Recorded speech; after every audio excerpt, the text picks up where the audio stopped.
Legend of the Great Sage Chapter 1038 to Chapter 1110. You are you, and Li Qingshan is Li Qingshan. You can't mix them up. If he really hasn't fallen into the demonic path, why don't you let him out? The monk king of seven treasures questioned. The dauntless monk said, I'll be honest, senior brother seven treasures. The person currently listening to the assembly of meditation in the grand hall is Li Qingshan. If he really is a demon king, why would he still be alive? The seven treasures monk king's heart skipped a beat. The fact that Li Qingshan could listen to the meditation Dharma assembly in peace basically proved that Li Qingshan was not some demon king. However, he had not rushed over from the Dragon Province to prove that. Then all I can do is wait for the assembly of meditation to end.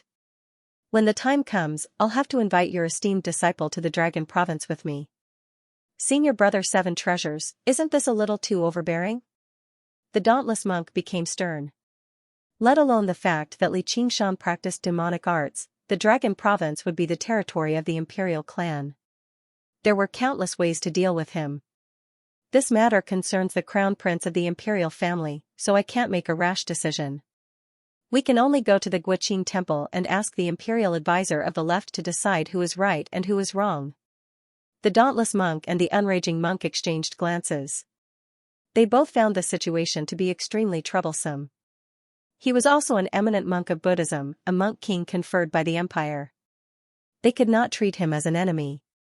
Once Li Qingshan emerged from seclusion, he would definitely kick up a fuss. Li Qingshan was not the type of person to be led around by the nose obediently. He could show mercy to the unraging monk, but he would definitely become tempted to kill a monk who had specially come from the Dragon Province to deal with him. By then, it would truly be impossible to deal with. In the blink of an eye, an entire night passed. When the sky lit up, the Buddhist glow gradually faded. The flowers drifted away, and the golden lotus wilted. The lofty Buddha closed its eyes. Li Qingshan slowly opened his eyes. The entire world had changed, as if a decade had passed.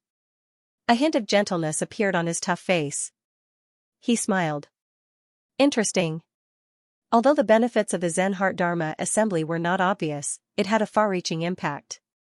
It would allow one to have a deeper understanding of one's own cultivation path. He had also gained new insights into how to balance fire and water to further improve the Phoenix Nirvana Sutra. This was equivalent to raising one's comprehension ability from the root. However, there were also some side effects, such as compassionate heart. After all, it was a Buddhist great art, unlike the banyan tree king's pursuit of natural balance. Li Qingshan's ears twitched as he heard the sounds of argument coming from outside the door. Senior brother seven treasures, please wait. In front of the entrance of the grand hall, the unraging monk stopped the monk king of the seven treasures. Didn't the Dhyana Heart Method conference end? Please ask your disciple to come out and meet me. To obstruct him like this, could it be that he had a guilty conscience? Or perhaps devils? Seven treasure monk king said. Only you know who is ghosts and demons in your heart. A smear of anger flashed through the unraging monk's face. The monk king of the seven treasures was clearly targeting Li Qingshan because of Si Qing. After the Dharma assembly, I still need to meditate and comprehend it in order to completely master it. Senior martial brother, why don't you take a while longer? As the dauntless monk said that, he shot a glance at the unraging monk. Ba, don't misunderstand, junior unraging. I just don't want a 10,000-year-old monastery like the Chan Monastery of Devanaga to become a place that hides filth and shelters demons. There's no harm in waiting a little longer. The monk king of the seven treasures instead seemed extremely composed. He refused to believe that Li Qingshan could hide in the grand hall for the rest of his life. The unraging monk hesitated before saying to Li Qingshan, Qingshan, don't come out for now. Master, who's outside? Li Qingshan asked in surprise. The unraging monk roughly explained the entire story, as well as his many worries about the Guiqing temple. If it's a blessing, it's not a curse. If it's a curse, it's unavoidable. If this damned baldy dares to screw me over, I'll definitely make sure he doesn't leave the Green Province alive. Li Qingshan said firmly. He already found it rather regretful that he had failed to kill Si Qing, yet he was actually urging others to deal with him. What else was there to say? He would kill as many as they came. The unraging monk thought, oh no. There was a rumble behind him, and the door to the grand hall opened, revealing Li Qingshan's large figure. The wildflower blade at the end of his life was surprisingly placed on his back. Perhaps he had sensed his killing intent, but he instead calmed down and said nothing more. The monk king of the seven treasures' eyes flashed. He actually felt intimidated by Li Qingshan's bearing. Sure enough, a person who could destroy Xi Qing's body was anything but ordinary. He had actually completely concealed his aura, so he must have been purposefully hiding something. It was said that this child was not even a century old, so he must have ties to the demon domain. Otherwise, it was impossible for him to achieve his cultivation at such a young age unless he received the assistance of some powerful existence. You're Li Qingshan? I am. Li Qingshan stepped over the door sill and arrived before the monk king of the seven treasures. He took less than 10 steps. Pay a visit to the dragon province with me. The monk king of the seven treasures said indifferently, naturally giving off a sense of superiority and command. This was the pride he had nurtured since he came from the Guqing temple.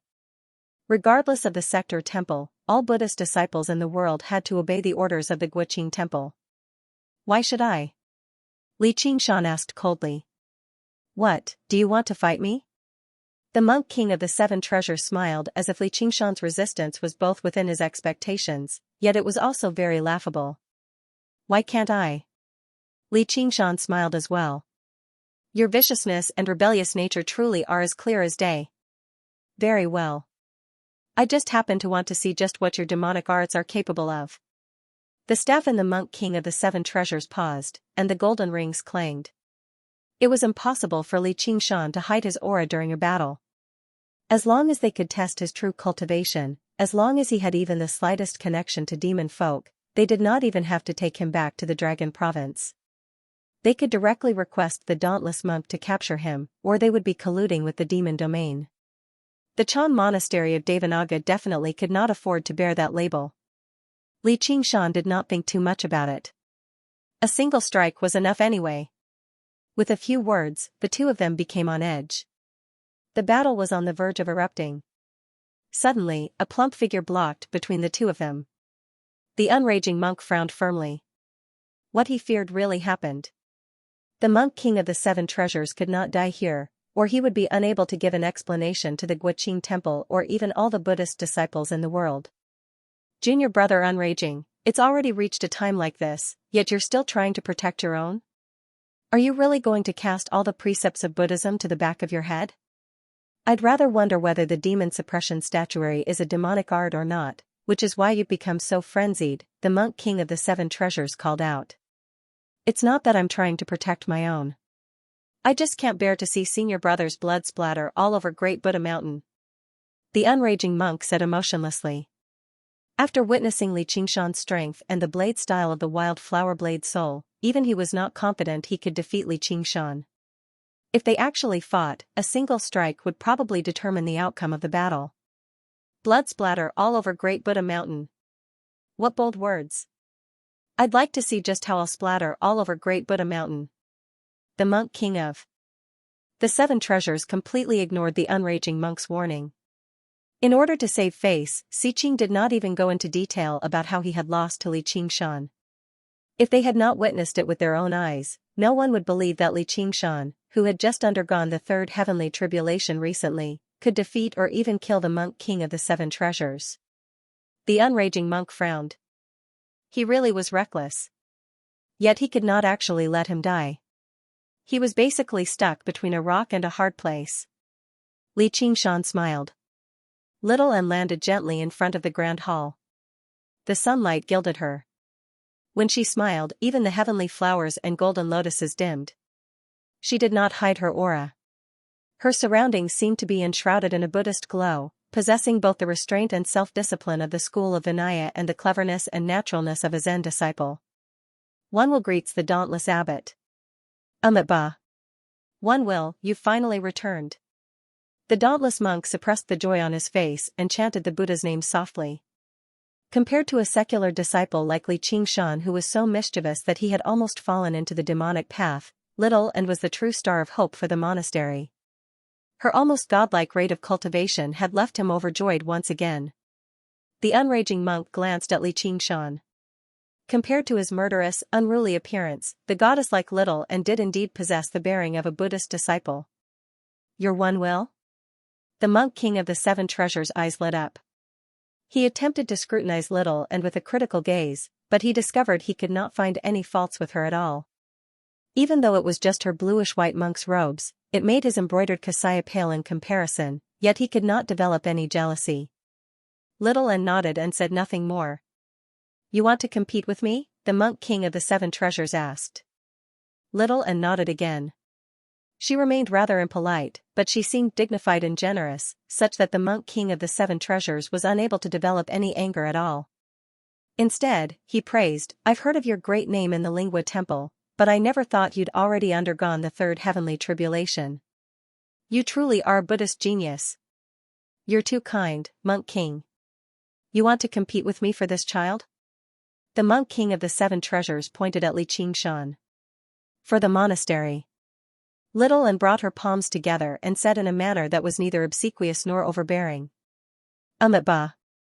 The dauntless monk chanted the Buddha's name, feeling gratified from the bottom of his heart. Li Qingshan curled his lips and thought to himself, this old man, I've done so many good deeds, but you've turned a blind eye to it. Little Anne's words have made you so happy. It seemed that even the eminent monks of Buddhism could not avoid being deceived by this great beauty illusion. Especially after she comprehended the unity of Buddha and devil, and found her human heart, her great beauty illusion reached a new realm. Moreover, it seemed to have a special effect on Buddhists. The seven treasures monk king pondered for a moment, then sighed, forget it, we are both Buddhist disciples, I don't want to fight with you. Li Qingshan couldn't help but say, hey, I'm also a Buddhist disciple, even though I'm a layman disciple. The monk king of the seven treasures glanced at Li Qingshan. He felt that it was beneath him to talk to him. Then he said to Little and amicably, with your cultivation, it's enough for you to be conferred the title of monk king. Why don't you come with me to the Lingua Temple in the Dragon Province to be conferred the title? The imperial advisor has asked about you before. He'll definitely bestow you with grace when he sees you. The imperial advisor knows me too? Little Anne asked. Yeah, and he even praised me very much. Now that I've seen you today, you really do live up to your reputation. Senior brother seven treasures, you don't have to go to the Lingua Temple to be conferred the title of monk king, right?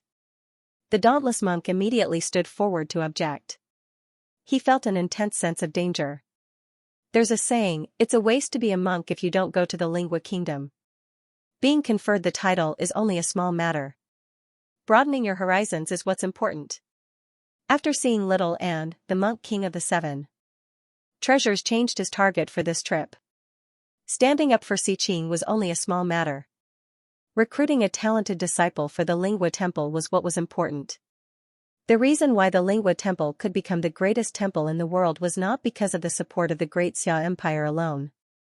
Instead, it had absorbed talents from the entire 9 provinces and constantly nurtured its foundation. There would be a time when the Great Xia Empire would fade away, but the Lingua Temple could continue on for generations to come. Many of the talents that the Lingua Temple absorbed were outstanding disciples from other temples and sections. However, they would never force their way in, nor was there a need for them to force their way in, as Buddhist disciples all had the habit of traveling the world to broaden their horizons and temper their minds. As a holy land of Buddhism, the Lingua Temple was often their first choice. Countless monks visited the Lingua Temple. As long as they demonstrated sufficient strength or potential, they would receive special treatment, and the resources they received would be even greater than what they received from their original sections. Most of these monks stayed there. Although they did not originate from the Lingua Temple, they were no different from the monks of the Lingua Temple. As time went by, the Lingua Temple became stronger and stronger, and it could absorb the strengths of others, accepting the thoughts of various schools of thought. Even if many monks could not receive special treatment, they were still willing to stay there to cultivate, increasing their cultivation through constant communication.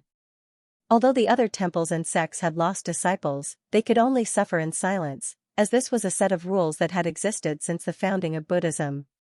It was of great benefit to the entire Buddhism, and the Chan monastery of Devanaga was no different from the Green Province.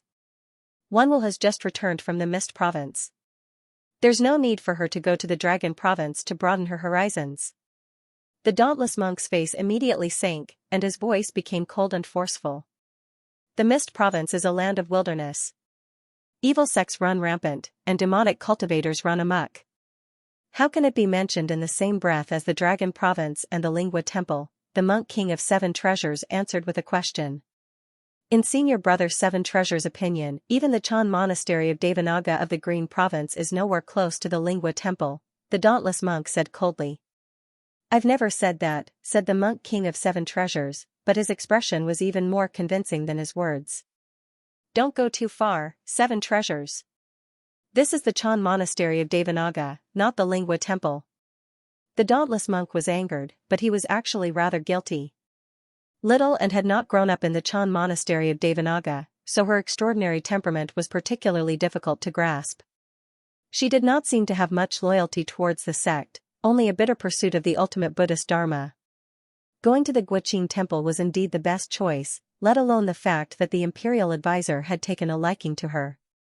If she really agreed to go to the Lingua Temple to cultivate, it would not even be considered a betrayal. What, do you want my blood to splatter across Great Buddha Mountain too, junior brother? The monk king of Seven Treasures smiled. As the dauntless monk and the monk king of Seven Treasures confronted each other over whether Little and would stay or go, Xianxia suddenly felt like he had become irrelevant. He could not help but shrug. Does this have anything to do with me?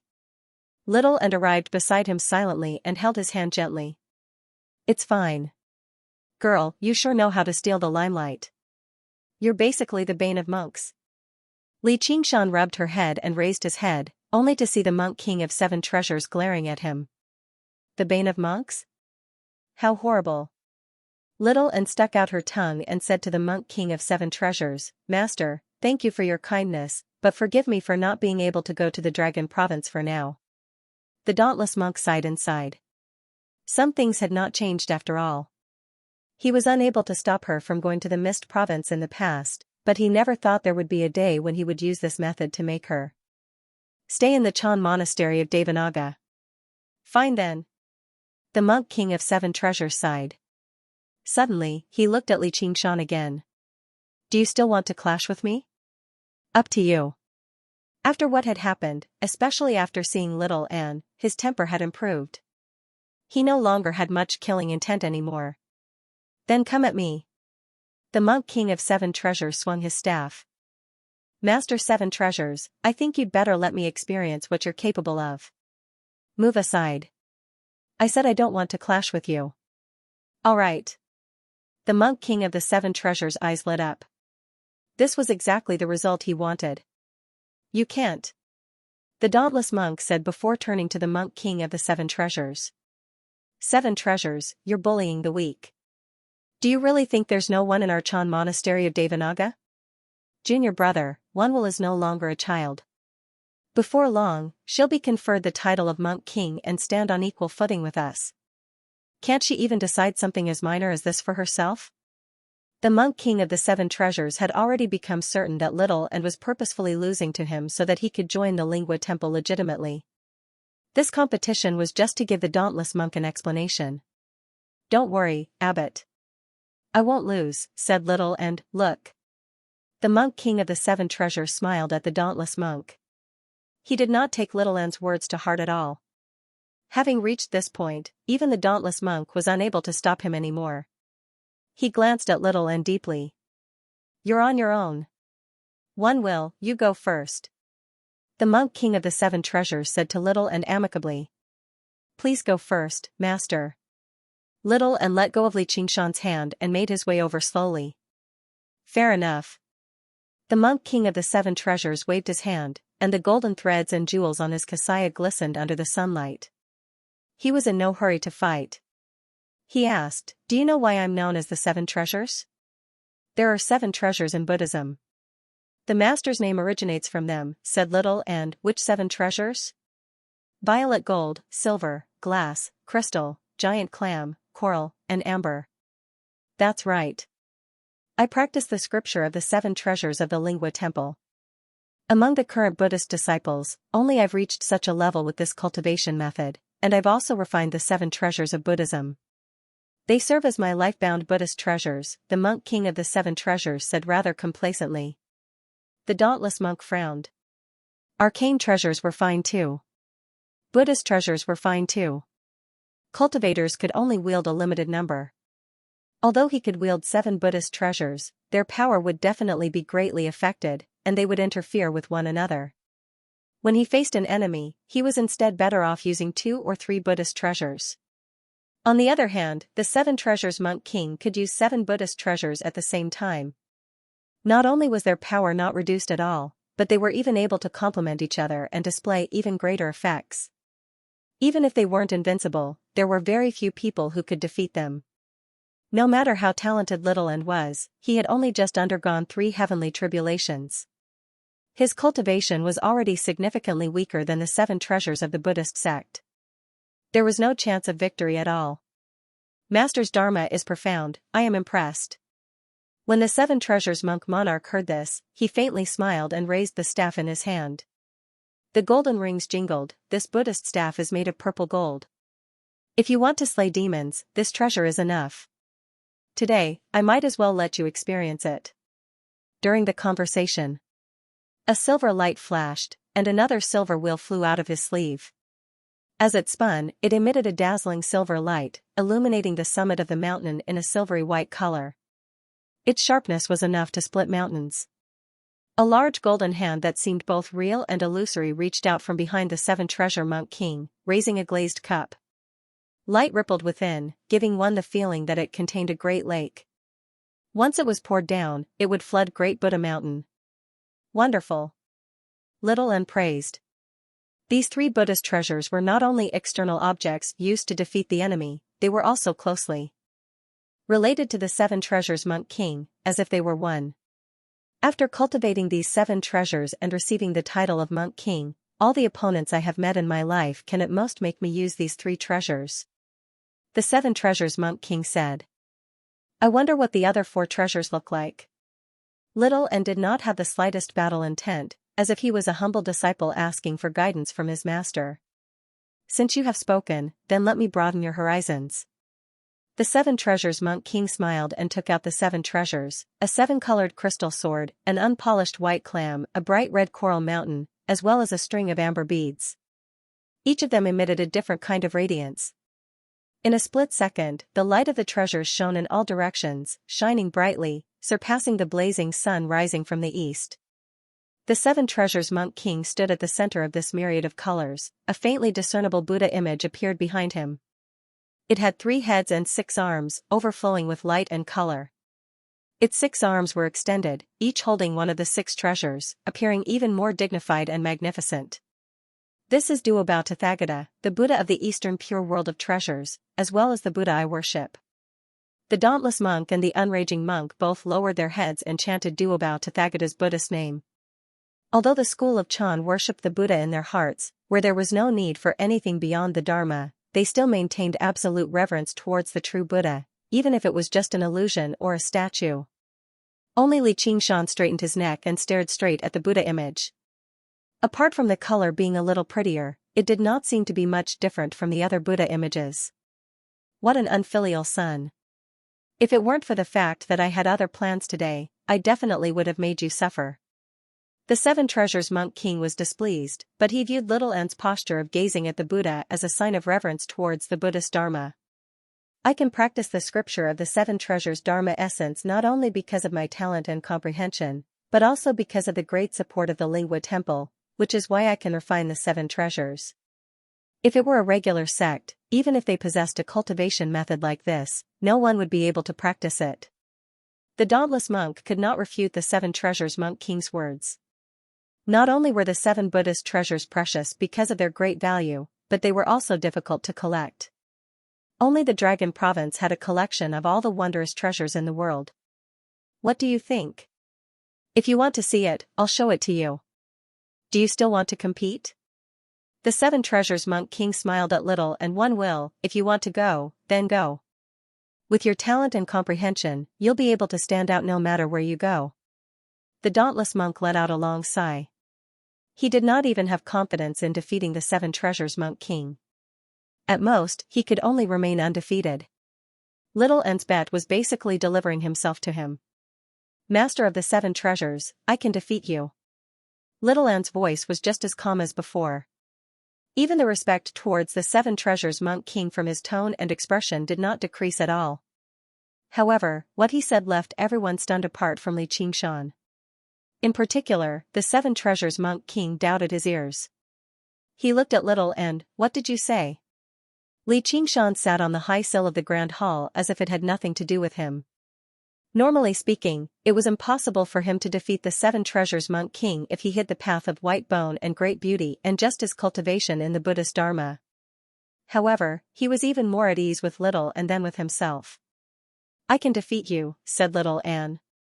The 7 treasures monk king smiled instead of becoming angry. All right then.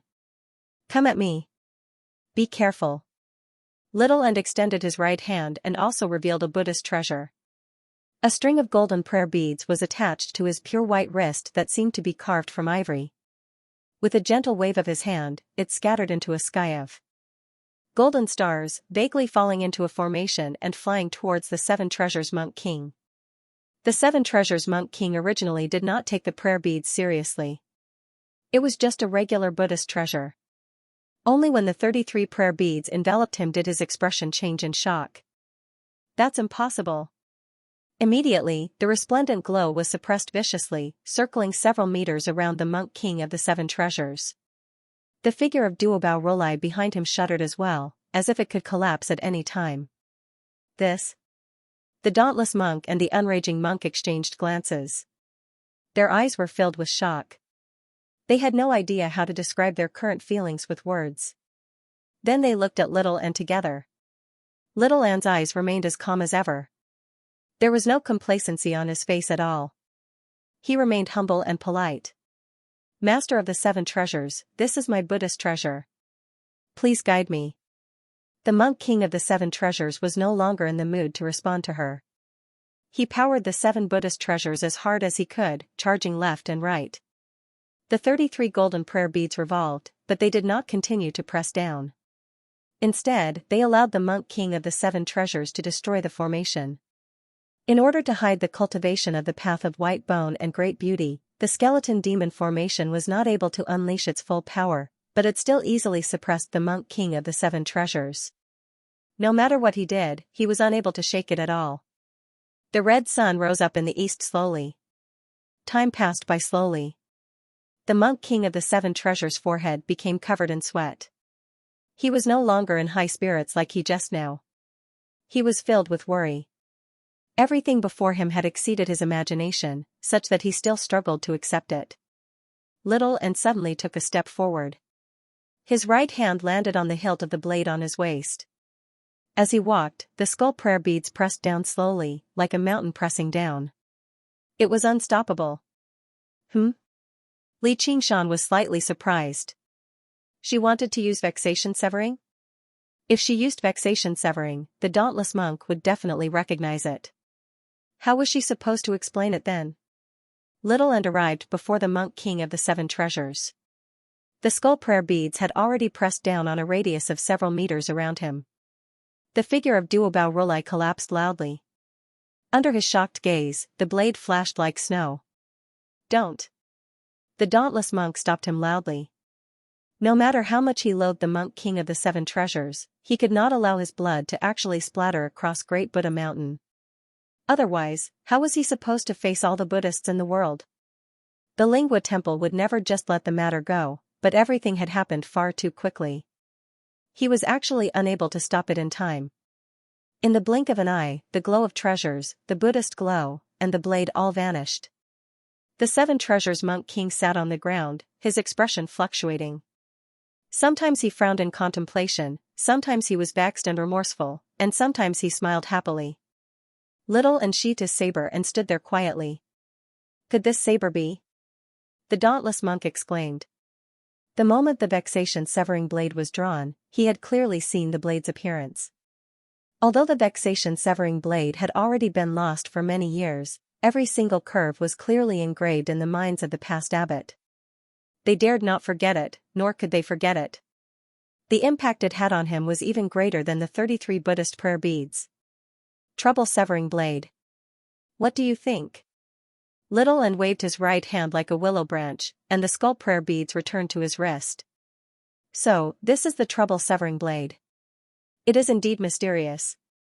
7 treasures thanks me.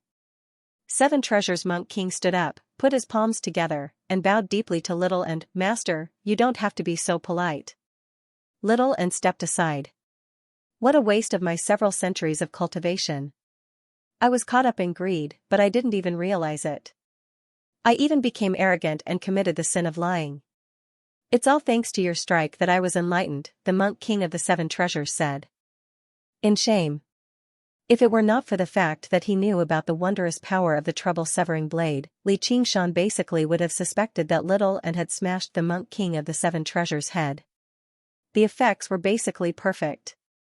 If he took action, killing the Monk King of the 7 treasures would be easy, but he would definitely make a great enemy out of the Lingua Temple.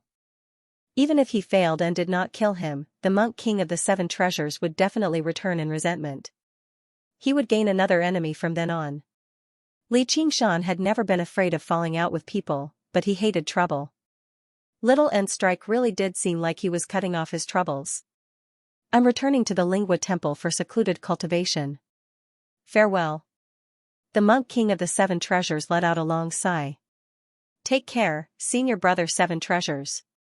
The dauntless monk was in a hurry to ask about the trouble-severing blade, so he was in no mood to make the Monk King of the 7 treasures stay. Before he left, the Monk King of the 7 treasures said to Xianxia, even if you're not a demon king, you're definitely not a Buddhist. The Crown Prince of Xiqing's grievances with you run as deep as the ocean, so you better take care of yourself. Don't worry, master. All men have their revenge. I'll cut down a clown like him sooner or later. Xianxia said. The Monk King of the 7 treasures glanced at Xianxia deeply before saying to Little Anne, the bestowment of the Monk King will arrive very soon. The gates of the Lingua Temple are always open to you. Only then did he take off. Compared to when he came, he seemed much more discreet. One will, where did you obtain the trouble-severing blade? As soon as the Monk King of the 7 treasures had left, the dauntless monk asked in a hurry. Dauntless Abbot, this isn't the place to talk, Little Anne said. As a result, they arrived in the grand hall. Little Anne drew out the trouble-severing blade again and passed it to the dauntless monk. The dauntless monk accepted the trouble-severing blade with both hands. His mind was in turmoil, completely drawn away by the blade in his hand. He murmured, sure enough, it really is the trouble-severing blade. He could not be blamed for being so excited. The trouble-severing blade held far too great a significance to the Chan monastery of Devanaga. Even 10 Buddhist treasures paled in comparison. The blade was given to me by the Golden Cicada Spirit King, said Little Anne, the Golden Cicada Spirit King. Only then did the dauntless monk shift his eyes away from the trouble-severing blade. He frowned slightly. This was a name that the Chan monastery of Devanaga could never forget. Why did he give it to you?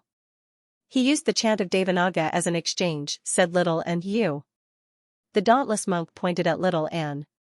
If a regular disciple were bold enough to pass on the supreme cultivation technique of the Chan monastery of Devanaga to the Golden Cicada Spirit King, he would directly capture them. Even if he took back the trouble-severing blade, he would still punish them heavily. I violated the sect's rules. Please punish me, Abbot, said Little and forget it. You've done a great service to the Chan monastery of Devanaga by retrieving the blade. You can say your merits make up for your faults. The dauntless monk hesitated a few times, but in the end, he still waved his hand helplessly. Rules and precepts were important, but they had to be flexible. As the abbot, he still had to consider the Chan monastery of Devanaga's 10,000-year-old heritage first. There was no reason for him to destroy his own foundation. And, upon further thought, if the Golden Cicada Spirit King offered him something like that, he would have to consider it. With Little Anne's identity and cultivation, he already had the right to make a decision like that for the Chan monastery of Devanaga. Thinking like that, he felt much better. I'm not just exchanging for the blade, added Little Anne. What else? The dauntless monk asked. And the soaring locust king's life, said Little Anne. What? The Golden Cicada Spirit King is about to ascend soon. I've already told the soaring locust king about this. Little Anne's explanation was simple. but none of the people present were stupid. They immediately outlined a rough plan in their heads. The Soaring Locust King's hatred for the Golden Cicada Spirit King ran extremely deep. When the Golden Cicada Spirit King ascended, the Soaring Locust King would definitely stop him regardless of the consequences. As long as they cast down an inescapable net, they would definitely be able to kill the Golden Cicada Spirit King. Perhaps they could put an end to the millennia of grievances between the Chan Monastery of Devanaga and the Golden Cicada Spirit King. Li Qingshan looked at Little and in surprise. This had already completely deviated from their original plan. If everything really went according to their expectations, they could completely remain uninvolved and watch the great cultivators of the Green Province surround and kill the Soaring Locust King. They would not have to take any risks at all. The dauntless monk hesitated. He wanted to say something, but he hesitated. Little and immediately understood. He smiled. "Abbot, do you want to try the power of the trouble-severing blade too?" "Yeah. Who doesn't have troubles in life?" The dauntless monk shook his head with a smile. Little and said nothing more. He swung the blade in a backhand manner, and the hall was illuminated by the blade before rapidly returning to its darkness. The dauntless monk brought his palms together and stood where he was, without moving at all. Only a while later did he open his eyes and praise, "This blade really is wondrous. Come, come, come. There's another one here." Li Qingshan placed his hand on the unraging monk's shoulder and called out to Little and, "I have far too many troubles. I can't cut them down, so it's fine if I don't cut them down. It's just like how people stop itching when they have too many lice, and they stop worrying when they have too many troubles."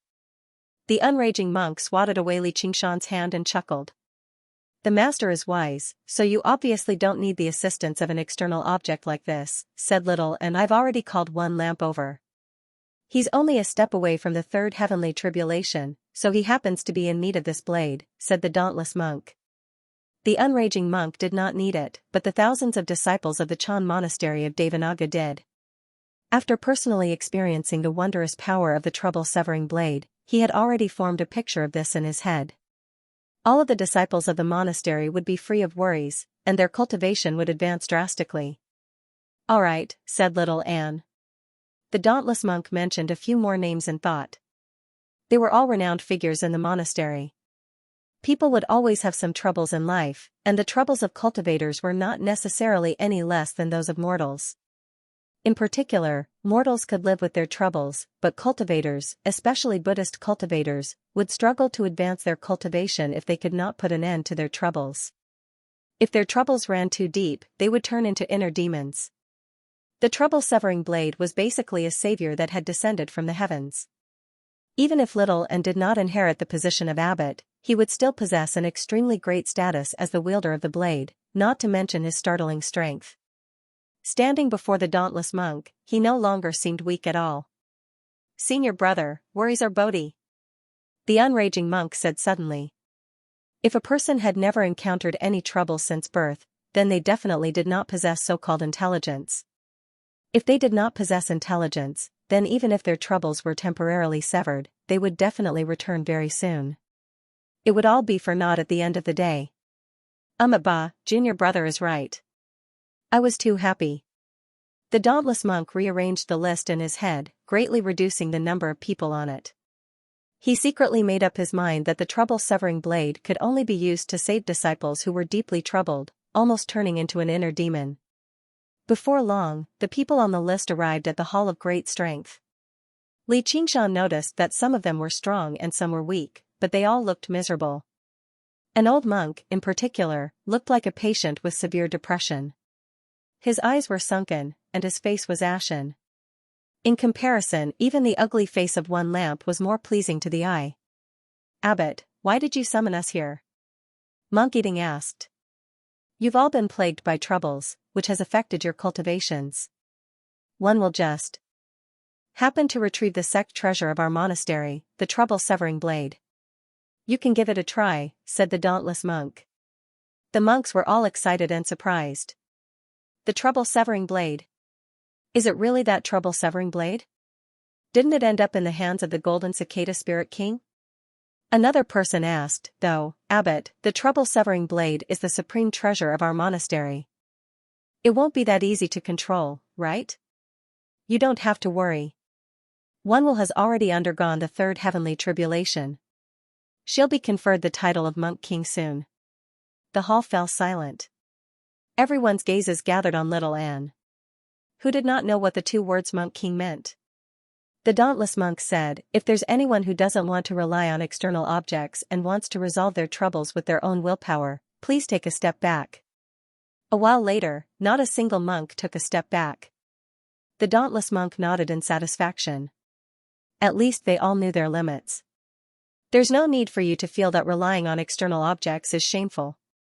I've just tested the blade myself, and the monk king of the 7 treasures from the Lingua Temple has benefited tremendously too. Although the effects of the trouble-severing blade are only temporary, as long as you remember the feeling of that split second and maintain a clear mind, it'll definitely bring great benefits to your cultivation. As a result, the monks took turns stepping forward to receive little Anne's strike. Xianxia watched on from one side and side. She really has changed. On the left shoulder of Great Buddha Mountain, in a quiet monastery, Xianxia pushed open the moon gate and gazed at the rising and falling mountains in the distance. However, he felt rather unsettled inside. Suddenly, he turned around and asked, "You've finished severing them all?" "Yep." Little Anne stood quietly under the Bodhi tree in the courtyard.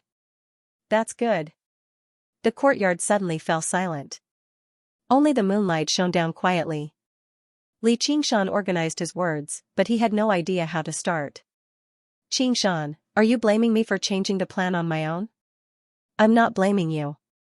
You're doing this for my own good. However, we owe the Golden Cicada Spirit King a debt of gratitude. Aren't you biting the hand that fed you?" Xianxia frowned. He had always been a person who kept clear tabs on his debts of gratitude, but little Anne's plan had sold out the Golden Cicada Spirit King as well. It went against his principles. Little Anne strolled over to his side and leaned into his arms gently. Helping the Golden Cicada Spirit King successfully ascend is also part of the plan. "What do you mean?" "We have 2 objectives. The first is to help the Golden Cicada Spirit King, and the second is to kill the Soaring Locust King. However, the Soaring Locust King isn't that easy to kill." Xianxia nodded. A great demon king with no bottom line was far too disgusting. "But if the 2 of us work together, we should have a 70 to 80% chance of success." "No, it's not that high. I'm the greatest variable. The Green Province is not the sea. When the Golden Cicada Spirit King undergoes his tribulation, it'll definitely draw the attention of all the great cultivators, and once I unleash the path of white bone and great beauty, the Buddhist sects of the world will no longer tolerate me. I'll definitely be treated as a great enemy by the Chan Monastery of Devanaga. It might even lead to a chaotic battle, but I'm unwilling to kill a single person from the Chan Monastery of Devanaga. And, if the Golden Cicada Spirit King wants to ascend successfully, it's very likely that the Chan Monastery of Devanaga will be an obstacle only second to the Soaring Locust King. I believe the dauntless abbot hopes for him to die with the Soaring Locust King the most, so instead of leaving it up to fate, it's better to reduce the number of variables as much as possible. I've already told the dauntless abbot that the Golden Cicada Spirit King is willing to risk failing his ascension to destroy the Soaring Locust King. The Golden Cicada Spirit King has done that in the past, so it won't be difficult for him to convince others. He's also handed over the affliction-severing blade, so you can treat it as him taking the initiative to make peace. I believe the dauntless abbot will make the correct choice." Little Anne's eyes shone with a wise light. Xianxia was immediately rendered speechless. Not only did her plan give them greater confidence in killing the Soaring Locust King, but it also gave the Golden Cicada Spirit King even greater assurance in his ascension. It also did not require them to fight for their lives. And it was grand and honorable. She did not let down the Chan Monastery of Devanaga, the Golden Cicada Spirit King, or even him. "You just don't like to think about these things." Little Anne smiled. "I've already prepared myself for a great battle against the Soaring Locust King. You sure know how to ruin my plans." Xianxia pinched her nose, half blaming and half doting. "I just want to help you avoid as much trouble as possible," Little Anne said, feeling wronged. I know, but you should discuss it with me first in the future. Sometimes, the simplest and most effective method is not necessarily the best method. No trouble means no challenge. My path is about advancing bravely, not hiding in the shadows and scheming. Sigh. I suddenly understand what it means to be troubled. Looks like I didn't eat the fruit of wisdom for nothing after all. Little and could not help but laugh. She bit her lip and said, "Yeah, I promise." Li Qingshan lowered his head and kissed her forehead gently. The red mole between her eyebrows was still as clear as ever, but her appearance had already changed from that of a confused child to that of a beautiful young lady. Her petite figure had become slender as well. Most importantly, she now had her own ideas and thoughts, which both comforted him and made him feel slightly melancholic. "You'll probably be staying here for a few days, right? I want to participate in the entire plan." "Fair enough. I'll make some time to pay a visit to the Sword Collection Palace and draw out the sword they owe me." Although the treasured sword of the Sword Collection Palace was already indispensable to Li Qingshan, it would be a waste if he did not want it. He could even take some revenge on the Sword Collection Palace, so why not? The Sword Collection Palace. Little and said in thought. "What's wrong?" "Nothing. You're stuttering again." "Oh right, since you've recovered your memories, just who did this to you back then? Was it that Ming Fei or whatever? We have to avenge her." "It's hard to say." Little and shook her head. She was also slightly doubtful. "It's not like we're in a hurry. Once this is over, we'll investigate it properly. I don't care which bastard did it. I'll drag them out one by one and let them bleed." As Li Qingshan said that, he was about to set off north. Little and refused to let go and said gently, "We'll leave tomorrow." "All right." Thus, the two of them quietly embraced each other, gazing at the boundless mountains under the moonlight. Although they did not say much, they had a tacit understanding. On the top of Great Buddha Mountain, the dauntless monk watched this from afar and frowned a few times. In the end, he let out a long sigh and returned to his meditation room. He considered the person he wanted to contact this time. Of course, Chu Lai King was number one. King Chu's mansion. The steward of the prince's mansion led the two through winding corridors and arrived in front of a quiet little building. Before the steward could speak, the door suddenly opened and a middle-aged man walked out. He was dressed in a green luxurious robe and held a book in his hand. He looked at the two people behind the steward indifferently. One of them was a short old man with a face as black as charcoal, and the other was a slender woman with a face as white as jade. The woman's cultivation base was obviously a level higher than the old man's, but she was very respectful towards him. They were Ru Xian and Hua Xiai. "Hua Xiai and Ru Xian from the School of Medicine greet your majesty." Chu Lai King asked, "I heard you have a way to deal with the locust plague?" "I do," Ru Xian said confidently. "You're not human?" Chu Lai King squinted his eyes slightly. He could tell that Ru Xian possessed the presence of other folk with a single glance. He found it strange that he was unable to immediately determine which race she belonged to. "Is that important?" Ru Xian answered with a question. "Answer honestly." "Whether it's important or not isn't up to you to decide," the steward scolded. "Is this how the king's estate treats talents?" Ru Xian had seen much of the world, so she obviously would not be frightened by a steward. Instead, Hua Xiai seemed rather uncomfortable, but it was not all that obvious with his dark face.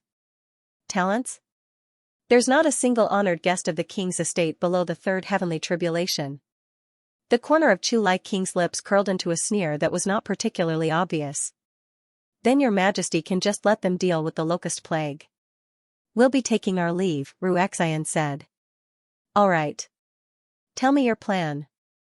"I hope you won't waste my time," Chu Lai King said. Ru Xian began to speak. At first, Chu Lai King was still rather indifferent. A problem that even a group of great cultivators had trouble dealing with. How could a Golden Core adept and a Foundation establishment adept solve it? Not to mention, they were disciples of the School of Medicine who were not adept at fighting and killing. However, as Ru Xian continued to explain, he gradually became more serious. Every time he gathered honored guests for a discussion, the goal had always been to find the soaring locust king and kill it. However, Ru Xian's proposal was a completely new method of dealing with it. Although it could not kill the soaring locust king, it could stop the locust plague from the very core and force the soaring locust king out. When Ru Xian stopped talking, Chu Lai King closed his eyes and thought for a while before opening them again. Don't waste any more time. Go spread the plague immediately. I'll send people to provide you with protection and cooperate with you as much as I can. Once you're done, you'll be honored guests of the king's estate. I'll personally hold a banquet to celebrate your success. Ru Xian and Hua Xiai took their leave. Chu Lai King paced around the courtyard alone for a while before suddenly receiving a message from the Chan monastery of Devanaga. He could not help but be delighted. Even the heavens are on my side. With this two-pronged approach, it's finally time to deal with this great problem. However, there was another piece of information hidden within that piqued his great curiosity.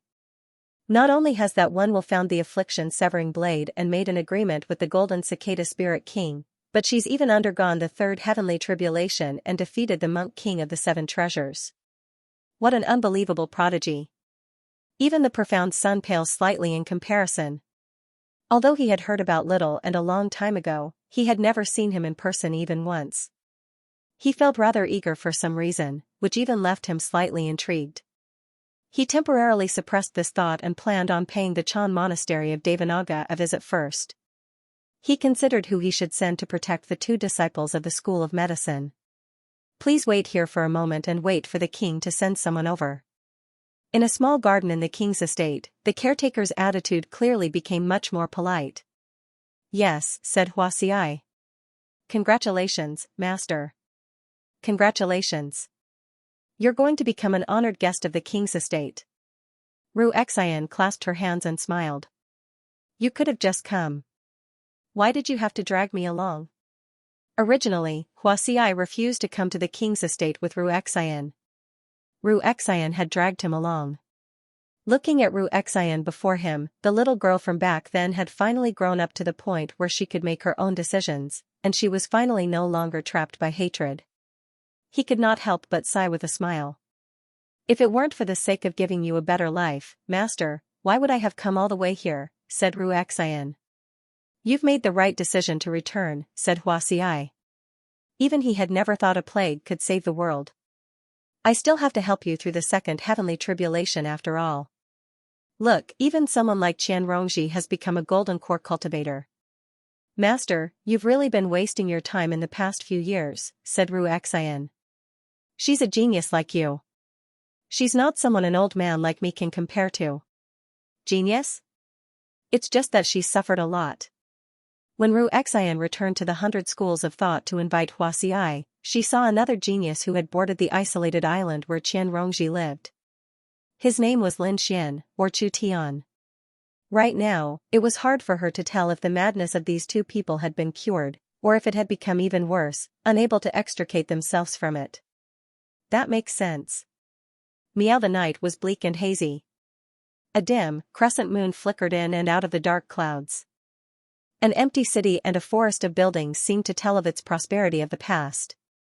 The night breeze blew gently, scattering white paper money across the ground, drifting about in the wind from time to time. Between the eerie buildings, on a long street, a bright, black carriage drove over silently. Two glazed lanterns burned with green will-o'-the-wisps, like gloomy eyes. However, the 4 large horses that pulled the carriage flickered in and out of sight. They did not make a single sound. The arrival of the carriage did not disturb the deathly silence of the city. Instead, it was like an underground river that flowed into a lake. The curtains were lifted, revealing a jade-like face. Ru Xian scanned the surroundings, but her expression did not change at all. She looked back and asked, Your Highness, many people have died here, but there don't seem to be a lot of insect eggs. This was once one of the 81 prefectures of the Green Province. After the soaring locust king conquered the city, several million people died to the insects. At the same time, it became the largest insect nest in the north of the Green Province, giving birth to countless soaring locust demon generals and even demon commanders. However, after the cultivators of the Green Province slaughtered it with all their might, it had already been completely reduced to a dead city. The streets paved with limestone were not suitable for regular locusts to thrive. There are other insects here. The Dark Queen leaned back on the couch and gently stroked the cat in her arms. The black cat lay in her arms lazily. It did not seem particularly angry, which matched her bearing. People of the Sword Collection Palace? Xian asked casually. Should I praise you for being clever? The Dark Queen asked. There's no need for that. Xian smiled and let down the curtains, circulating the heavenly tome of cloud furnace quietly. She did not go to the trouble of trying to persuade the Dark Queen to avoid unnecessary trouble. Even if this was the north of the Green Province, the territory controlled by the Sword Collection Palace. You really are very clever. The Dark Queen nodded slightly and lowered her head to the cat in her arms. Xianxia, be a good girl. I'll kill 2 people from the Sword Collection Palace to avenge you. Xian opened her eyes slightly, showing a hint of surprise. Don't trouble yourself, master. The people who bullied me are already dead. Xianxia waved her tail disinterestedly. How can they die? There's no end to the people of the Sword Collection Palace, but there will be a day when I kill them all and refine them into ghost slaves. The Dark Queen said faintly as a faint smile appeared on her pale, gloomy face. Xianxia raised her head and glanced at the Dark Queen. He curled up his body. He knew that she was not talking to him. She had been like this ever since the battle at Burial Mound Mountain. Perhaps it had been like this before, which was why she wanted to leave this comfortable place. To the distant Dragon Province. Meow. Then let's kill them.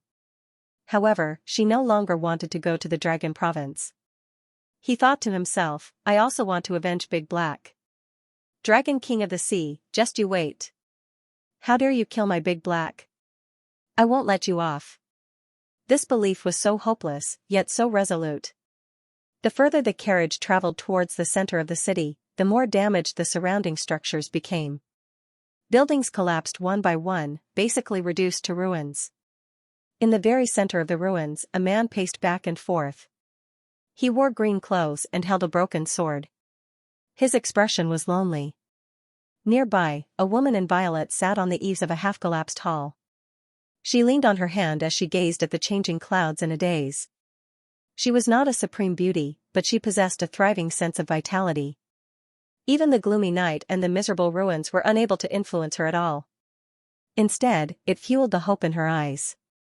The man in green raised his head and saw her. His face warmed up. Zijian, let's go back.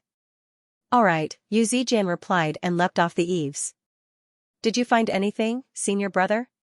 The green ruin's sword intent is far too profound. I'll probably need another century before I can completely comprehend it. Fu Qingjin was slightly doubtful. Ever since the green ruin sword broke, his cultivation in the past few years had been extremely smooth. He had even undergone the second heavenly tribulation, but ever since this year, he always felt like something was amiss when he comprehended the green ruin sword intent, as if he was missing something. That was why he was searching for inspiration in the ruins. All right. When the time comes, we'll fuse the 2 swords and kill off all the monsters like the soaring Locust King. Yu Zijian's eyes shone brightly. Her killing intent was pure and clear. You can't kill them all. Fu Qingjin shook his head gently. No matter how hard he worked, ruins like this would always appear. No matter how glorious a structure was, there would be a time when it collapsed. Blindly trying to protect it was just asking for trouble. Even if there were no demons that devoured or killed the thousands of lives, they would still die in the end. What did the so-called good and evil matter? I have to kill them all even if I can't. Yu Zijian was stubborn. Where do you want to go? I'll go with you. Fu Qingjin was confused as to why he would have such thoughts of confusing good and evil. Had he been too deeply influenced by the green ruin sword intent? However, after the green ruin sword broke, the influence of the previous masters of the green ruin sword had been eliminated. All of his thoughts should have originated from his own heart. Thank you, senior brother. I also have to work hard on cultivation so that I can fuse the 2 swords with you as soon as possible, said Yu Zijian. Fu Qingjin looked into her eyes. A bright violet flowed through them. Yu Zijian asked in confusion, what's wrong? Nothing. Fu Qingjin shifted his gaze away first and shook his head. The green ruins and violet clouds were yin and yang. When one sword appeared, the other would definitely follow closely behind. Most sword masters were lovers. However, the strange thing was that they had spent so many years together. Their tacit understanding was already extremely deep, yet they did not develop any feelings for each other. Let's return to the Sword Collection Palace. The crescent moon burst out of the clouds, illuminating the entire city with clear light. Right when the two streaks of light were about to tear through the air, a ghostly figure suddenly rose up, rapidly spreading across the ruins of the city. Fu Qingjin suddenly looked back, only to see a huge ghost claw swinging down viciously. He was unable to dodge it. Boom! It was like a clap of thunder. The ground shook violently, and countless ruins collapsed. A mountainous ghost stood in the ruins, slamming its hand against the ground. It happened to be the void-bellied Ghost King. The carriage stopped quietly beneath the huge ghost's feet, and the Dark Queen disembarked. The green ruins and violet clouds. I never thought there would be two big fish. The void-bellied Ghost King's fingers shone with a mixture of azure and violet light. Fu Qingjin and Yu Zijian crossed their swords, forming an illusory domain. A purple building vaguely appeared on the green ruins. The azure was heavy, while the violet was faint. However, they managed to block the Dark Queen's fatal strike together. Dark Queen, how can a great cultivator behave in such a despicable manner? Fu Qingjin said. Not only was she bullying the weak, but she even used a sneak attack like this. Damned insect. The Dark Queen was filled with disgust. She could not be bothered with arguing. The void-bellied Ghost King pressed down with another huge hand, and the azure and violet illusion immediately approached shattering. Do you really want to declare war against the Sword Collection Palace?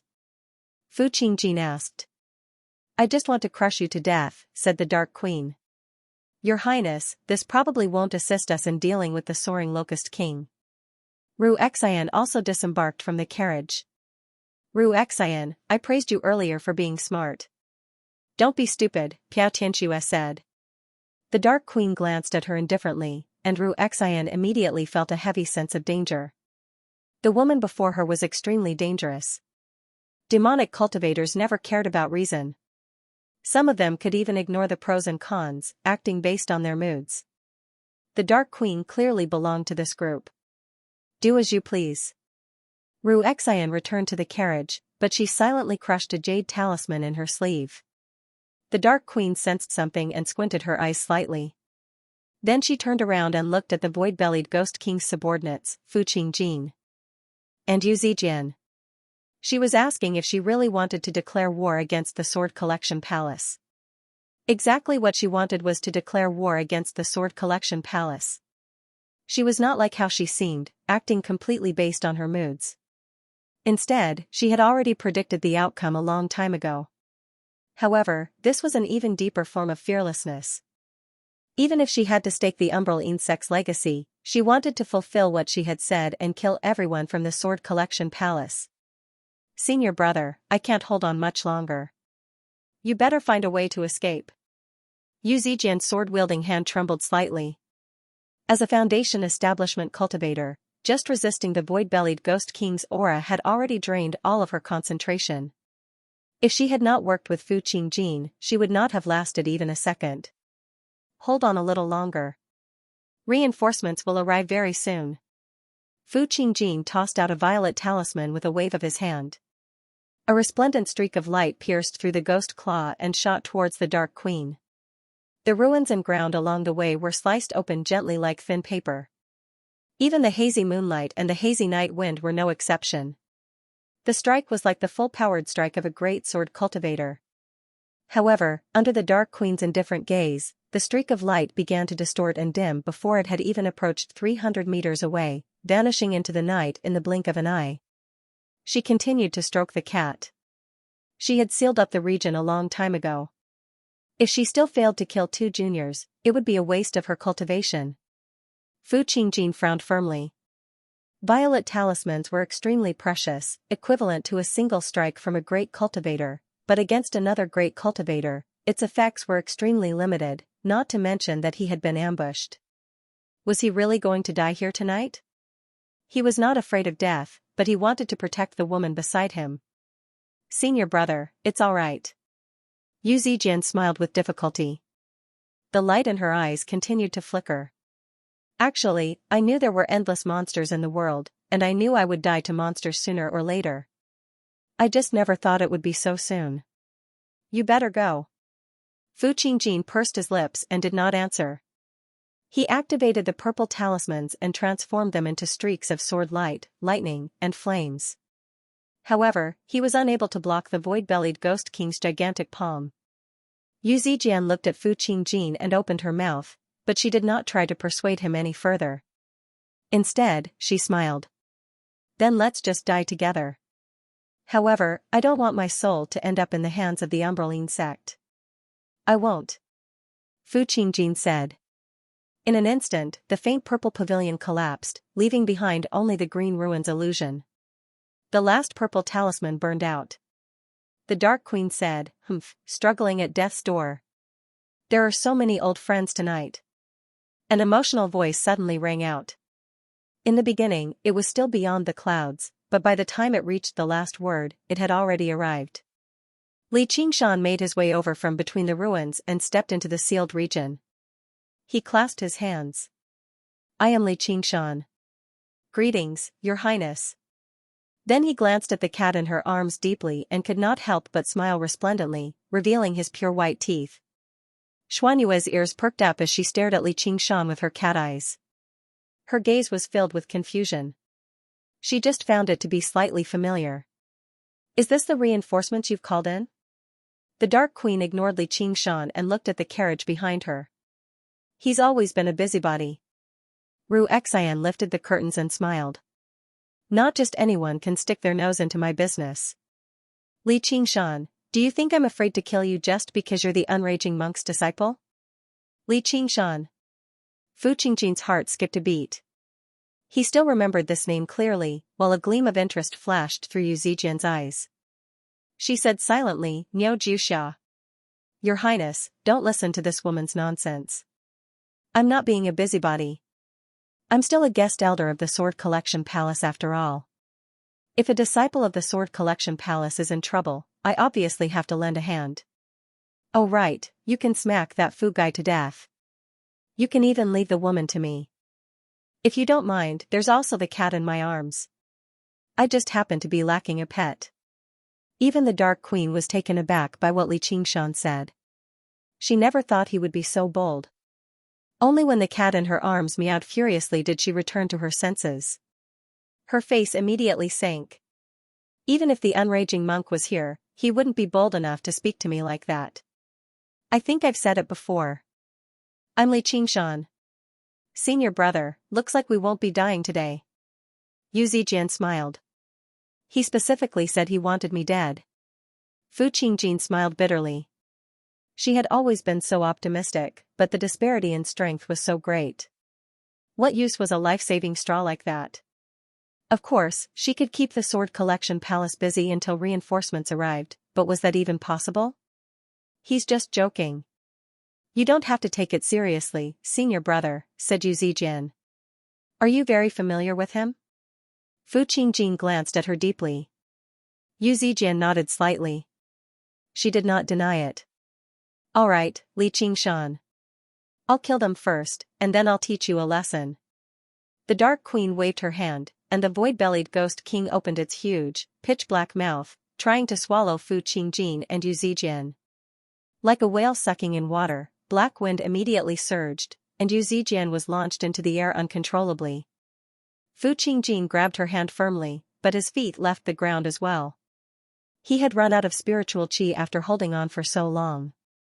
Give me some face. Li Qingshan extended his hand from afar, and surging demon qi condensed into a black, muscular arm. It extended its fingers and grabbed the void-bellied Ghost King's head from the front. The void-bellied Ghost King roared out furiously, but it was unable to break free from the black demonic claw. The surging black wind halted. A demon king. The Dark Queen shivered inside. Her sunken face was filled with surprise. Don't talk nonsense. I'm a Buddhist disciple. Li Qingshan pushed his hand forward, and the mountainous void-bellied Ghost King was launched far away, smashing through countless structures. He turned around and arrived before Fu Qingjin and Yu Zijian. He smiled. Zijian, long time no see, and Kid Fu too. Fu Qingjin was stunned as well. When he first met Li Qingshan, he was only a foundation establishment cultivator. In just a few short decades, he had actually gained such strength. It was truly unbelievable, and the power that belonged to the demon domain filled him with fear. On the other hand, Yu Zijian was not surprised at all, whether it was Li Qingshan's strength or the demon king's abilities. She smiled. It really has been a long time. I heard you returned from the Mist Province. If you still hadn't come to the Sword Collection Palace, I would have gone to the Clear River Prefecture to look for you.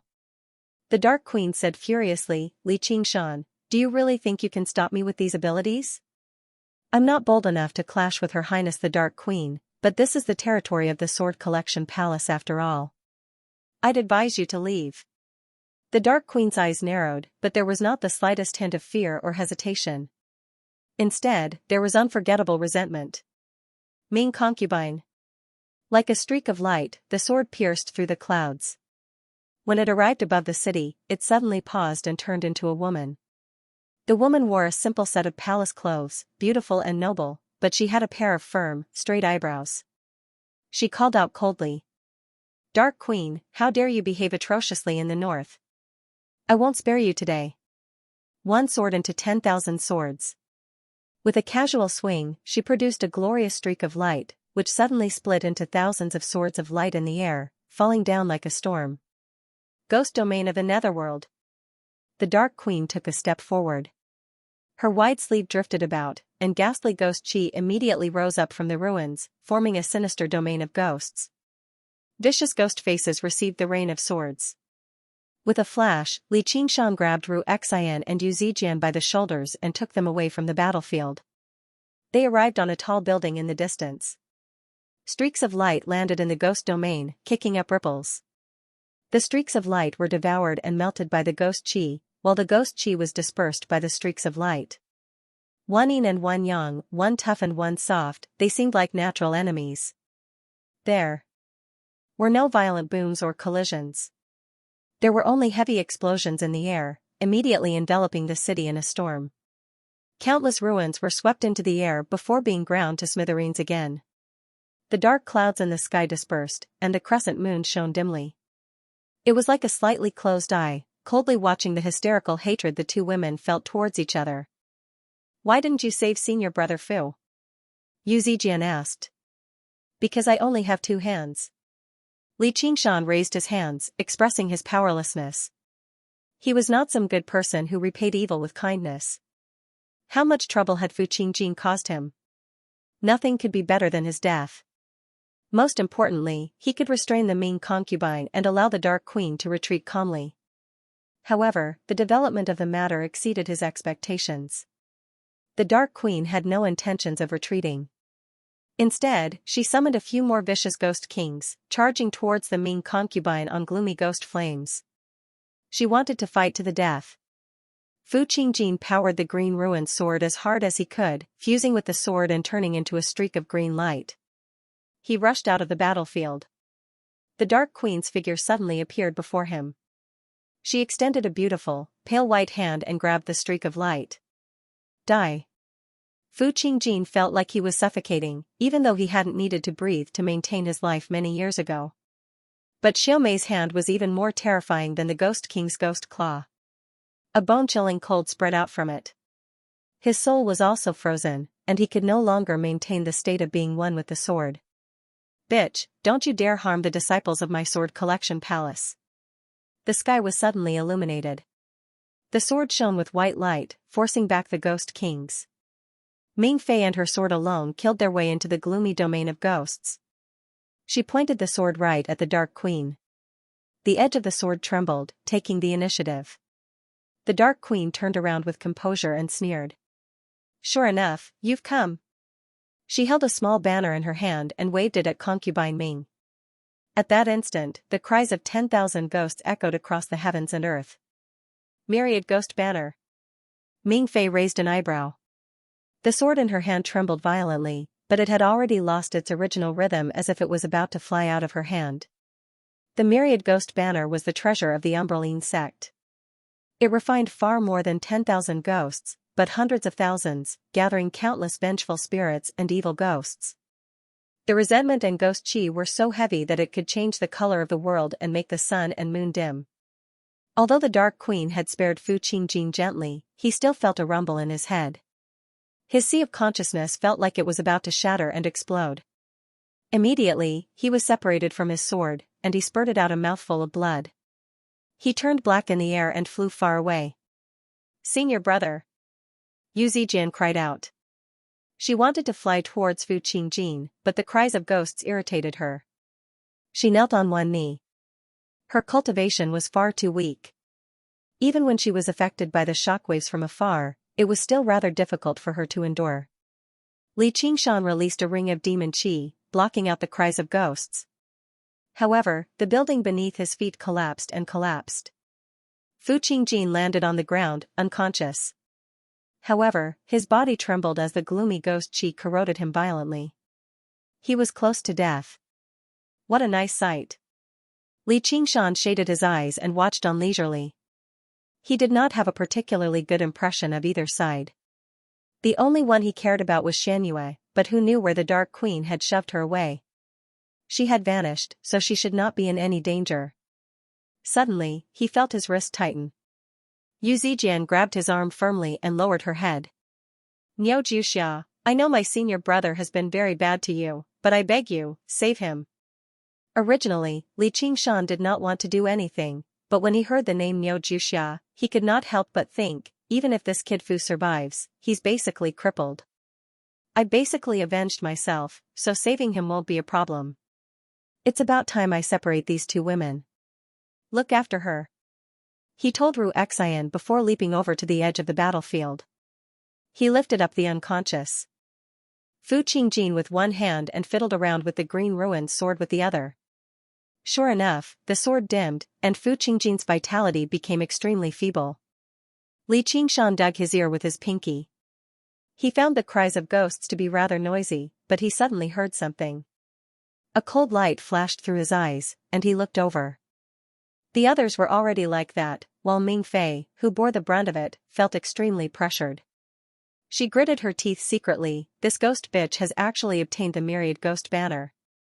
She still wants to deal with me. She swung her sword and assumed a defensive posture. Snow-white light blocked the cries of ghosts. The Dark Queen stabbed the myriad ghost banner into the ground. The nether ghost domain that was on the brink of collapse immediately condensed, sealing up the region.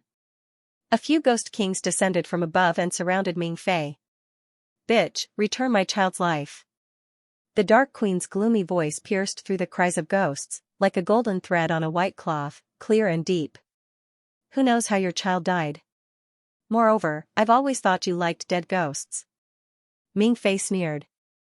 Before the Dark Queen could say anything, a voice as cold as steel cut in, asking Ming Fei, "What did you say? Who are you?" Ming Fei was slightly surprised. She was rather confused about Li Qingshan's origins. He saved Yu Zijian, so he could be regarded as a friend, but he purposefully left Fu Qingjin alone. Only when he was almost killed did he appear, and now he was questioning her again. "You don't need to know who I am. I only want to ask you one thing. Did you kill her child?" Li Qingshan arrived between them and clenched his fist as he questioned her. "Go away. This has nothing to do with you." The Dark Queen was worried that Li Qingshan would come to restrain her again. The strength he had demonstrated just now was enough to disrupt her plans. "Foolish woman, do you really think you can kill her? She's clearly using herself as bait. Do you really want to die here?" Li Qingshan turned around and cursed. He could tell a long time ago that Ming Fei's cultivation surpassed the Dark Queen's. Even with the myriad ghost banner, it was impossible for her to kill her so easily. The reason why she appeared so weak, even purposefully angering the Dark Queen, was to keep her busy here. The Dark Queen and Ming Fei's faces both changed. Drifting astronomy. "Answer me." Li Qingshan clenched his fist firmly. Killing intent was contained within him. The Dark Queen did not have the ability to kill Ming Fei, but he did. As long as Ming Fei was bold enough to nod and admit it, he would be bold enough to kill her immediately. Who cared if it was the King Chu's estate or the Sword Collection Palace? That was his sore spot. It has nothing to do with me, Ming Fei said proudly. Liar, the Dark Queen said. The Ghost Kings roared out and lunged towards Ming Fei. Die, bitch. Ming Fei swung her sword to receive him. Light coiled around her as she clashed with the Ghost Kings. She did not show any weakness at all. At this moment, two magnificent streaks of light rushed out from the horizon, as if they were proving Li Qingshan's words. The Dark Queen furrowed her brows and wanted to retreat, but Ming Fei did not spare her. She was determined to kill this mortal enemy of hers. Li Qingshan stood in the center of the battlefield. His long hair drifted about in the violent wind. He unclenched his fist and lowered his head in thought. He took out an item from his bosom. It was a curved horn. It was the Xiaoxi's horn that had once almost forced him into dire straits several decades ago. It possessed the wondrous ability to distinguish between truth and lies. He had found it in Fu Qingjin's Sumeru ring. The Xiaoxi's horn did not respond to Ming Fei's words. Of course, perhaps Ming Fei possessed a method to fool the Xiaoxi's horn, but even if Li Qingshan used his senses to judge, Ming Fei did not seem to be lying. Although the Dark Queen was so certain that Ming Fei was the culprit, she seemed more like a stubborn mother who had lost her beloved son. She was not particularly convincing. And, if she really did possess concrete evidence, he believed that Chu Lai King would not turn a blind eye to it, turning it into an unresolved case. There were still many doubtful points. For example, the witch in the Crouching Ox village practiced the profounding ghost control technique and not the sword manipulation technique of the Sword Collection Palace. As it seemed now, the witch was basically no more powerful than a mortal, so how could she refine little and soul into a ghost slave? All kinds of questions emerged in his mind. Li Qingshan shook his head and put the Xiaoxi horn back into his arms. Since little and was not sure who the murderer was, he did not want to act recklessly like a reckless man. He would investigate slowly. But no matter who the murderer was, Li Qingshan was prepared to kill his entire family. Raising his head again, the Dark Queen was entangled by the Ming concubine, unable to break free for a moment. The two tremendous streaks of light on the horizon flanked the Dark Queen from the left and right. With the three great sword cultivators working together, they were confident they could make the Dark Queen die here. Battle demon possession, Li Qingshan said in a low voice. His demon heart flashed and the war demon totem imprinted on his back swelled and blurred. It spread and circulated until it covered his entire body and merged with him as one. He had transformed into the war demon. Immediately, demon qi rushed into the air. Li Qingshan leapt up and used his fingers like a blade, cutting down on the edge of the Ming concubine's sword. He had already used the blade style he had learned from the wildflower blade soul, which happened to destroy the Ming concubine's attack. The Dark Queen used this opportunity to flee into the distance. She stared at Li Qingshan and was rather confused. This man called himself an elder of the Sword Collection Palace. He had saved a disciple of the Sword Collection Palace first, yet he was helping her now. She was left scratching her head. Brat, you're looking to die. The Ming concubine flew into a rage. Her sword moved violently like the tide, as sharp as lightning. Li Qingshan swung his palm with composure, dealing with the attacks as they came. He did not lose the upper hand at all. He said to the Dark Queen, "You can go." Although he did not exactly have a good impression of her or respect for her, she was little An's mother after all. Li Qingshan obviously would not allow her to die here. The Dark Queen turned around and drifted away. The two streaks of light pursued for over 500 kilometers before giving up on turning back in the end. One of them was a tall, middle-aged man. He stood like a lone mountain with a sword in hand. His bearing even surpassed the Ming concubines. He was the strongest sword cultivator Li Qingshan had ever seen in his life. The other was much younger. His appearance was rather similar to the Ming concubines. He wore a set of faint yellow Blademaster clothes, and his bearing was radiant like a prodigy. Together with the Ming concubine, he sealed off Li Qingshan's path of retreat. You can die in his place. With a flash, the Ming concubine pulled back and stared at Li Qingshan coldly. The three great sword cultivators fell into a sword formation and surrounded Li Qingshan, brimming with killing intent. I've saved your disciple after all.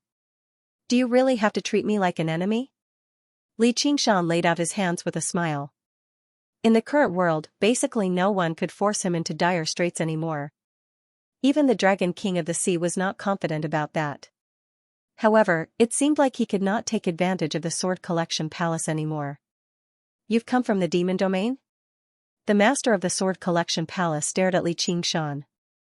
From the surging demon chi he gave off, he was clearly a demon king, and he was even more powerful than regular demon kings.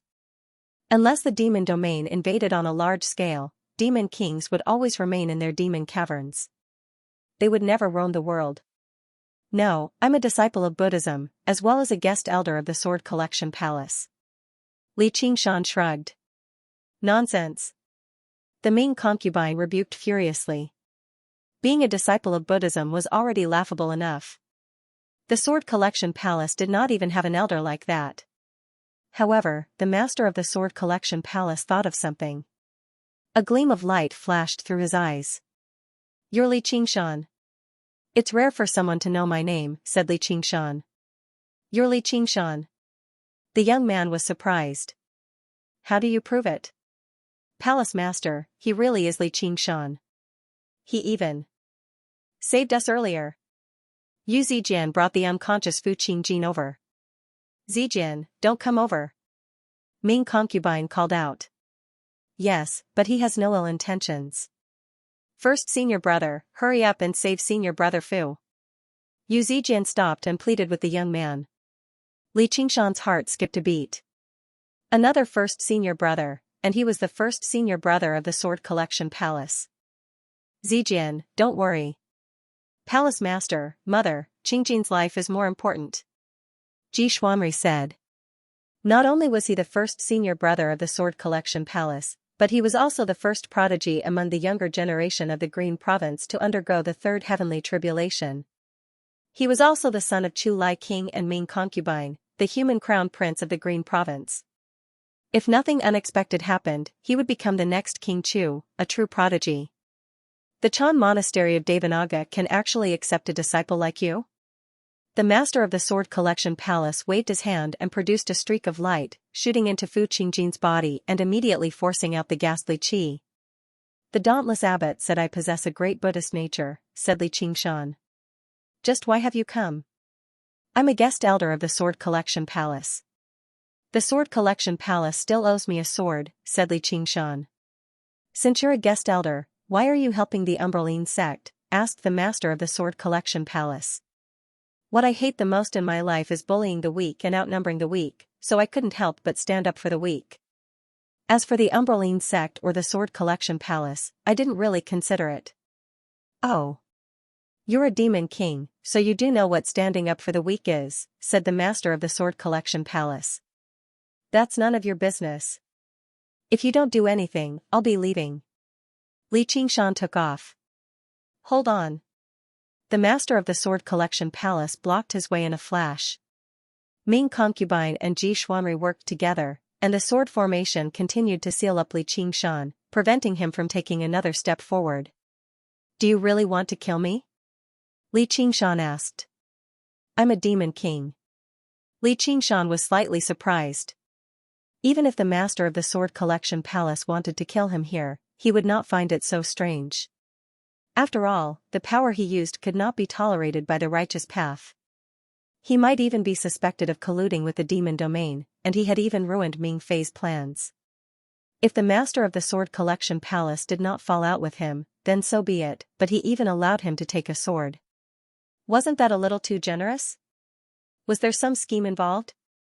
Since even the Chan Monastery of Devanaga believes you possess a Buddhist nature, it's not the Sword Collection Palace's turn to clean you up. Our Sword Collection Palace always keeps our promises. Since we've agreed to give you a sword, come and take one. What if I don't want to go? Li Qingshan asked. That's up to you. The master of the Sword Collection Palace moved away and waved his hand, expressing that he could leave as he pleased. Ming Fei and Ji Xuanri exchanged glances and stowed their swords away. Since the palace master is so sincere, I'd seem arrogant if I don't go. Let's go. Li Qingshan smiled.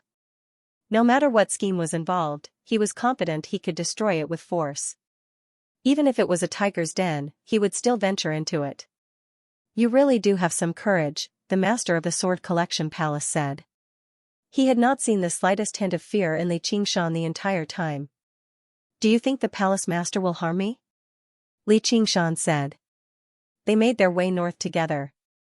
Ji Xuanrui and Ming Fei took Yu Zijian and Fu Qingjin with them, while Li Qingshan and the master of the sword collection palace flew together. The streak of light was extremely fast, leaving Li Qingshan behind very soon. Li Qingshan smiled. He had no intentions of chasing after them. A while later, Li Qingshan arrived before the renowned sword collection peak. A lone peak hovered in the sky, piercing through the sea of clouds like a lone island. The Chan monastery of Devanaga's Great Buddha Mountain was renowned for its resemblance to a great Buddha, while the sword collection peak was like a supreme sword. The isolated peaks below were like swords, currently bowing towards the sword in the sky. Between the hidden sword peak and the other peaks below, there was an iron chain that was as large as a horned dragon. It was as if once the iron chain was broken, the divine sword would break through the air and fly away. Li Qingshan thought, the mountain forms the force, and the force forms the formation. The protective formation of the sword collection palace is anything but ordinary. If I enter it and the palace master suddenly turns against me, it won't be much safer than venturing into the ink sea. Please. The palace master raised his hand. All right. The sword collection palace did not have a flight ban like the Chan monastery of Devanaga. The Chan monastery of Devanaga was filled with Buddhist statues and pagodas, so Buddhist disciples obviously could not fly above senior monks, bodhisattvas, or Buddhas. For a sword cultivator, flying on a sword was the most basic of basics. There were sword lights flying between the peaks. Some of them formed sword formations, some of them fought one-on-one, and some of them flew alone. They practiced the art of sword kinesis and roamed between the mountains and the sea of clouds. They really had the aura of sword immortals. The palace master invited Li Qingshan onto the heavens-leaning peak. In the majestic hall of the sword palace, he ordered, summon the sword masters of the various peaks. Immediately prepare for the sword selection ceremony. Li Qingshan gazed out of the hall. The lone sword-like peaks suddenly lit up with light of various colors. The light rapidly extended along the iron chain and reached the hidden sword peak. At that moment, Li Qingshan heard a strange hum. It was heavy, yet it also possessed a soaring clarity, enough to make even his soul tremble. The hidden sword peak was activated. A streak of light rushed into the air, shattering all the clouds in the sky. The stars were vast, and the moonlight was boundless. They all seemed to spin, dazzling. All the disciples of the sword collection palace stopped what they were doing, raising their heads and gazing at this sight. Their expressions were no different from the disciples of the Chan monastery of Devanaga during the Dharma assembly of Zen. What a detestable sound. Li Qingshan, where the hell have you come to? The wild flower blade soul's voice suddenly rang out in Li Qingshan's head.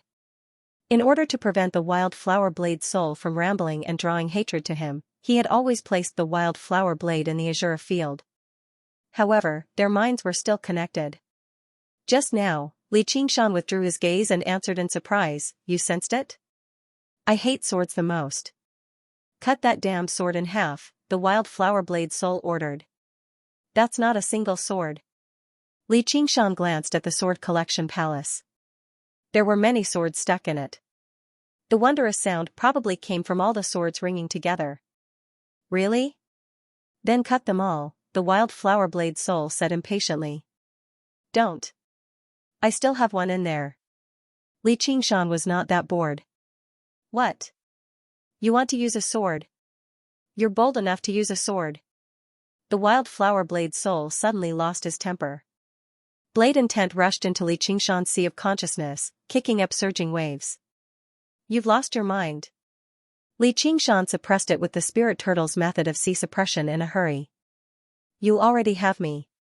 You're not allowed to use any other weapons, much less swords. Those who use swords are all hypocrites." "I'll kill every single one I see," the wild flower blade soul said furiously. Haha, that's a sharp one. Not only are you a hypocrite, but you're also a poser. Apart from my little Anne. Li Qingshan had completely forgotten that he had also used a sword in the past. Don't worry. I'm only drawing a sword. I don't know how to use it. Don't say I didn't warn you. If you refine any other sword, we'll be on our own. Why are you laughing, fellow? All the master of the sword collection palace saw was Li Qingshan's mysterious smile. Nothing. I'm just excited to see something like this. Li Qingshan looked at the master of the sword collection palace. If it really was like what the wild flower blade soul had said, then this person was the greatest hypocrite and poser. As they spoke, the sword masters and elders of the various peaks arrived in the hall. One of them cried out in surprise and joy, Li Qingshan. Li Qingshan glanced past them. The speaker was a handsome man, also at the second heavenly tribulation. He must have been a sword master of some peak. Even the joy on his face was unable to wash away his melancholy. Li Qingshan found him rather familiar, but he was unable to recall his name. You're Xianxia. You've come at a perfect time. Are you bold enough to fight me again? Xianxia's face turned cold, and he gripped the waterbreaker sword on his waist firmly. All these years of arduous cultivation had been for this moment. If it were not for the fact that Li Qingshan had gone to the Mist Province, he would have gone to challenge him a long time ago. Oh, it's you. Only then did Li Qingshan remember that he had defeated Xianxia's waterbreaker sword with the water sword in the past, which basically made him famous in the Clear River Prefecture. Since you've come, why bother putting on an act? Xianxia was certain that Li Qingshan was purposefully humiliating him by not being able to call out his name, but Li Qingshan had gone through so many years of continuous battles. Who knew how many existences at the third heavenly tribulation he had even killed, lingering on the brink of death so many times, so how could a clash between Foundation establishment cultivators in the past leave any deep impression on him? At the very least, Fu Qingjin still posed a great threat to him, but Xianxia had been defeated by him in a single strike, having been worn away by the passage of time a long time ago.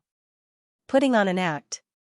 Li Qingshan swore inside, it's not like I'm using a sword right now. Xiaoqiu, stop messing around. The master of the sword collection palace said. Palace master, please allow me to spar with the sword against elderly. Li Qingshan sniggered and stood with his arms crossed. Xiaoqiu sure had an unlucky name.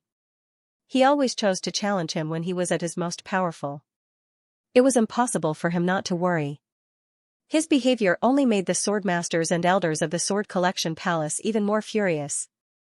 They said together, please grant us your permission, palace master. The master of the sword collection palace frowned slightly, while Ming Fei and Ji Xuanri looked at one another. They had all witnessed Li Qingshan's strength. Xiaoqiu had no chance of victory at all. However, if they just said that, Xiaoqiu would definitely be unwilling to accept it, and the others would not accept it either. However, if they allowed Li Qingshan to use the methods of the Demon King here, there would be a lot of trouble. After a moment of thought, the master of the sword collection palace nodded. Thank you, palace master. Xiaoqiu clasped his hands and turned to look at Li Qingshan. Then I'll lose again. Li Qingshan made his way out of the hall and brushed past Xiaoqiu. He arrived on the terrace in front of the hall and gazed at the sword collection peak in the sky. Xiaoqiu followed close behind. He said to Li Qingshan's back, if you don't have a suitable sword, you can choose one on the sword collection peak before you spar with me. Not only did he want to win, but he wanted to win in an upright manner. There's no need for all the trouble. Li Qingshan turned around. What, you still want to use the water sword? Xiaoqiu's face turned slightly cold. No, my swordsmanship has already reached a higher realm. I don't have a sword in my hand, nor do I have a sword in my heart. Come at me. Li Qingshan brought his fingers together like a sword. All the sword cultivators frowned. Talking about a higher realm of swordsmanship in the sword collection palace was basically showing off before an expert. What I don't have a sword in my hand, nor do I have a sword in my heart was even more nonsense. You're asking to be humiliated. Watch my sword. Xiaoqiu bellowed out, and his various emotions diluted and dispersed, turning into a faint sense of sorrow. The breaking water sword leapt out of its sheath silently. The curved blade was like a crescent moon, flying out from the calm surface of the lake and sweeping towards Li Qingshan's throat. Water-severing worries. It was like a glimpse of the world, yet it was also like an antelope hanging its horn, untraceable. All the sword cultivators gasped in admiration. As expected of the descendant of a famous sword. Even they did not dare to say that they could block the power of this sword. They could only temporarily avoid it. Meanwhile, Li Qingshan did not move. He had once exclaimed in admiration of Yin Xiaochou's sword will. Now, Yin Xiaochou's sword will was 10 times better than before. It was indeed a peerless sword technique inherited from the 10 famed swords. There was nothing wrong with the sword intent, the problem was that it was too slow and powerless. Just when all the sword cultivators thought that this sword would kill Li Qingshan on the spot, Li Qingshan stretched out his right hand. Without using any sword or saber techniques, he gently twisted his middle finger and index finger. The flying moon turned back into the blade of the sword. The blade of the sword suddenly froze and could not advance another inch. Yin Xiaochou's expression froze as well. He didn't even need to use his devil chi, let alone the water sword. There are always things in this world that you can't sever, such as worries, like flowing water, like me. Li Qingshan's voice was filled with a faint sigh. The feeling of showing off in front of a bunch of pretentious peddlers sure was exhilarating. All the sword cultivators were rendered speechless. How is this possible? Yin Xiaochou released his grip on the hilt and took a step back as he murmured to himself. To a sword cultivator, the sword was as important as his life. He had unconsciously released his grip on the hilt. Clearly, his mind was in a mess. After decades of bitter cultivation and pursuit, he had finally arrived in front of his opponent, but his opponent had actually forgotten his name. He wanted to take revenge, but he found that the distance between them had widened even further. Suddenly, he felt that everything he had done was in vain. Suddenly, a hand pressed down on his shoulder, and the palace master said, "Xiaochou, there's no need for you to lose heart. Fellow Li has already undergone the 3rd heavenly tribulation. You're obviously not his opponent." The 3rd heavenly tribulation? Yin Xiaochou cried out involuntarily, gazing at Li Qingshan in disbelief. The sword cultivators were all stunned. Undergoing the 3rd heavenly tribulation was equivalent to reaching the apex of the 9 provinces. Across the entire world, all of them were renowned figures. Just how old was the person before them, yet he had already undergone the 3rd heavenly tribulation. What kind of cultivation speed was this? Only a few people knew about Li Qingshan undergoing the 3rd heavenly tribulation. Even if they knew, they were unwilling to spread it, as his cultivation was far too similar to the Demon King's. And the Chan monastery of Devanaga was already prepared to hold a grand ceremony to celebrate Little and when she was conferred the title of Monk King. They would invite all the great cultivators of the Green Province and even the fellow Buddhists from the outer sect. Li Qingshan would never receive such treatment. Li Qingshan tossed the breaking water sword back to Yin Xiaochou. Yin Xiaochou gazed at the blade, and his expression was reflected on it. After a while, he said, "I'm going back to cultivate." Afterwards, he flew off heaven's leaning peak. He did not ride on his sword. The sword cultivators were all gloomy. The palace master gazed at Yin Xiaochou's figure and thought, "Xiaochou, it's about time you understand that the greatest sorrow in the world is powerlessness. If you're powerless, then it's impossible for you to relieve your sorrow." Li Qingshan shrugged and turned around to the palace master.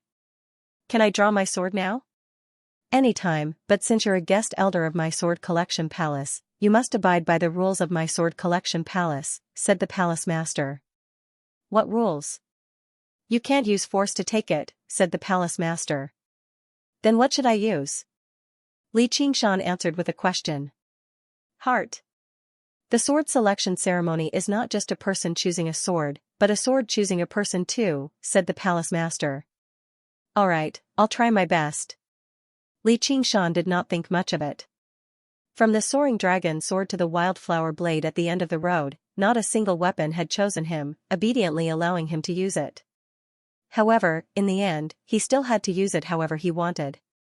"I've not worked so hard to cultivate just so weapons can pick and choose. You need to seal your cultivation," said the palace master sternly. Li Qingshan was slightly taken aback. He smiled playfully. You're making things difficult for me, Palace Master. Not being able to draw the best sword was a small matter, but if his cultivation was sealed, he would be at the mercy of others once the sword collection palace turned against him. These are the rules. They're not targeting you, said the palace master. Those who could draw their swords on the sword collection peak were all disciples who had just undergone the first heavenly tribulation. Not only did they have the right, but they were also not powerful enough to contend against the sword collection peak. They could only choose their swords based on their luck. However, at Li Qingshan's level of strength, he could ignore his heart and draw his sword with force. Since you've said that, then that's fine. Li Qingshan spread his arms and said calmly, "Please seal my cultivation, Palace Master." The Palace Master walked over and pressed his fingers together like a sword, immediately tapping all of Li Qingshan's major acupoints. With each tap, a strand of sword chi would flow in, and the dense demon chi would withdraw slightly. When it was forced back into the demon heart, it had already been enveloped by layers of sword chi. It was difficult for Li Qingshan to use all of his human cultivation, but the Palace Master only needed a single thought to trigger the sword chi and destroy his demon heart. Li Qingshan looked at the master of the sword collection palace before him with a smile. There were some things that could not be sealed. That was his greatest power. He only needed a single thought to suppress the sword chi. Even if he became slightly injured, it would not be a big deal. Their eyes met. One's gaze was deep, while the other's was clear. Both of them were tall and straight. As they stood facing each other, they were basically equal. There was also an indescribable flow of chi, like the mountain breeze that echoed between the peaks. "You can go now," said the palace master. "All right." Li Qingshan thought, "Didn't you want to fight here?" After arriving at the main hall, there was an almost straight metal chain that connected to the hidden sword peak in the sky. Li Qingshan glanced upwards and leapt onto the chain, beginning his climb with all his might. Everyone watched as Li Qingshan's figure continued to rise. As he leapt, he was like a tiger climbing a mountain, arriving at the bottom of the hidden sword peak. Li Qingshan glanced down. Everyone was already as tiny as a mustard seed. When he looked up again, at such a close distance, the hidden sword peak did not seem much different from any other mountain. Greenery and vines coiled around the rock. However, basically every rock was stabbed with a sword. There were thousands of them, making for a rather spectacular sight. However, the swords were all sealed in a layer of rust, making it impossible to tell the material of the sword. One had to make a choice based on instinct, and if the sword did not choose its owner, it was impossible to pull it out by force. Everyone wanted to know what kind of sword he would pull out. "I want the strongest sword." Li Qingshan leapt onto the hidden sword peak without any hesitation. Even if he had already given up on the path of the sword, the stronger the weapon, the better. He could still sacrifice it if he did not use it. He could not help but think of something. If he sacrificed all the swords on the hidden sword peak on the Azura altar of armaments, he wondered what kind of Azura weapon he would obtain. However, he could only think about it for now. The Azura altar of armaments also needed to test the strength of the sacrificer. The end-blossoming blade was already the most powerful weapon he could wield right now. Discarding these stray thoughts, Li Qingshan began searching through the sword collection peak. Although the master of the sword collection palace had sealed up his demon heart, his strength of the ox demon could not be sealed up. He was confident he could draw out any sword on the sword collection peak. What mattered was how he could find the strongest sword. He climbed up and down. He seemed like he was focused on searching for the sword, gripping the rusty hilt from time to time before releasing it again. Actually, he was secretly practicing the spirit turtle's method of suppression to derive it. On a platform at the foot of Sky Leaning Peak, a group of outer sect disciples who were only in the chi refinement realm looked up as well. Their eyes were filled with envy and hope as they discussed among themselves softly. "Who is this person? He's so powerful." "You're really ignorant, haven't you heard of Li Qingshan?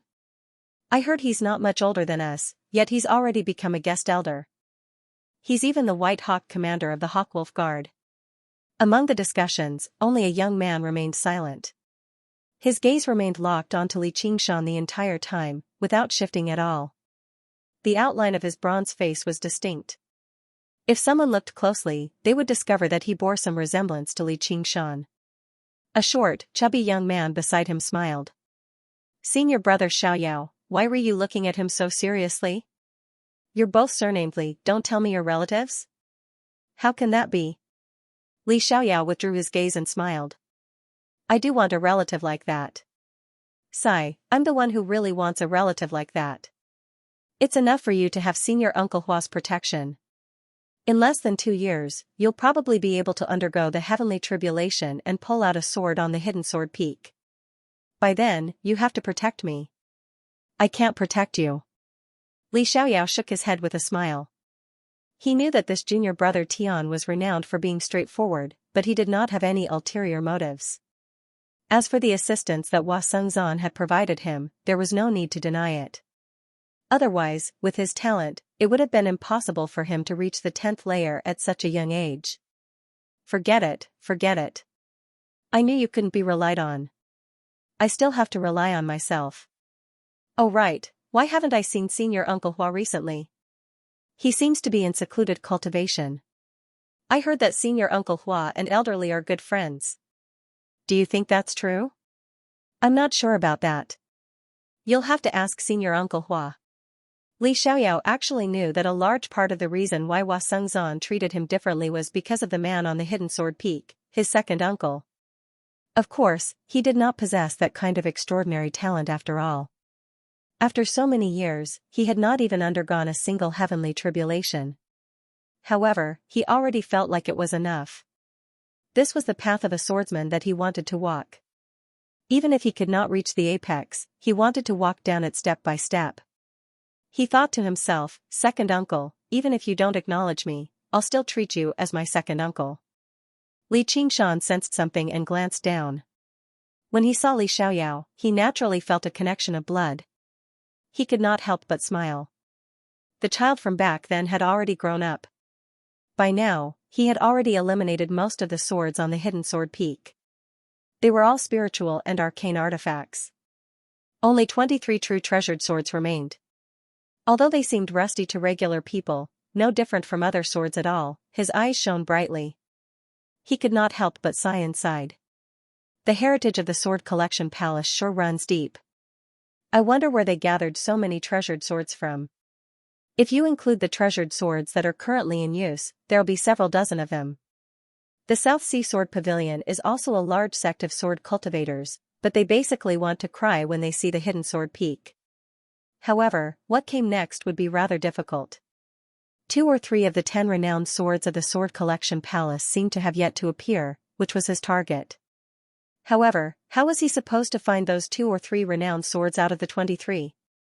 The hidden sword was not just a collection. It was also a seal. Li Qingshan knew very little about the 10 renowned swords of the Sword Collection Palace, so he had no idea about the names or characteristics of the remaining renowned swords. Under the circumstances where their grades were similar, even the spirit turtle would struggle to find out which sword was the renowned one. He felt rather regretful. If he had known earlier, he would have investigated a little. Making up his mind, he might as well search through them one by one.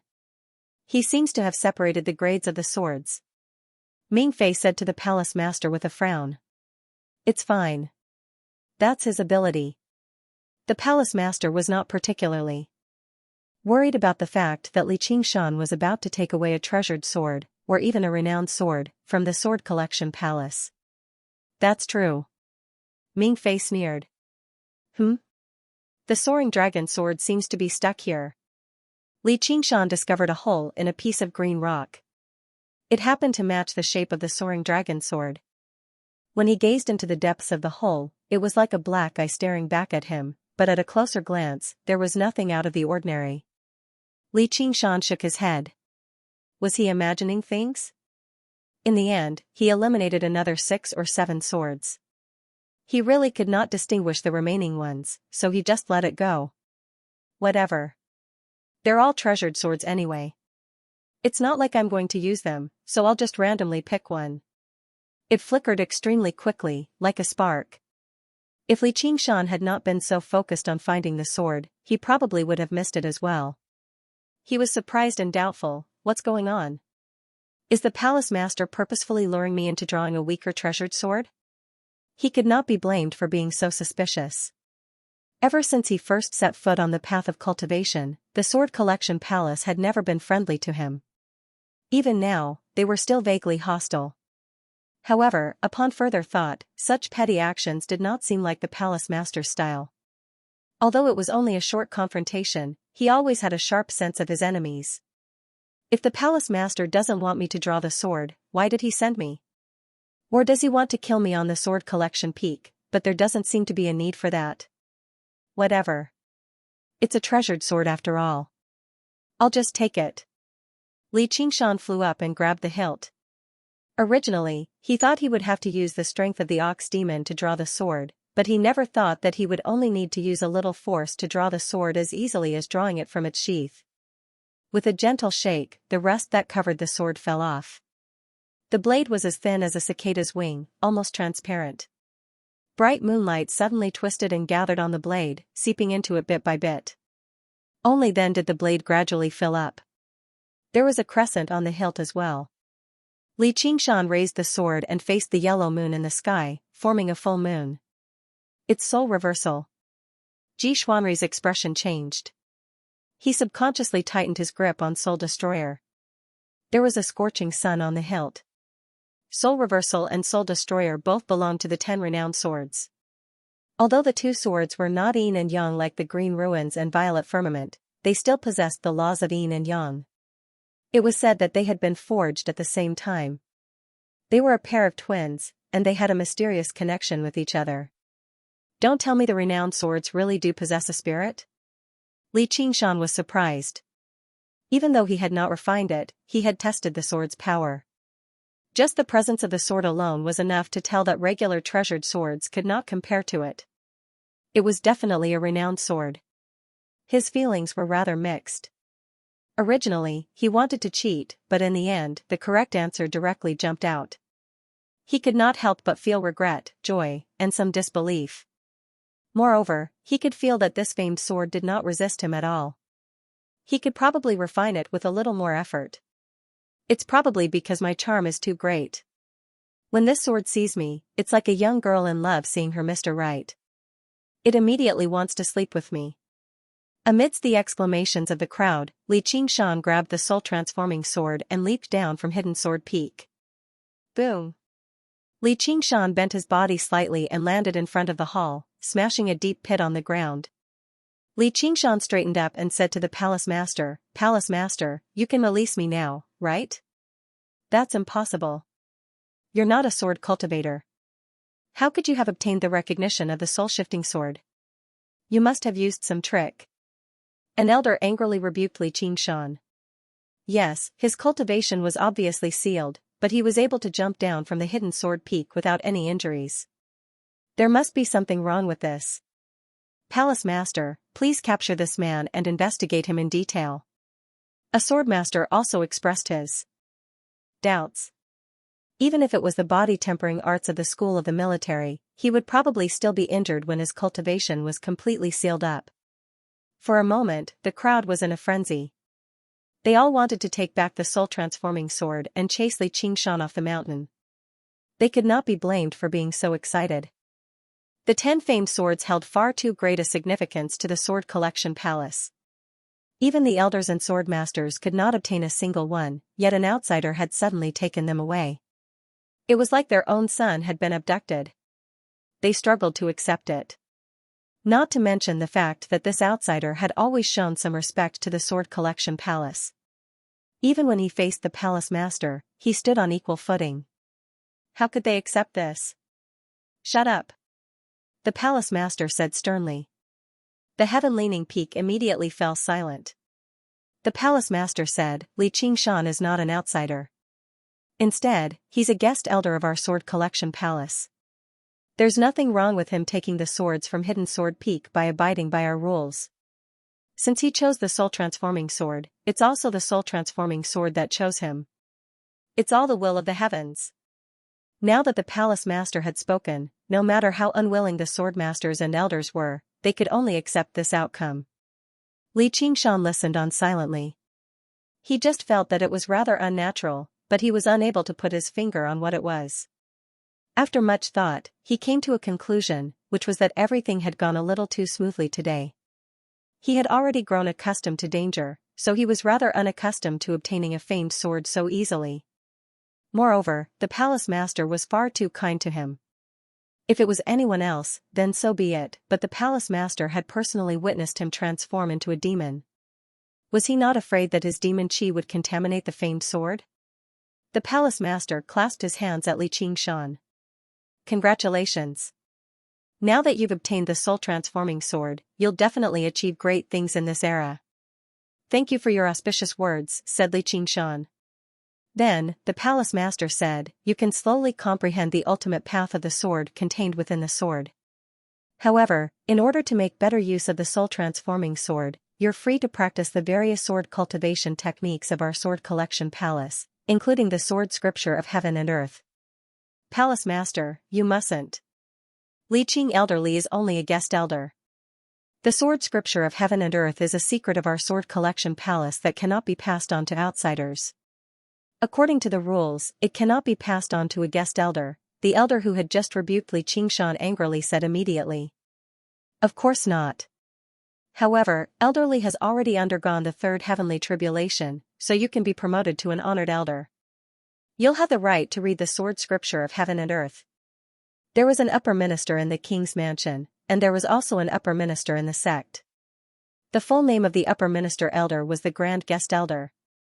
They had a transcendent position in the sect, but the probability of them appearing was much lower. Usually, there wouldn't be one in a few hundred years.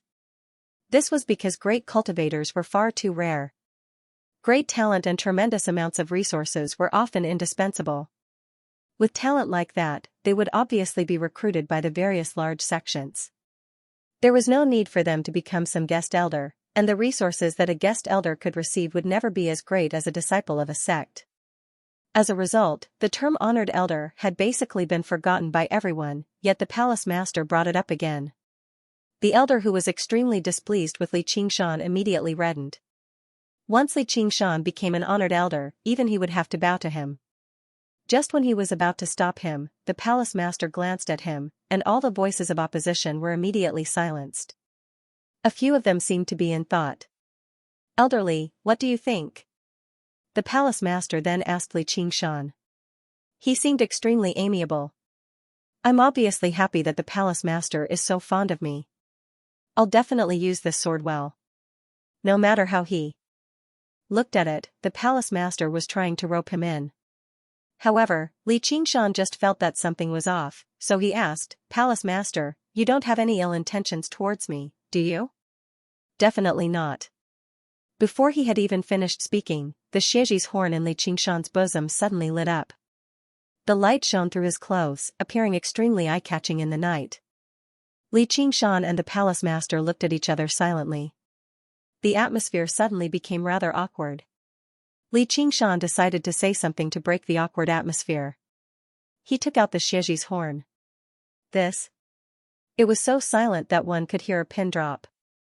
Not a single swordmaster or elder of the sword collection palace did not recognize the Xiaoji's horn. They all knew about its ability to distinguish between truth and lies. They could not help but look at the palace master's face, and they all felt rather awkward. No matter how much hostility they felt towards Xianxia, having their lies exposed right in front of him was like a slap to their faces. After all, the sword collection palace was still a righteous sect, and the palace master was basically equivalent to the pride of the entire sword collection palace. The palace master squinted his eyes slightly, and a flash of anger seemed to flash through them. However, he immediately recovered his composure.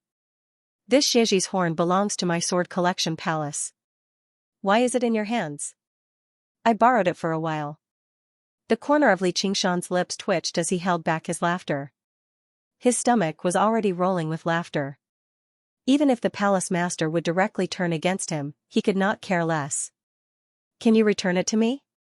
The palace master asked. Sure. Xianxia passed the Xiaoji's horn to the palace master and could not help but ask, Palace master, does what you said earlier still count? Of course. This item has been around for a long time, so it's no longer as effective as before. You don't have to worry too much about it, said the palace master. It's just a small matter. I obviously won't worry about it. Li Qingshan became even more certain that there was a scheme here, but he was unable to figure out what it was. If they wanted to harm him, just now, when his cultivation was sealed up, would be the perfect time. Even if he had hidden his strength, it would definitely be extremely dangerous if several great sword cultivators worked together with the formations of the entire sword collection palace. Even he was not confident that he could escape unscathed. Just what was the master of the sword collection palace planning? However, since the palace master did not turn against him, Li Qingshan was more than happy to become an honored elder. He wanted to see just what he was capable of. The next morning, the light on the sword collection peak had already dispersed, and the sun shone down on the various peaks. As a result, the master of the sword collection palace held a simple ceremony on Heaven's Leaning Peak, formally conferring Li Qingshan as an honored elder of the sword collection palace. In the majestic palace, all the sword masters and elders, regardless of whether they were convinced or not, bowed to Li Qingshan together and greeted him, Elder Shangqing. Li Qingshan crossed his arms and stood high up on the platform. He had a lazy smile on his face and the soul-rotating sword hung by his waist. The sword collection palace master asked, "Does High Elder have anything to say?" Li Qingshan coughed into his fist. "Then I'll say a few words. There's no need to be so polite, fellow cultivators. Since I've become an honored elder of the sword collection palace, I'll definitely do my best to serve the sword collection palace. As long as the palace master gives the order, I'll go through mountains of blades and seas of fire. Of course, there may still be people here who have ill intentions towards me, but I am sincere to you. If you don't believe me, take out the Xieji horn." The sword masters and elders looked at one another. Their eyes were filled with anger. Not only were his words completely insincere at the beginning, but his last sentence had even touched on their sore spot. This kid was as despicable as he could get. From the corner of his eye, Li Qingshan could see that the sword collection palace master's pinky finger on the Heaven's Leaning sword was trembling slightly. If he continued to agitate him, he might just fall out and draw his sword. He could not help but chuckle. "I'm just joking, just joking. Anyway, I hope we can work hard together and make the sword collection palace better and better." After that, the sword collection palace master could not be bothered with any more pleasantries. He directly said to Ji Xuanri, "Xuanri, take Elder Shangqing to the Pavilion of Heaven and Earth to read the Hidden Sword Manual of Heaven and Earth." Afterwards, he left with a flick of his sleeve. The elders and sword masters dispersed as well. The hall quietened down. Ji Xuanri smiled. "Elderly, it's been so long since we've met, but we still haven't formally met. I'm Ji Xuanri. If you don't mind, you can just call me Xuanri." Although he spoke politely and his bearing was rather peaceful, he could not hide his pride as a prodigy. He was like the sun in the sky, always standing high up as it illuminated the world. All right. Li Qingshan had almost killed the crown prince of the Great Xia not long ago, so why would he care about a crown prince of the Green Province? Then I won't stand on ceremony and call you Qingshan. Speaking of which, our swords are quite related. Really? What's the connection? Li Qingshan asked. Qingshan, you probably know very little about the 10 renowned swords of the Sword Collection Palace. This sword of mine is called Soul Destroyer. It was born from the same cauldron as Soul Switcher. You can say they're swords of brothers. Ji Xuanri patted the Soul Destroyer sword on his waist. Then I'm flattered. Li Qingshan smiled and asked, "You must have many brothers and sisters. You're called Ji Xuanri, so is there another one called Ji Xianyue?" He had already roughly understood that Little N's original name was Ji Xianyue, while Xianyue was a homonym given by the Dark Queen to commemorate her daughter who had passed away. Ji Xuanri thought for a moment. Let's talk as we walk. The two of them stepped out of the hall. Ji Xuanri did not fly either. He walked slowly towards Heaven Leaning Peak and said after a moment of thought, "This is a private matter of my family, so it's not suitable for others to know about it. However, the private matters of the King Chu's estate are the official matters of the Green Province. Who knows how many rumors there have been a long time ago. Since you want to hear it, Qingshan, there's nothing to hide. I do have a younger sister called Xianyue, but she passed away when she was young. This is also one of my greatest regrets in my life." Ji Xuanrui's expression was rather sorrowful, as if he truly felt great regret. Really? Li Qingshan gazed at it closely, but he struggled to tell the truth from the lies. He only regretted the fact that the 9 transformations of the demonic and divine did not have the Xieji transformation, which could allow him to distinguish between truth and falsehood. If he saw someone putting on an act, he would throw a punch at them. Perhaps you don't quite believe me. Although the Sword Collection Palace and the Umbraline sect are rather hostile, we're on very good terms. However, ever since Xianxia passed away, the Dark Queen's mind has become rather abnormal. She believes my mother is the one who caused Xuanyua's death. That's why it's better to just kill her. Li Qingshan sniggered. That's not true. Right now, the Green Province is beset with problems both internally and externally. The locust plague is everywhere internally, while the Mist Province poses a threat externally. It's exactly what we need the 2 great sects to put aside their differences and work together. If the Dark Queen hadn't provoked us and insisted on killing the disciples of our Sword Collection Palace, we wouldn't have taken the initiative. Actually, even if you hadn't stopped us, I would have spared the Dark Queen's life. Ji Xuanrui's words truly possessed the bearing of the future King Chu, placing the entire Green Province in the palm of his hand. Oh? Aren't you afraid of your mother getting angry? Li Qingshan asked. This is for the overall situation of the Green Province. I believe my mother will understand. We've arrived at the Pavilion of Heaven and Earth. Ji Xuanrui stopped. As he spoke, he had already arrived before a building. The building had been carved out of a mountain, standing over 300 meters tall. It was lofty and grand, with the 2 words Heaven and Earth carved on it. It seemed like it had been carved out with a sword, sharp and majestic. I want to refine the soul-switching sword after I practice the sword scripture of Heaven and Earth, said Li Qingshan. Li Qingshan said. With the wildflower blade soul around, he probably would never be able to refine the soul-switching sword. Fair enough. It's not like we're in a hurry. You can properly comprehend the path of the sword. I believe there will be a day when we can fight side by side. Ji Xuanrui clasped his hands and left gracefully. Li Qingshan rubbed his chin and pondered for a while. Various questions ran through his head. As it seemed, Ming Fei and Ji Xuanrui really did not seem like the culprits behind Little An's death, and Ji Xuanrui seemed like he was trying to befriend him. He could not see any ill intentions. However, the affairs of the world were unpredictable, and the hearts of people were unpredictable. He could not be certain just like that. He could not help but sigh inside. Why wasn't there the Xieji transformation? Whatever. I'll see just how impressive the supreme technique of the Sword Collection Palace is first. Even if I don't practice the path of the sword, I can still teach it to Little and the soul-switching sword. With that in mind, Li Qingshan strode into the Pavilion of Heaven and Earth. The cries of ghosts still echoed through his ears. Fu Qingjin roused from the deep darkness. He felt like his head was splitting. Every inch of his body seemed to groan. He reached beside him almost instinctively, and a cold, smooth sensation filled his hand. He eased up. The green ruined sword was still there. Senior brother, you're awake, Yu Zijian said in surprise and joy. Zijian, as long as you're fine. Fu Qingjin saw Yu Zijian and forced out a smile with difficulty, but it came from the bottom of his heart. Senior brother, your cultivation. The rims of Yu Zijian's eyes reddened.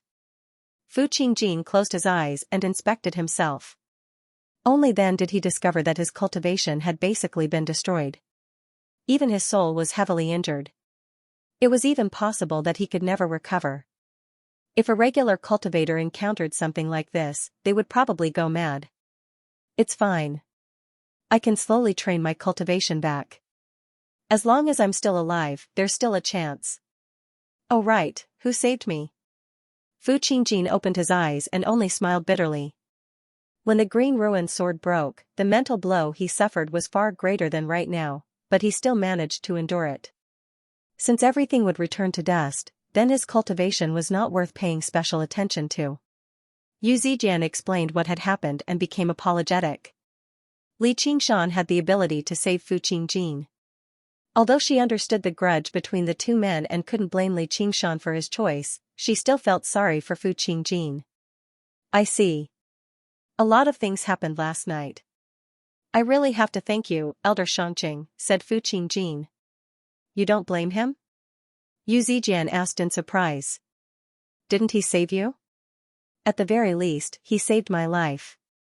Otherwise, I wouldn't have been able to hold on until Palace Master and the others came to rescue me. As Fu Qingjin said that, he stroked the green ruined sword gently and sensed the weakening of its soul.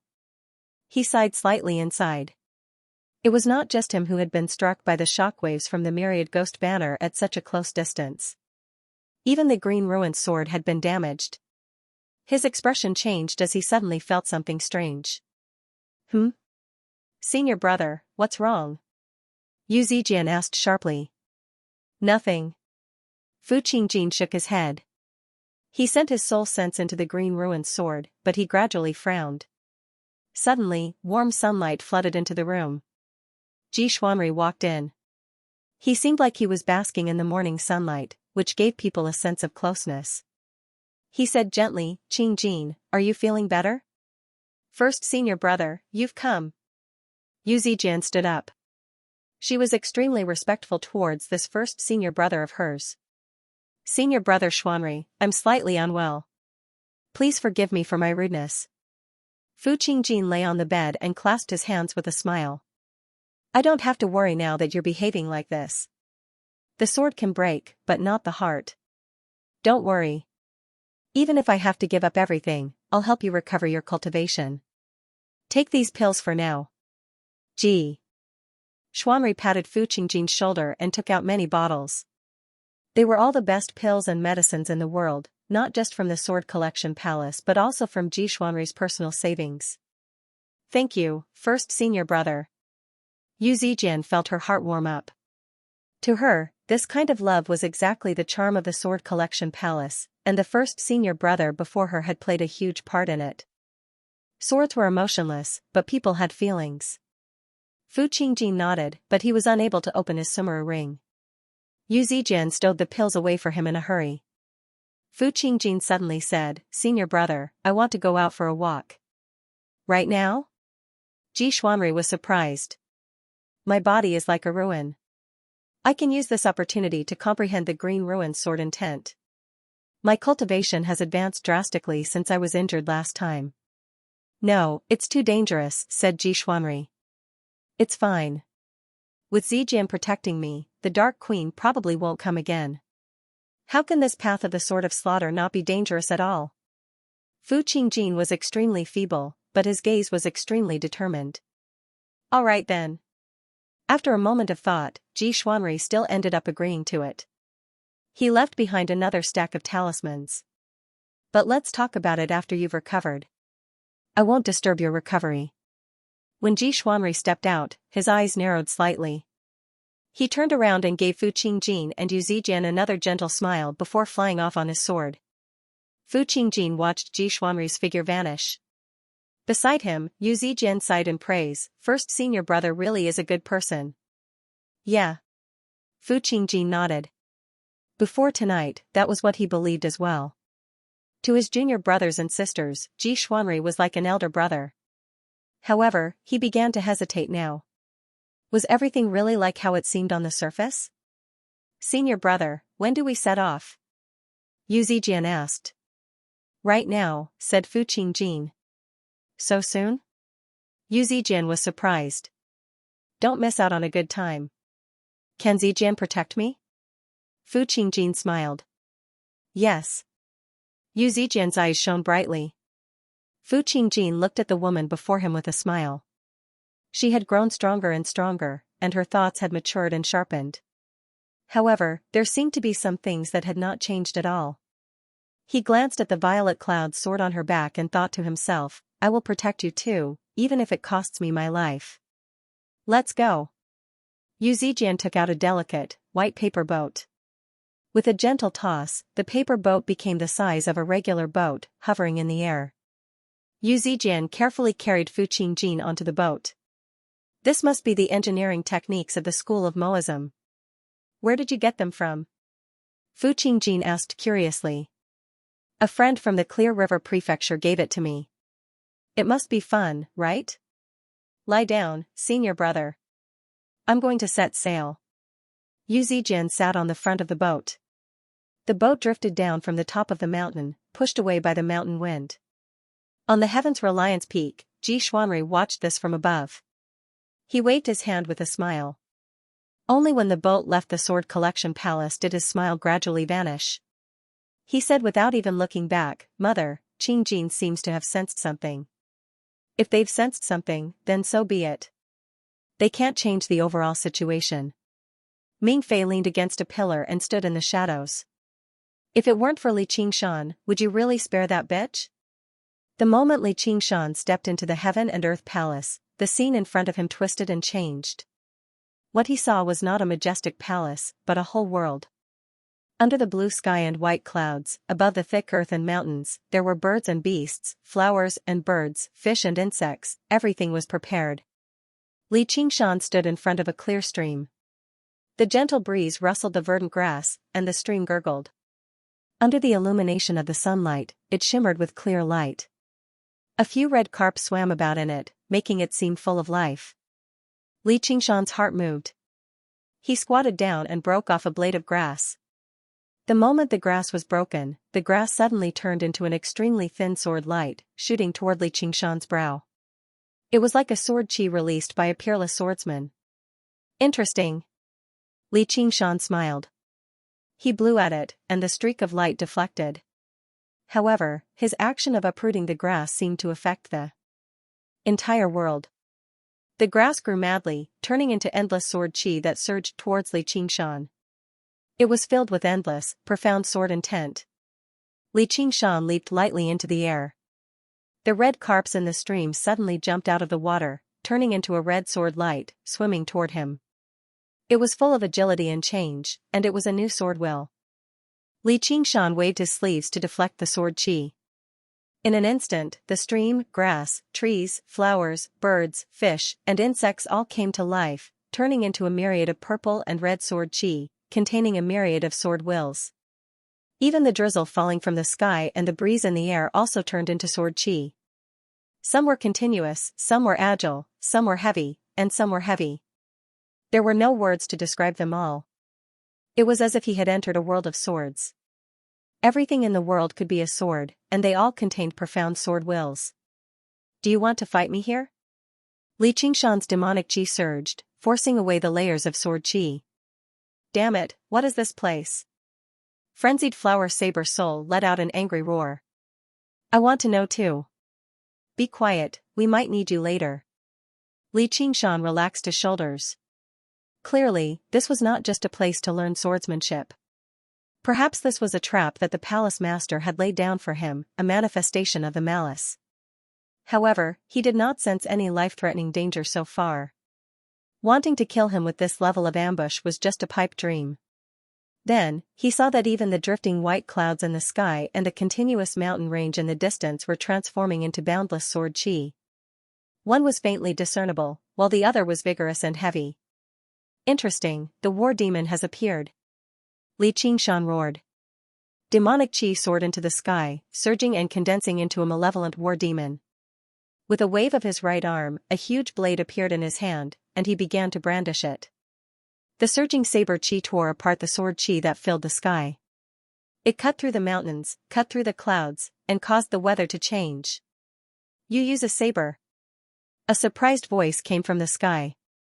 "Are you not cultivating in the Tao of the sword?" A voice immediately echoed from beneath the ground. The two voices were both old, but one was clear, while the other was heavy. It was like the difference between heaven and earth. As the two voices rang out, the constantly evolving sword chi in the surroundings turned back into mountains, rivers, white clouds, flowers, birds, fish, and insects. The world returned to its original state. Even the grass that Li Qingshan had snapped regrew, swaying gently. "You must be the Heaven and Earth Elders of the Sword Collection Palace." Although Li Qingshan did not know much about the Sword Collection Palace, he did have some understanding of the peak cultivators of the sword. The Chan Monastery of Devanaga had the 4 guardian kings, while the Sword Collection Palace had the 3 great sword cultivators. Apart from the palace master, there were the Heaven and Earth Elders.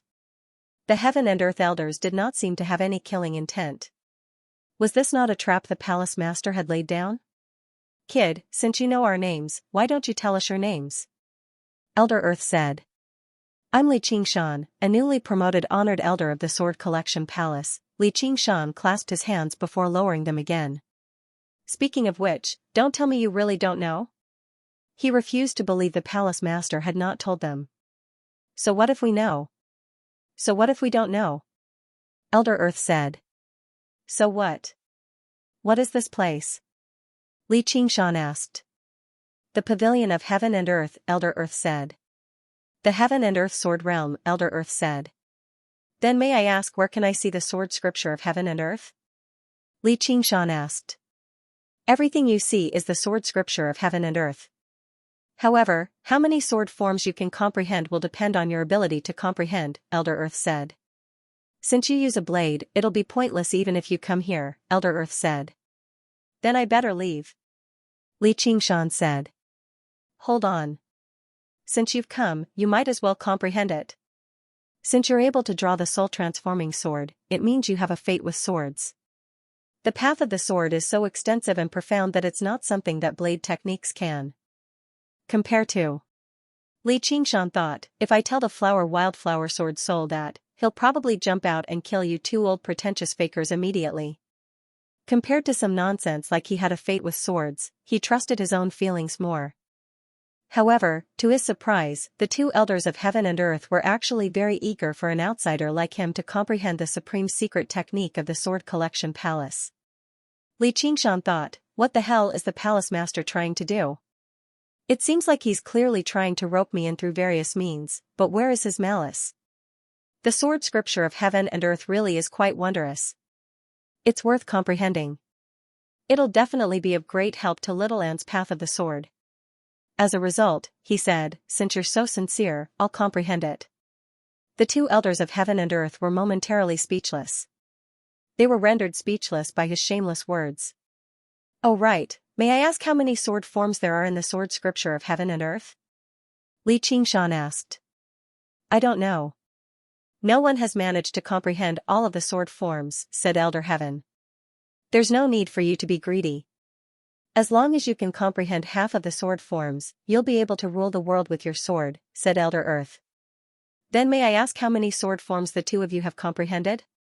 Li Qingshan then asked. 2,142 forms, the two elders of Heaven and Earth said rather proudly.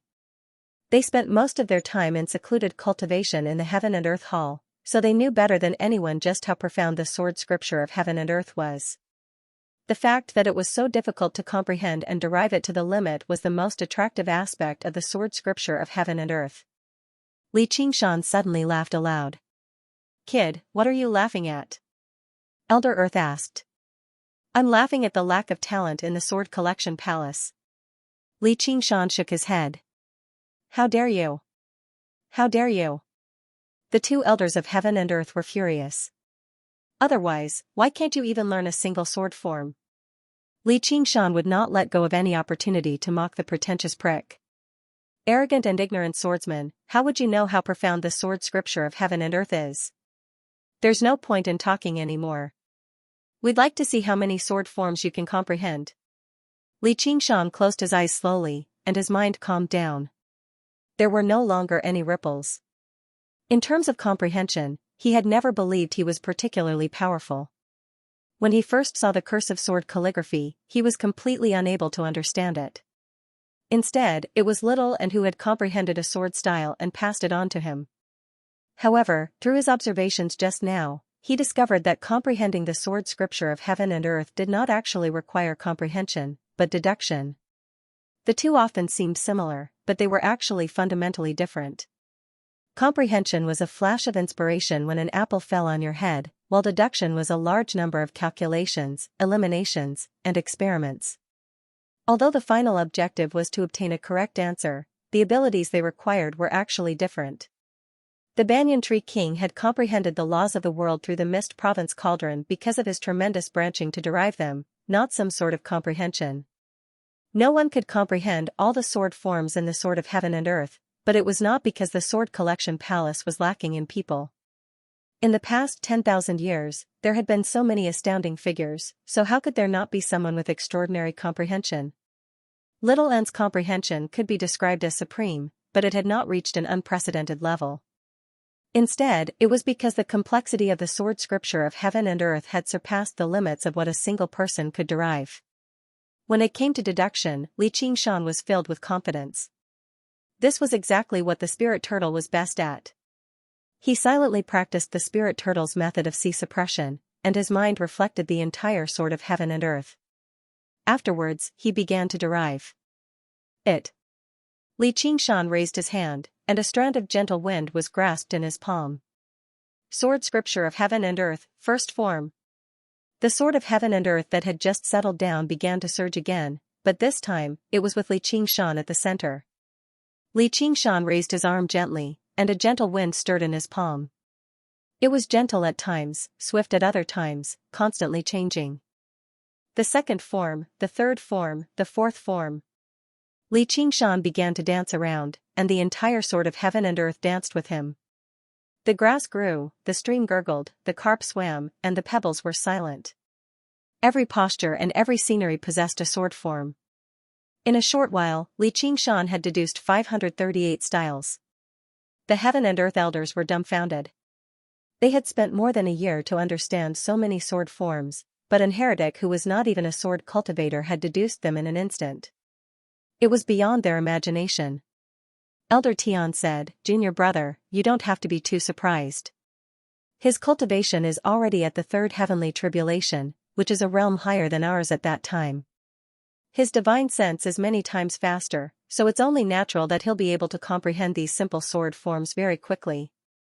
This is just the beginning. Senior brother is right. The more sword forms there are in the book of heaven and earth scripture, the more profound and obscure it will be. Soon, he will know how powerful it is." As expected, when he deduced the 767th move, Xianxia's movements gradually slowed down, but they were still as smooth as flowing water. He pushed the spirit turtle's powers of divination to the limit. Compared to the unpredictable heavenly secrets and fate, the sword scripture of heaven and earth hidden in the realm of heaven and earth was not particularly complicated. Elder D asked in surprise, "Where did he come from? How can he comprehend it so quickly? Even great cultivators can't comprehend it so quickly." Elder Tian asked in doubt, "Is he really a natural-born prodigy of the sword?" Elder D answered with a question, "Then what do we count as?" Elder Tian was unable to answer either. All those who could become great sword cultivators were prodigies of the sword. They were the best of the best. Let's keep watching. He'll reach a great bottleneck very soon. The sword forms he's comprehending right now are only the most basic. When Xianxia reached the 1001st form, he suddenly paused, as he had already comprehended all the most basic elements in the realm of heaven and earth scripture, from a blade of grass or a droplet of dew to a cloud or a mountain range. Xianxia, I admit that you are indeed a person of my path of the sword. To be able to comprehend over 1,000 sword forms in such a short amount of time, it's enough for you to enter the history of the Sword Collection Palace, Elder Tian said in amazement. There was even a sense of relief in his voice. Alright, let's stop here for today. Don't bite off more than you can chew. You'll need at least a decade to completely grasp these 1,000 sword forms. It'll be enough for you to use for the rest of your life, said Elder D. Can you shut up? Don't disturb other people when they're cultivating. You're already so old, yet you don't even have this bit of common sense? Xianxia barked rudely. Elder Tian and Elder Tian were both furious. The world changed color because of them. Just how many years had it been since someone dared to talk to them like that? You really don't know what's good for you. Then continue comprehending. If you can't comprehend 1,951 forms, don't even think about leaving the realm of heaven and earth scripture, Elder D said furiously. Don't compare me to you? Xianxia thought about it for a while before suddenly thinking of something. I've got it. Xianxia began to move again. He formed a sword with his fingers and pointed them at the sky. Rumble. A bolt of lightning pierced through the sky. The clouds surged and piled up. A slanting drizzle fell and merged into the stream. The stream seeped into the soil, causing plants to sprout and flourish. The bugs hidden in the soil crawled up the leaves and made their own sounds. It was just now when Elder Tian and Elder Tian tested him that he was enlightened. Just gathering all the basic elements could not be called a world. These elements had to interact with each other to produce more changes. Therefore, he disrupted, reorganized, and evolved. After introducing these changes, the difficulty of derivation multiplied. However, although Xianxia's movements were slow, he did not stop. The spirit turtle was as calm as it could be. It was also as patient as it could be. It continued to deduce each move. Elder Tian and Elder Tian were already speechless. They could not help but shout in their hearts, "Slow down, slow down." However, Xianxia did not care about their feelings. Not long after, he surpassed the 1,951 forms that Elder D had mentioned. After a few more days, he surpassed Elder Tian's 2,142 forms. The heaven and earth sword realm began to show changes that Elder Tian and Elder Tian had never seen before. The sun rose and set. The moon and stars moved. Frost covered the ground. Winter snow fell. Other than the basic cycle of life and death, Xianxia introduced the 4 seasons and the 4 seasons. Elder Tian and Elder Tian had no other thoughts. They stared blankly at this scene. What happened next was like a dream. One moment, it was the lonely desert. The next moment, it was the raging sea. Xianxia was like a god. He stood at the center of the world and manipulated everything in the world. Whether it was the coldness of the glaciers or the fierceness of the erupting volcanoes, they all contained mysterious sword forms. After who knew how long, Xianxia suddenly opened his eyes. The sword realm of heaven and earth had suddenly shattered. He was currently standing in a dark, deep, lofty hall. 2 sword-wielding old men sat nearby, staring at him blankly. Their mouths were agape, completely unaware of what had just happened. Xianxia stepped out of the pavilion. He only said 3 words that echoed in the heaven and earth pavilion. Outside the pavilion of heaven and earth, who knew how many days had passed, but the sun remained bright and beautiful. Everything in the heaven and earth sword realm was like a dream. Xianxia glanced at his hands. The feeling of controlling everything was truly intoxicating. It was no wonder that the heaven and earth elders refused to leave. The 3,000 sword forms were reflected in his mind. The profoundness of their changes and the wonders of their derivation broadened his horizons. The level of mastery was no less than the inherited blade style from the last ending frenzied blade. This was probably the most powerful sword style in the world of the 9 provinces. Once he used it, he could look down on the entire world. Of course, who knew how much time it would take for him to truly master it, but it would definitely be much easier than the heaven and earth elders. This was because he had grasped a complete sword manual. There was a fundamental difference between him and those who tried to comprehend it blindly. Though, just who left behind the sword manual of heaven and earth? Xianxia had a vague guess. When he derived the 3,000 sword forms, he sensed that they were similar to the sword intent within the 3 absolutes calligraphy. Although they were completely different forms of expression, they achieved the same result through different means. As a result, he derived the sword style he had learned from the 3 absolutes calligraphy. Sure enough, they resonated with each other, which was why he was able to completely derive the 3,000 sword forms in such a short amount of time. The 5 absolutes immortal truly had left a deep mark on the Green Province. Xianxia glanced back. Could it be? Congratulations on comprehending the supreme way of the sword in the sword manual of heaven and earth. The palace master's gaze was rather mixed. As the palace master, he had only comprehended 1,751 forms.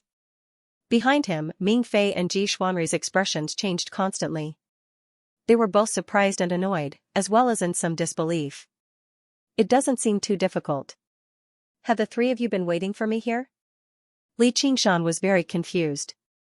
No matter what the palace master was scheming, even the North Moon could die if the 5 great sword cultivators worked together with the protective sword formation. Meanwhile, the strength he had displayed had always been that of a demon king. Was there a need to keep giving him benefits? Given the huge difference in strength. Just what was the point of scheming? Or did they want more? Xianxia. I have a presumptuous request. Can you record down these 3,000 sword forms and pass them down? Ji Xuanri said with anticipation. The Sword Collection Palace Master and Ming Fei were tempted as well. This was the biggest difference between understanding the entire sword style and only a portion of the sword style. The latter could not be taught, because the evolution in the heaven and earth sword realm was too complicated. Apart from the most basic sword moves, once they entered the stage of blending and evolution, every sword show would have their own experiences. No path was exactly the same. At most, they could only verify each other. Only by ascending to the pinnacle, taking everything into one's eyes and understanding all of the changes, would one be able to impart it to others. Even if it was just a single move, it wouldn't be enough. That's not a problem at all. After all, I'm an upper-class elder of the Sword Collection Palace. If it weren't for Palace Master's generosity, I wouldn't have been able to learn this heaven and earth hidden sword manual, Li Qingshan said very generously. The Master of the Sword Collection Palace's eyes lit up, and the corner of his lips curled up slightly. Not only could the complete sword manual of heaven and earth advance his cultivation drastically, but it could also cause the strength of the entire Sword Collection Palace to undergo a qualitative change. Then I'll be troubling you, Qingshan, said Ji Xuanri. Li Qingshan changed the topic. However, I'm not a sword cultivator after all. So far, I've only roughly derived the heaven and earth hidden sword manual. I'll only be able to summarize the mysteries of the sword style after mastering it. And if I want to write down a sword style on paper, probably even 10,000 pieces of paper won't be enough, let alone something that can be completed in a single day. If I make any mistakes in my haste, I'll be in deep trouble. Li Qingshan brushed him off seriously. Only an idiot would pass on a supreme sword style even though he clearly knew that the Master of the Sword Collection Palace was hostile towards him. He could use this to keep them in suspense so that the Sword Collection Palace would have to reconsider no matter what scheme they were up to. The Master of the Sword Collection Palace frowned. He could tell that Li Qingshan was trying to evade him, which made him very displeased. However, Li Qingshan's reason was upright and righteous. He could not find any problems with it, and since he was counting on him to pass on the heaven and earth hidden sword manual, he could not push him too hard. Then take your time to comprehend it. I'll assist you in accomplishing it sooner. By then, you can become a true great elder of our Sword Collection Palace. I'm a disciple of the Chan Monastery of Devanaga, said Li Qingshan. A great elder's status in the Sword Collection Palace was no less than the Master of the Sword Collection Palace, or even a little higher. They could decide the direction the entire sect took, so their authority was much greater than that of a high official elder. Yet, the Master of the Sword Collection Palace was actually willing to let an outsider like him hold the position. I'm just a secular disciple.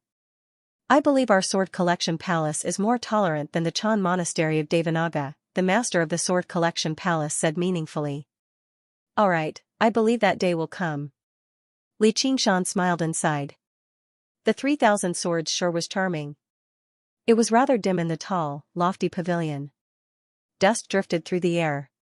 Li Qingshan made his way through the rows of tall, heavy bookshelves, quickly flipping through the books before closing them again.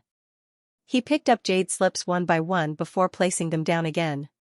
The Hidden Sword Pavilion, this was where most disciples of the Sword Collection Palace practiced the path of the sword.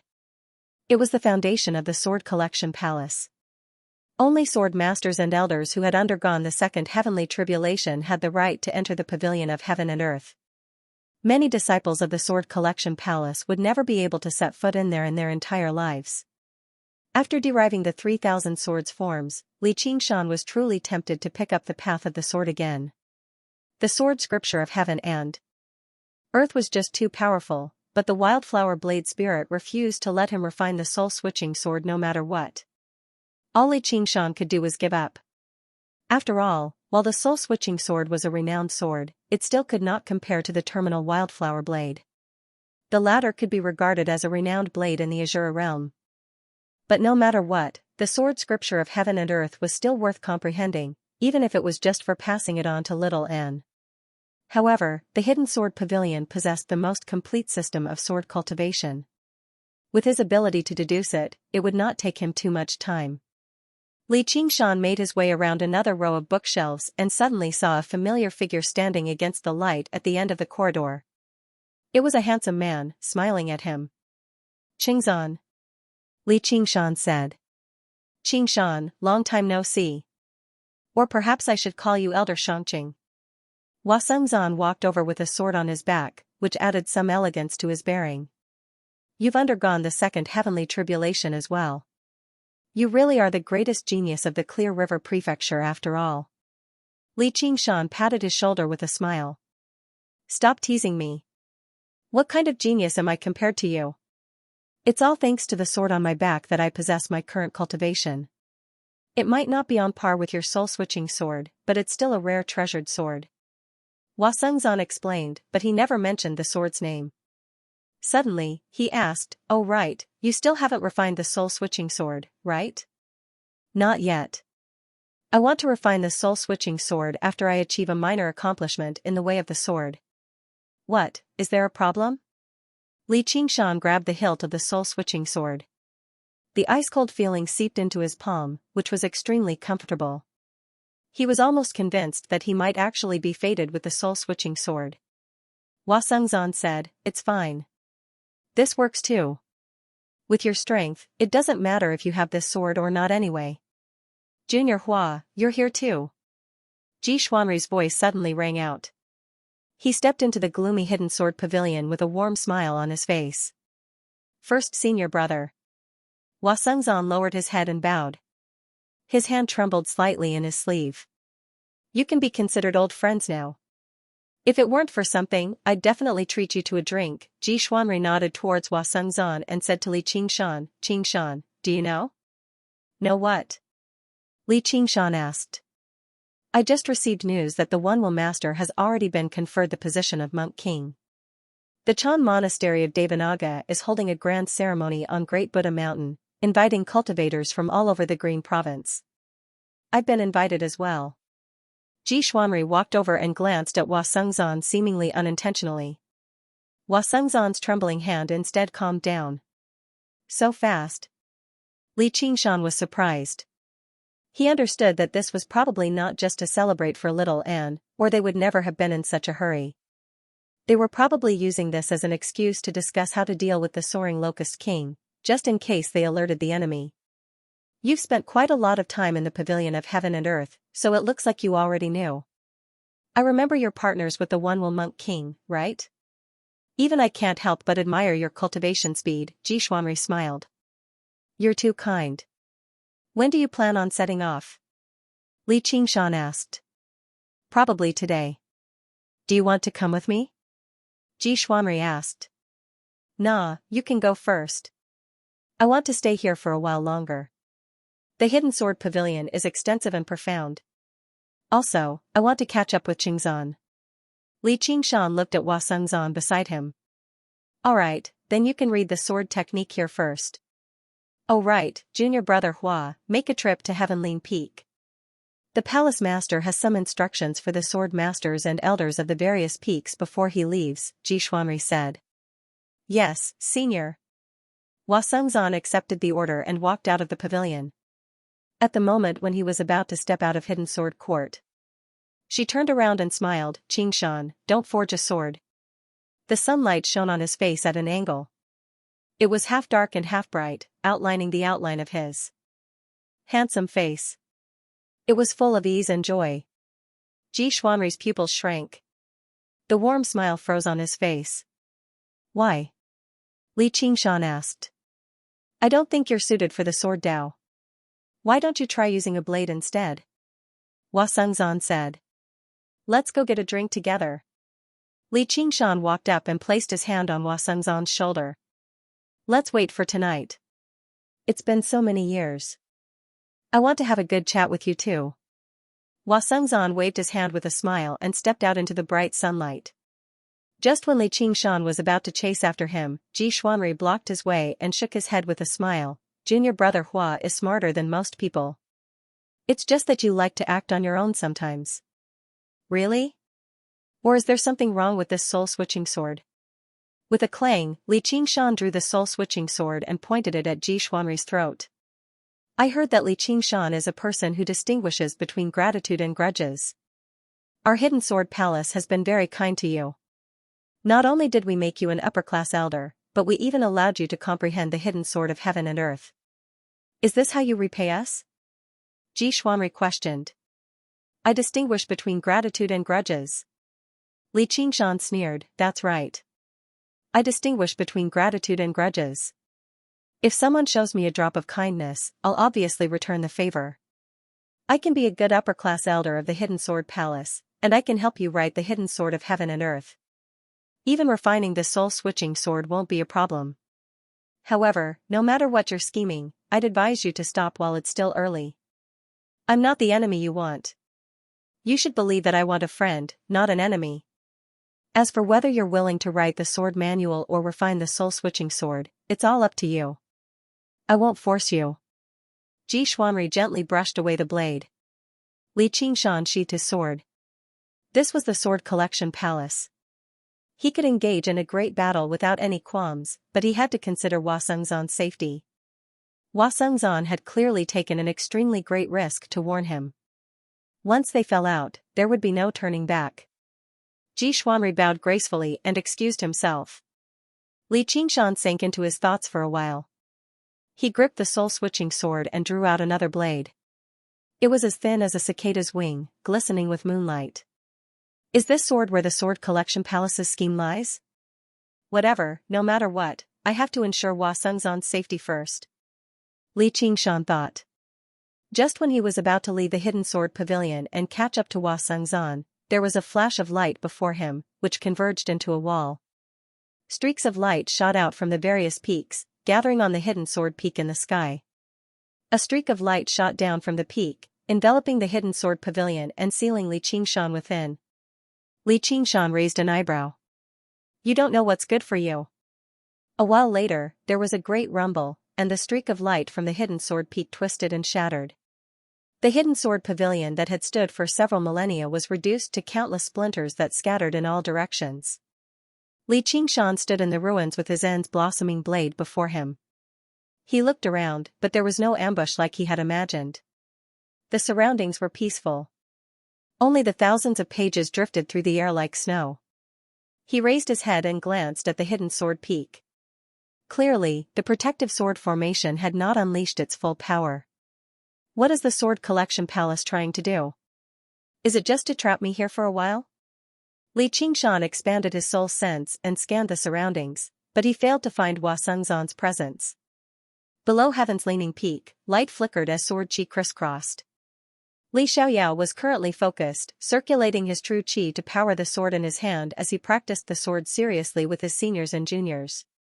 There was a great rumble, and everyone stopped what they were doing.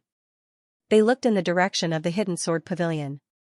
Li Xiaoyao shifted his gaze, but he continued practicing. Suddenly, a tall figure appeared before him. Where's Hua Sengzan's dwelling? Li Xiaoyao was taken aback. He never thought Li Qingshan would appear before him again and take the initiative to speak to him. Everyone bowed with their swords in a hurry. Elder Xianxia. Elder Xianxia, Elder Hua has gone out with the palace master and the others, Li Xiaoyao said politely. Are there any other elders or sword masters with them? Li Qingshan's heart sank, and he asked further. I don't think so. God damn it.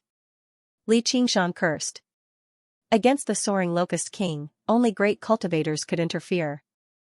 Even if it was a regular ceremony, there was no reason to only bring Hua Sengzan.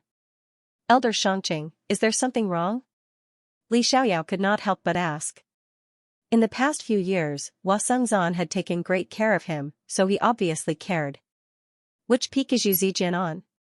However, Li Qingshan learned that Yu Zijian had taken Fu Qingjin on a journey, and his frown deepened. Fu Qingjin was so heavily injured, so why was he not resting properly in the Sword Collection Palace? What was he traveling for? A shadow loomed over him. Li Qingshan made up his mind. Whatever. I'll go to the Chan Monastery of Devanaga and see what they're up to. Li Qingshan looked around, only to see the bewildered Li Xiaoyao. Although he had already made up his mind to end his grievances, he could not sever the feeling of being connected by blood. When he thought about how the name Xiaoyao originated from his bad taste, he said, You're coming with me. Me? Where are you going? Li Xiaoyao pointed at his own nose. What are you asking so many questions for? I can see that you have some talent, so I'm going to take you out for training. Li Qingshan grabbed Li Xiaoyao's shoulder and took off.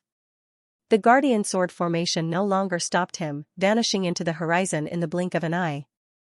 The disciples of the Sword Collection Palace stared at him blankly. They still had no idea what had happened. The short, plump young man sighed. Sigh, Xiaoyao sure has hit the jackpot. He's actually caught the eye of an elder. Sigh, why don't I have that kind of luck? Elder Shangqing, where are we going to train? This was the first time Li Xiaoyao had been so high in the sky. He saw the scenery on the ground change rapidly. Apart from his instinctive fear, he also felt an irrepressible excitement. We're here.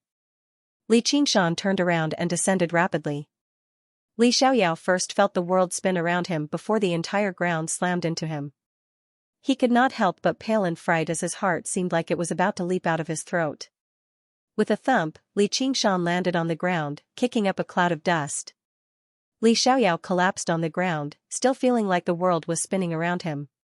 He recovered after quite some difficulty and looked around, only to discover that he was only at the foot of a barren mountain. It did not even seem as dangerous as the Sword Collection Palace's mountain peak. Elder Shangqing, where are we? Don't call me elder. Li Qingshan barked. He was completely sick of this form of address right now. That's, senior.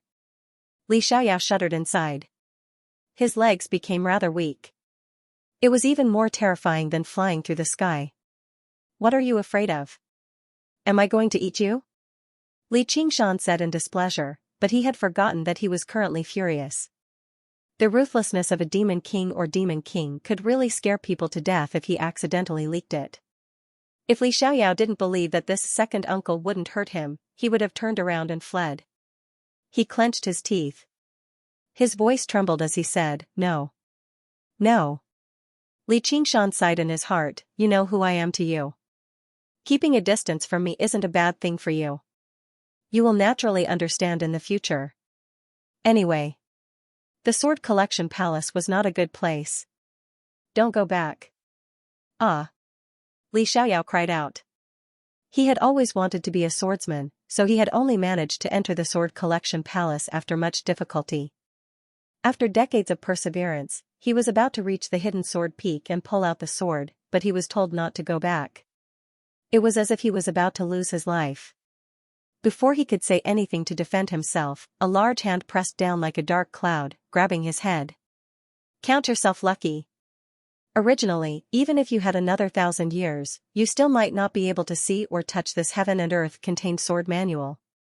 Now that I've passed it to you, how much you can comprehend will depend on your own ability. The various changes of the heaven and earth contained sword manual were reflected in Li Qingshan's sea of consciousness, directly imprinting them into Li Xiaoyao's mind. Li Xiaoyao's body twitched as if he had been electrocuted. An unimaginably intense pain spread through his entire body, as if an entire world had been forcefully shoved into him.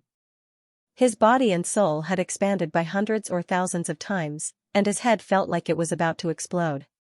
He wanted to faint, but he was terrifyingly clear-headed. He could feel every tiny bit of pain.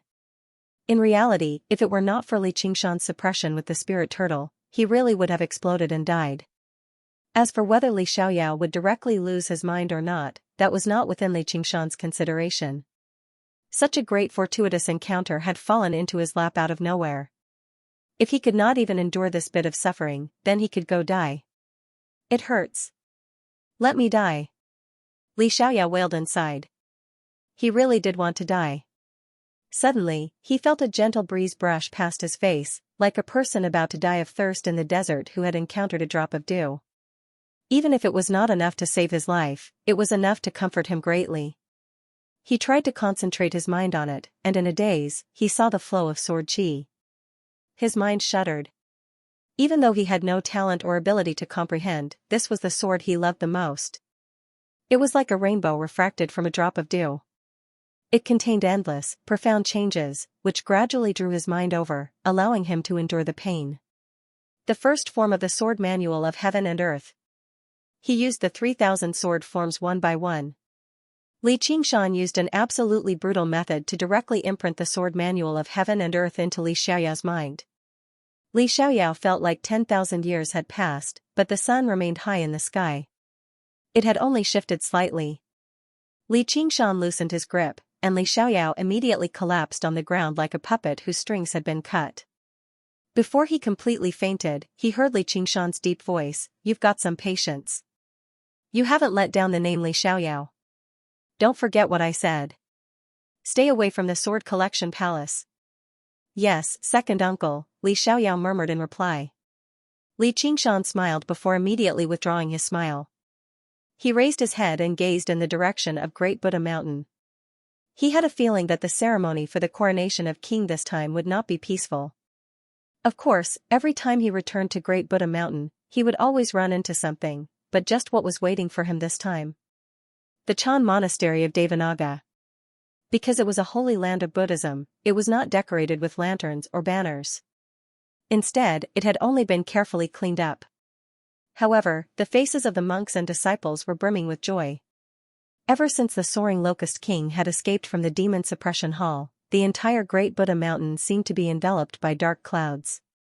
Under the soaring locust king's vengeful attacks, news of fellow disciples dying in battle rang out endlessly. Countless creatures had died to the mouths of insects too. It was not just the one lamp monk who felt deeply guilty. Every single disciple of the Chan Monastery of Devanaga felt responsible, ashamed to face their fellow cultivators and believers. However, with the birth of a new monk king, a hole seemed to be ripped open in the dark clouds. They could finally catch their breath. The Chan Monastery of Devanaga definitely would not be defeated by any danger. 3 magnificent streaks of light shot through the sky and landed in front of the mountain, turning into the master of the Sword Collection Palace, Xianxia, and Ming Fei. The reception monk went up to receive them in a hurry. The master of the Sword Collection Palace said loudly, "The Sword Collection Palace has come to pay a visit." "Welcome, Palace Master. Apologies for not welcoming you from afar, so please come up and have a chat." The dauntless monk's voice drifted down from the top of the mountain. The 3 of them ascended the steps, passing through the mountain gates and arriving before the grand hall at the top. All they saw was the 4 guardian kings of the Chan Monastery of Devanaga gathered together. Even the unraging monk had donned a brand new kasaya, standing there with a smile. After greeting one another, the master of the Sword Collection Palace asked, "Where is fellow One Will?" The dauntless monk said, "One Will is still making preparations at the back of the hall. Please go to the side hall and rest for now. The ceremony is about to begin. When the time comes, she will come out to meet you." The unraging monk personally led the way for the 3 of them, taking them to the eastern side hall before bidding farewell and leaving. Ming Fei drew her sword and shook it gently. The blade vanished, but the space rippled, and Hua Sengzan tumbled out. The Sword Collection Palace, Water-Cut Peak. Yin Xiaoqiu held the breaking water sword tightly with both hands, his forehead pressed against the sword hilt as he knelt in the dark cave. He had maintained this posture for a very, very long time. Anger, humiliation, hatred, and bewilderment were like a tide of darkness, surging into his heart.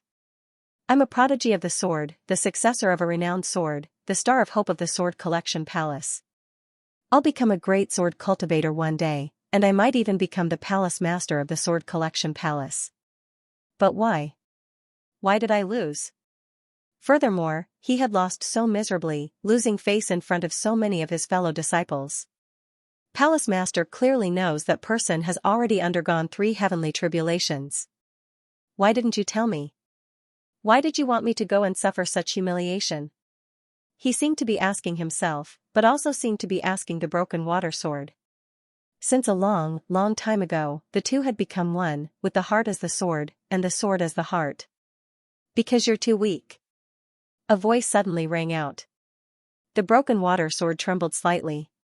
He couldn't tell if it was the voice of the sword or the voice of his heart. He muttered to himself, "Am I too weak?" He shook his head violently. "No, I've already undergone the 2nd heavenly tribulation and become the master of a peak in the Sword Collection Palace. How can I be considered weak?" "Weaker than Li Qingshan," the voice said. Yin Xiaoqiu felt as if he had been struck by lightning. This name was like a nightmare, looking down at him from high above, mocking his weakness. He could not even muster the confidence to fight a decisive battle. What is sword principle? Slay demons and uphold justice? You're wrong. The sword is a weapon of slaughter. It's neither good nor evil, and there's no such thing as chivalry. The sword is cold, it is slaughter, it is to look down on the world, it is invincible. Xianxia was at a loss for words. You need to be stronger. You can become even stronger. Stronger than Xianxia.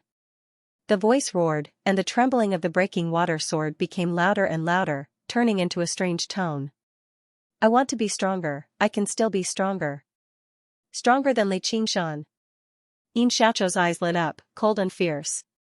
Kill Xianxia. Xiaoqiao said, hearing his voice merge with the voice. It reverberated in the dark cave abode. Just now, if someone was here, you would hear Xiaoqiao talking to himself in two different tones. A paper boat floated along with the wind. Fu Qingjin was lying quietly in the boat, staring at the blue sky in a daze. Yu Zijian sat at the front of the boat with her back to Fu Qingjin. His hand cupped his cheek. Without turning his head, he said, Senior Marshal Brother. What are you thinking? When I was young, I grew up in the Sword Collection Palace. All my seniors and juniors were like family to me. Although the palace master was serious in speech and manner, he was always exceptionally tolerant towards me, just like a loving father. Concubine Ming, on the other hand, is much more powerful. I've been afraid of her since I was young. She's like a strict mother, Senior Brother Xianri. Fu Qingjin's voice was low and fleeting, almost dispersing in the air. Senior Brother Xianri is a gentle and kind elder brother. Although I didn't grow up in the Sword Collection Palace, I can understand how you feel, Senior Brother. When I was in the Proud Sword Manor, we were like brothers and sisters, Yu Zijian said with some reminiscence. You don't understand. Is that so? Ah. Senior Brother, why are you crying? Is it because your wounds are hurting, or are you worried that your cultivation won't recover? Didn't first Senior Brother say that? Your cultivation will definitely recover. Yu Zijian turned around and saw that Fu Qingjin was already covered in tears. She wiped his tears away in a flurry. She had never seen him so frail before. You don't understand. Fu Qingjin shook his head gently. Compared to his wounds and destroyed cultivation, there was an even deeper pain and despair that truly tore at his heart, chewing away all of his beautiful memories. He looked back at the broken sword beside him. He just felt like there were still some things that would not be reduced to ruins. It's fine. I just feel a little uncomfortable. Where are we? How far are we from the Sword Collection Palace? Fu Qingjin asked. He had been in a daze the entire way. He had not even calculated his location or the distance they had flown. We've only just arrived in the White Soil Prefecture. We're almost 1,000 kilometers away from the Sword Collection Palace. The boat is stable, but it's far too slow. Senior Brother, where do we stop? Yu Zijian was very confused. Fu Qingjin originally said he wanted to comprehend the Green Ruin's sword intent, but he had never stopped along the way. Then let's stop for a while. Fu Qingjin said. But it's just wasteland below. There's no ruins at all. Yu Zijian said. It's right under that tree. Fu Qingjin sat up and pointed at a withered tree in the wasteland. All right then. The boat drifted down. Fu Qingjin stood up with his sword. Yu Zijian wanted to support him, but he pushed her away. Dig a hole. Make it deeper. Fu Qingjin pointed at the bottom of the withered tree. Yeah. Yu Zijian drew the violet cloud sword. With a gentle twirl of violet light, she dug out a deep hole. There were countless severed roots in there, all of which had withered away. The soil of the White Soil Prefecture isn't white. Give me the sword. Fu Qingjin extended his hand, and Yu Zijian passed the violet cloud sword to him. Fu Qingjin looked at the green ruins and violet cloud swords in his hand. He had once believed that this was their fated bond, but as it turned out, it was also an illusion. As a result, he tossed the green ruin sword and the violet cloud sword into the deep hole. Senior Brother? Yu Zijian widened her eyes. She was confused. Sever your connection with the Violet Cloud sword and add the soil. Fu Qingjin closed his eyes. Arg. Yu Zijian basically doubted whether Fu Qingjin had lost his mind. To sword cultivators, they basically lived as long as the sword was present, and they would die if the sword was forgotten, let alone when they were two renowned swords. Don't ask too much. I'll tell you the reason in the future. Fu Qingjin's voice was extremely weak, but it was filled with determination. If it were not for the fact that the green ruined sword had been cut in half, destroying the will of the legacy, if it were not for the heavy injuries from the myriad ghost banner, destroying the sword's intelligence, he might never have discovered this secret. Alright then. Yu Zijian decided to go along with Fu Qingjin first before secretly remembering this place. She could come back and dig it out in the future. Hua Sengzan knelt on one knee with his right hand. His long hair draped over his shoulders as he shook his head slowly. I don't know. Then do you know that you're actually harming him? The palace master's voice was cold and dignified. I don't know. Hua Sengzan shook his head again. I've treated you as a smart person and nurtured you so much, but I never thought you'd do something so foolish in the end. Palace master, you overestimate me. If I were really smart, why would I come to the sword collection palace? Hua Sengzan smiled bitterly. Ji Xuanri crouched down beside Hua Sengzan and lifted Hua Sengzan's chin. He continued to smile warmly, but his eyes were filled with pity. Junior brother Hua, with your talent and ability to comprehend, you should have been able to stand alongside us in just a few years, but I never thought you'd destroy your own future. By then, would I still be me? Hua Sengzan countered with a question. To be continued, you're saying something stupid again. Humans are constantly changing. If they don't change, they're not human. You should have been my most capable helper, but it was just a mistake. Gee. Xuanri's face was filled with regret. It's not just a mistake. People who walk different paths cannot work together. Hua Sengzan shook his head. Forget it. I know I can't convince you, but I don't plan on punishing you. After all, you're the senior brother I admire the most.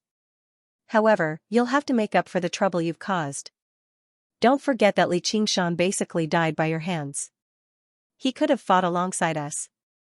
Ji Xuanri stood up and said to the palace master and Ming Fei, I'll go visit father.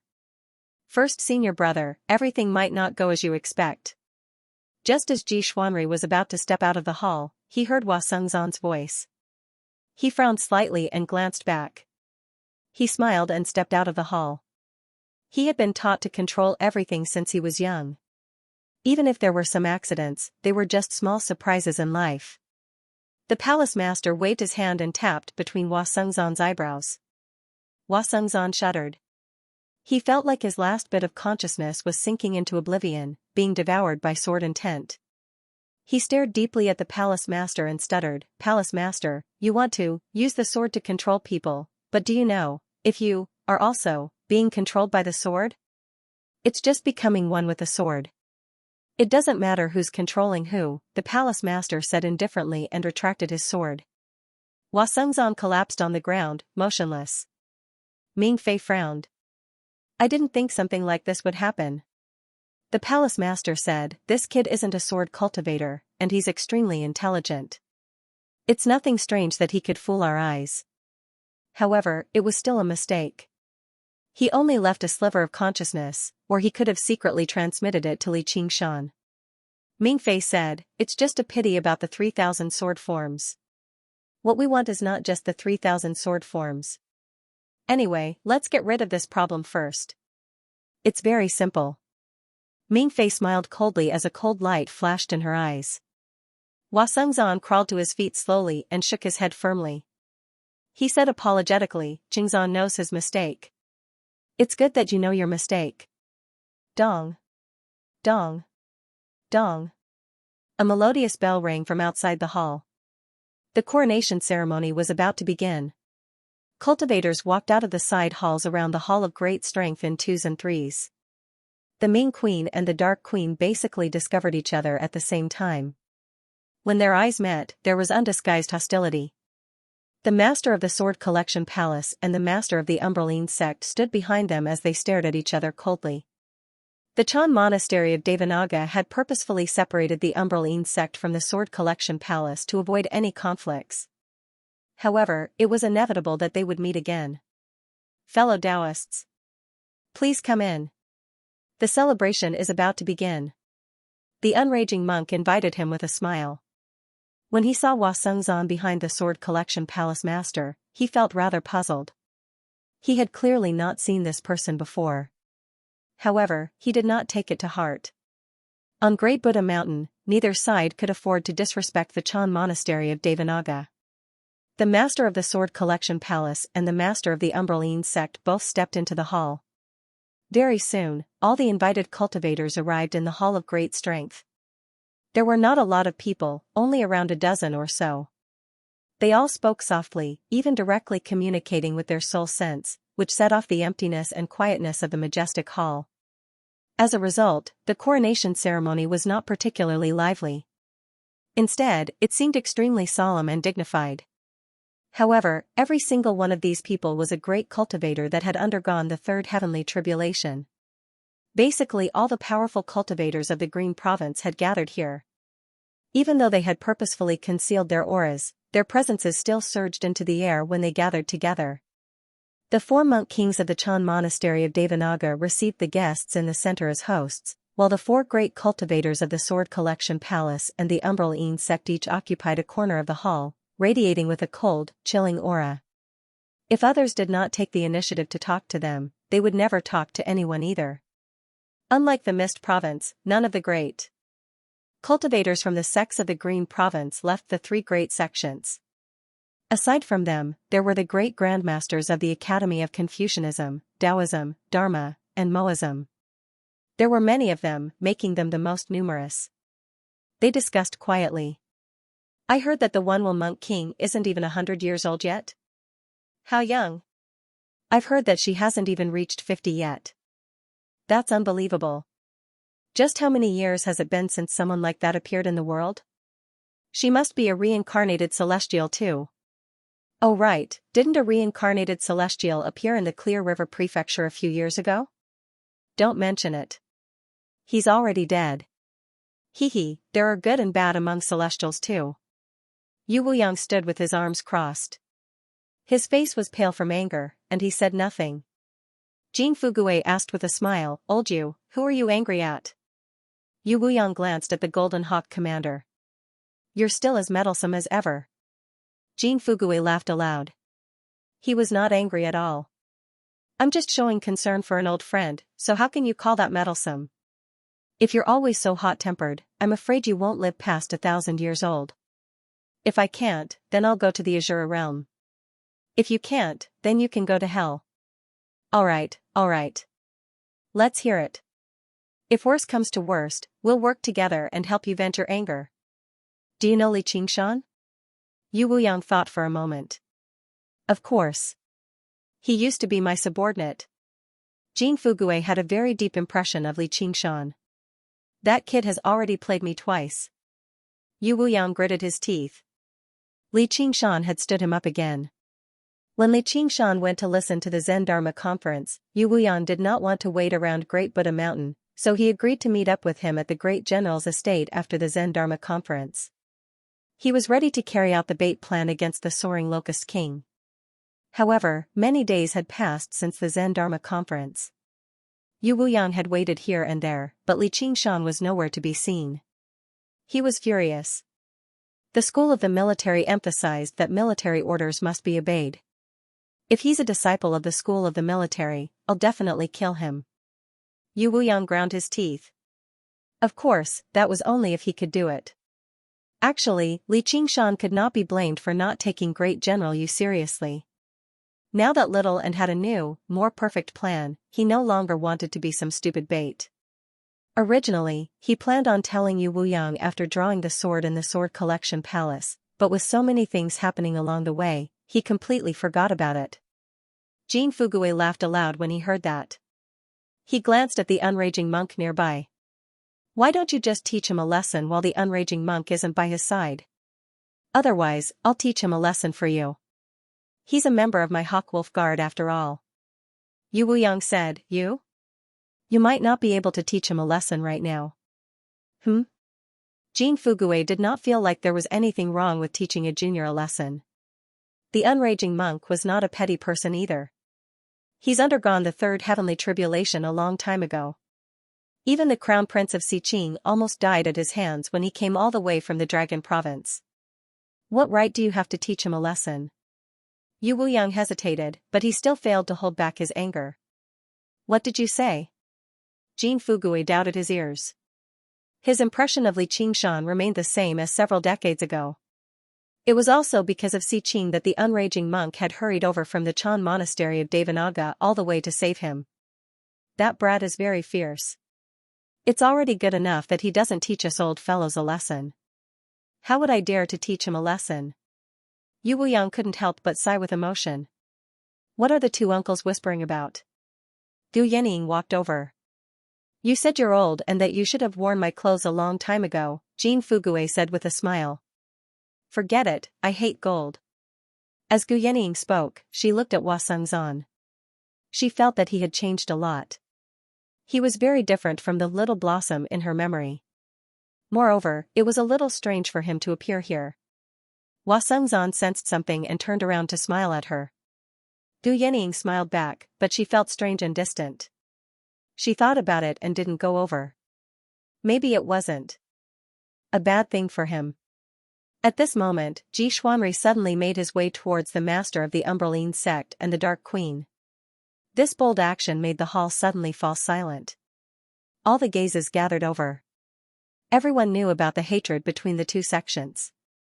Although Ji Xuanri was the crown prince of Qing province, he carried a sword on his back. Xianri greets the Dark Queen and the sect master. It's been many years since we last met, but the sect master's bearing is still the same as before. Ji Xuanri continued to smile warmly, as if he was not facing a great enemy of the Sword Collection Palace, but two seniors of his. His Highness, the Crown Prince, seems to be getting better by the day. The sect master of the mysterious dark sect nodded slightly and squeezed out a smile, which made him look even more gloomy. Crown Prince, didn't we just meet not long ago? Didn't you want to kill me? The Dark Queen stroked the cat in her arms. He looked at Ji Xuanri with disgust, and his words caused the atmosphere in the entire hall of great strength to freeze. Chu Lai King was currently conversing with the dauntless monk. When he heard that, he could not help but frown. Ji Xuanri became even more humble. You've misunderstood, Dark Queen. I definitely have no such intentions. Get lost. I feel disgusted just by looking at your face. The Dark Queen simply closed her eyes. It was not just to humiliate Ji Xuanri. The face and the name both made her think of the person she had lost. Ji Xuanri's smile stiffened slightly. He had originally wanted to come over and show off the magnanimity of the future King Chu. However, he never expected the Dark Queen to actually ignore the situation at all. She was not even afraid of offending Chu Lai King. He thought, what a crazy woman. Slut, don't be so shameless. Mingfei placed her hand on the hilt of her sword and shouted, Xianri, why bother with this slut? Hurry up and come over. The Dark Queen said, they really are mother and son after all. They're both disgusting. Ba.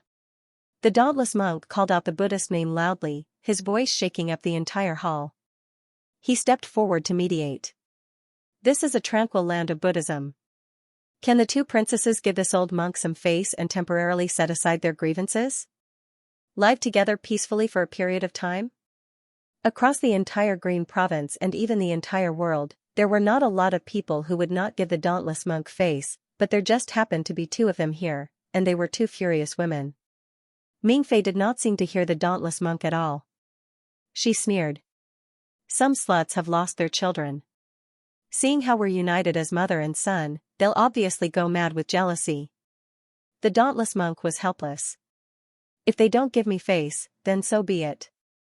The Dark Queen widened her eyes and paled even more. This was the greatest pain she had ever experienced in her life. She said resentfully, I will definitely kill you. I will kill everyone in the Sword Collection Palace. The dauntless monk and the unraging monk looked at one another with bitter smiles. Originally, they wanted to discuss how to deal with the soaring locust king after the ceremony. Now, even the ceremony was about to be ruined. They could not help but blame this crown prince Xianri for not picking the right time. All of you, shut up. Chu Lai King flew into a rage. A tremendous presence rushed into the air, and fierce winds whistled through the hall. With the King Chu's wrath, the Green Province shook up. Even great cultivators would be alarmed, but it was still useless. What? You're still going to protect this slut? She said she wanted to kill me. How laughable. A man who can't even protect his own child actually dares to order around. The Ming Fei and the Dark Queen actually targeted Chu Lai King together. Perhaps this was the only language they had in common. Chu Lai King's chest heaved, clearly angered to the limit, but he was unable to vent his anger. Just when the situation had spiraled out of control, a voice suddenly rang out, "Father, please calm down." However, the voice did not come from Ji Xuanri. Instead, it came from behind the hall. It was a woman's voice, ethereal and captivating. In a daze, everyone caught a whiff of the faint fragrance of sandalwood. They saw a woman walk over from behind the hall. She wore a moon-white kasaya, untainted by even a speck of dust. Her long, dark hair reached the ground, and her beauty was like that of a goddess. Her footsteps were as gentle as if she was levitating through the air. You are. Chu Lai King was slightly taken aback. In that moment, he experienced a profound feeling. That was the connection of fate, the connection of blood and flesh. One will, what did you say? The dauntless monk raised an eyebrow. Father? Did I hear it wrong? Fine. My ears seem to be particularly bad today, Jin Fugui communicated to Yu Wuyang beside him. I also doubt whether I heard it wrong or not. According to my knowledge, His Majesty the King Chu doesn't have a daughter like that. Don't tell me that. Yu Wuyang seemed to think of something and exclaimed in surprise. The cultivators were surprised as well. They all discussed among themselves. She's one will. Sure enough, she's very young. But what's with father? Don't tell me he wants to recognize a foster father and mother after hearing about the Dark Queen's pain of losing her son? However, even the person who said that did not believe their own speculations. That was far too sudden. Buddhist disciples had always severed their ties with the secular world, and with her supreme talent, why would she need to seek connections? Is it coming? Gu Yenying smiled. Yenying, what do you know? Jin Fugui asked. You'll understand if you keep watching, Gu Yenying said with interest. Chu Lai King stared at little and thousands of possibilities also appeared in his head, but they were all eliminated one by one. In the very beginning, only a single name remained, the name that was both the most likely and the most impossible. He still found it rather hard to believe. You're Xianyu. I've been called by that name before. Father still remembers it. Little Anne looked at Chu Lai King with a smile, overlapping with the figure in her memories. The Dark Queen held her breath the moment Little Anne walked out. Her eyes were locked onto her as her body trembled gently. A flush appeared on her pale face as she murmured, "You're my Yuer." Little Anne bowed slightly towards Chu Lai King and arrived before the Dark Queen. She held her hands gently. Mother, I've returned. It was time to take back everything she had lost. Xianyue. The Dark Queen's tears had already fallen like rain. She let go of the cat in her arms and hugged Little Anne firmly. She used all of her strength, afraid that this was just a dream. Meow.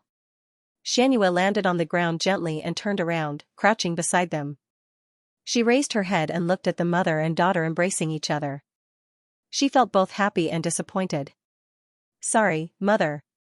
I've made you wait. Little Anne gently stroked her back. She also felt warmth in her heart. For a moment, she felt like she was seeing an illusion. Their identities had been reversed, and she was no longer a child.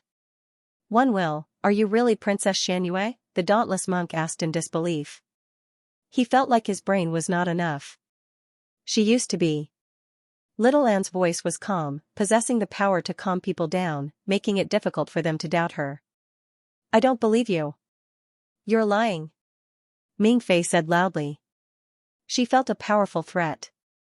Ji Xuanri was originally the only successor to the position of King of Chu, yet a powerful competitor had suddenly appeared. This would change many things, perhaps even everything. Bitch, how dare you? The Dark Queen was furious. Mother.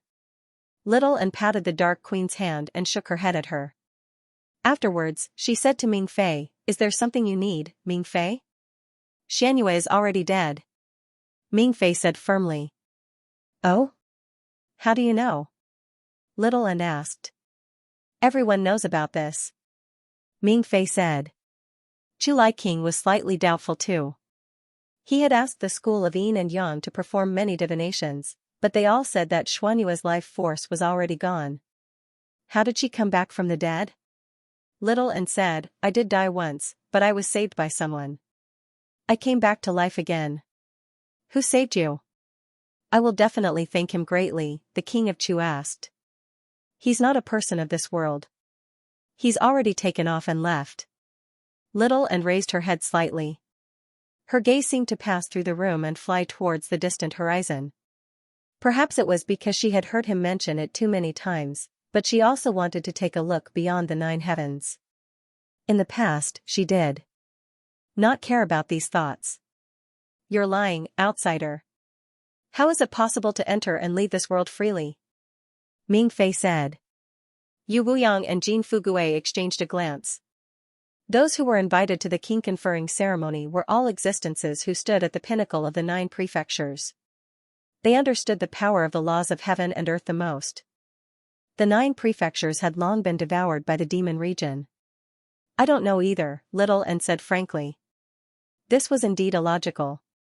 Even for existences at the level of demon god Xianxia. Descending once required a great deal of effort and would cause a huge commotion. The only explanation was that the brother ox of Green Mountain was a being of a higher level than Xianxia. This was not something that these people could understand. You've been hiding so much from me. So this is where your true inheritance lies." The dauntless monk came to a realization and let out a long sigh. At first, he was worried that Little An had inherited the legacy of the Golden Cicada Spirit King. However, even the Golden Cicada Spirit King could not have made her go through 3 heavenly tribulations in a row in just a few decades. The ability to control 33 Buddhist treasures at the same time was not something that could exist in this world. Now that she had said so, everything made sense. "That person didn't want me to reveal this." "Don't tell me the person you're talking about is actually a bodhisattva?" The dauntless monk's voice trembled slightly. He instinctively treated the person from beyond the heavens as a person of Buddhism. He felt like only bodhisattvas could freely traverse the various worlds, revive the dead, and grow flesh and bone, nurturing a prodigy of Buddhist cultivation like her.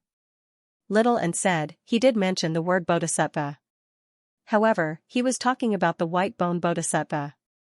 And, I never saw him reveal the appearance of a bodhisattva." Bodhisattvas redeem people through their myriad incarnations, so it makes sense that they don't want to reveal their true appearance. The dauntless monk was ravishing with joy. He felt a sense of deep veneration towards Little An, who had seen a bodhisattva before. If all of this was real, then she was the chosen one. She was the hope of the Chan monastery of Devanaga, no, of all Buddhism in the world. He was also willing to believe that this was real. Compared to that, a measly position of monk king was nothing. A series of clangs rang out from behind the grand hall. The 7 treasures monk king gripped his staff firmly and was unable to hold back his excitement. His golden bracelet trembled. He had come with a decree to confer the title of monk king to Little An, and he planned on persuading Little An again. However, when Little An went out to reunite with her family, she had asked him to wait here. He never thought he would actually hear such a startling secret. Having been defeated by Little An's 33 Buddhist treasures, he basically believed her more than anyone else. He repeated inside, "So that's how it is. So that's how it is. I have to report this to the Imperial Preceptor. He has to get her to come to the Spirit Kingdom Temple. He has to get her to come to the Spirit Kingdom Temple. Ba. The Buddha is merciful." The 4 guardian deities brought their palms together and chanted the name of Buddha, bowing towards Little An. They were not bowing to her, but to the faintly discernible bodhisattva behind her. Immediately, the grand hall was enveloped in a mysterious, solemn, and religious atmosphere. The cultivators looked at one another. Those who were not Buddhist struggled to understand this feeling. If Little and really was the successor of a bodhisattva, then she was basically like a savior to the Buddhist disciples of this world. The bodhisattva must have enlightened Little and so that she could illuminate this world. So that's how it is. That's the only explanation for their cultivation speed and their unbelievable power. Though, that probably isn't some bodhisattva. Gu Yenying thought. She had seen Li Qingshan's demon form and Little and skeletal form. She found it very difficult to believe that they were the handiwork of a bodhisattva. Under this atmosphere, Mingfei was unable to harp on this topic anymore. She questioned, "Alright, even if what you said is true, why did you only reveal yourself now? I remember that you were already a disciple of the Chan monastery of Devanaga many years ago. I was harmed by someone. My soul was damaged, and my memories were damaged. In the beginning, I couldn't even speak. Even though there were some fragments of my memories, I couldn't confirm it. Only afterwards did I completely recover my memories. I've made you wait, Mother, Little, and apologized. Who harmed you? Was it this woman?" The Dark Queen pointed at Mingfei and asked. Little and gazed deeply at Mingfei. Her empty eyes actually made Mingfei feel a sliver of fear. That was not the gaze of looking at a person, but more like gazing at emptiness. Chu Liking frowned. If Xianyu really did accuse Mingfei of being the murderer, then the problem would be severe. Little and shook her head gently. I'm not too sure either. After all, I was still young back then. But that's not important. What's important is that I'm back, isn't it? Yeah, you're right. Although the Dark Queen struggled to quell her resentment, she did not want to pursue the matter right now and ruin the joy of their reunion. No matter who the murderer is, I will make them pay the price. Chu Liking let out a sigh of relief. Basically, he had acknowledged Little An's identity indirectly. Even without the profound connection of his closest kin, he did not believe there was a need for her to pretend to be his daughter. Thank you, Father. Little An bowed and turned around. She said to the head of the Sword Collection Palace, Palace Master, you can take out the Xieji's horn now, right?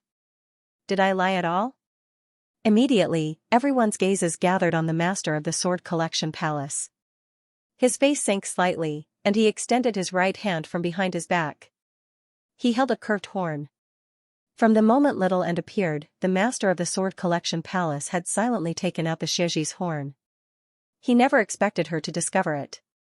This was no longer due to her powerful cultivation, but also due to her sharp judgment. He could vaguely sense that this would be an unexpectedly powerful enemy.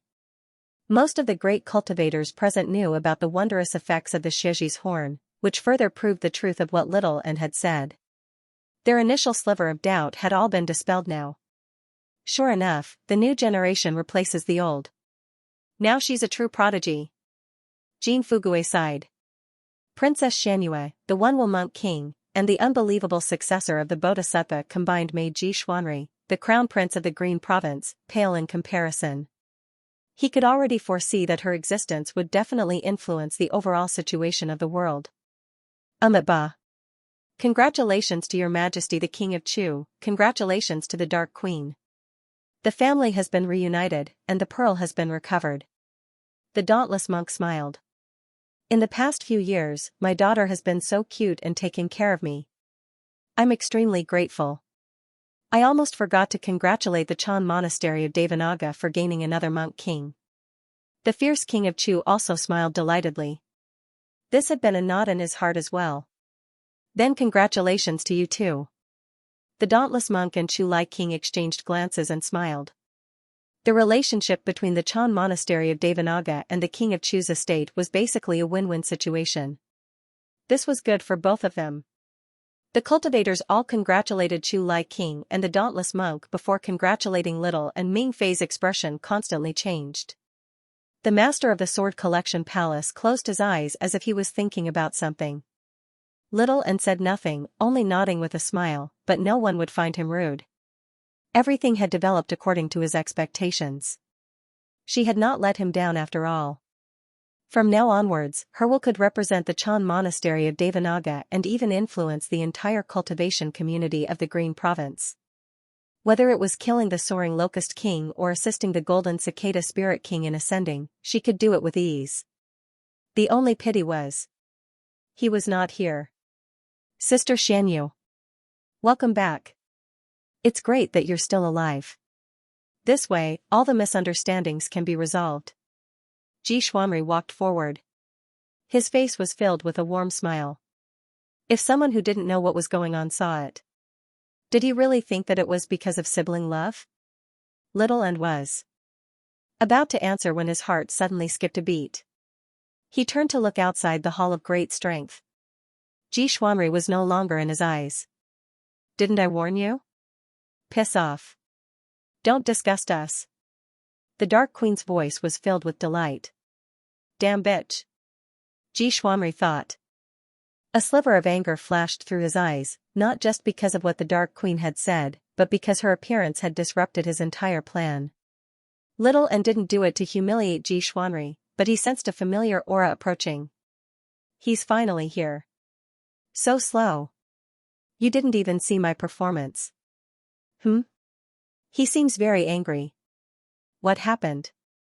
A beam of light whizzed over from the northern horizon, heading straight for the peak of Great Buddha Mountain. With a boom, it struck outside the Hall of Great Strength like a rock. Li Qingshan stood in the rising dust and bellowed, Ji Xuanri, get your ass out here. His voice rumbled like thunder, echoing across Great Buddha Mountain. Who is it? The cultivators in the Hall of Great Strength were all surprised. Who was Ji Xuanri? He was the crown prince of the Green Province, the future King Chu. Only the Dark Queen was bold enough to humiliate him to his face. Who else was bold enough to tell him to piss off? However, Ji Xuanri began laughing. He communicated with Ming Fei, Mother, our esteemed elder has arrived. Finally, a portion of the plan was back on track. Ming Fei sneered too. Originally, she thought she would have to do something else to infuriate him, but in the end, he was even more brainless than she imagined. Li Qingshan, oh Li Qingshan, Great Buddha Mountain is where you die. The people who kill you will be your fellow disciples. Li Qingshan stepped into the Hall of Great Strength. The golden tiles beneath his feet shattered, and his black hair drifted backwards. He raised his thick eyebrows and pursed his lips. He was furious. Even though he did not give off any aura, he possessed his own intimidating bearing. All the cultivators felt a fishy wind blowing against their faces. It was as if a ferocious tiger had barged into the crowd and was looking for prey. When they met his gaze, they felt a sense of wariness.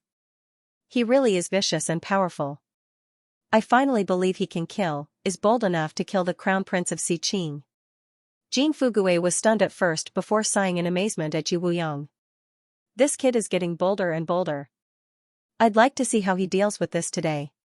However, Yu Wuyong was rather worried. Although he had been stood up twice, they were still fellow cultivators. He did not want Han Xiongji to be sad either. Li Qingshan glanced around and saw Hua Sengzan in the corner. Seeing how he was fine, as if he was unharmed, he eased up slightly and strode over. There was a flash before him, and Ji Xuanri blocked his way again. He asked with a smile, Qingshan, what business do you have with me? Li Qingshan was no longer swayed by his words. He spat out 2 words, piss off. Ji Xuanri shrugged and backed to one side. Ming Fei barked, how dare you? How dare you offend the crown prince? What do you think your punishment is? She turned around and said to the dauntless monk, dauntless abbot, is this how the Chan monastery of Devanaga teaches their disciples? Qingshan, what's wrong? What happened? The unraging monk grabbed Li Qingshan's shoulder and asked frantically. Master, this is a matter between me and the Sword Collection Palace. There's no need for you to interfere. Li Qingshan gently pushed the unraging monk away and took a step forward. He said to the master of the Sword Collection Palace, hand him to me, and we'll mind our own business, or else. The master of the Sword Collection Palace interrupted him. Or else what? Qingzan is a disciple of our Sword Collection Palace. How can we allow you to act so recklessly? Little Hua, don't be afraid. With me here today, I'll slaughter anyone who touches a hair on you. Li Qingshan surged with murderousness. Li Qingshan, take a good look at this place. The dauntless monk said furiously. Qingshan, this is a peaceful place of Buddhism. No one will be injured here, so you might as well explain everything. Little and walked over and grabbed Li Qingshan's hand, expressing that he was not completely helpless. Li Qingshan made up his mind and considered it. Slightly. His priority right now was still to ensure Hua Sengzan's safety. Hua Sengzan was willing to take great risks for his friend, so he could not let him be harmed no matter what. However, before he could say anything, Hua Sengzan spoke first. Qingshan, we've been friends for nothing. Do you really have to kill me? Little Hua, what did you say? Li Qingshan was alarmed. The Hua Sengzan before him had become extremely unfamiliar. Forget it. If that's the case, I'll announce your scheme to the world and let them judge you. Not only has this person become a demon king, but he's even colluding with the demon domain in an attempt to topple the Green Province. The Soaring Locust King was only able to escape because of his assistance, so please kill him together, fellow cultivators. Green smoke curled up into the air, and the lofty Buddha statue stood high above. Its eyes were slightly shut, completely unfazed. The murals depicted arhats and goddesses, as well as the living beings of the 8 tribes, all in different expressions. They were lifelike, overlooking everything in the hall. Please punish him together. The 4 words echoed through the hall like a bolt of lightning, landing in everyone's hearts. They all looked at Li Qingshan. Demon King. Releasing the Soaring Locust King. Colluding with the demon domain. As long as any single one of these accusations were true, it would be enough to kill him right here and now. Li Qingshan stood proudly, unfazed. His heart sank. He was not worried about these slander and accusations. He was worried about Hua Sengzan. Even when his life was threatened, he believed that Hua Sengzan would never say something like that unless his mind was under control. Is this the secret of the sword? The Sword Collection Palace. Little and wanted to speak up for him, but he saw Li Qingshan's face sink. He said nothing. He did not want to argue with his friend. Now that the situation had developed to this point, there was nothing he could do about it. He had not spent all these years of arduous cultivation to bicker with others.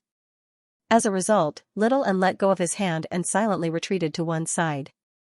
Ji Xuanri smiled.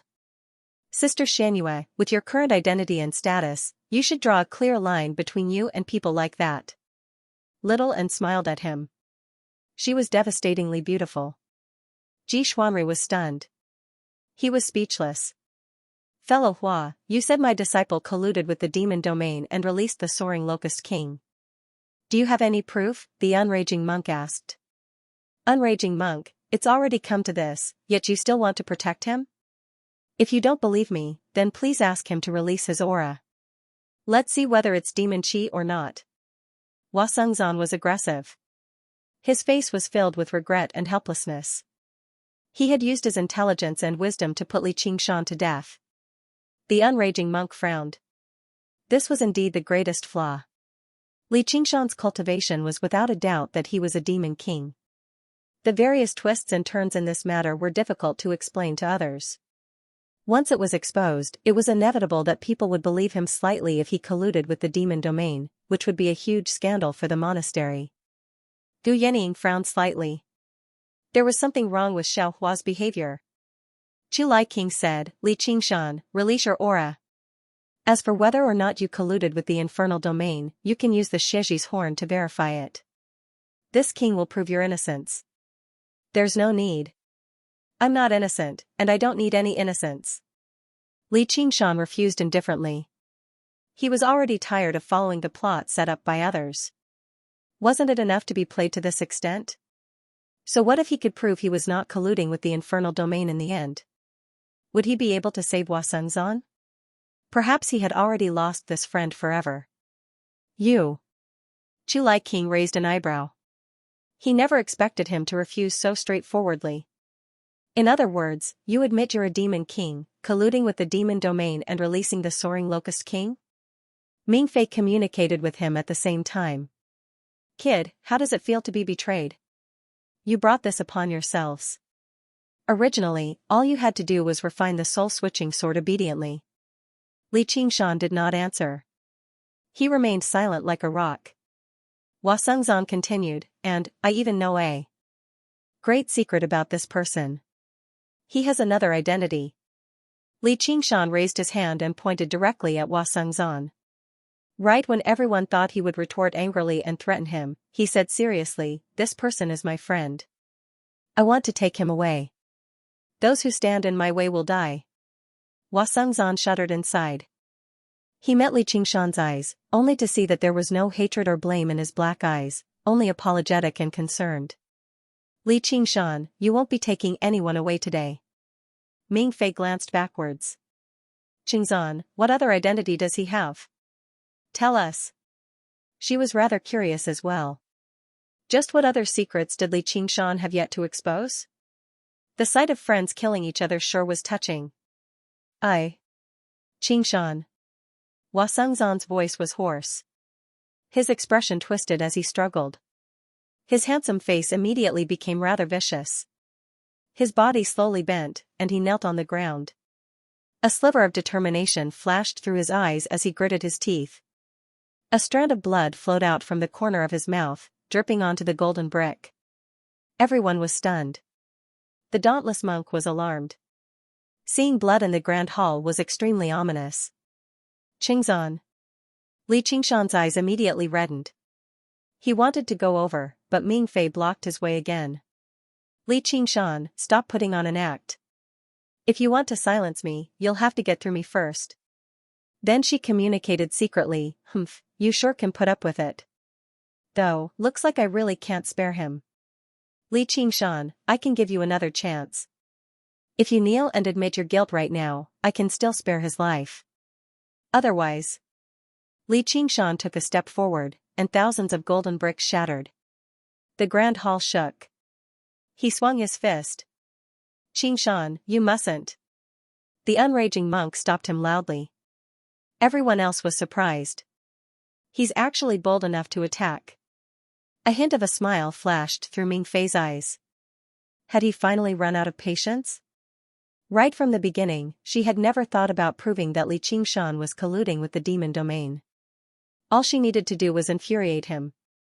He had used the methods of a demon king to attack her, the princess, in front of everyone. Just this crime alone was punishable by death. With a clang, the sword left its sheath. The blade trembled and turned into nothingness, but it produced a strange hum. The space there rippled, overlapping with one another. The Sword of Clear Void, one of the 10 famed swords of the Sword Collection Palace. It possessed an extremely wondrous power. It could form a world of its own for defense, while it could split space for offense. In that moment, Ming Fei seemed to leave the grand hall and stand in a different world. She sneered at Li Qingshan's incoming fist and communicated secretly. When I faced that bitch the Dark Queen that day, I was only intentionally hiding my strength. Do you really think you can harm me? Ming Fei suddenly discovered that Li Qingshan's eyes had turned red. It was not a bloodshot red, but a clear, scarlet red. His long hair fluttered like fire, and his face became extremely unfamiliar. A pair of curved ox horns grew on his head, engraved with the 2 words North Moon. In an instant, a demonic aura soared into the sky, causing everyone's expression to change. Even the majestic golden Buddha statue dimmed. The nightmare tiger's demonic eye. Ming Fei's breathing halted. She became dazed, and she could not help but feel a hint of fear. Strength of the earth. Ming Fei widened her eyes. The incoming fist rapidly expanded, filling her entire field of vision like a mountain. Tremors of the ox demon. Black cracks crisscrossed, and the overlapping space shattered. The Sword of Clear Void materialized before shattering loudly. Fury of the tiger demon. Li Qingshan let out a furious roar, and his fist landed heavily on Ming Fei's face. How could this be? Ming Fei's face was filled with disbelief. Then, her beautiful face shattered like the clear sky sword. The vibrating power spread through her entire body, turning her into a bloody mist. Thousands of blood droplets swept past everyone's eyes, splashing onto the Buddha murals and dyeing the hall of great strength red. Li Qingshan's furious roar shook up the grand hall, echoing through the entire great Buddha mountain. A small, white sword flew out from the thousands of droplets of blood. It was also sent flying by the punch, spinning as it stabbed into the lotus pedestal beneath the Buddha statue. The small sword was semi-transparent, and the figure of a woman who resembled Ming Fei could be vaguely seen. It was Ming Fei's sword infant. Li Qingshan pulled back his fist, but he did not take another glance at it. "Who are you?" Ming Fei was terrified. She recalled Hua Sengzan's unspoken secret. Crack! A black crack appeared on the sword infant. The sword infant trembled a few times, but it was unable to stop the crack from spreading. It enveloped the entire sword before shattering loudly. Dazzling light shot out from every single door and window. A circular wave of air erupted from the top of Great Buddha Mountain, sweeping over 1,000 kilometers away. The light was like the sea as sword chi surged. All the great cultivators unleashed their defenses, blocking the terrifying power of the sword infant shattering. Buddhist chants suddenly rang out. The grand hall was enveloped in golden light. The protective formation had already been activated. The shockwave dispersed. The sword shattered, the person died, and the infant shattered. Those who stand in my way shall die. I will keep my word. The bell at the back of the hall continued to ring. The same bell seemed to appear in the heads of all the great cultivators. They were filled with disbelief, basically doubting everything before them to be a dream. A renowned great sword cultivator had been killed by a single punch just like that. Jin Fugui widened his eyes and opened his mouth slightly, completely unaware of what had just happened. Only now did he realize how laughable and dangerous it was for him to say that he wanted to teach Li Qingshan a lesson. Yu Wuyang was stunned as well. Even though he already knew that Li Qingshan was hiding a lot of strength, he never expected him to be such a colossal figure. Suddenly, he recalled what the Azura King had said to him after the battle in the Azura field. For some reason, I just feel like I'll be in danger of being killed too if I were to fight this kid. How strange. The Dark Queen was stunned too. She was filled with resentment towards Ming Fei, but everything had happened far too quickly. Before she could even feel the joy of revenge, she was instead filled with disbelief. Gu Yening smiled faintly and sighed with emotion. Had the wild youth under the pine tree finally reached this step? Qing province spanned 30,000 miles, and Jianghu was only a corner. This was what she had told him back then, and to him now, Qing province was only a corner. The dauntless monk shut his eyes painfully. Was it another golden cicada spirit king? No, it was a fiendish demon that was even more terrifying than the golden cicada spirit king. Even the current golden cicada spirit king would not dare to brazenly attack and kill Ming Fei in front of so many mighty cultivators in the Hall of Great Strength. I am North Moon, Li Qingshan said proudly. Hua Sengzan would rather bite his tongue off than reveal the secret. Let him announce it to the world. He felt great delight inside.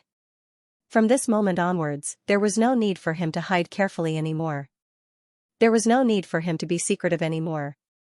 Li Qingshan was the North Moon, and the North Moon was Li Qingshan. If there really was a path to the 9 heavens, then he would use this place as the starting point. North Moon Demon King. These 4 words appeared in the heads of all the great cultivators. As it turned out, the North Moon that the Dragon King of the Sea had been pursuing for thousands of kilometers had been hiding his identity the entire time. As it turned out, he was not dead. The blood that had splattered across the ground was scarlet and dazzling, making them shiver. Many of them were no stronger than Ming Fei. Standing in the Hall of Great Strength was like sharing a room with a vicious tiger as mortals. They experienced this long-awaited feeling of terror once again. It was the threat of death. Qingshan, you no wonder. No wonder. The unraging monk gazed at the scarlet-haired, scarlet-eyed figure. His smile was suddenly filled with bitterness. With this, all of Li Qingshan's illogicality could be explained, but it was the explanation he did not want the most. Master, I hope you don't regret accepting me as your disciple. Whether I'm a demon king or a demon king, I'm still me. Li Qingshan pressed his chest and said sincerely. What's the point of saying this now? The unraging monk let out a long sigh. Oh, my damned disciple. Even if I'm willing to believe you, what about the others? Perhaps you don't need anyone else to believe you anymore. Li Qingshan. Chu Lai King flew into a rage. He slammed his palm towards Li Qingshan as hard as he could. In that moment, the scenery and the surroundings twisted and collapsed. The great cultivators were only affected by the residual force, but they all felt like they could not stand steadily anymore. Li Qingshan only felt like the world had turned upside down and twisted. The Buddhist murals and the surroundings all became grotesque and bizarre, seeming to be mocking, seeming to be sorrowful, seeming to be mocking. He thought, he really is the lord of the Green Province after all. The power in his palm strike is definitely no weaker than the Dragon King of the Seas. However, that's all there is to it. His eyes flashed. When he saw through the grotesque and bizarre murals, he struck out with his palm. Bang! The two palms collided, and the distorted world returned to normal. Chu Lai King was shocked and furious. He stared at Li Qingshan in disbelief. The power of his palm strike could even collapse a mountain, yet Li Qingshan did not budge at all. He was like a mountain forged from steel, unshakable. Instead, an unstoppable force appeared, accompanied by a strange power of tremors. Li Qingshan had never lost to anyone when it came to a contest of strength. Even if the Dragon King of the Sea was present, it would be the same. Your Majesty the King of Chu, you are so noisy and your mouth is a mess. I don't know how you endure it, but I can't. Li Qingshan shrugged his shoulders. I'm sorry, little Anne. I ruined your plan. He then smiled and said to Ji Xuanri, and yours. Die. Ji Xuanri roared and pulled out the soul-extinguishing sword. He was about to take revenge for Ming Fei, but just as he took a step forward, a white sword tip pierced through his chest. The 3 protective treasures on his body did not have any effect. He did not even have the slightest warning. He turned his head and said while gritting his teeth, Ji, Xian, you. It's okay, as long as you're happy. Little Anne said. Her sneak attack was even more fatal than Li Qingshan's attack. I'm afraid you'll be unhappy. This guy is your brother, right? Li Qingshan said. He's all right. I've hated him since I was young. I can't wait for him to die. Little Anne pulled out the Buddha-slaying sword. Ji Xuanri collapsed on the ground. He sensed the aura of death permeate the air. His widened eyes were filled with confusion and terror. What's going on? I've only been struck once. I don't want to die. The samadhi flames of white bone erupted from his wound and swallowed him instantly. In the moment before his death, he suddenly understood what Hua Sengzan had said. Everything might not be as you expect. Xuanri. Chu Lai King was utterly furious. This was the successor he had placed all of his hopes on. One will. The expressions of the 4 monk kings all changed drastically. The shock inside was even greater than when Li Qingshan killed Ming Fei. This sinister, strange method did not seem like a Buddhist cultivation method no matter how they looked at it. Instead, it was filled with blasphemy, even more so than demon folk. Behind Xiao An's alluring beauty, white bones and skeletons could be vaguely seen. From the moment Li Qingshan transformed into North Moon and killed Ming Fei, there was no room for negotiation anymore. It was impossible for the Chan monastery of Devanaga to just stand by, so let's face it together. Whether it's fortune or misfortune, I'll bear half of it for you. Father, please leave. Little Anne drifted over and swung down with her sword.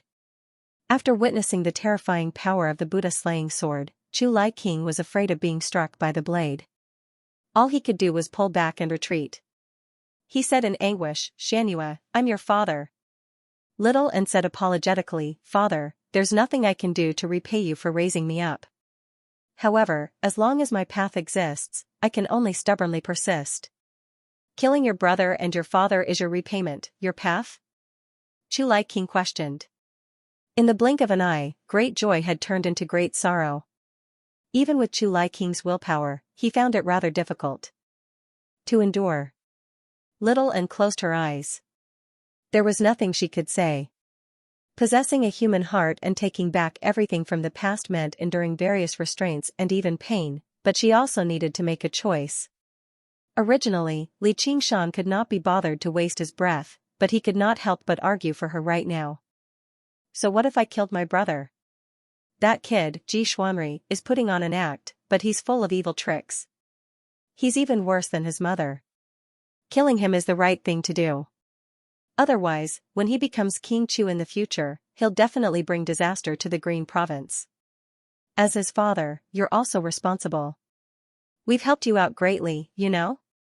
As for killing your father, don't you slander us.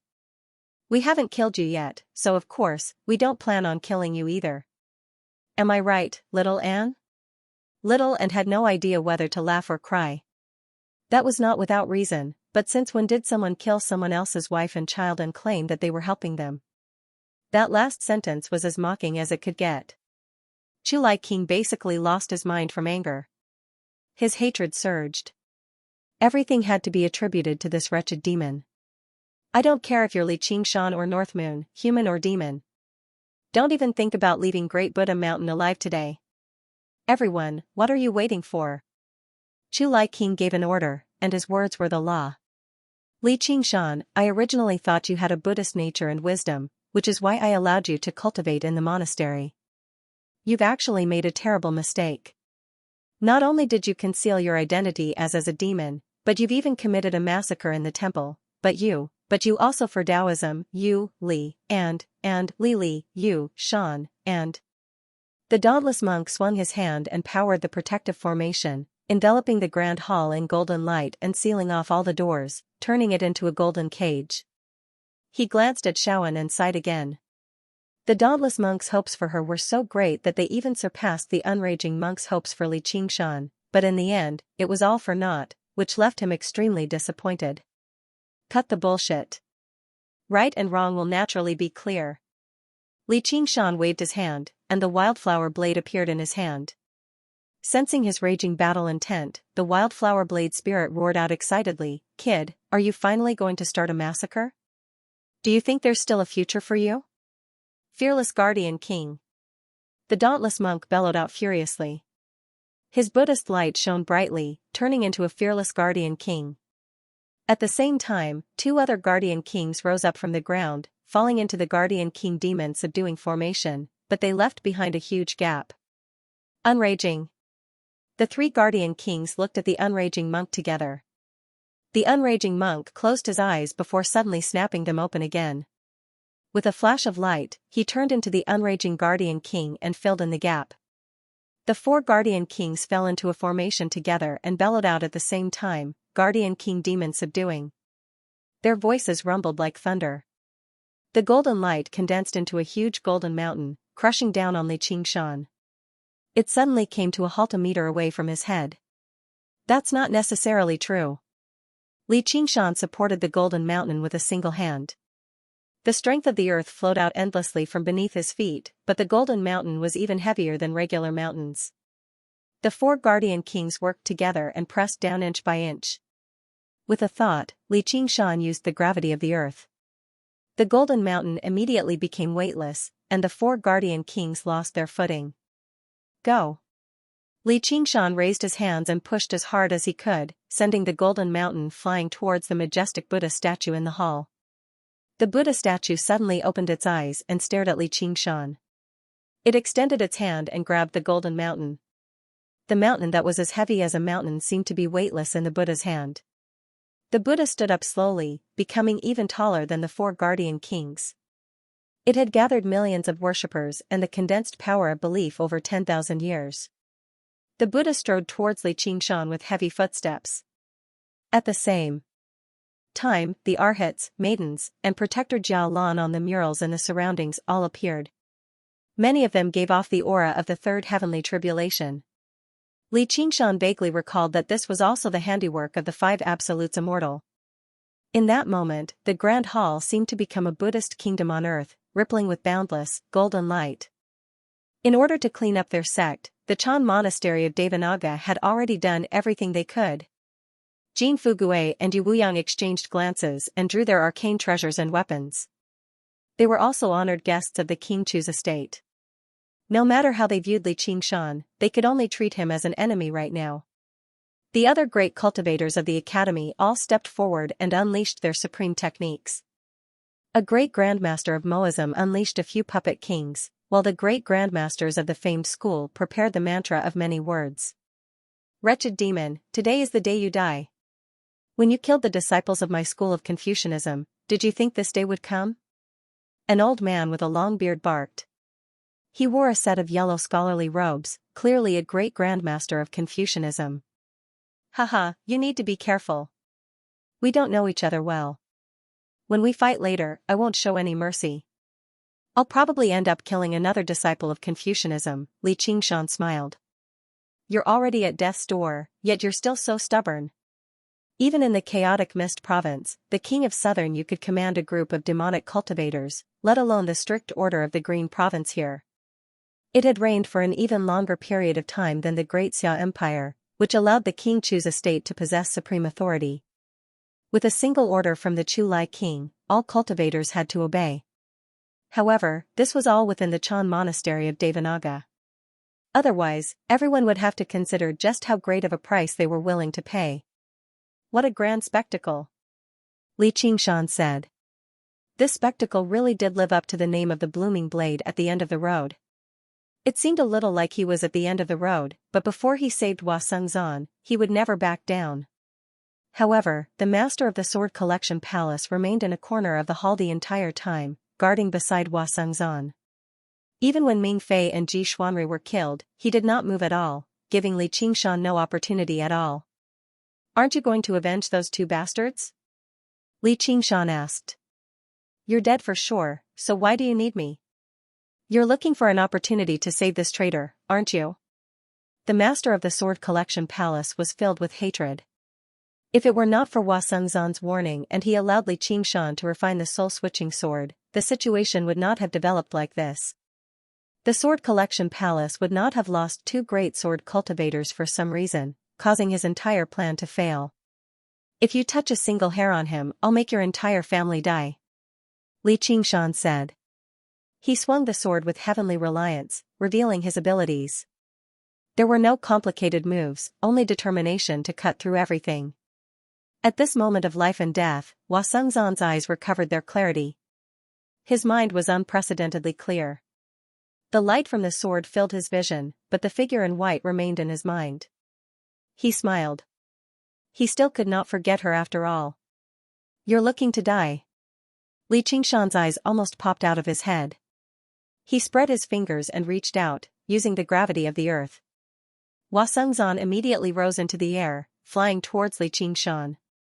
However, he was not as fast as heavenly reliance. Just when he was about to be cleaved in half, he extended a jade folding fan and blocked heavenly reliance. The atmospheric winds and the light clashed violently, kicking up violent gusts of wind that rumbled through the hall. Gu Yinying arrived with the wind, arriving first despite having set out later. Her white clothes drifted about. Commander Gu.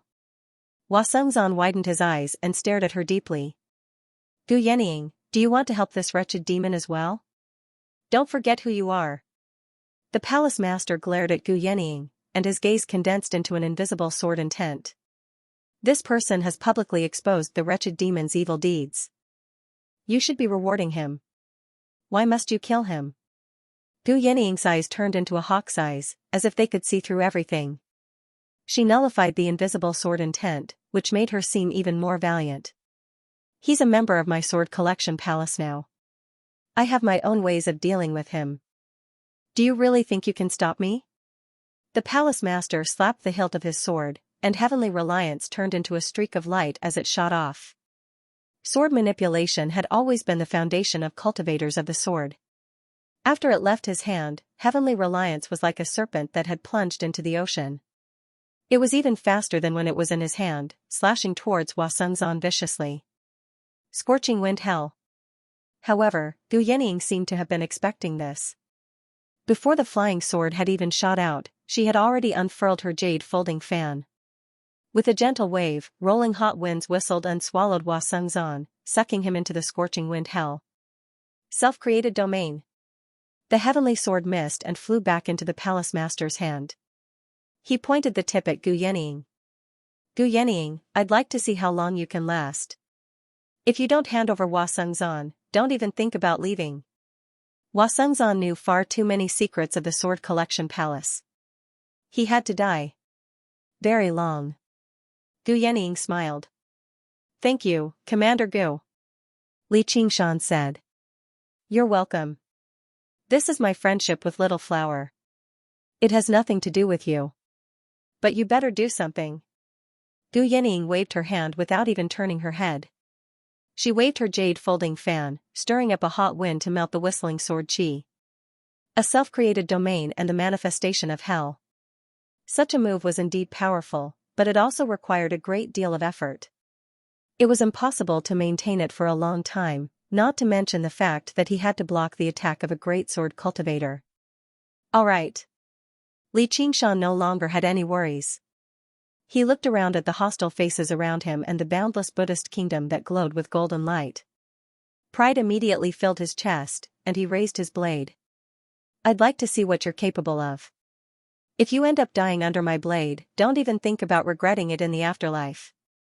Come. Wretched demon, don't you dare speak so arrogantly. The first to strike was a pale-faced, slightly plump, middle-aged man in the distance. He was the Grandmaster from the famed sect. He formed a seal with his hands and called out. Freeze. The simple word contained endless power. It was infused with his entire life's worth of cultivation, and it was the famed incantation of the famed sect, the freeze incantation. The Grandmaster smiled calmly. I've already frozen this demon. Please kill him, Grandmasters. He was rather disapproving inside. You really don't know your place. Even if you have the supreme strength to kill Ming Fei with a single punch, even a demon king will die here with so many of us working together. Do you think you'll be able to overturn the situation? Li Qingshan shuddered. He was immediately immobilized. I'll lend you a hand, fellow. In a battle of life and death, even a split second of hesitation could determine life and death. Guardian King Demon subduing. The dauntless monk bellowed out, and the four Guardian Kings struck together. Under the effects of the Guardian King Demon subduing formation, the four powers combined into a single strike, turning into a colossal vajra that smashed down. Break! Li Qingshan bellowed out. It was the Tiger Demon's fierce roar, breaking free from the freeze incantation in a single stroke and blocking the falling vajra with his blade. Boom! The ground cracked and collapsed, and the great hall shook. The Grandmaster paled and could not help but take a step back. He never thought his freeze incantation would actually be broken so quickly, and the tiger's roar seemed to ring out right beside his ear, making him dizzy and suffering from a backlash. Before the tiger's roar had even subsided, the dragon's roar rang out again. At first, it was as thin as a thread, but in the blink of an eye, it blanketed the surroundings like a soaring dragon, directly pouring into his head. His blood surged, and he took another step back. The chant of Devanaga. The dauntless monk was alarmed. All he saw was Little and opened her mouth slightly, and the dragon's roar rolled out endlessly. It was the supreme cultivation technique of the Chan monastery of Devanaga, the chant of Devanaga. Right now, she was so dignified. She was clearly still the outstanding disciple he had high hopes for, or even the successor of the Bodhisattva. Her white monk robes drifted about, and she no longer gave off the slightest sense of blasphemy. The chant of Devanaga was even more wondrous and filled with zen. Even the monk kings could not help but admire her. One will, oh one will, why do you insist on going your own way, abandoning yourself to depravity? Little and was speechless. The Grandmaster staggered back 5 or 6 steps and spat out a mouthful of blood. He stared at Little and in disbelief, but the dragon's roar still refused to let him go. Instead, it grew louder and louder, like a rope slowly tightening around him. He basically could not breathe. A woman's graceful, pleasant voice rang out from behind. I've come to assist you, fellow.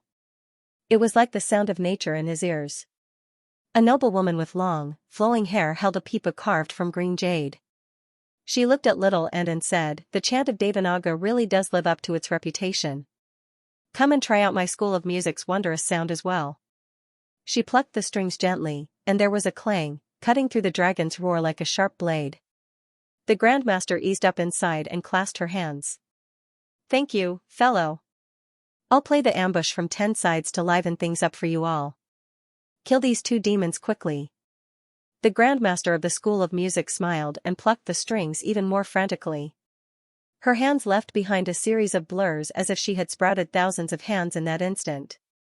There was the noise of the large strings twanging, the small strings cutting, the cavalry charging forward, and the clang of blades and spears. The invisible music rushed towards Li Qingshan and little and like an army. Suddenly, there was a flash beside her. Her dress drifted about, and a gloomy voice rang out by her ear. "Who do you want to kill?" "Your Highness." "Don't." She raised her head and met the Dark Queen's cold gaze before seeing the myriad ghost banner in her hand. With a wave of the myriad ghost banner, the wails and wails of 10,000 ghosts rang through the grand hall, drowning out the surging music. The army had all been reduced to ghosts. The Grandmaster of the School of Music was sent flying, colliding heavily against the glistening wall. The strings snapped one by one. "Dark Queen." The Grandmaster glared at her furiously. "Mother." Little An said. You don't have to worry.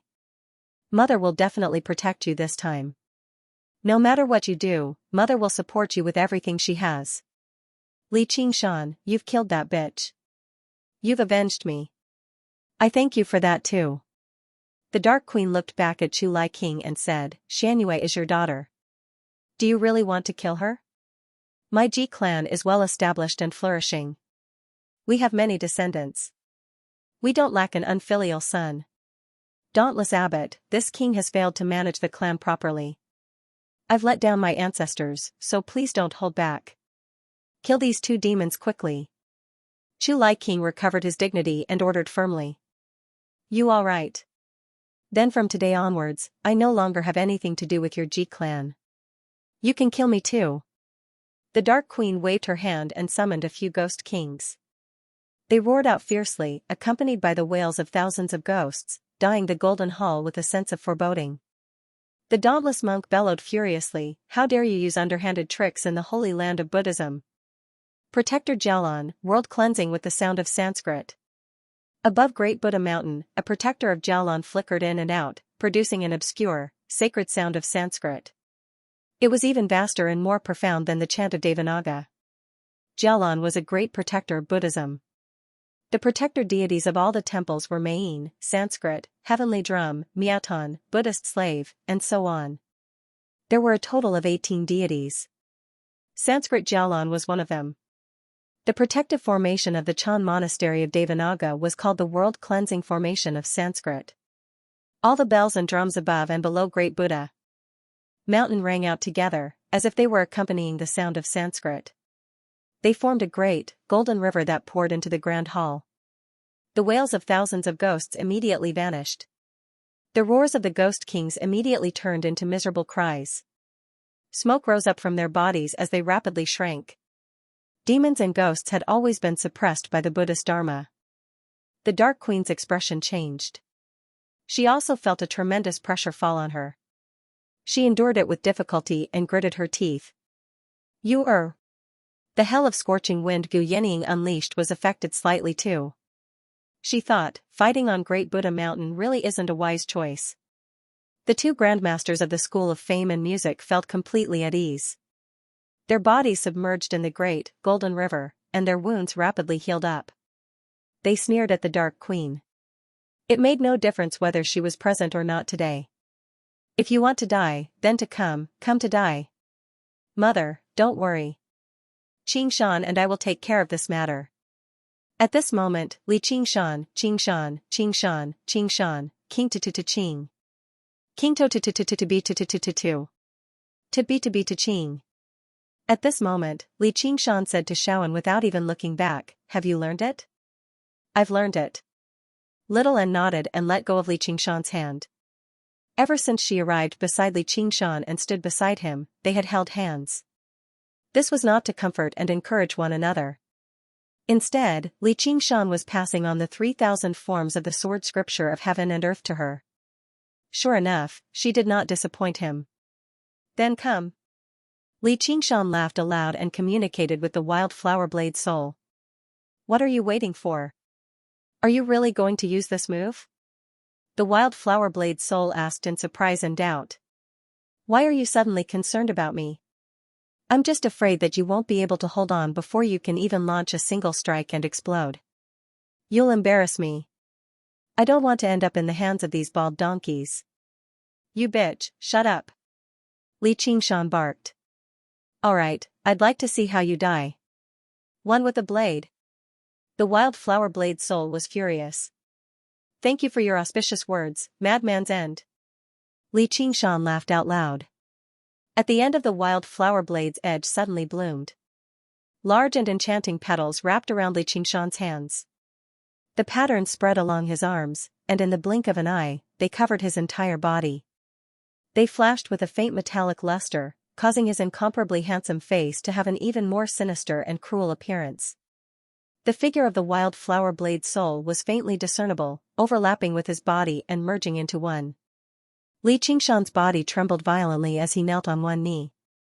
The tiger demon's fury had already pushed his potential to the limit, and with the addition of the Madman's End, he had broken through his limits, causing an enormous burden. The Vajra pestle took the opportunity to press down heavily, wanting to smash him into powder. However, limits are meant to be broken through in the first place. Li Qingshan laughed maniacally as a sharp light flashed past his eyes.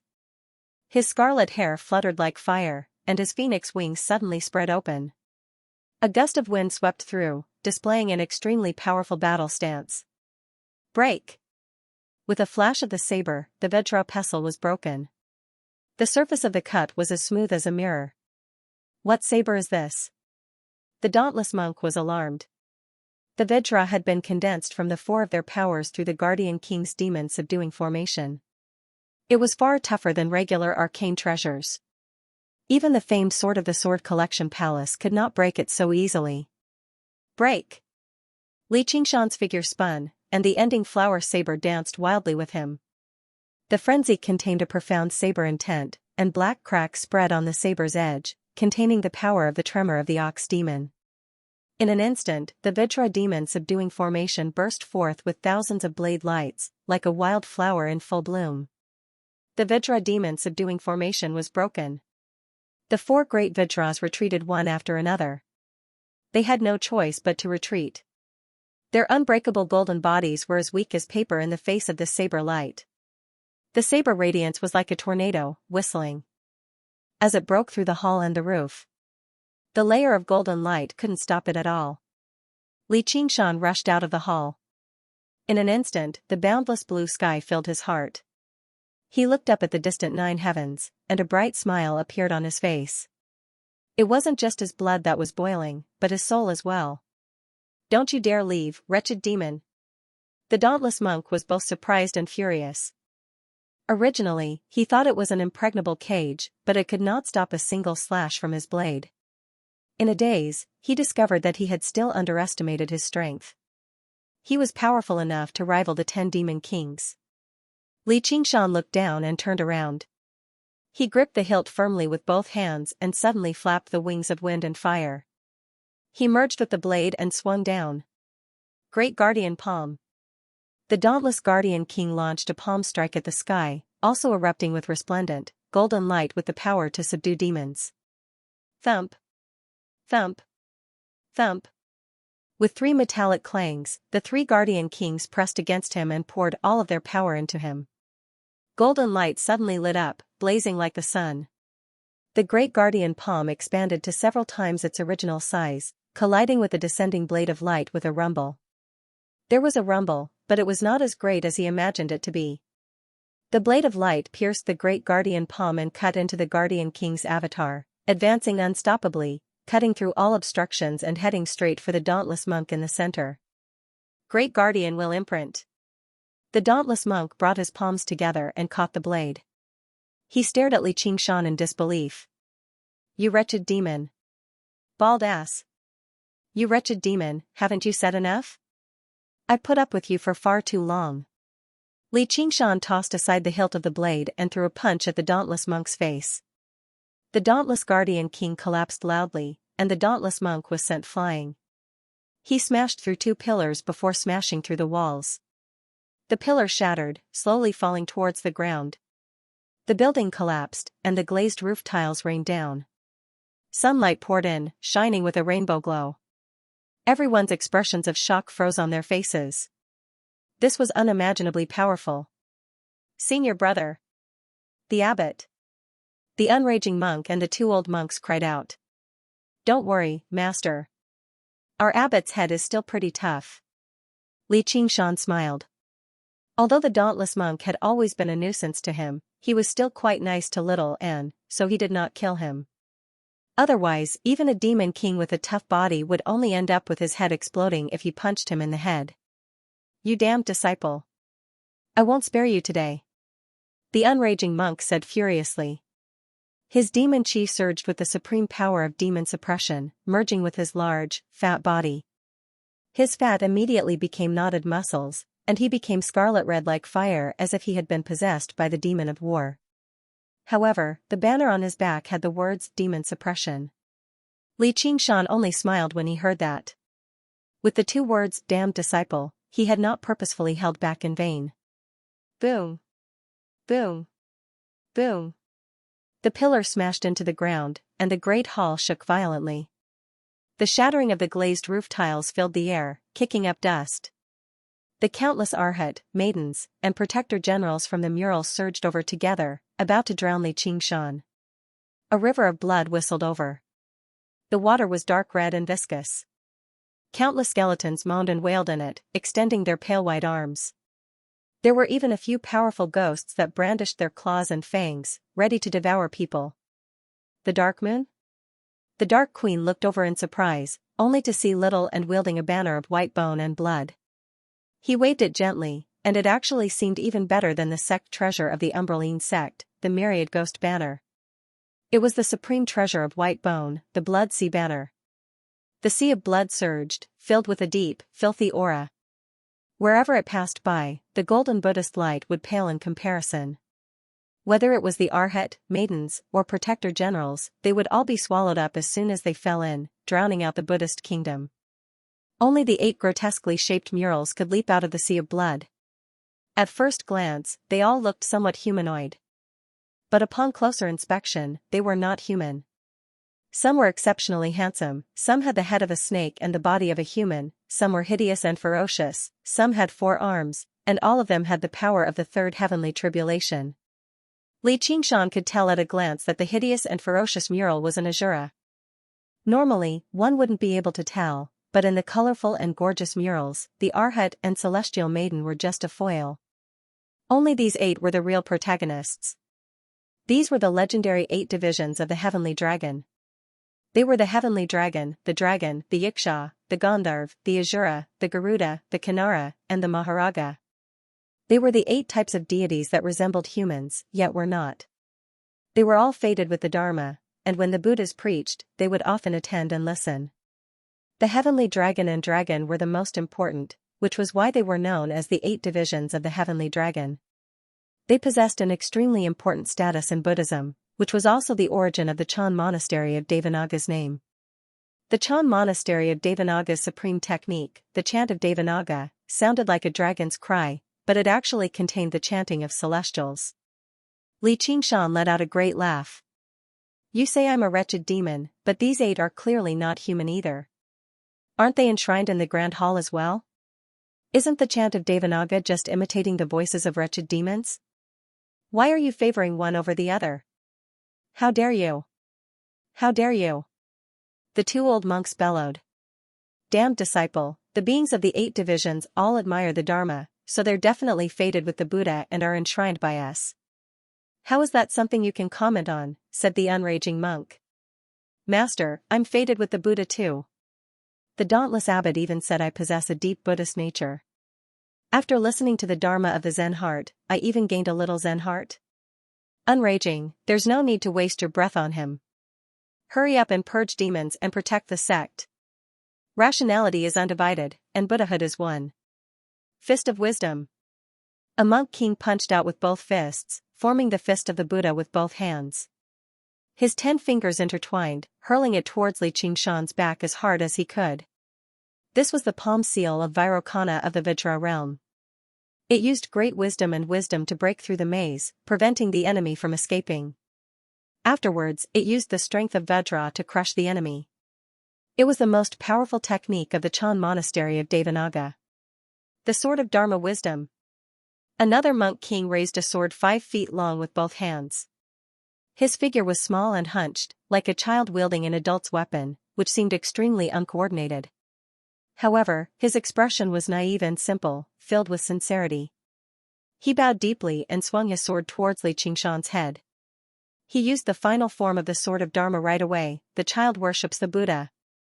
If he were not a true Buddha, then only death awaited him.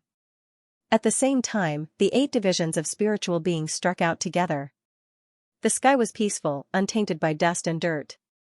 It stood high above like a god, chanting softly. The dragon soared into the air, baring its fangs and brandishing its claws, producing a resonant dragon's roar that rang through the clouds. When Li Qingshan heard these 2 sounds, he felt like they had entered his head from his left and right ear respectively. With a rumble, the 2 sounds combined and became the supreme technique of the Chan monastery of Devanaga, the chant of Devanaga. It was different from the chant of Devanaga of eminent monks. It was more primitive and primitive, lacking some of the profound Zen intent. However, it possessed even more wondrous destructive power, making his soul surge. Gandharv was graceful and beautiful. She only wore a white veil, but layers of unpredictable, colorful smoke coiled around her, giving off a heavy fragrance. It was enough to make people dizzy, yet they could not help but want to smell it. It was like a dream. Ahura was the most valiant and ferocious. He let out a battle roar and charged over with a weapon in hand, radiating with surging battle intent. He was basically no different from a true Ahura. King, perhaps even purer. Yiksha was no less vicious than an Ahura. He had a green face, sharp fangs, and a pair of horns protruded from his forehead, but he moved swiftly and silently. He unfurled his wings and launched a swift attack. Kinara had a single horn on his head. He sang and danced gracefully, as if he was not fighting, but attending a grand banquet. His steps changed constantly, making it difficult to grasp. He seemed to move slowly, but he arrived before Li Qingshan in the blink of an eye, grabbing towards his throat like he was dancing. Garuda let out a long, sorrowful cry. He unfurled his wings, blotting out the sun. Various solemn colors appeared, and his sharp beak stabbed towards the back of Li Qingshan's head. He was so fast that he struggled to react. Maharaga originally had the head of a snake and the body of a human, but he suddenly turned into a huge, black python. He opened his mouth, which was filled with endless darkness, and swallowed Li Qingshan. Although the 8 tribes of Devanaga were only conjured from a mural, the painter had clearly already comprehended the essence of the 8 tribes. They all possessed divine might, and they worked together with great teamwork. It was enough to rival the combined efforts of 10 great cultivators, and on Great Buddha Mountain, the sound of Sanskrit formation of world purification was several times more powerful. If someone who did not know what was good for them wanted to barge into the Chan monastery of Devanaga, there would be no need for the monks in the monastery to take action at all. Just the colossal mural was enough to make them die here, and just what kind of abilities did the person who could paint a mural like that possess? What a 5 absolutes immortal! Bang! Just as Li Qingshan was thinking that, a golden, barefoot foot appeared in front of him, crushing the sea of blood with a single stomp. Even Great Buddha Mountain trembled. The golden, barefoot foot was a calf even thicker than the pillars of the hall. Li Qingshan raised his head and met a pair of benevolent, peaceful, golden faces. His heart shivered. This was the great Buddha that had sat in the grand hall for thousands of years. Time seemed to stop. The great Buddha seemed to stand beyond the river of time. He was clearly just a statue, and his expression did not change at all, but he seemed even more lifelike than the various demigods and semi-devils. He seemed even more lifelike than all the creatures he had seen before. Countless emotions seemed to flow and surge behind the golden Buddha's face. He did not show the slightest bit of arrogance. As a matter of fact, he seemed even more peaceful than mortals, but he was unreachable, overlooking the 6 realms and the 3,000 worlds. The great Buddha had gathered the power of belief from millions of believers, possessing a sliver of true Buddhist nature. Every single movement of his possessed great might, on par with the great guardian king's palm that the 4 monk kings unleashed together. He was even more powerful than the fire god Zhurong that Li Qingshan had once fought. So this is the most powerful existence of the Chan monastery of Devanaga. He's not some reclusive sweeping monk. Instead, he sits right on top of Great Buddha Mountain. Back in our south, even if Xianxia took action, he probably wouldn't be so powerful. The saying, if a god obstructs us, we'll slay a god. If a Buddha obstructs us, we'll slay a Buddha. That was only the nonsense of mortals. Only by personally witnessing the existence of gods and Buddhas, even if it was only a sliver of will or a sliver of spirituality, could they understand the terror of gods and Buddhas. And, the one before him was not a god on the level of fire god Zhurong or demon god Xianxia either. Instead, he was the ancestor of all Buddhas, the Buddha's Tathagata. Xianxia no longer had the strength to care about his surroundings. Only by concentrating all of his willpower could he contend against the Buddhist nature of the great Buddha. The wide, golden Buddha's palm was raised high into the air. It seemed extremely heavy and slow, pressing down slowly towards Xianxia's head. The Buddha's palm was only several dozen meters wide, but it gave him the feeling that it was boundless, with nowhere to run. With every inch he pressed down, the pressure on his body multiplied. A cold smile appeared on Chu Lai King's face. Even a great cultivator would be smashed to dust by this palm, not to mention the fact that he was surrounded by the demigods, 8 tribes, and 2 monk kings. Even in his current position, he was in great danger. The grandmasters of the academy also let out a sigh of relief inside. After seeing the dauntless monk knocked away, they no longer had the ambition to purge demons and demons. It would be for the best if the matter could be resolved so easily. Before the Buddha's palm arrived, Garuda's golden beak was already about to peck the back of Xianxia's head. A flawless hand stretched out and gently grabbed the golden beak. It was little Anne. She waved her hand, and a string of golden prayer beads flew over. They spun and turned into 33 skulls that let out a strange cackle. Then, they turned into 33 skeletal demons. Pale samadhi flames of white bone burned in their eye sockets, and their bodies were dyed with a layer of golden light, showing a strange posture where Buddha and devil coexisted. Bang! Dang! The wisdom fist imprint and the Dharma sword basically struck the 2 skeletal demons at the same time. The skeletal demons were blown away, but they climbed back to their feet with a flip, still cackling. A deep fist imprint and a sword slash appeared on their white bones, but it was not fatal. Skeletal demons did not care about their lives in the first place, and the Buddhist techniques that specialized in suppressing evil in the world did not seem to be particularly effective against skeletal demons. Instead, 2 other skeletal demons used this opportunity to swipe down with their claws and bite with their teeth, forcing the 2 monk kings to retreat and defend themselves. The other skeletal demons all lunged at the 8 tribes' heavenly dragon. The chant of Devanaga was immediately silenced. No matter how vicious the Asura's attacks were, they were unable to kill a skeletal demon whose body was even tougher than an arcane treasure so easily. Gandharv's mysterious fragrance was useless too. No matter how unpredictable the Asura's dance steps were, no matter how swift and silent the Yaksha's movements were, they were unable to avoid the encirclement of over a dozen skeletal demons. Maharaga swallowed 3 skeletal demons in a single gulp, but he immediately began to writhe about in pain. In particular, Garuda, whose beak had been grabbed by little Anne, had its glowing wings latched onto by 2 skeletal demons. They bit at them viciously, causing its golden feathers to drift about in a mess. Its cries became even more sorrowful. In a single moment, the numbers had been reversed, and it was such a forceful reversal that it left all the cultivators dumbfounded. In particular, the great Grandmaster of Moism took the greatest pride in his life from the puppet kings in his possession.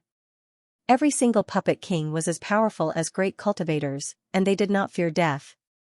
However, compared to these skeletal demons, they paled in comparison, and their numbers paled in comparison too.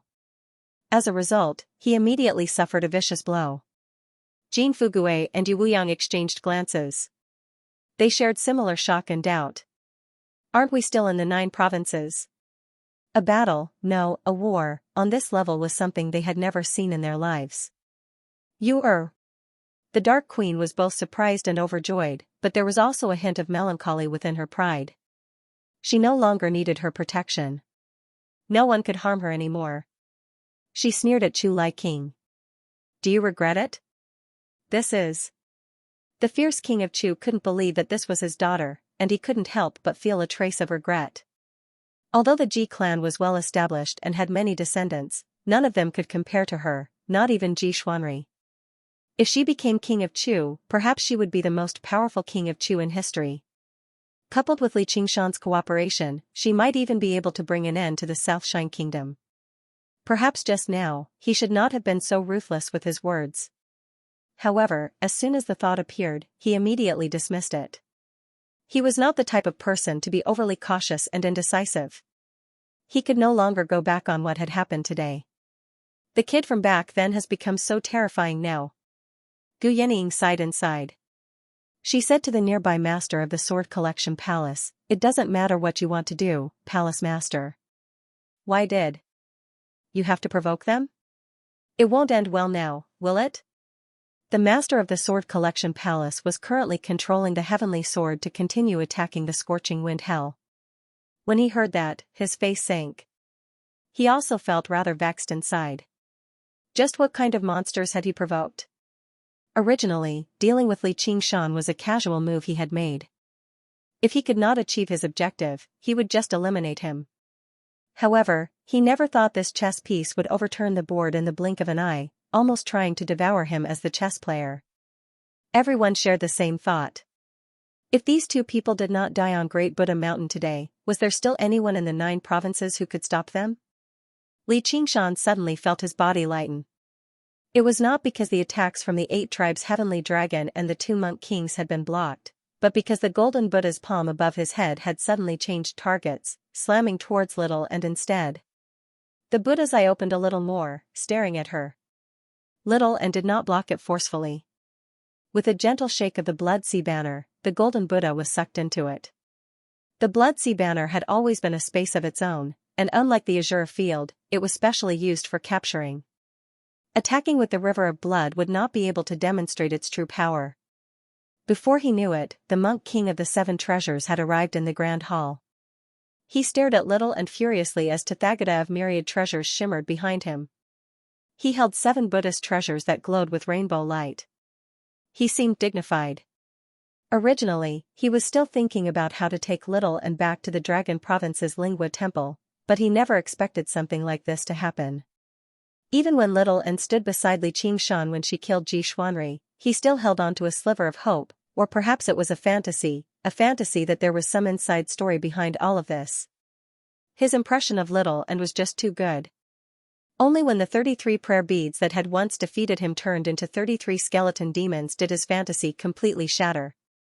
Fury from being deceived and fooled immediately surged into his head.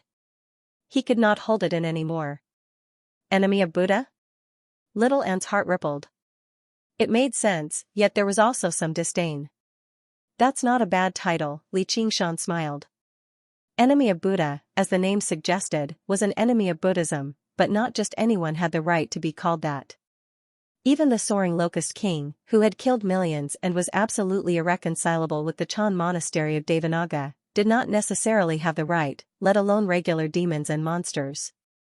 However, the path of white bone and great beauty she used could immediately make these 2 words appear in the minds of all eminent monks of Buddhism.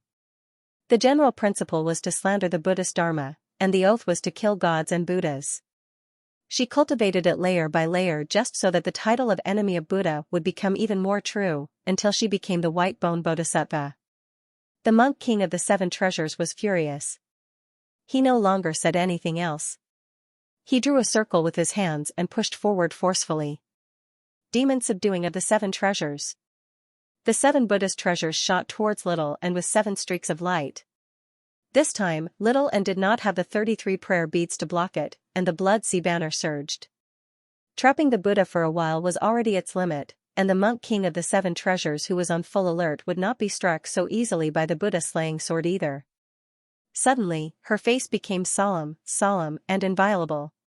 She chanted softly, "Precept of 4 parts? Precepts." The monk king of the 7 treasures shuddered and became immobilized. He cried out in surprise. This was not a lawyer for lawsuits, but a respectful title that Buddhist disciples used to refer to great cultivators of Vinaya. The Vinaya school was in charge of passing down the laws of Buddhism, and it had great prestige in Buddhism. It could even punish the disciples of other sects and temples. However, because the precepts were too strict and cultivation was too difficult, ordinary Buddhist disciples were unable to endure it. Therefore, there were very few disciples, and lawyers were even rarer. He had never thought that the enemy of Buddha would be a great cultivator. While struggling, he continued to activate the 7 Buddhist treasures. Grandmaster 7 treasures, receive your Buddha. Shaoan waved the Blood Sea banner. 7 Monk King of Air 7 treasures. Shao King at Jin, King E 7 treasures, Saint said, what, Yang, Buddha. When the 7 Buddhist treasures collided with the Buddha, they were all sent flying. The coral mountain was directly smashed to pieces. He had no time to feel sorry for them, because he discovered that he was still unable to move. Buddhist techniques were righteous and dignified, and could not be invaded by external evils. The 7 Treasures Monk King, who cultivated the 7 Treasure Sutra, had an extremely powerful will. Originally, he was least afraid of a law incantation like the body-locking curse. However, if there was anything that could restrain Buddhist techniques, it would be the numerous precepts of Vinaya. The precepts protected the laws of Buddhism, so they were originally targeted at Buddhist disciples. Meanwhile, Little End had inherited the relic of the divine nun of the South Sea. Compared to the chant of Devanaga, the precept of 4 parts was closer to the foundation of her cultivation. As a result, the monk king of the 7 treasures could only watch as the Buddha came crashing over. A thought flashed through his mind. She is clearly the enemy of Buddha, so why is her Buddhist technique so profound, even able to transcend 2 great sects? Bang! The monk king of the 7 treasures pressed the side of his face firmly against the Buddha.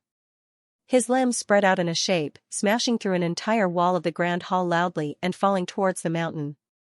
From the corner of his eye, he saw an ugly monk with a crooked mouth and slanted eyes leap out from the cliff. His ugly face was also stunned. Bang!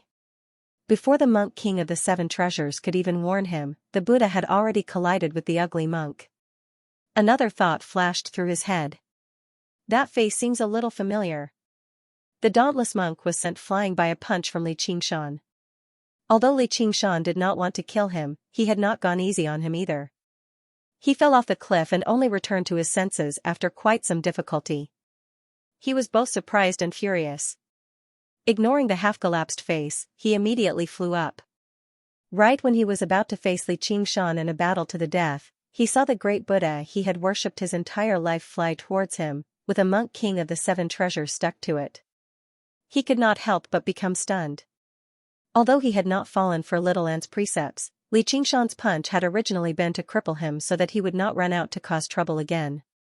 His mind was in turmoil, and his head was spinning, so how could he react? As a result, the great Buddha and the 2 shapes fell towards the mountain together. Abbot, I've been impolite, Little End said with an almost undetectable voice. There was no rumble of the Buddha landing below the mountain. With a flash of golden light, the Buddha had already shaken off all his blood. A pair of golden, bare feet stood on Great Buddha Mountain again, radiating with Buddhist light like a rising sun. The Buddha's face was emotionless, but some of its peacefulness had dispersed. It took a step and arrived before Little End, slamming down with its palm. Xianxia, come and help! Gu Yanning called out from afar. The scorching wind hell was already on the verge of collapse under the attacks of the Heaven Reliance sword. She could retreat easily, but protecting Hua Sengzan would be difficult. Xianxia, you go. Leave this to me. Little End said. All right. Xianxia believed in Little End's strength and cleverness. Even if he could not emerge victorious, protecting himself was not a problem. His true enemy was not the Chan monastery of Devanaga. He glanced at the master of the sword collection palace, and his eyes brimmed with killing intent. At this moment, a scarlet-red figure blocked his way, wrapped in black chains. The 2 words demon suppression drifted behind him. Master. Xianxia frowned. This was the opponent he wanted to face the most. He would rather face the great Buddha than become enemies with the unraging monk. Apologies, Xianxia. My skeleton demon can't keep him busy, Little End communicated as he dodged the Buddha's huge palm. At the end of the day, the 8 tribes of Devanaga did not possess much intelligence, so they became embroiled in battle with the skeleton demon. The other 2 monk kings were the same as the 7 treasures monk kings, treating Little End as their greatest enemy. Only the unraging monk's gaze remained locked onto Xianxia the entire time. I've always called you a damned disciple, but I never thought it would come true. Whatever, I better just call you Xianxia. The unraging monk sighed. As long as you like it, Xianxia smiled. I didn't think there would be a second time so soon, said the unraging monk. Master, you're not my opponent. Xianxia said seriously. Xianxia felt his chest heat up. As he gazed at the scarlet-red face, he suddenly had no idea what to say. The grand hall slowly collapsed as the majestic chanting echoed endlessly. It was invisible and weightless, but it felt like a mountain pressed down on him. It was like a surging river, constantly slapping and shaking up his soul. He could only suppress it with the spirit turtle. His body was scarlet-red like fire too.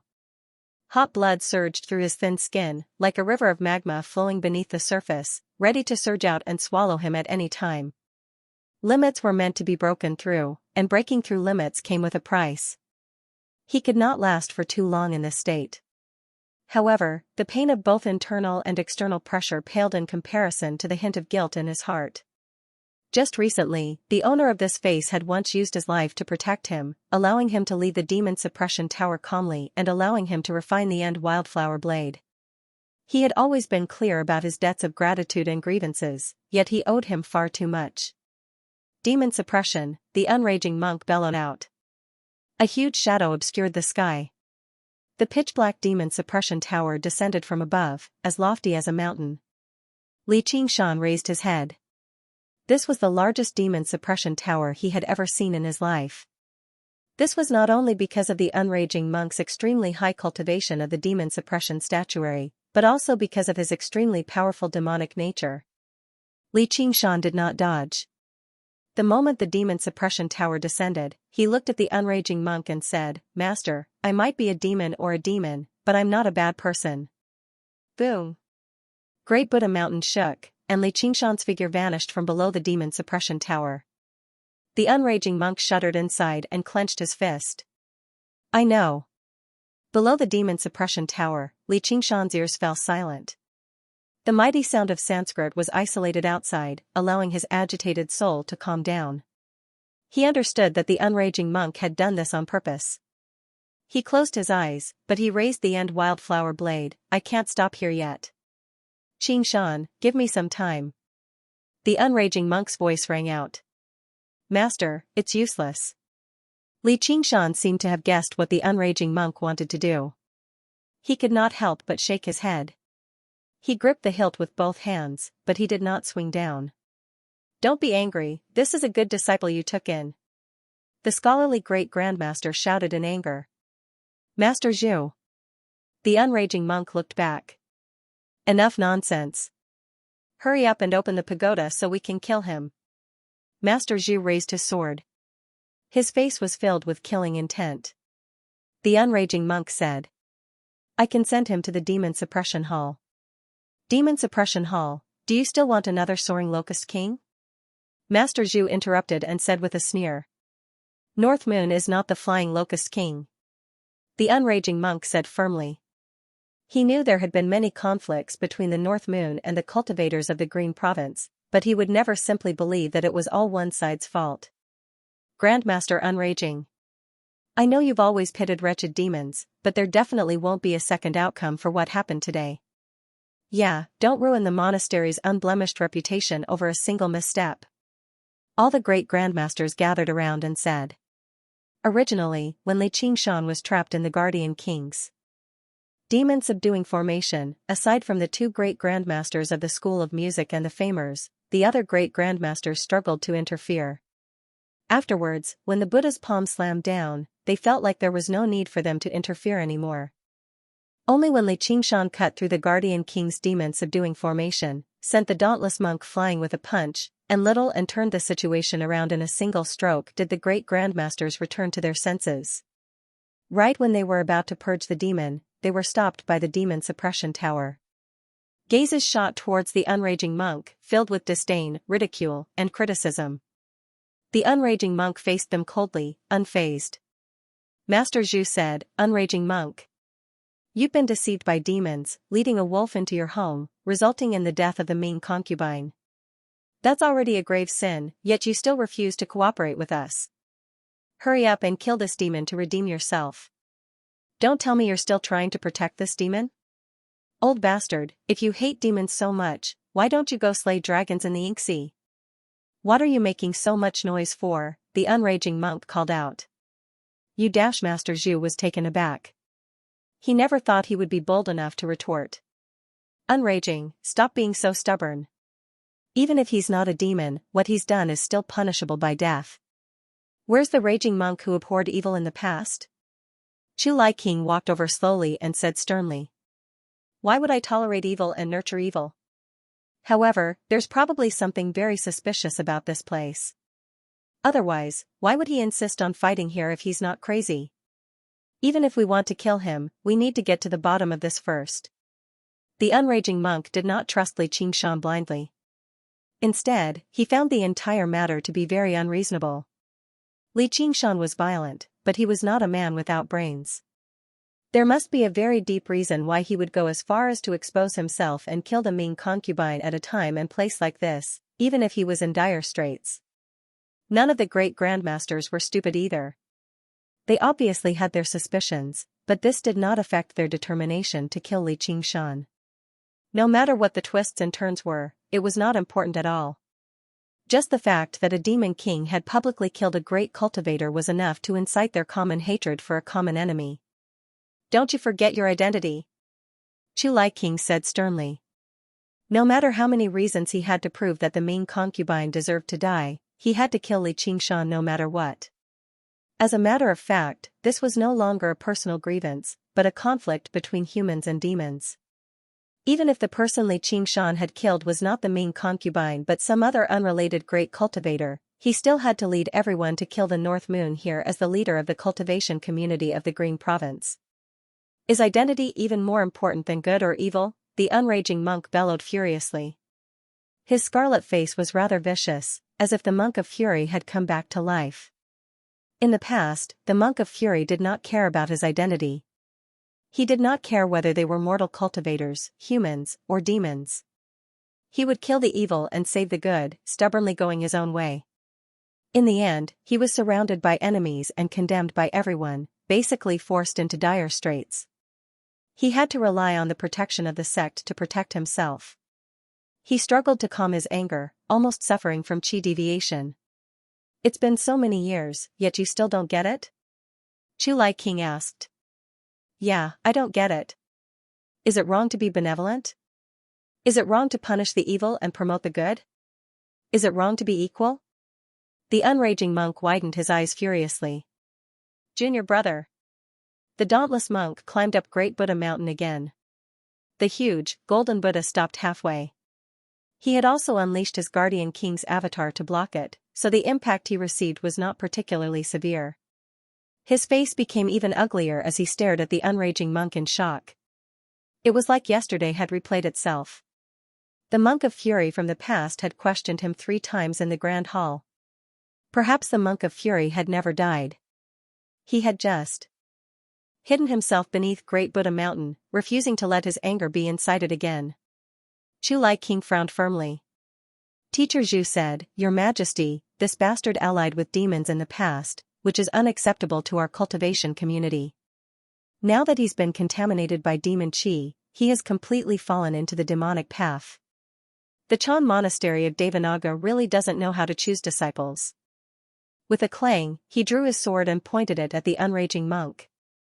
Bald ass, if you still don't open the tower, don't blame my sword for being merciless. Before he had even finished talking, he suddenly took off, rushing towards the demon suppression tower. Everyone else thought he was trying to cut through the demon suppression tower, eager to fight to the death against the North Moon. They praised him inside for his courage. However, Teacher Zhu was frightened. He felt like an invisible force had gripped him. The blade in Li Qingshan's right hand smashed through the demon suppression tower. He spread the fingers of his left hand and enveloped Master Zhu, gravity of the earth. At the same time, his scarlet eyes were like a tiger's, filled with malice, the nightmare tiger's demonic eyes. Be careful, fellow. Only then did the grandmasters realize something was amiss and called out. When they forced the unraging monk to let Li Qingshan out, they also felt at ease suppressing him beneath the tower. Never did they think he would actually be able to capture someone through the demon suppression tower, catching them off guard. Now that they thought about it, just now, Li Qingshan had used this exact move to save Hua Sengzan from the palace master's sword. It was not that their memories were bad, but because even Qi practitioners could use a method like retrieving something from thin air. They had never thought it would be an innate ability. Wretched demon. All Master Zhu saw was Li Qingshan's vicious grin rushing towards him, and all of his hair stood on end. In particular, when he saw the scarlet eyes, he became even more frightened. He thought of the Ming concubine's horrific fate and tried his best to break free and distance himself, but the invisible force was so great that he struggled to resist. It was impossible for him to achieve something that even the myriad poison ancestor could not do in the past. Who knew how many times stronger Li Qingshan was now compared to back then? Oh no, if I'm frightened by this wretched demon and lose my courage, I'll probably be dead for sure. The heart of the world is my heart. Unity of man and nature. Master Zhu let out a great roar and rushed up to receive him. He unleashed the supreme technique of Confucianism, the three strategies of celestial and human, as hard as he could. His scholarly robes fluttered, and he became righteous and impervious to all evil. He broke free from the shock of the nightmare tiger's demonic eyes and no longer showed any fear on his face. He seemed like a gentleman from ancient times, standing between the heavens and the earth. The sword is the weapon of a gentleman. Master Zhu swung his sleeve and raised his sword, swinging it down. The strike was upright and peaceful, dignified and majestic. It did not possess the sharpness of the heavenly Reliance sword, nor the sincerity of the Dharma sword. There was only a sense of magnanimity. He wanted to establish his heart for the world, establish his life for the people, inherit the supreme techniques of the past, and establish peace for all generations. Layer upon layer of sword lights overlapped each other and pressed down towards Li Qingshan, and it was both offensive and defensive without any flaws. Teacher Zhu stood high above the city wall, looking down at Li Qingshan. He was like a scholarly general who could bring peace to the world with his pen and settle the world with his martial prowess. He was preparing to command the three armies and destroy the roving bandits. Everyone eased up inside. They thought, Master Zhu really is a grandmaster of Confucianism after all. The noble sword style has already reached a level of perfection, and it's powered by the three strategies of Celestial, a supreme technique of Confucianism, multiplying its power. The evil warding sword in his hand is no weaker than the 10 famed swords of the Sword Collection Palace. He only needs to hold on for a little longer, and we'll be able to save him in time and kill this wretched demon. Li Qingshan continued to use the gravity field with his left hand as he wielded his saber with his right hand. He did not give off any ferocious aura. In fact, he even seemed to be careless. The saber flashed, the noble sword was broken, and the evil warding sword was broken. Come here. Li Qingshan grabbed Teacher Zhu's head. If your city walls are impregnable, I'll break through them myself, kill my way to the top of the city walls, and capture the commander-in-chief alive. Only then did everyone return to their senses. Immediately, none of their arcane treasures or techniques dared to attack. They were all dumbfounded. How was this possible? Concubine Ming had been killed in a single punch. She could be said to have been caught off guard, having fallen into the wretched demon's trap. However, Teacher Zhu had used his full strength, yet he had been captured so easily by the wretched demon. Only Yu Wuyang had vaguely guessed this outcome. He had personally experienced the power of the wild flower blade soul. The azure weapon, the wild flower blade, was even sharper than the 10 famed swords, and the blade techniques of the wild flower blade soul were countless times more profound than Teacher Zhu's swordsmanship. The wild flower blade soul was limited by its own strength, so it was unable to unleash its full power. It had almost forced him, a great general king, into dire straits. However, after becoming one with Li Qingshan, it was no longer a blade technique that belonged to the 9 provinces. Instead, it was a blade technique that belonged to the Azure realm. How could Teacher Zhu be Li Qingshan's opponent? Evildoer, how dare you? Teacher Zhu was horrified. A strange vibration spread through his body, causing his bones to crack. He could no longer move, and he could no longer maintain his gentlemanly demeanor. You think you can call me a bald donkey? Li Qingshan roared and slashed down with his blade. Blood splattered. Teacher Zhu suddenly felt his vision split into two, and he saw his other half. He also saw the shocked faces of the great grandmasters around him. All of this took a long time to describe, but it actually happened in the blink of an eye. Li Qingshan drew, grabbed, shouted, and slashed down with his blade. Under the watchful eyes of everyone, Teacher Zhu was beheaded. Everyone suddenly remembered Li Qingshan's words. If you become a ghost under my blade, don't regret it. No, I will not die here. A white nascent soul flew out and hurriedly fled. However, a huge hand followed closely behind, blotting out the sky and covering the earth. You want to leave? Freeze! The great grandmaster shouted in a low voice and used the freeze spell. Li Qingshan's figure paused. Evildoer, don't be so arrogant. Fellow Taoist Zhu, run. The great grandmasters attacked together, using the ultimate techniques of their clans. Li Qingshan shuddered all over. As soon as he broke free from the freezing curse, a vast, boundless field expanded out beside him. He discovered he was currently standing in a sea of golden wheat that reached his waist. A few strands of white clouds drifted through the blue sky as the warm wind kicked up ripples of wheat. The air was scorching yet fresh, which was enough to calm the mind and make people drowsy. An old voice came from the horizon. This old man's secret farmland. Fellow Taoists' killing intent is too heavy. Why don't you rest here and enjoy the scenery of the countryside? You are a great cultivator of the agricultural sect? Li Qingshan asked. I'm just an old man plowing the fields. Rain falls from the heavens, and all things awaken. The great grandmaster of the agricultural sect gave an order, and the scenery of the secret farmland suddenly changed. Countless sinister plants drilled out of the earth and rushed at Li Qingshan. This is the so-called countryside scenery? Li Qingshan smiled coldly. You brought about your own destruction, so don't blame others. Fellow Taoists, quickly make your move and slay the demon. Before he finished, the sound of zither strings rang out. In a split second, killing intent soared into the sky, as if thousands of soldiers and horses were attacking. It was the sound of the great grandmaster of the school of music's pipa. Although it wasn't as vast and grand as the Sanskrit chanting, it was as sharp as a sword. It cut through the undulating waves of wheat and slashed at Li Qingshan. The blue sky suddenly darkened. The wind blew, and the clouds gathered. Suddenly, there was the sound of thunder. A Taoist wearing a tall crown and feathered clothes stood in the wind and clouds. He held a peachwood sword in his hand, and lightning coiled around the sword.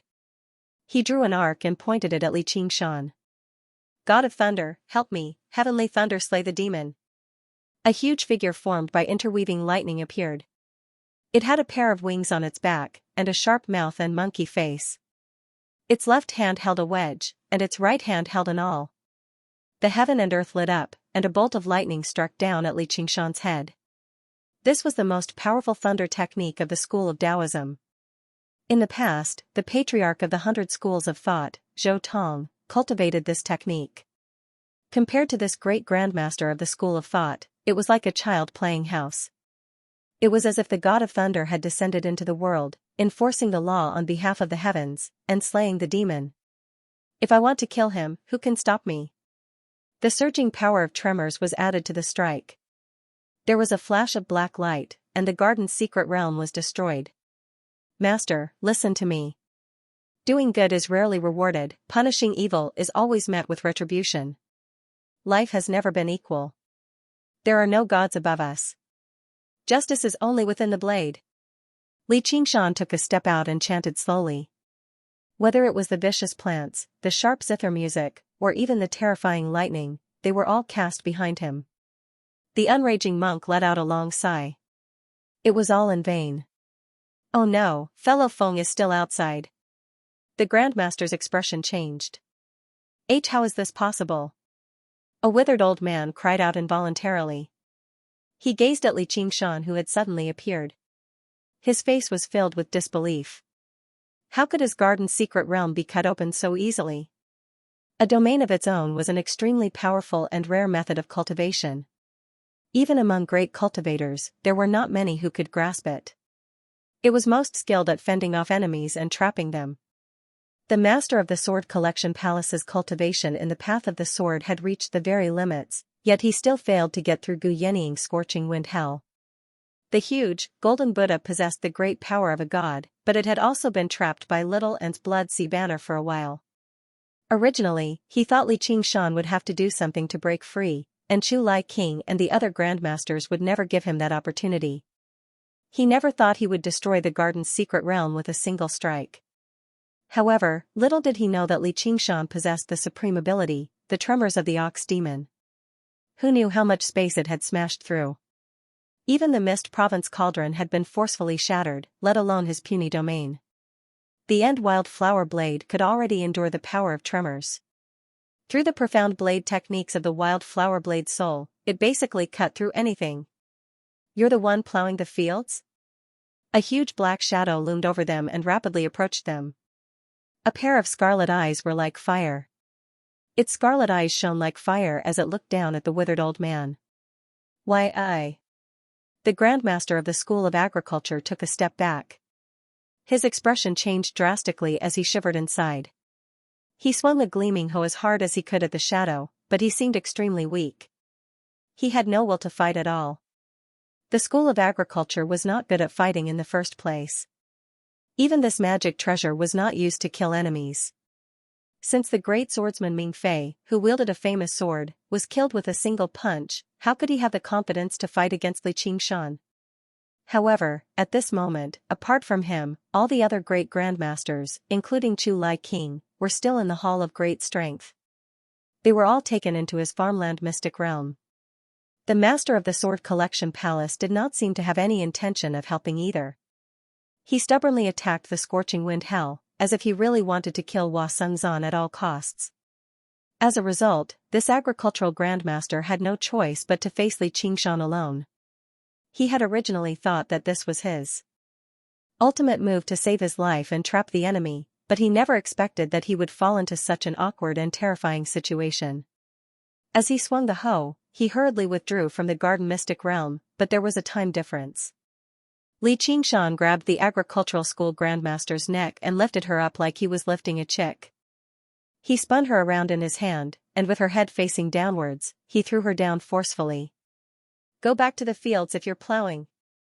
The grandmaster of the agriculture sect had yet to react. I felt my neck tighten, and then the world seemed to spin around me. I saw a face full of fear reflected on the mirror like gold bricks. It was my face. The face was rapidly enlarging. No. Boom. More than half of his body was stuck in the solid and thick golden bricks of the Hall of Great Strength, leaving only a pair of slightly bumpy legs, struggling in the air. Blood overflowed and flowed on the ground. Just as Li Qingshan was about to deliver another blow, he saw that Teacher Zhu's nascent soul was about to fly out of the Hall of Great Strength, while Chu Lai King and the others had already escaped from the mystic realm of farmland. He charged over with a murderous aura, and a bolt of lightning tore through the air. Li Qingshan flapped his windfire wings and dodged the lightning strike. Then, he pounced towards Teacher Zhu's nascent soul and said, "Old man. I'll spare you this time, but if you dare to come out and court death again, I'll take your life." The two bumpy legs immediately stiffened, standing there without moving at all, like a sprout that had just been planted. The grandmasters all found this extremely comical, but when they thought about how they would probably suffer the same fate if they ended up in Li Qingshan's hands, how could they laugh? They could not help but think back to the great cultivators who had faced Li Qingshan from the very beginning until now. Concubine Ming had been reduced to a pulp, and even her nascent soul had been directly shattered. The dauntless monk had been sent flying with a single punch, clearly still holding back. Teacher Zhu's body had been destroyed, and it seemed like even his nascent soul would struggle to escape. Only this fellow Feng could be considered lucky. Their desire to purge demons and demons could not help but fade slightly. They did not have a fellow disciple they were familiar with who had died to Li Qingshan's hands, nor did they have a grievance as great as Teacher Zhu's. Concubine Ming and Ji Xuanru's fates were miserable, but they were not their wives and children after all. If they took such a great risk just for the sake of a demon, it did not seem to be worth it anymore. Just like how no one would actually be foolish enough to purge demons and demons in the Ink Sea, the North Moon did not seem to be much different from the Dragon King of the Sea. However, they were rather caught between a rock and a hard place right now. They could not just watch as teacher Zhu was killed, or what dignity would they have left to remain in the Green Province? And, the King Chu had already issued an order, so they could not just ignore it. North Moon, I swear I won't stop until I kill you. Chu Lai King roared furiously and turned into a streak of light, chasing after Li Qingshan. Teacher Zhu had been cleaved in half right in front of him, which was already a great humiliation to him. In the blink of an eye, another person had fallen victim to his vicious hands, which was basically like 2 slaps to his face. He was filled with hatred. He gripped a golden seal in his left hand and a tiny cauldron in his right. They were both simple and heavy. However, with the entire world in perspective, there were probably not many people who were faster than Li Qingshan right now. In the blink of an eye, he had arrived before teacher Zhu's soul nascence and reached out with his hand. He smiled viciously. Let's see who can save you this time. Wretched demon, I'll take you down with me. Teacher Zhu was rather staunch, blowing up his soul nascence without the slightest hesitation. The unraging monk had already returned to his normal state, but he seemed rather dejected. His efforts were still futile at the end of the day. Suddenly, he saw the great grandmaster of the School of Agriculture stabbed into the ground without moving. His expression became rather strange as he probed. Fellow Feng, should I help you out? No. A heavy cry rang out from underground, and his tone eased up slightly. Unraging, Master, you don't have to worry about me. I can get out by myself. If you want to worry about me, you better deal with that wretched disciple of yours first. Sigh, I've offended you. The unraging monk said apologetically. As a disciple of the Chan monastery of Devanaga, he obviously could not assist outsiders, but it was impossible for him to assist Chu Lai King and the others in capturing and killing Li Qingshan. Suddenly, he shook his head and returned to the foot of Great Buddha Mountain. Before the demon suppression point, he collapsed on the rock and fell asleep. In the great hall, the 2 bowed legs began to move again, but they sank inch by inch until they were completely buried in the ground. Li Qingshan's pupils constricted. Time seemed to slow down as the nascent soul's inherent form disintegrated, turning from the shape of an infant into a hazy white sphere. Cracks appeared on the sphere as streaks of dazzling white light shot out. Under Master Zhu's final will, it flew towards him rapidly. Under such speed, there was no time to dodge at all. A strong sense of danger surged into his heart. He had used the tiger demon's fury and end of the fanatic at the same time, and his body was already on the verge of collapse. He could not endure another nascent soul explosion. Fellow Zhu! Damn the wretched! The great grandmasters all shouted angrily, but they secretly sighed in relief. They would finally be able to kill this wretched demon this time. Master Zhu sacrificed himself for the sake of purging demons. This was enough for the entire cultivation world to remember for 1,000 years. Although Chu Lai King felt rather regretful that he could not personally kill Li Qingshan, he still felt delighted. An idea struck Li Qingshan. He made up his mind and grabbed the nascent soul. The figure of a spirit turtle appeared behind him and suppressed it. The nascent soul immediately stabilized greatly, and the white light that shot out was forcefully suppressed. However, more and more cracks appeared on its surface, ready to explode at any time. Under the shocked gazes of the great grandmasters, Li Qingshan made an extremely bold move. He stuffed the nascent soul into his mouth and swallowed it. The spirit turtle's suppression on the inside was even stronger, but the cracks had already covered the entire surface of the nascent soul. An explosion was already unavoidable. If this continued, he would only be blown to smithereens. Is this wretched demon tired of living? Everyone thought the same thing. However, they saw Li Qingshan suddenly turn around. His eyes widened, and his mouth opened to an unbelievable degree. A dazzling light lit up in his throat. Since he could not completely suppress it, he would just have to find a way to release it. The tiger demon's breath was a furious exhale. What? Chu Lai King's expression changed.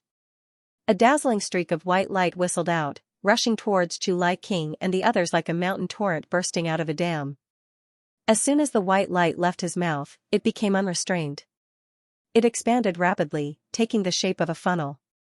By the time it reached Chu Lai King and the others, it had already blotted out the sky and covered the earth. Li Qingshan even shook his head maliciously, causing the white light to bend and sway, ensuring that the area of attack of this angry breath was large enough. I guarantee that I won't let a bad person go, nor will I let a good person go. The white horse is not a horse, it's hard to tell the truth. The famed great grandmaster level martial sage's expression changed. Then, a hazy figure appeared in the air, looking like a horse but not. It was white yet not white. When the rays of light entered it, they all turned into nothingness, as if they were directly denied by his words. Mechanical War City. The Mahist Great Grandmaster waved his hand and summoned a majestic black city. It was filled with countless black cannon holes and 1,000 cannons. They all fired at the white light. Dazzling heavenly sound. The music school's great grandmaster waved her hands and hurriedly plucked the zither strings. Waves of sound waves were condensed and did not disperse. Instead, they stacked up in front of her. The great grandmasters all used their ultimate defensive techniques. If it was an ordinary nascent soul cultivator, they might be able to resist it. However, this was a nascent soul cultivator's self-destruction. After being restrained by Li Qingshan, the power no longer spread in all directions. Instead, it was restrained and pointed in one direction, increasing its destructive power by more than 10 times. Boom, boom, boom. The white horse was dead. The battle city was broken, and the sound was broken. The great grandmasters were like ordinary people who had been swept into a mountain flood. They couldn't control themselves and were slapped hard on the great Buddha mountain. Billions of rays of light splashed and the great Buddha mountain shook. The grand Buddha hall at the top of the mountain was enveloped in white light. Countless glazed tiles and golden bricks were shattered. Even the Sanskrit world cleansing array couldn't protect the hall that had existed for 10,000 years. It completely collapsed and turned into ashes. Only the fierce king of Chu let out a roar, and a 5-pointed star appeared in front of him. It flickered with 5 different kinds of light, and contained the mysterious changes of mutual promotion and restraint. It rotated to resist the impact of the white light, and actually went against the flow. Li Qingshan. Li Qingshan wiped his mouth. He didn't have that part anymore. From his neck to his mouth, everything had been melted away by the violent power, revealing his craggy bones. 4 fangs intersected and emitted a metallic luster. However, this didn't stop him from revealing a ferocious smile. At some point, the mighty sound of Sanskrit had calmed down and the turbulence in his soul had calmed down. He was full of fighting spirit and swung his last man wildflower saber. Again. Deep in the soil, the great grandmaster of the agricultural school felt the earth tremble. He tried his best to go deeper. Because he was on the great Buddha mountain, the soil and rocks were all soaked in Buddhist light, so the speed at which he traveled through the earth was very slow. However, he had the patience. Right now, he just wanted to leave this ghastly place and return to the farmland of his dreams. Although Li Qingshan had said that very rudely, he found it to be very reasonable. Those who plowed the fields should remain in the fields obediently. They should not wander around. Purging demons or upholding justice was not something an old farmer like him should be doing. Although he might be mocked by his fellow cultivators for fleeing in the face of battle, plowing the fields had never been something glorious. If he were competitive, he would have never chosen the agricultural school in the first place, much less reach his current realm of cultivation. Only when he reached the depths of the earth and entered the crisscrossing underground caverns of the Green Province did his withered face smile. He could finally use the earth escape technique at full strength. He sat on a rock and took out a tobacco pipe happily. He took a great drag and even blew out a few smoke rings. He had grown all of the tobacco in the farmland's secret realm. Not only were they harmless, but they were even very spiritual. Regular people would become addicted to second-hand smoke. "Old man, let me have a taste." A pair of cold compound eyes lit up in the darkness behind him, and a hoarse voice rang out. "You are." In the Chan monastery of Devanaga, countless monks raised their heads at the top of the mountain in shock. The grand hall had vanished? However, even more people could no longer care about that. A great Buddha was currently rampaging through the monastery, pursuing a tiny, white figure. Boom! The Buddha's palm struck down, reaching several meters deep into the mountain and leaving behind a huge, deep handprint. Large swathes of temples and halls collapsed. Little and was sent flying by the shockwave, basically brushing past the edge of the palm to avoid it.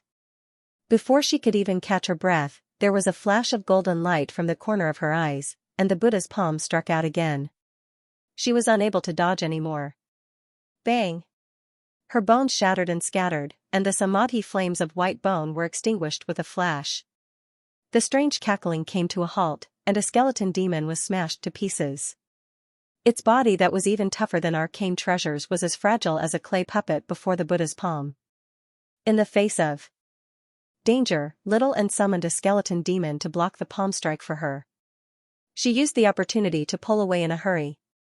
So far, 7 of the 33 skeleton demons had already been destroyed. Only 3 had been destroyed in the chaotic battle against the 2 monk kings and the 8 legions of heavenly dragon. The other 4 had all been smashed to pieces by the Buddha's palm strike. The skeleton demons that were on par with great cultivators could only be used to block the great Buddha's blade. Fortunately, the great Buddha did not possess any abilities or techniques, nor did he possess sufficient intelligence, making it very easy for him to predict his movements. Otherwise, it would have been impossible for him to emerge victorious. Even with that being the case, he was the most powerful opponent she had ever encountered in her life. And this is just a statue. If it were a true Buddha, just what kind of abilities would he possess? If it weren't for the fact that I practice the path of white bone and great beauty, which prevents me from being suppressed by the Buddha's nature, I probably would have fallen into a bitter battle already. Sure enough, killing Buddhas isn't that simple. Little and thought to herself. She held the Buddha slaying sword in her hand, but she never had the chance to attack. She might be able to injure the great Buddha with a single slash, but if she was struck by a palm strike, the outcome would not be much better than the skeleton demons. If she summoned all the skeleton demons and formed the skeleton demon formation to suppress the great Buddha, she might be able to create an opportunity. However, she did not do that. Apart from the 5 prayer beads she held in her hand, the remaining 21 skeleton demons were all spread out. Under the terrified gazes of the monks, a hideous skeleton demon climbed up a bell tower with great difficulty. Under the assault of the vast sound of Sanskrit, its body trembled violently. Its joints seemed like they would crack at any moment, but it was unable to drown out its strange cackling. Finally, it reached the top and crushed the buzzing bell with a swipe of its claw. The vast sound of Sanskrit weakened slightly. It ignored the monks and lunged towards the next bell tower. This happened above and below Great Buddha Mountain. The skeleton demons charged left and right like there was no one there, shattering countless bells and drums. This happened to be the foundation of the Sanskrit formation of world purification. The 8 tribes had all been annihilated. The 2 monk kings landed at the foot of Great Buddha Mountain feebly. Now, there was no one in the monastery who could stop them anymore. The vast sound of Sanskrit gradually settled down, ensuring that Xianxia was no longer suppressed. Now, there's finally a place I can go. It was the place she had wanted to go to ever since she entered the monastery. Bang! Another skeleton demon was smashed to pieces. She did not take another glance at it. Instead, she gazed in a certain direction on Great Buddha Mountain. Just when she was about to fly over, 2 figures blocked her way. Invincible Buddha. The dauntless monk and the monk kings of the 7 treasures stared at Little and furiously. Although they both seemed rather disheveled, they were filled with determination. One used the guardian king's avatar, while the other used the 5 Buddhist treasures. There were 2 monk kings blocking her way in front, while the great Buddha pressed over from behind and slammed down with another palm strike, immediately forcing her into dire straits. She smiled in an alluring manner. I've been waiting for you for a very long time. Little and swung the blood sea banner without even looking back, sucking the great Buddha into it again. Then she raised her hand. The law of 4 parts? Abstinence. The furious expressions of the 2 monk kings stiffened. They were immobilized. The familiar sight appeared before them once again. Bang! They glanced at each other from the corner of their eyes. They should not have been so close to each other. Rumble! The great Buddha slammed into the side of the mountain, producing a long gully. With a rip, the blood sea banner cracked open, and the blood-red color became much fainter. Little and stowed it away and flew towards the forest of pagodas in the monastery. The exquisite pagodas were scattered all over the place, old and new. They consecrated. The sariras left behind by past eminent monks. These were not bones that had survived cremation, but true condensation of power. To be able to be condensed into sariras, one had to undergo the second heavenly tribulation at the very least. These sariras were the best resources for the path of white bone and great beauty. Little Anne brought her palms together and closed her eyes. Seniors and masters, I'd like to borrow your sariras. The palace master's cunning doesn't seem like something a sword cultivator would do. In the ruined hall, streaks of light flashed through Gu Yannying's eyes. She stared at the palace master deeply. The scorching wind hell was her ultimate technique, but it was definitely not the method of battle she was most skilled in. In terms of cultivation and foundations, it was even more impossible for her to rival this great sword cultivator. Normally, her domain should have been breached a long time ago. Even if it had been cleaved through in a single stroke, she would not have been surprised at all. However, while the palace master's attacks were vicious, he used the most ordinary sword technique of the sword collection palace. As a matter of fact, just now, her domain was clearly on the verge of collapse, and the palace master's sword moves had weakened as well, allowing her to hold on. However, when the hall was destroyed and she tried to force back the streaks of light and lead with Hua Sengzan, the streaks of light had suddenly become resplendent, giving her no chance at all. This was as clear as it could be. The palace master had purposefully held back. Up until now, he, Li Qingshan's great enemy, had instead remained outside the battlefield with ease. He did not have to face the sharp blades and terrifying abilities, and he had even used Hua Sengzan to keep Li Qingshan here. Otherwise, Li Qingshan only needed a single thought and he could take off. No one could stop him. And what do you know about the way of the sword? The palace master said coldly. The deaths of concubine Ming and Ji Xuanri did not seem to affect him much. Everyone thinks the sword collection palace is unyielding and resolute, while the Umbraline sect is full of cunning. Looks like even I can't help but be affected by this false impression. Gu Yannying raised an eyebrow and could not help but sigh. Sword cultivators were one with the sword. No matter what kind of sword intent they possessed, they would often possess a hint of rationality and coldness, as this was the nature of the sword. However, in order to control ghosts, ghost cultivators could not avoid their minds from being affected. Most of the time, they would instead become a little more emotional. The Dark Queen and the Mean Queen were a stark contrast. The difference between yin and yang was like the difference between a man and a woman. The viciousness of a woman was displayed to the fullest in the imperial palace, but all it did was turn her rival in love into a human swine, while the viciousness of a man was enough to bring chaos to the world and kill people. Not only would they not feel ashamed, but they would even say something like, "That's what a man should be like." I've said it before. All the people of the Sword Collection Palace deserve to die. This person deserves to die the most. A gloomy voice rang out. The Dark Queen held the myriad ghost banner and stared at the master of the Sword Collection Palace coldly. The power of the Sanskrit world cleansing array had been greatly reduced by little Anne, and the suppression she felt had lessened a lot. Your Highness the Dark Queen sure has foresight. Gu Yannying smiled. As a visitor from the Dragon Province, she did not choose to side with the mean concubine, which surprised many people. After all, whether it be the duties of the Hawkwolf Guard or their temperament and reputation, the Sword Collection Palace suited them better. Yannying, let's change the way you address me. I am no longer a princess. The Dark Queen waved the myriad ghost banner, and the wails of 10,000 ghosts rang out. She summoned a few more ghost kings and lunged towards the master of the Sword Collection Palace together. Although she was concerned about Xianyu's safety, she knew her limits. Even if she went over to help, she would not be able to shake up the great Buddha. The ghost kings probably would not even be able to approach him. She could already tell that if Li Qingshan did not retreat, Xianyu would not retreat, while Li Qingshan would definitely save her friend and even kill the master of the Sword Collection Palace. As a result, the crux of everything was actually this. The master of the Sword Collection Palace suddenly erupted with resplendent light, falling on the top of Great Buddha like a star. Not only did it shatter the wails of 10,000 ghosts, but even the ghost kings all retreated, afraid to approach him. Sure enough. There's still plenty of time in the future. Sister, there's no need to act on impulse. There's still plenty of time in the future. Gu Yening felt the pressure on her lesson. She turned around and asked, "Isn't the sect master coming to help?" The master of the Umbraline sect stood with his hands behind his back, standing on the side of the mountain in the distance.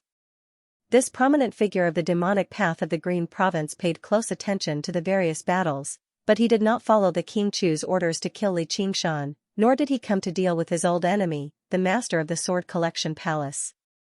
His attitude was extremely ambiguous. Who knew what he was planning? If he were willing to take action, he would be enough to stop the master of the Sword Collection Palace. "Fellow Gu, I'm an honored guest of the king's estate, while Xianyu is the future sect master of our Umbraline sect. She's in a dilemma just like Master Dauntless." The master of the Umbraline sect snickered, revealing a mouthful of ghastly white teeth, but he did not seem troubled at all. At this moment, Li Qingshan swallowed Master Zhu's soul nascence and spat out furiously. White light whistled down. "Hee, another one's dead. What a pity, what a pity. If I could refine a great cultivator's soul nascence into a ghost slave, it would be extremely useful," said the master of the Umbraline sect. Gu Yening's words made the Dark Queen's heart skip a beat. She raised her head and gazed at Chu Lai King's figure in the whistling white light. Now that bitch, concubine Ming, was dead, and Crown Prince Xuani had died too. Both the Sword Collection Palace and the Chan Monastery of Devanaga had been weakened. Out of the three great sects of the Green Province, only the Umbraline sect remained powerful. With Xianyu's strength, she was already the best candidate to inherit the position of King Chu. He just could not put up with this, but as long as he could endure this battle, she could slowly persuade him, and there might not be no chance for a change. Perhaps they could even rekindle their past friendship. The Grand Hall was enveloped in white light. Reversal of the five elements, blurring the myriad worlds. With a wave of his hand, Chu Lai King pushed the pentagram before him forward. It suddenly expanded, becoming 10 times, 100 times larger. It revolved above Great Buddha Mountain, making the surroundings distort. Who knew how many times more powerful it was compared to the hasty palm strike he had just now? Li Qingshan seemed to sink into a mirror that constantly changed shape. His limbs would be elongated at times and compressed at other times. Everything before him became grotesque.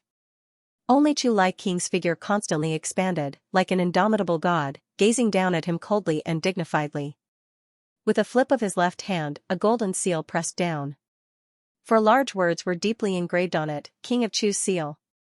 In that moment, Li Qingshan felt like he was under the Buddha's palm again. As the golden seal pressed down, he heard the voices of millions of commoners. There were the cries of the marketplace, the chanting of scholars, and the sobs of children. It encompassed all the sounds in the world. It was meaningless. When they gathered together, it was like a tsunami, blanketing the surroundings. "Die. What a powerful move," Li Qingshan praised. Just this move alone was enough to compare with the Dragon King of the Sea. If it was an ordinary cultivator, he would have been smashed into minced meat. However, even this praise was twisted and distorted, becoming very strange. His figure expanded against the wind, reaching 10 zhang, 100 zhang, reaching more than 700 zhang. He had transformed into the body of a demon. A pair of iron hooves landed on the top of Great Buddha Mountain, and his palms slapped upward. Boom! The iron hoof sank deeply, and countless cracks spread out on the mountain. If it were not for the Buddha's light that had been soaked in for 10,000 years, it would have collapsed. "You can't kill me with just this kind of move." Li Qingshan's laughter rumbled like thunder. His palms blocked the King of Chu's seal. Endless power surged into his body, and the distorted world returned to normal. Rumble. A huge boulder collapsed and rolled down from the top of the mountain with a trail of dust. It smashed through several halls in a row, but it showed no signs of slowing down. Instead, it rolled faster and faster, destroying everything along the way. The monks fled in all directions as if the end of the world had arrived. The Annihilum Light Chan Master arrived in a flash and blocked the boulder. He smashed it to pieces with a palm strike. Raising his head, a pair of hooves stood like pillars that held up the sky, while his pitch-black body seemed to be forged from black metal. Great Buddha Mountain seemed to have grown significantly taller. A mountain had appeared out of nowhere, standing majestically on the Buddha statue. Its wide, magnificent wings were unfurled, like clouds that shrouded the sky, enveloping the mountain. However, what it cast was not a shadow, but whistling winds and dazzling firelight. Great Buddha Mountain was burning. Wretched demon. He struggled to calm his fury. He wanted to stand up and fight to the death, but he knew that he was just a moth flying into a flame. The shockwaves of battle were not something he could endure. The various head monks all took action, blocking the boulders one by one. They were all renowned eminent monks in the Green Province, but right now, all they could do was remove the damage the shockwaves from the battle had caused to the monastery as much as possible. Boom! A bolt of lightning illuminated 500 kilometers, striking Xianxia's head. His head tilted slightly, and his entire body became numb. The King of Chu's golden seal pressed down by several meters. Fellow cultivators, use this opportunity to kill this demon. Before the great master had even finished speaking, a few puppet kings took off into the air. They were either human or beast, with the largest being the size of a building, while the smallest was only half the size of a regular person. Heh, you're taking advantage of the situation. Xianxia widened his eyes and blew gently. A gust of wind blew over and blew the Taoist grandmaster away.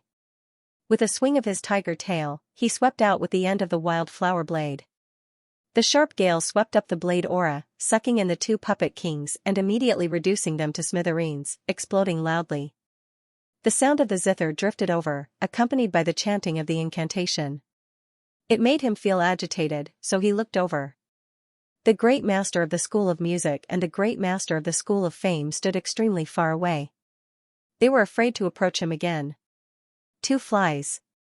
Xianxia turned his head and calmed his mind. His hands released the power of vibration, constantly adjusting the frequency of strength and weakness. It caused the King of Chu's golden seal to resonate violently. The light was being cut down layer by layer. Chu Lai King said, "Commander Jin, General Yu, your cultivation should be higher than this, right?" Jin Fugui and Yu Wuyang looked at each other as if they were talking about killing. The School of Music and the School of Legalism were no match for the School of Military and the School of Legalism. However, they had never given it their all.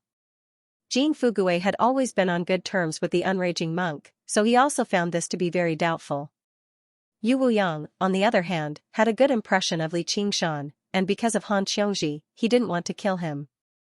Originally, he planned on going with the flow and watching Chu Lai King and the others purge demons, but he never thought Xianxia would be so powerful, killing Master Zhu in front of everyone. Even the School of Agriculture's fellow Feng had disappeared. Chu Lai King had even taken out the King of Chu's golden seal, yet he still struggled to kill him. If he still did not use his full strength, it would be rather inexcusable. Black Cloud Sand Prison. Jin Fugui raised his hands, and a few strands of fine, black sand appeared in his palms. His face no longer had the slightest hint of mediocrity or kindness on it. His face was as dark as a ruthless official's. He raised his hands, and the sand swirled in the air, surging towards Xianxia like a black cloud. Xianxia turned his head, and a gust of wind whistled over.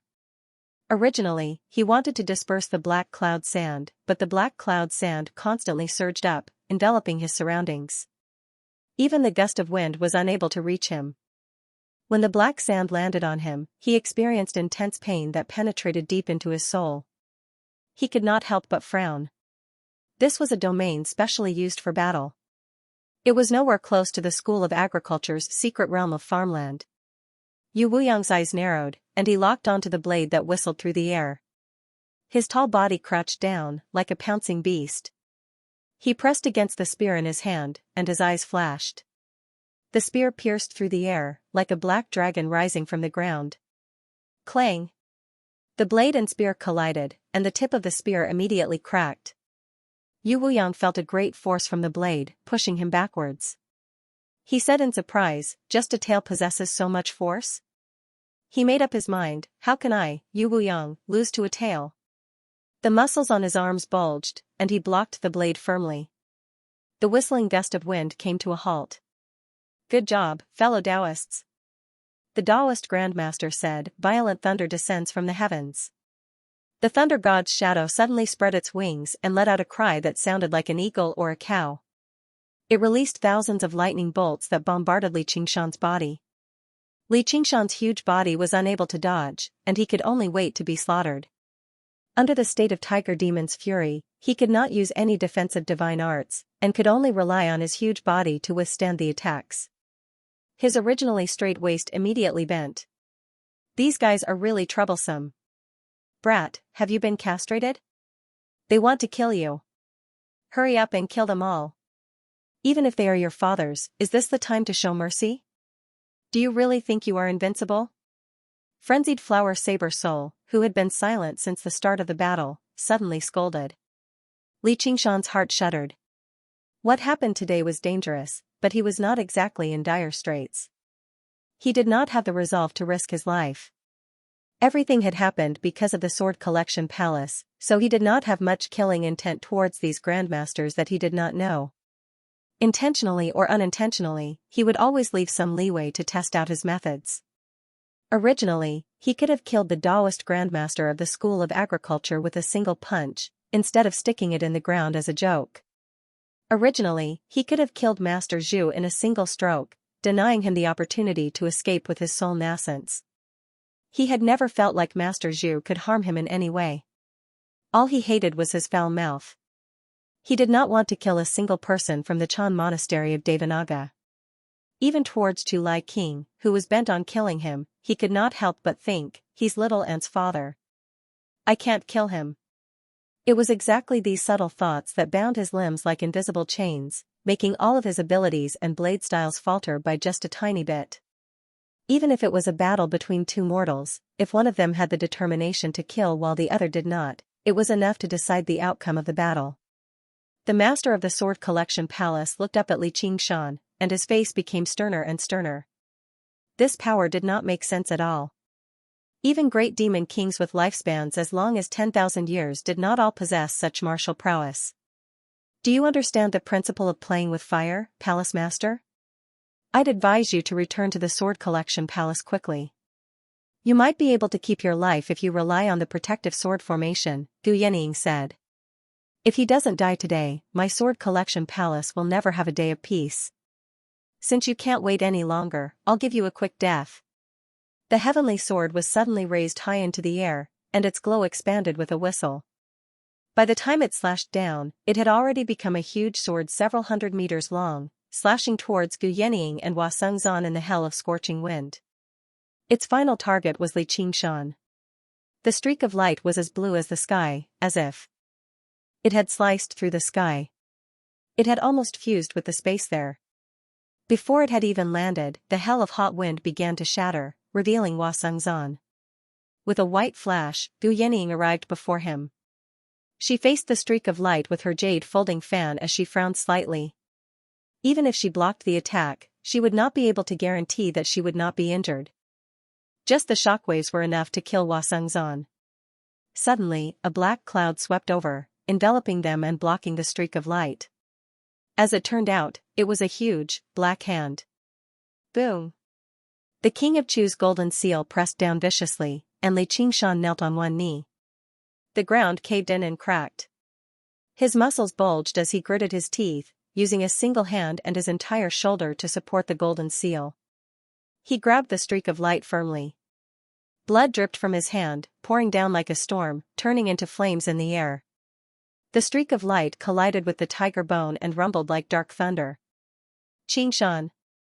Hua Sengzan looked over, only to see a smile appear on Li Qingshan's huge, vicious demon face.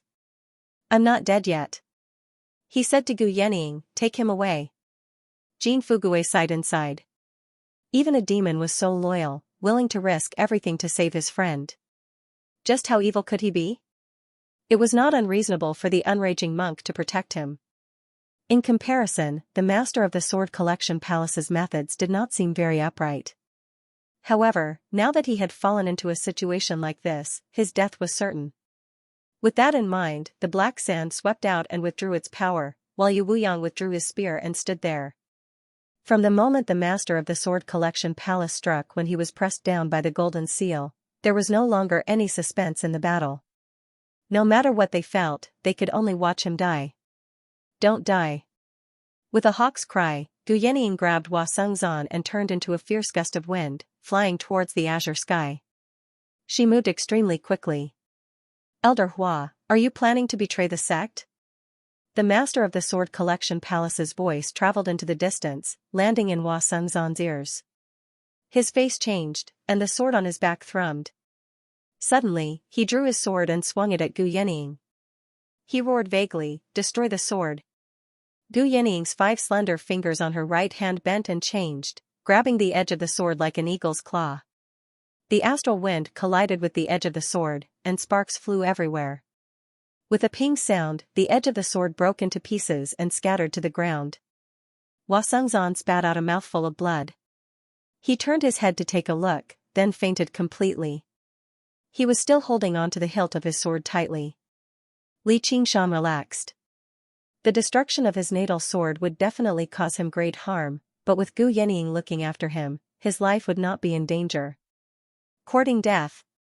The master of the Sword Collection Palace turned his cold and indifferent gaze back to Li Qingshan. Although many accidents had happened, it was time for him to remove this chess piece. With a turn and a swing of his sword, several huge fingers flew into the air and landed heavily on the ground. He strode forward with composure. The streak of light from the Sword of Reliance brushed past Li Qingshan's arm and landed on his mountainous body. Blood sprayed as a horrific slash extended from his left shoulder all the way to his waist. Blood flowed like a river and was set ablaze. The fierce wind whistled as the tiger tail swung towards the master of the Sword Collection Palace with the wildflower blade of doom. The master of the Sword Collection Palace glanced to the side and swung his sword without even looking back. Clang! The heavenly Reliance sword collided with the wildflower blade of doom. A wave of sharp force rippled out, shaving off a layer of Great Buddha Mountain. The ruins of the Grand Hall were completely obliterated. In a single moment, the blade and sword clashed over 1,000 times, demonstrating the greatest blade and sword styles in the world. Although Li Qingshan only had a tiger tail, he had comprehended the sword concealment of heaven and earth, so he knew the master of the Sword Collection Palace's sword style like the back of his hand. For a moment, they were evenly matched. Great Buddha Mountain sank layer by layer. Slay! With a flash of lightning, the Grandmaster of Taoism flew over. Behind him, the figure of the God of Thunder wielded a wedge in one hand and a awl in the other. He swung it at Li Qingshan's head viciously. Boom! Li Qingshan's head tilted to the side, and a hole appeared in his head. His body shook as well. The King of Chu's golden seal descended another 30 meters, and he bent over deeply. Break! The master of the Sword Collection Palace used this opportunity to swing down. The tiger tail was severed, and the wildflower blade of doom flew into the air. Cornucopia, collect!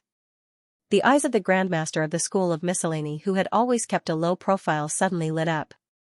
He leapt forward and tossed out a dark, metal basin. Green light surged out, enveloping the wildflower blade of doom and drawing it into the basin. The cornucopia was the most renowned supreme technique of the School of Miscellany. It specialized in collecting the arcane treasures of the enemy. No matter what the arcane treasure was, it would be difficult to retrieve it once it entered the cornucopia. He had set his eyes on the value of the wildflower blade of doom a long time ago. However, he knew his own limits, so he did not dare to provoke Li Qingshan so easily. He was afraid that he would end up like Concubine Ming and Master Zhu. That would not be worth it at all. Now that he finally had the opportunity, he could not let it go. Myriad sword technique. The master of the Sword Collection Palace formed a seal with his hand and pointed at Li Qingshan. The heavenly sword split into 2, then 4, then 8. Thousands of streaks of light formed a river of light, drowning Li Qingshan within. Li Qingshan's bones thrummed. His entire body was covered in blades, covered in slashes. The places that had not been struck were riddled with wounds, revealing his jagged bones. Blood flowed down like tiny rivers. The tiger demon's fury had already reached its limit. His body was collapsing. He had reached the end of his path. Die, wretched demon! Chu Lai King bellowed. He pressed down with both hands, and the golden seal descended heavily. Boom! Great Buddha Mountain shook violently. Li Qingshan shook his head with a smile. Why don't you just kill me? The mountainous body of the demonic god was crushed under the golden seal. In the blink of an eye, the surging demon chi dispersed. The North Moon was dead. Everyone's expressions varied. The Grandmasters seemed to be in some disbelief, but they all let out a sigh of relief. The vicious battle had finally ended. In front of the demon suppression hall, the unraging monk leapt to his feet and gazed at the mountain peak in the distance. His face was furious, and he shattered the tablet beside him with a palm strike. The master of the sword collection palace sheathed his sword. So what if he possessed supreme strength? If he had no sense of propriety and acted on impulse, he would not be able to escape death in the end. Chu Lai King stowed the golden seal away. Great Buddha Mountain shrank by over 30 meters, and even the ruins of the Grand Hall had been completely obliterated. All that was left were the words, King Chu Lai's seal. Rumbles constantly rang out below the mountain as towers collapsed one by one. Little N wandered through the forest of towers, avoiding the pursuit of the Buddhas as he plucked sariras one by one. The skeleton demons all gathered in the forest of towers as well. They were like a group of diligent farmers, constantly harvesting. They did not seem affected at all. Chu Lai King said, Xianxia, Li Qingshan is already dead. I can still give you a chance, but right now. Before he had even finished speaking, a familiar voice rang out, interrupting him. Sorry to disappoint you. That was only the first round. The second round has just begun, but this time, I won't give you any more chances. Then, a loud and clear phoenix cry resounded through the heavens and earth. Flames filled with vitality burned fiercely, shooting into the clouds and turning into a soaring phoenix. The magnificent phoenix gazed at Great Buddha Mountain, dyeing the sky a fiery red. The flames in the sky suddenly drew in, condensing to the limit and suddenly blossomed into a ring of fire. At the center of the fire, his scarlet hair drifted in the wind. Li Qingshan stretched lazily. Dying once in a while doesn't feel too bad. He rubbed his neck and rolled his head before waving his hand. Heh, everyone, we meet again. He grinned, revealing his sharp canine teeth. His scarlet eyes were as red as blood. Everyone was dumbfounded. They had no idea how to respond. Then he turned to Little and in the pagoda forest. And, give me a moment. I'll be there very soon to help you. Little N smiled. If you still don't come, I'll deal with it myself.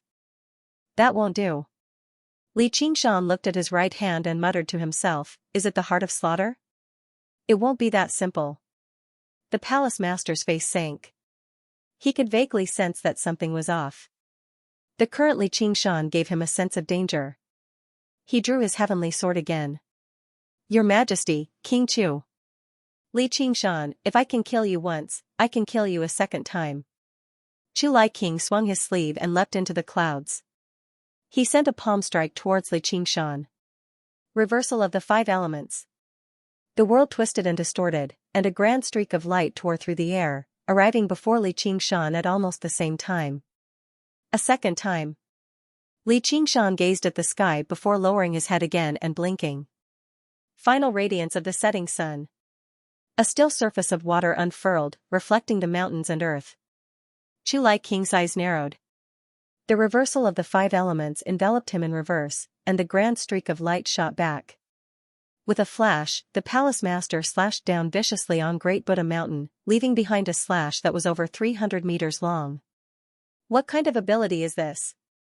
Chu Lai King shattered the upside-down world with a single palm strike, but Li Qingshan had already disappeared. A streak of red light brushed past his shoulder, slanting and turning into an arc of light. It swept toward the 2 grandmasters of the School of Music and the School of Famous Masters and warned loudly, fellow Taoists, be careful. Both of them turned pale with fright. The great master of the School of Music hurriedly plucked the strings. Before the first note of the zither could be heard, a strong gust of wind blew and a pair of scarlet eyes appeared in front of him. Li Qingshan snatched the green jade pipa and smashed it on the ground. Freeze! The martial grandmaster's eyes widened as he roared. He pushed his cultivation to the limit and executed the body-locking incantation. However, before he could finish his words, he suddenly found himself unable to move. He saw his frightened face gradually distorting. The smooth surface of the mirror turned into ripples and dissipated. That's awful. Unpleasant to hear. Horrible.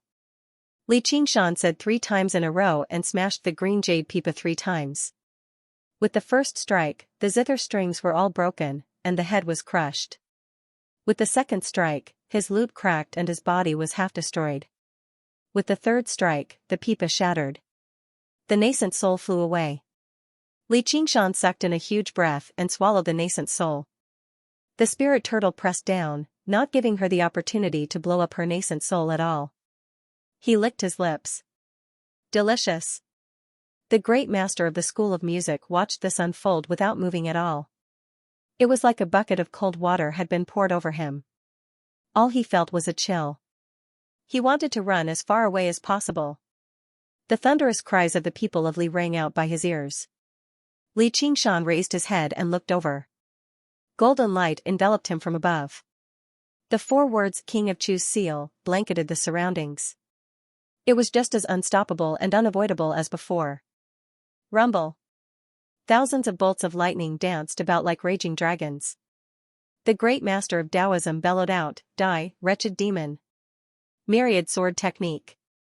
The palace master formed a seal with his hand, and the Heaven's Reliance sword split into thousands, forming a sword formation that surrounded Li Qingshan. The sword formation closed in with a whistle and stabbed down together. No matter how powerful your abilities are, how many directions can you block?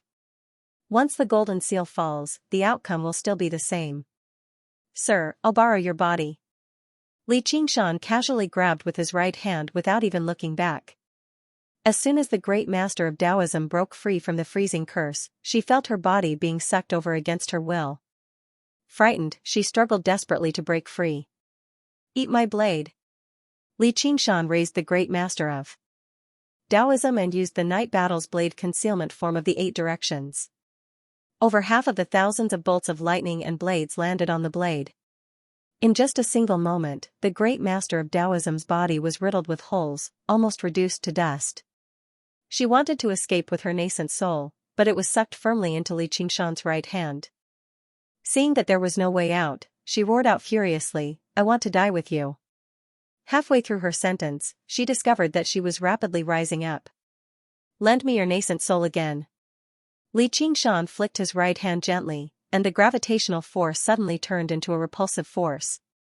The nascent soul immediately rose into the air, and the great master of Taoism's shocked and furious face dissolved. Cracks appeared on it, and it shot out with streaks of light. It collided head-on with the King of Chu's golden seal. Boom! The nascent soul exploded, and violent energy whistled through the surroundings, sweeping away all of the lightning swords like it was nothing. The golden seal's descent came to a sudden halt, and it was instead lifted by several dozen meters, losing a layer of golden light. Li Qingshan shielded his eyes with his hand and glanced at it. He clapped his hands. "It's good." Li Qingshan. The palace master called out sternly. Li Qingshan looked back, and anger flashed through his eyes. "One with a sword." The palace master swung his heavenly sword, and an extremely resplendent streak of light suddenly shot out from the top of Great Buddha Mountain. "You're looking to die." Li Qingshan flapped his wings and turned into a scarlet streak of light to receive the streak of light. The palace master rejoiced inside. As long as he could keep him under the golden seal for a while, he would still be able to kill him. The moment the 2 streaks of light were about to collide, Li Qingshan moved several meters away, brushing past the palace master. He tilted his head and sneered, "Idiot." With a boom, Li Qingshan landed on Great Buddha Mountain again and made his way towards the great master of miscellany. Again. "Stop him, sir." The great master of miscellany cried out in surprise. He flew off without any hesitation at all. Obtaining a treasured blade was already a great deal. He did not want to throw his life away at a time like this. Li Qingshan stopped and looked back. All he saw was a flash of cold light, and a spear stabbed towards him. The tip of the spear trembled and shone with specks of cold light. It was like a sky full of stars, enveloping his surroundings. It was like a black dragon rising from the ground, piercing and destroying everything. Li Qingshan did not dodge. He did not even look at the tip of the spear. Instead, he stared at the spear-wielding Yu Wuyang indifferently. Black Cloud Sand Prison. Jin Fugui bellowed out furiously. Black sand blanketed the surroundings, enveloping both Li Qingshan and Yu Wuyang. Within the whistling sand, the tip of the spear stopped before the scarlet eye. It only needed to advance another 3 inches, and it would pierce through Li Qingshan's right eye. Li Qingshan did not move at all. He did not use any abilities to block it either. It was as if he had stopped the tip of the spear with his gaze. Why didn't you block it? Yu Wuyang asked. Why didn't you stab me? Li Qingshan smiled. Yu Wuyang was speechless. He did not stab the spear, not only because Li Qingshan did not dodge, but also because of Han Xiongji. There was a voice in his mind that repeatedly warned him, I will die. I will die. I will die. He was not afraid of death, but he did not want to die in vain. I don't want Xiongji to be sad. Li Qingshan turned around and walked away without looking at Yu Wuyang. The tip of the spear trembled a little. Yu Wuyang maintained the posture of stabbing the spear. After a while, he suddenly let out a long sigh and put away the spear. He cupped his hands towards the sky and said, Your Majesty, King Chu, please forgive me for not being able to participate in this battle. As Li Qingshan walked through the black sand, he felt the piercing pain that penetrated deep into his soul again.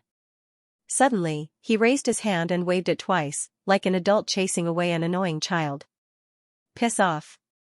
The black sand suddenly receded and swept back into Jin Fugui's hand. He rubbed his nose and smiled bitterly, I'm still your superior. After all. Seeing Li Qingshan raise an eyebrow, he could not help but feel his heart skip a beat. He said to Chu Lai King in the sky, Your Majesty, there's something very suspicious here. The Hawkwolf Guard needs to investigate it carefully. Are the 2 of you still human? Chu Lai King flew into a rage. He was not insulting them, but questioning their position. Yu Wuyang closed his eyes and said nothing, but Jin Fugui smiled, I'm the Golden Hawk commander of Great Xia. Even if you're the ruler of a province and possess great prestige, you have no right to send the 2 of us to our deaths. Not to mention, we have to die for something so ridiculous. Alright, alright, alright. Chu Lai King was utterly furious. With a turn of his body, the encirclement around Li Qingshan had already collapsed. He stared at the figure with drifting, scarlet hair. It was just a single rebirth, yet the power he could unleash was not even as great as right now. He had even lost his weapon, but the feeling he gave off was completely different.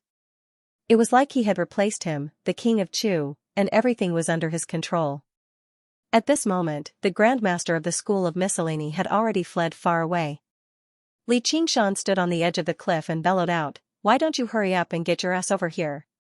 His voice rumbled like thunder, but it did not contain any abilities. Kid, I thought you were dead stupid. With a flash of his blade, he cut through the treasure bowl. The blossoming blade soul appeared, killing the Grandmaster of the School of Miscellany in a single stroke. The soul nascence flew away, while the wildflower blade soul flew towards Li Qingshan. He smiled complacently. Kid, I'll show you what a blade technique looks like. The soul nascence flew less than 5 kilometers before suddenly splitting into 2, exploding loudly. Blinding light illuminated 1,000 kilometers as waves of air surged out. Demon blade. The Grandmaster of Taoism could not help but retreat. Another Grandmaster had died on Great Buddha Mountain, and he had died to a blade. The brutality of this battle had completely exceeded his imagination. His determination to purge demons and defend the righteous path was gradually replaced by fear. The figure of the God of Thunder behind him gradually dispersed too. There were no cultivators who did not care about their lives, and the school of Taoism placed great importance on the word longevity. He did not have any direct grievances with Li Qingshan. If he helped out Chu Lai King, then so be it, but betting his life on it was not worth it. Seeing how Jin Fugui and Yu Wuyang had both retreated from the battlefield, he no longer hesitated. He suddenly turned into a streak of lightning and whistled off. He did not even greet Chu Lai King. Chu Lai King's face was as cold as steel. Even if he killed Li Qingshan this time, the authority of the king of Chu's estate would fall apart. Coupled with the deaths of the other honored guests, the losses were basically incalculable, which made him hate Li Qingshan even more. The master of the Umbraline sect continued to watch on from one side. His expression changed constantly, making it difficult to distinguish between joy and worry. Who knew what he was thinking? However, the Dark Queen thought to herself, Xianxia supported this Li Qingshan at all costs isn't without reason. The master of the Sword Collection Palace also wanted to retreat. Killing Li Qingshan in a situation like this was already extremely difficult, and he would be in danger of dying instead. He thought, this kid has fallen out with our Sword Collection Palace. It's already a matter of life and death. If I don't kill him here, he'll definitely become a huge problem for our entire Sword Collection Palace. The entire plan will be affected. Now it's finally peaceful, the two of you. It's time for revenge and resentment. Li Qingshan could not be bothered with pursuing them. He casually grabbed the wildflower blade that flew over and stabbed it into the ground beside him. He did not use it. Kid, what are you doing? The wildflower blade's soul was confused. Just watch. Li Qingshan smiled. Every time a phoenix underwent nirvana, it would fuse with the various powers in his body, giving him a feeling of being reborn. And this nirvana rebirth. It also gave him a vague sense of enlightenment in his heart. He had a brand new understanding of the way he fought and himself. You don't want to use a divine weapon? Are you a fool? Quickly pick up your blade and chop them to death. Wildflower Sword Soul shouted in dissatisfaction. Now, even if I pick up a knife, I won't have the killing intent you want. In fact, I don't lack killing intent. I'm not an Azura. I don't need to maintain killing intent all the time. Li Qingshan shook his head. If his killing intent was overwhelming, there was no one he couldn't kill, and there was nothing he couldn't slay. It was true that he could display the demonic tiger's ruthlessness and bloodlust to the extreme and easily kill Teacher Zhu and the others, but if he really became like that, he would no longer be him. Moreover, that was far from his strongest form. This was because the tiger demon transformation was only one of the 9 transformations of the demonic and divine. It was also because he had a super powerful ability like the tiger demon's fury, which instead made him overly reliant on it. All this time, he had allowed his demonic nature to suppress his divine nature, persevering and fighting for his life. However, the true him knew how to endure, how to hesitate, and how to pity. That did not come from the various changes, but from his heart. He worked so hard to seek power, not to become someone else, nor could he become someone else. I am me, Li Qingshan. In that instant, the incompatible powers of the spirit turtle and phoenix began to gradually merge. Water and fire complemented each other, growing and thriving together. Not only was this a balance between the 2 transformations, but it was also the retreat of his demonic nature and the growth of his divine nature. The various powers in his body merged together, no longer clashing with one another. Immediately, his strength rose to a whole new level. The wildflower sword soul originally wanted to retort, but sensing the change in his presence, he could not help but become speechless. Perhaps the laws of the Azura realm could not be used to evaluate everything in the world. Very soon, Li Qingshan comprehended the 4th innate ability of the phoenix. A powerful life force permeated through his body, reaching his soul. As he had expected, it was still the phoenix's nerva. He counted with his fingers. I can be reborn 4 times like this. Excluding the time when I turned into an egg, that's 3 times. I've died once earlier, which means I can be reborn twice more. He could not help but smile. If the master of the Sword Collection Palace knew about this, he would probably fly away on his sword immediately. He did not even dare to think about killing Li Qingshan twice more. Chu Lai King powered the golden seal again, and it pressed down loudly. The master of the Sword Collection Palace swung the heavenly sword again. There really isn't anything new. Li Qingshan stood with his hands behind his back and raised his head. He did not dodge. It was not a desperate situation, so there was no need for him to use the end of the fanatic. Moreover, he did not feel much anger towards a dead person, so he could toss the tiger demon's fury aside. Since you want to defeat me with strength, I'll show you what true strength is. A bull's moo seemed to come from the depths of Great Buddha Mountain. Li Qingshan's body expanded, reaching 30 meters, 100 meters, 1,000 meters. It was like history was repeating itself. However, this time, he did not transform into a regular demon god. Instead, he transformed into a colossal ox demon that stood on Great Buddha Mountain. Ox demon transformation, demonification. His body became much smaller, only around 1,000 meters tall. However, he seemed even more stable and indestructible, as if he had become a part of the earth. Boom! Great Buddha Mountain shook violently, and its iron hooves sank deeply. However, even though Chu Lai King used all his strength, he was unable to push the golden seal down even an inch further. He was stunned. He knew the power of the golden seal very well. Even though some of its power had been shaved off by the self-destruction of his nascent soul just now, it could still easily crush a mountain. Li Qingshan raised his left arm high, using a single hand to stop the King of Chu's golden seal. His eyes were silent and peaceful. There was no anger or killing intent, only an unwavering determination. The 4 ox demon abilities had become instinctive. It was as easy as eating and drinking. The strength of the earth provided him with the greatest support. He could use the gravity of the earth freely, turning it into a powerful repulsive force. It became a great aid to him in resisting the King of Chu's golden seal. The ox demon forges its hide caused the thousands of streaks of light to land on his body, only leaving behind a few white marks that vanished in the blink of an eye. It was like scratching an itch. The Sword Collection Palace Master panted slightly. The continuous battle had exhausted him as well. The endless abilities had left him rather exhausted. He even felt a sliver of despair. Just how many more tricks did Li Qingshan have up his sleeves? Tremors of the ox demon. A muffled moo rang out, and the earth rumbled like a muffled thunder. Bow. The power of tremors rose up from beneath his feet, gathering in his right hand. He slowly clenched his fingers into a fist and threw a punch at the King of Chu's golden seal. Waves of air whistled and swept out like ripples. The scenery and the surroundings twisted, and even the space there trembled. A tremendous, unstoppable force radiated from the golden seal, as well as a powerful tremor. Chu Lai King's arm trembled. He actually felt like he could not hold on any longer. His arm suddenly bent and was pushed upwards. He could not help but widen his eyes in disbelief. The seal of the King of Chu was a symbol of royal authority.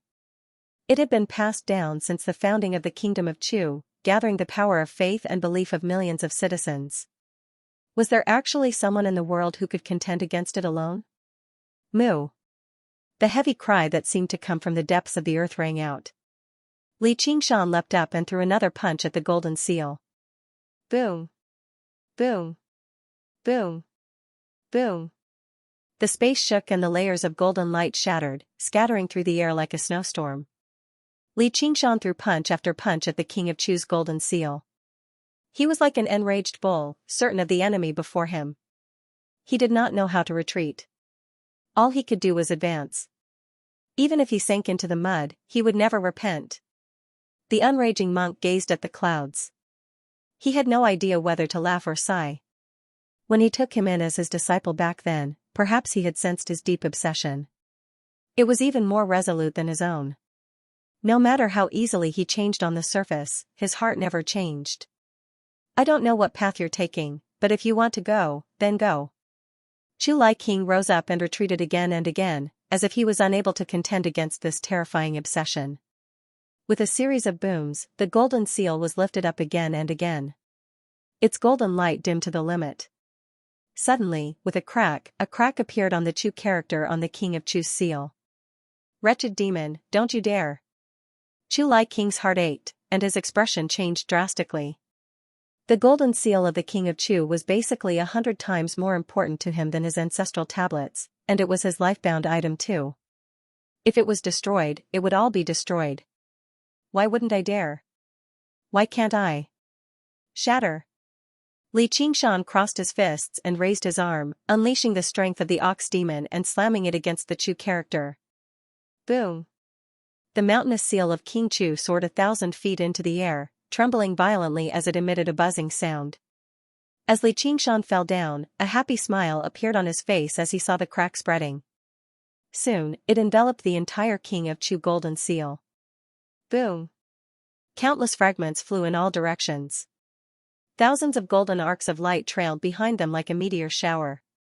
The indestructible golden seal of King Chu, which had been passed down for thousands of years and had once suppressed Li Qingshan to death, was smashed into pieces just like that. Chu Lai King felt as if he had been punched in the chest, and his vision went black. He almost vomited blood. He glared at Li Qingshan. This is retribution. Li Qingshan landed on the ground. He pointed a finger at the sky. Puff. Chu Lai King spat out a mouthful of blood. Li Qingshan turned his ox head around and glared at the palace master with his round, ox eyes. Have you had enough? Blood flowed down his back. When he attacked the king of Chu Golden Seal with his full strength, the palace master used this opportunity to attack desperately as well. By attacking a single point, he barely managed to break through the ox demon forge's its hide and deal some damage to him. However, he was nowhere close to being lethal. Wretched demon, I'll spare your life today. The palace master did not hesitate at all. He fused with his sword and turned into a magnificent streak of light, tearing through the air. You've spared me, but I won't spare you. Li Qingshan opened his hand and enveloped the streak of light. Gravity. The streak of light paused as if an invisible rope had been tied to it, pulling it back inch by inch. The master of the Sword Collection Palace was shocked. He immediately experienced Master Zhu's predicament. Originally, he was confident his strength was above Master Zhu's, enough to break free from the strange ability's pull. However, he never expected all of the Ox Demon's abilities to become even stronger and more powerful after Li Qingshan used the Ox Demon transformation. Even when he used his full strength, he was unable to break free from the invisible pull. Blade, come. Li Qingshan pressed down with his right hand, and the terminus wildflower blade rose into the air, rapidly expanding until it became a huge blade several hundred meters in length. He held it in his black hand, and it shone brightly under the sunlight. There was no ferocious killing intent, no profound saber technique, not even a sharp saber edge. There was only a majestic, heavy, vast, and simple saber slash. The blade swept past, leaving behind a black trajectory. However, in the palace master's eyes, it was the descent of a world of darkness. Help me, fellow. The palace master communicated, but there was no reply. A sliver of fury flashed through his eyes, and he swung the heavenly sword resolutely. Hee, I'll send you on your way. Netherworld finger. The master of the Umbral sect suddenly extended his hand and pointed a skinny finger at the palace master. You. The palace master shuddered, and a sinister, ghostly face appeared on his face. Normally, he would not fear an attack like this, but right now, it was like the final straw that broke the camel's back. The heavenly sword rapidly collapsed. My great plan.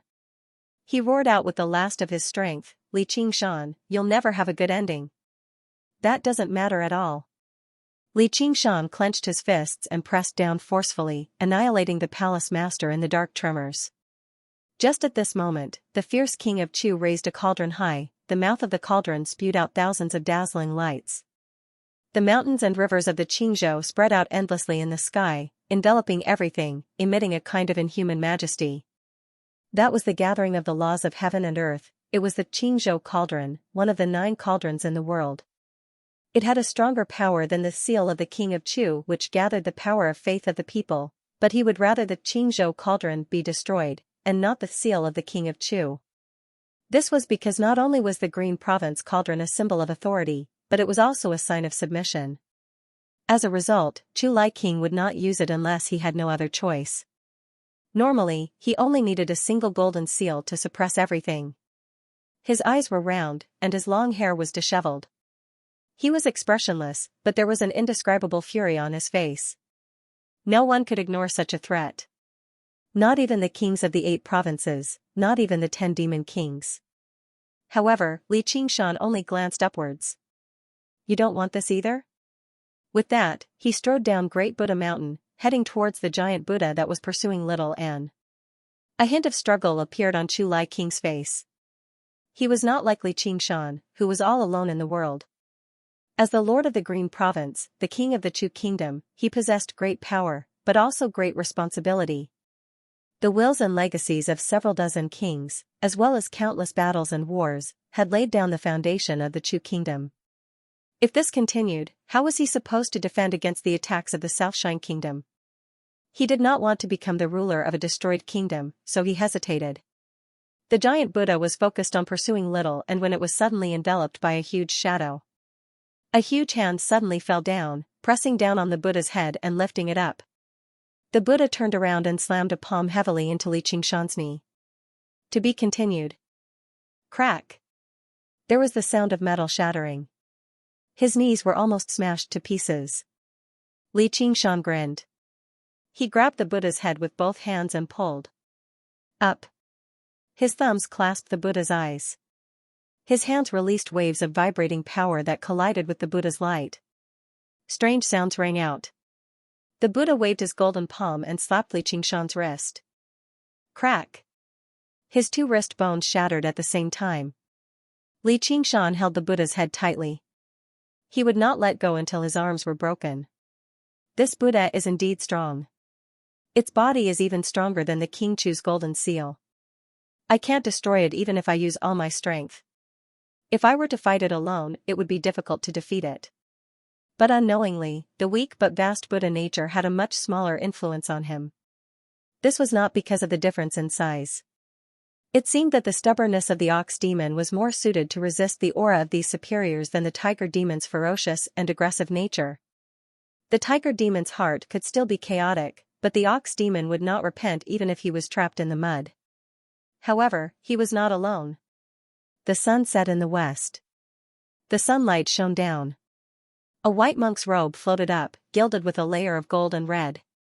A pair of flawless bare feet landed lightly on the Buddha's head. Buddha, atone for my sins, little and said in a low voice.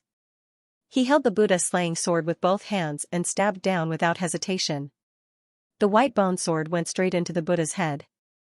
It was unexpectedly smooth until it did not reach the hilt. Just now, it stopped. The Buddha's powerful body suddenly stopped. A golden Buddha's light shot out from the sword mark on the top of his head. In the blink of an eye, it turned into thousands of light rays. The white monk's robe fluttered violently and was drowned in the vast Buddha's light.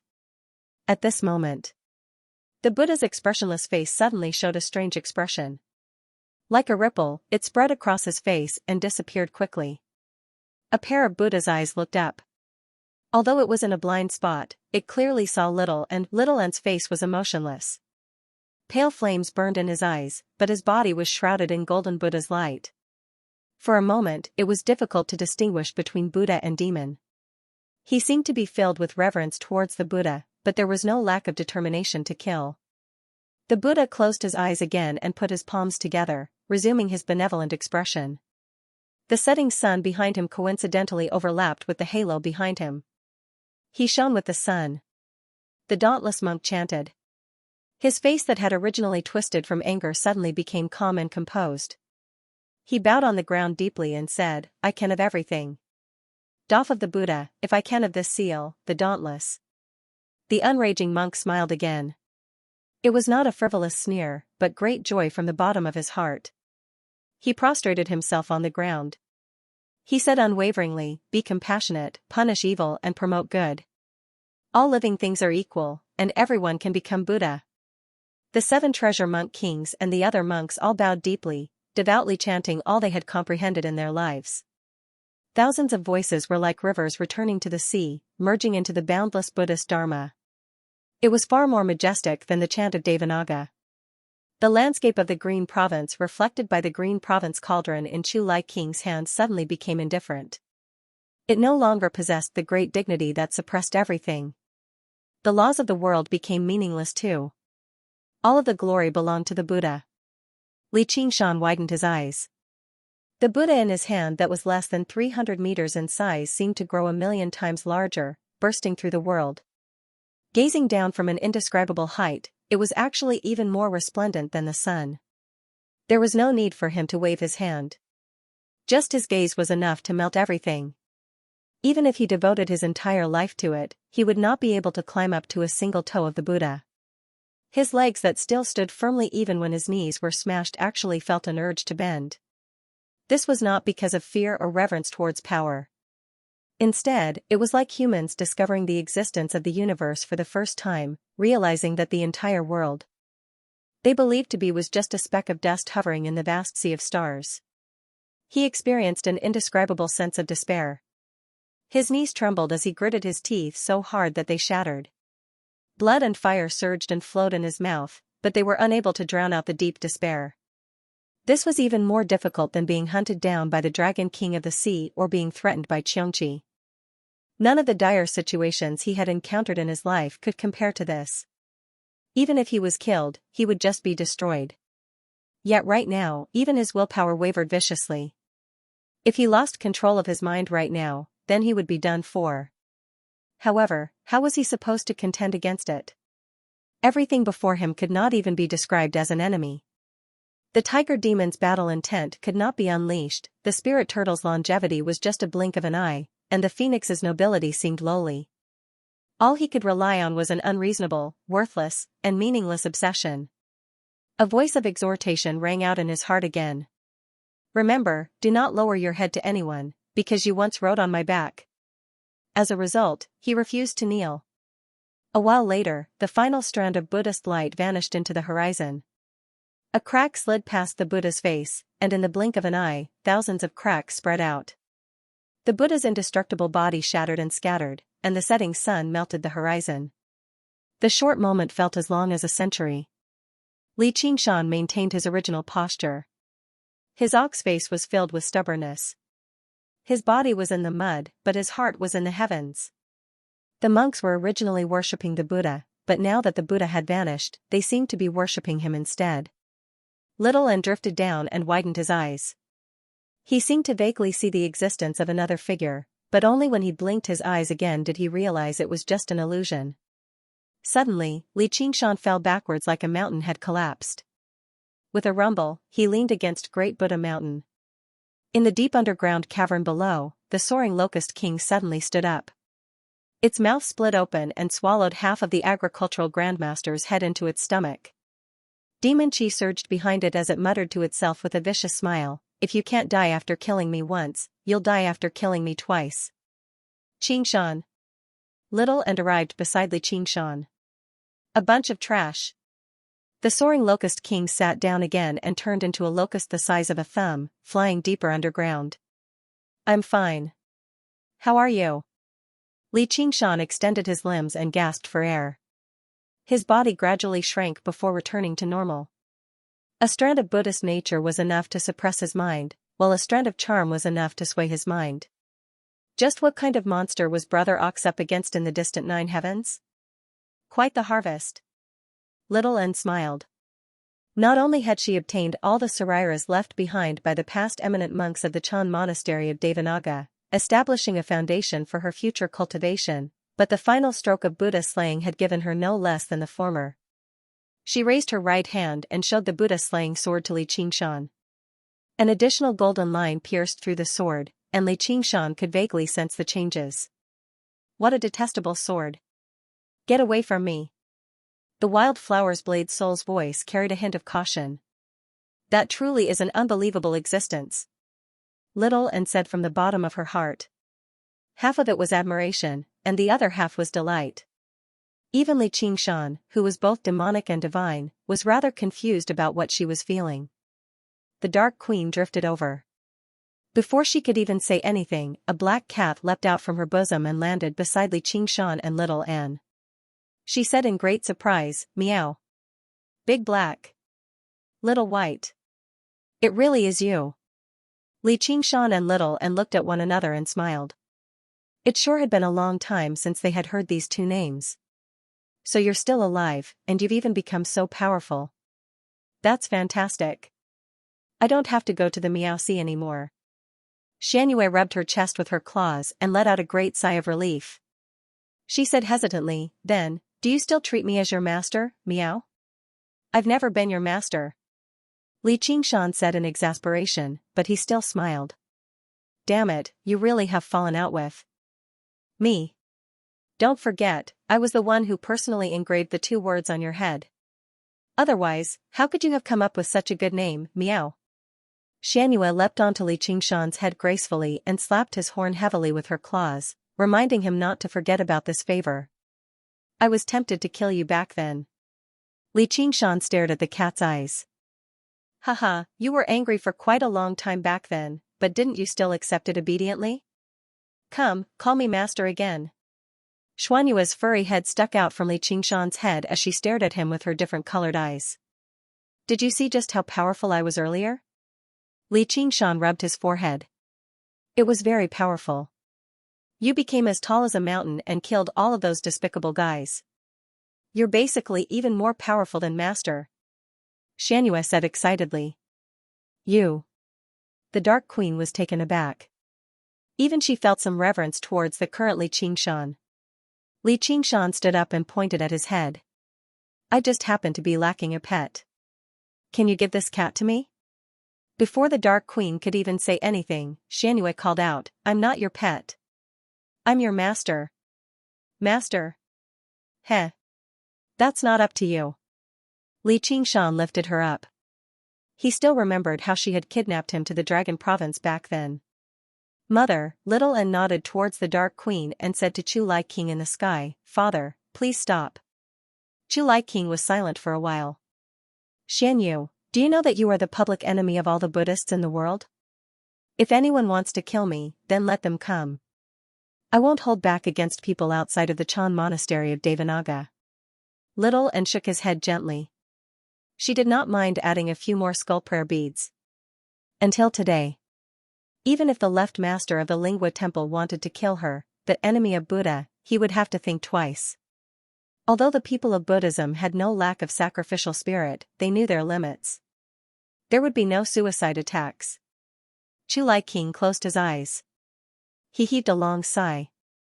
In the cultivation world, the strong were respected, and the opinions of the weak were not needed. Without a doubt, she had embarked on a path that went even further. Compared to that, even the position of King Chu was nothing. Then he gazed at Li Qingshan deeply, unable to hide the hatred in his eyes at all. Li Qingshan, our grievances are as great as the mountains and the seas. We cannot coexist under the same sky. You're not the opponent I want, nor are you my opponent. If you want to hate me, then hate me. However, today's matter isn't that simple. I don't know what the Sword Collection Palace is plotting, but it doesn't matter. Li Qingshan shrugged. When he had the time, he would pay a visit to the Sword Collection Palace again and slaughter the two elders of heaven and earth, as well as remove all the swords on the Sword Collection Peak along the way. Chu Lai King took off. He personally believed he could put up a fight against Li Qingshan, but if he included his own daughter on the side, then there really was no chance of victory at all. If he continued arguing, he would only be asking to be humiliated. As he gazed at the setting sun that sank into the horizon, he suddenly felt a sense of desolation. He knew it would probably be difficult for him to get his revenge. The Dark Queen gazed into the distant horizon and suddenly felt rather sad. Little Anne's voice rang out from beside her. Mother, father is in a bad mood. You should go keep him company. Then you. The Dark Queen was reluctant to part with him. He probably doesn't want to see me right now, Little Anne said. Xianxia, why don't you return to the Umbraline sect with me? You can wait for your mother there too. You've been separated for so many years, so it's best if you spend some time together, said the master of the Umbraline sect. However, his sinister tone really did not match the tender content. Just now, thank you very much. Li Qingshan clasped his hands at the master of the Umbraline sect. Although he was rather disapproving of his actions of watching from the sidelines and wavering with the wind, he did not become enemies with him after all. And, if it were not for his finger in the end, there really would have been some trouble once Chu Lai King's Green Province cauldron fell.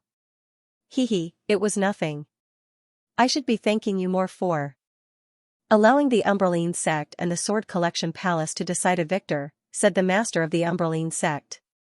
Under the Dark Queen's earnest gaze, Little Anne nodded in agreement. The Dark Queen smiled, and a lot of her gloominess vanished. I'll be returning very soon. Right when she was about to fly off, a slender hand grabbed her sleeve and turned around. It was a young lady with a crescent moon on her forehead. Xianxia, sorry, I almost forgot about you. Come with me. The Dark Queen was in an extremely good mood, apologizing for once. However, it was rather strange. She basically never revealed her human form before him. There's no need, Master. You've already found the real Xianxia. I don't need to be your Yuer anymore. Xianxia smiled, revealing her sharp canine teeth. You don't have to leave. I will treat you just like before. The Dark Queen was not a person who cared deeply about relationships, but she still developed feelings after spending so many years with him. Xianxia shook her head, and the bells on her neck jingled. The Dark Queen glanced at Xianxia and did not try to make him stay any longer. You can come back whenever you want. Little and Xianxia had agreed to meet again when the Golden Cicada Spirit King ascended. Then, they would set off for the Umbraline sect. She had benefited quite a lot from this battle, so she just happened to be in need of a peaceful place to cultivate in seclusion, refine the sariras and repair the skull prayer beads, or perhaps forge another white bone arcane treasure. She did not fear the attacks of Buddhism, but she did not want to be disturbed. Xianxia watched the Dark Queen's figure travel off into the distance until it vanished into the horizon. Just now, she turned around. Oi, Big Blacko, do you still keep your word? Of course not. Xianxia rubbed the horns on his head. Then let's set off. Xianxia pointed in high spirits. To where? The Dragon Province. That's the south. What does it have to do with Meow? Xianxia flew into a rage out of embarrassment. It's fine. Actually, the Mist Province is very nice. The people from the Dragon Province are all very annoying. Nonsense. Ma'am Nine-Tailed Fox Queen is both meow and powerful. Only a bumpkin demon from the countryside like the Mist Province would like it. You're just a measly demon general, yet you act so recklessly before this demon king. Whatever, as long as you like it. Xianxia wrapped his arm around her waist and unfurled his wings. In the next moment, he had already arrived beyond the clouds. His gaze passed through the clouds and gazed at the undulating mountains. The monks of the monastery were still submerged in the sacred atmosphere, prostrating on the ground and completely ignoring everything around them. If he had never witnessed the boundless Buddhist Dharma, he might have mocked them for their ignorance, but right now, all he could do was sink into his thoughts. The unraging monk sensed something and raised his head. His chubby face was filled with helplessness. Xianxia waved goodbye with a smile. Suddenly, he felt a hint of unease, but it vanished in a flash. Under the ink-blue sky, the clouds rose and fell one after another. The sun set in the west, and the moon rose in the east. It was another cycle of day and night. Xianxia slowed down and dismissed all of his abilities. Using the night wind that blew over, he soared freely through the sea of clouds. So high. Big Blacko, you can already fly so high. Xianxia extended her hand in an attempt to touch the moon. I'm still far from it. Xianxia smiled. With a flap of his wings, he suddenly rose higher and left the sea of clouds far behind. The world suddenly fell silent. Even the sound of the wind gradually faded away. Stop rising. If we go any higher, it'll be the atmospheric winds, Xianxia said in a hurry. I'm still far from it. Xianxia gazed at the horizon, but he gradually descended. Passing through the sea of clouds, he arrived at the boundless mountains that rose and fell. In the past, they had once passed through the myriad mountains together to go to the Dragon Province, but they stopped at the border. He suddenly pointed out a long, blue line on the horizon. Look, what's that? That's the Ice-Sword Cliff. Xuanyua's eyes widened as she watched the blue line rapidly grow larger and higher. In the end, it turned into a towering ice mountain that cut through the mountains from the east to the west. Above it was a long mountain of black clouds, and snow fell from it like goose feathers. The sound of wind and snow rang in her ears again, growing louder and louder. Finally, Xianxia stood below the Ice-Sword Cliff once more. The iceberg was just as lofty and magnificent as before, but it no longer seemed so insurmountable. The fierce wind ruffled his scarlet hair. Before the snow had even landed on him, it was evaporated by the heat from the phoenix's wings, kicking up white mist. You want to climb it again? Xianxia asked in confusion. No, that's enough. Once is enough. Li Qingshan took a step forward and pressed his hand against the iceberg gently. Big Blacko, come to the Dragon Province with me. If worst comes to worst, I won't let you be my pet anymore. Xianxia made a rare display of bashfulness. It's not the time yet. Li Qingshan had a kind of understanding in his heart. Perhaps there would never be a time like this. Originally, he wanted to keep her by his side, but he found that the distance between them was even further than when she was brought back to South Hub City.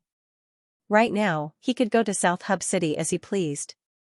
He could even wander through the Dragon Plain easily and admire the nine-tailed fox queen's beauty, but he could not close the distance between them. It would be futile to ask him to stay. He might as well fulfill her wish. It was time to part. If you don't want to go, then so be it. I'll go myself. Xianxia said hatefully. Her large eyes were somewhat dazed as she stared at his back. Suddenly, the ice sword cliff shook slightly. It was as if an ice giant was shaking its body. Snow and ice filled the sky, and under the illumination of the moonlight, it looked incomparably magnificent. Li Qingshan closed his eyes. As if he was listening to something, he released the power of tremors from his hand, sometimes strong and sometimes weak, undergoing a subtle adjustment. The ice that formed the ice sword cliff was even tougher than steel, and it contained wondrous spiritual energy. It was definitely not formed naturally. Legend had it that the ice sword cliff was formed from a divine sword falling from the sky, but no cultivator had come to break through the ice in search of the sword in all these years. He found it rather strange, but he did not think too much about it. In the past, it was precisely this mountain of ice that blocked his path. Brother Ox had also left here, leaving behind a request from above the heavens. He had entrusted it with far too many feelings and promises. Since this was the beginning of everything, then he would start all over again from here. Resonance. Li Qingshan suddenly opened his eyes. The power of tremors rippled from his hand, scattering a layer of white ice and revealing a half-transparent layer of blue ice. Then, it spread through the entire ice sword cliff. The power of tremors was not powerful, but it made the ice sword cliff tremble violently. Pieces of ice fell off. Crack! With Li Qingshan's hand as the center, cracks spread out like a spider's web, reaching deep into the ice sword cliff. The more the cracks spread, the larger they became. They were like bolts of black lightning, extending recklessly. Li Qingshan pulled back his hand and turned around. He pulled Xianxia into his arms and kissed her soft lips. Meow? Xianxia widened her eyes and wrapped her arms around his neck tightly, kissing him deeply. In the blink of an eye, Ice Sword Cliff loudly collapsed. With an earth-shaking boom, pieces of Mount Han the size of small mountains poured down in torrents, filling the sky with ice and dust, almost dispersing the dark clouds that hung in the sky all year round, submerging their embracing figures. The dark clouds dispersed, and the ice and dust settled. The bright moon shone. The Ice Sword Cliff had turned into glaciers, displaying various wondrous forms. Under the moonlight, they shone with a magnificent, cold light. The path to the Dragon Province was no longer obstructed. The cold wind blew, refreshing and pleasant. It's time to set off. Li Qingshan rubbed her head, and her cat ears trembled. He was reluctant to let her go. She was so delicate and weak in his arms, which made him feel pity for her. He was worried about her uncertain future, so he tried to persuade her. Why don't you go to the Mist Province? The Banyan Tree King is a good friend of mine. He'll take care of you. None of your business. Xianxia turned him down flatly and pushed Li Qingshan away. She wiped her mouth forcefully and said angrily. She was not as obedient as she seemed. She was very willful. However, who didn't have some willfulness in the cultivation community? Li Qingshan shrugged and imprinted a jade talisman before shoving it into her hand. No matter what danger there is, no matter where I am. Got it. What's that? Xianxia accepted the jade talisman and suddenly pointed into the depths of the glacier. Li Qingshan looked in the direction of her finger. There was a particularly large piece of ice there, standing in the center like a small mountain. There was a white, oval-shaped object in the center. It did not give off any special aura, so he had never noticed it before. Is this the legendary falling divine sword? Li Qingshan was rather curious too. He arrived before the ice mountain and discovered that it was particularly clear, transparent, and extraordinarily tough. There seemed to be a huge cocoon in the ice, constantly radiating with coldness. He tapped the ice gently with his finger, and the ice collapsed, revealing the white cocoon. It was only a few meters tall, but the silk that formed the cocoon was as fine as snow and as translucent as ice. It did not seem like silk at all. His soul sense was unable to penetrate it, nor did it give off any aura of life. "Don't be so curious, or you'll freeze to death." Li Qingshan grabbed Xuanyue's hand that wanted to touch the cocoon and pressed it against the cocoon. The coldness was so heavy that even he felt bone-chilling. So this was the source of the ice sword cliff? "I won't die. Hurry up and see what's inside. If it's a treasure, give me half." "I saw it first," Xianxia said. All right. As Li Qingshan spoke, he activated the power of vibration. However, he discovered that the cocoon was abnormally tough, and unlike ice, it could not be destroyed by resonance. "Be careful, don't damage it," Xianxia said anxiously. Li Qingshan unfurled his phoenix wings, burning with raging flames. He flew over 100 meters before enveloping the entire cocoon. The silk melted and turned into gurgling water. Gradually, a figure appeared from the cocoon. "You can eat them all," Li Qingshan said casually. Until now, he had not sensed any signs of life. No matter who was sealed under the ice sword cliff, it seemed that they had been frozen to death. "Eat." Xian Yu's eyes widened in dissatisfaction. She looked at the figure in the cocoon that was gradually becoming clearer and began to think seriously. The crimson flames were like burning blood, melting most of the cocoon. A white-haired woman was curled up inside, wearing a white feather robe with fluffy white feathers decorating the edges. Her face was exquisite and cold, like an ice fairy. "If it's alive, I can eat it." Li Qingshan smiled and pursed his lips. "You like to eat it raw?" Xian Yu said in surprise. Li Qingshan smiled and did not explain, saying, "So it's not the ice sword cliff, but the ice axe cliff." The woman carried an ice axe in her arms. There were many patterns of ice and snow on it, but it was huge and ferocious. It combined the beauty of a work of art and the violence of a weapon, emitting a bone-chilling coldness. Li Qingshan could tell at a glance that this ice axe was no ordinary talisman. It was probably not inferior to the end of the wild flower blade. It might even have a weapon spirit. "Meow, hee, I picked up an axe." "Big Black, give it to me," Xian Yu said with a smile.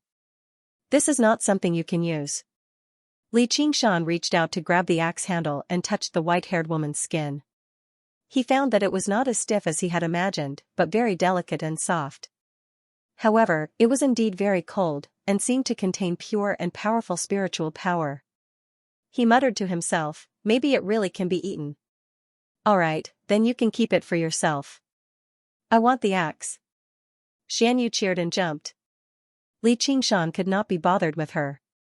He wanted to take the ice axe out of the white-haired woman's bosom, but the ice axe seemed to be frozen to her body. If he yanked it away forcefully, probably even her body would be ripped apart. He could not bring himself to do that, so he used the flames of the phoenix to melt the ice. The flames burned and circulated. The white-haired woman was unharmed, and her cold body was also dyed with a touch of warmth. The ice axe in her arms gave off a cold light. Suddenly, her snow-white eyelashes fluttered, she opened her eyes, a pair of white eyes, coldly staring at him. A low growl came from the depths of his throat. "Fire. I hate fire." Leaping out of the cocoon, he swung his ice axe at Li Qingshan's head. In a split second, the wind howled. The ice and snow howled angrily, and the bright moon lost its light. "He's alive." Xianxia was shocked. She quickly hid behind Li Qingshan. "I'd better let her die." Li Qingshan couldn't help but shiver. He raised both of his hands and passed through the snow. His left hand grabbed the axe's edge and pulled lightly, while his right hand grabbed the white-haired woman's throat. Although the power of the axe was not weak, it was nothing compared to the giant palm of the Buddha and the golden seal of Chu Lai King. The white-haired woman struggled violently, and the ice axe trembled incessantly. In the blink of an eye, Li Qingshan's body was covered with a layer of ice. But ever since he experienced the coldness of the water of the ultimate, this kind of coldness was nothing. Spirit turtle suppresses the seas. Li Qingshan shuddered gently, and the ice around him shattered. A ring of faint blue light enveloped the ice axe and the woman. Both of them fell silent. Kill her. Xianxia called out. She seems to have killed a lot of people in the past 2 days. Li Qingshan shook his head from afar. Just when he was about to strike, a pair of pupils suddenly appeared in the woman's white eyes. Although they were also white, there were translucent patterns in them, shaped like snowflakes. She was slightly confused, reflecting Li Qingshan's figure. She said with an extremely weak voice, "Was it you who saved me?" The voice was definitely different from before. Faint demon qi radiated from her.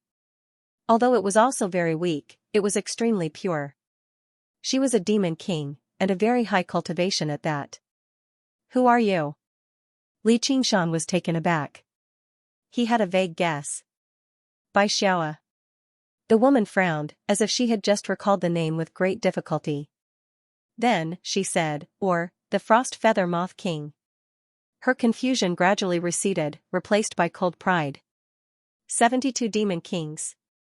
Oh, I've heard so much about you. Li Qingshan sighed in amazement. So an old monster like this was sealed beneath the ice sword cliff. The 72 demon kings he had seen before were all male, apart from the clam king of Mirage Sea, who was neither male nor female. This was the first time he had seen a female. Can you put me down first? Bai Xiao tried to turn her neck, but the hand was shockingly strong, and she was in a weakened state. She actually struggled to break free. She sighed inside, I've been sealed in ice for so many years. Has the demon race produced such a powerful being? You wanted to kill me, your savior, earlier. Li Qingshan had no intention of letting go. That wasn't me. Bai Xiao glanced at the ice axe.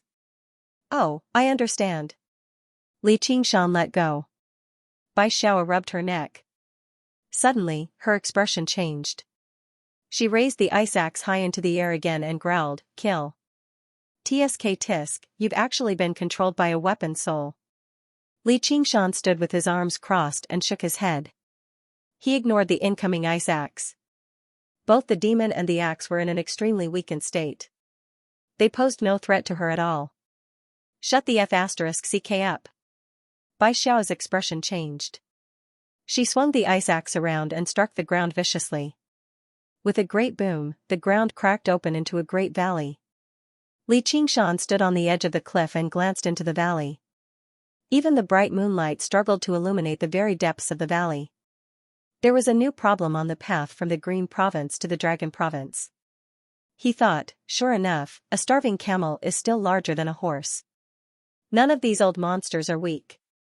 Bai Xiao gripped the ice axe tightly and flew into the air. She inhaled and exhaled the spiritual qi of the world, and a pair of long, pure white wings unfurled behind her. Even the moonlight twisted, gathering around her. She was cold and holy. You think we can split this up? Xianxia poked her head out from behind Li Qingshan's shoulder. Li Qingshan shrugged and called out to the sky, Oi, can I discuss something with you? With a flash of light, Bai Xiao stood before Li Qingshan. She pointed the ice axe at the tip of his nose, take back what you just said. You've saved so many people? Li Qingshan said. First of all, I've not been controlled by a weapon soul.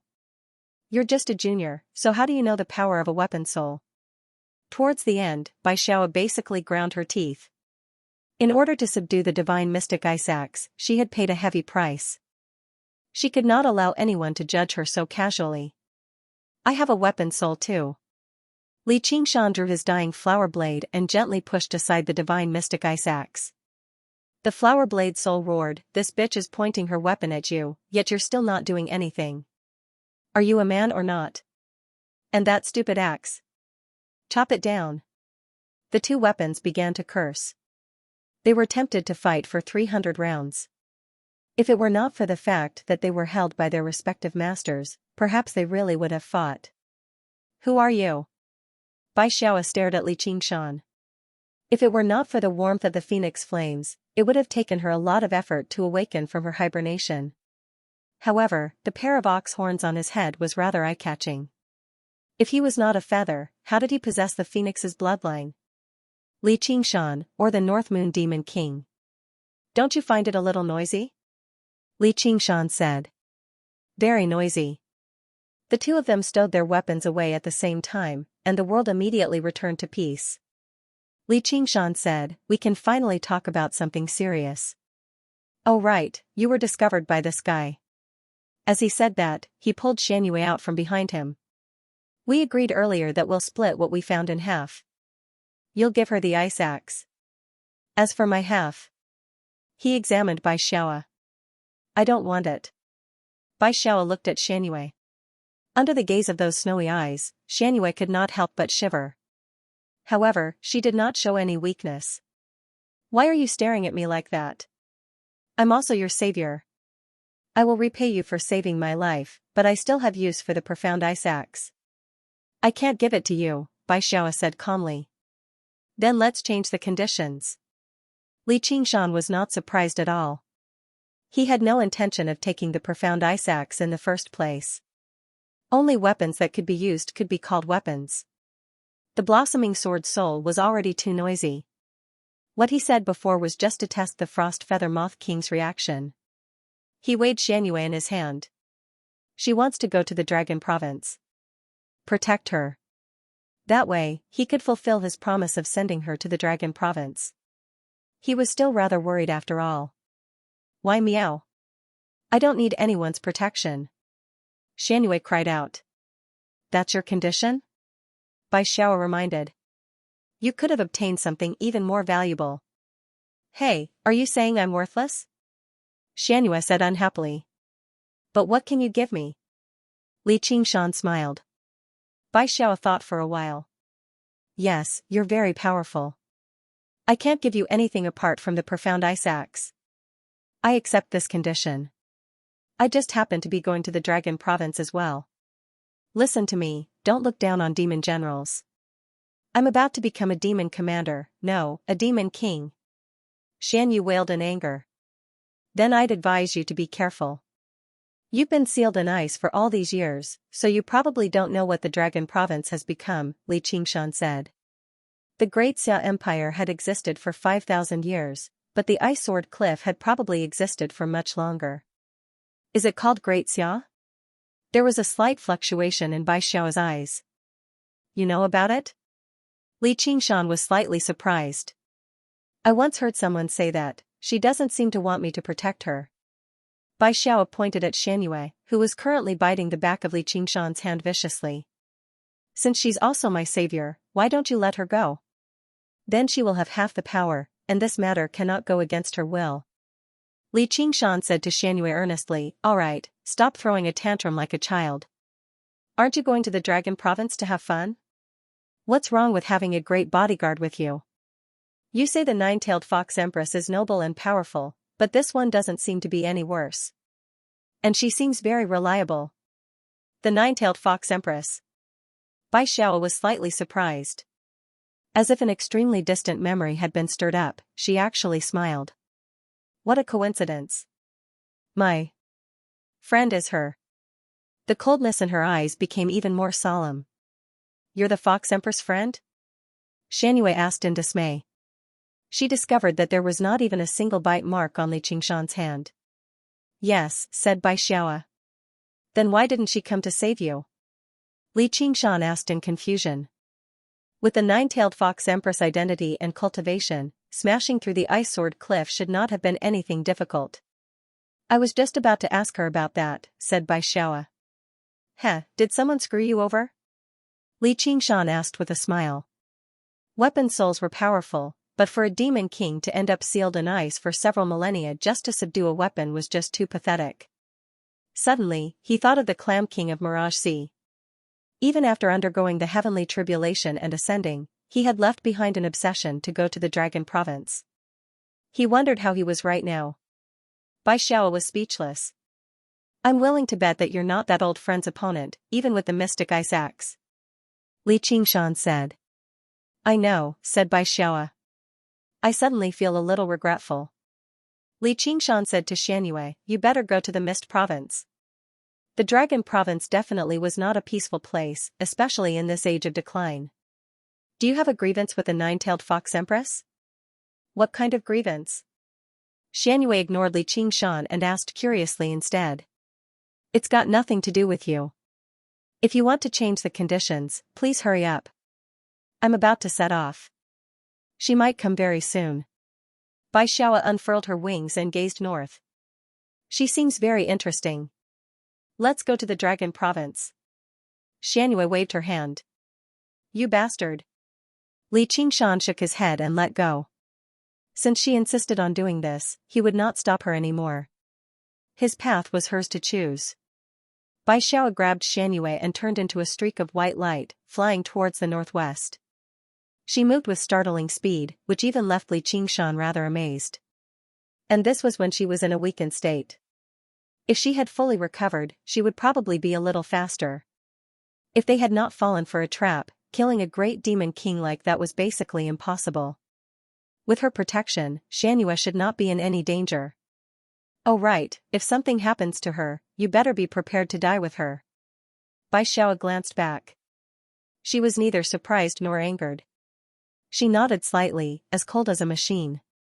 Li Qingshan had no idea whether this was her natural nature, or whether her personality had changed drastically after being deceived by her friends. Perhaps it was both. I wonder how little Hua's wounds are.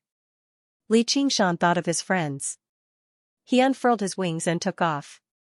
After a while, there was a sudden change in the air, and a woman wearing a gorgeous fur coat floated down. She looked at the deep ravine and smiled. Xiaoyi, welcome back. However, it's already too late.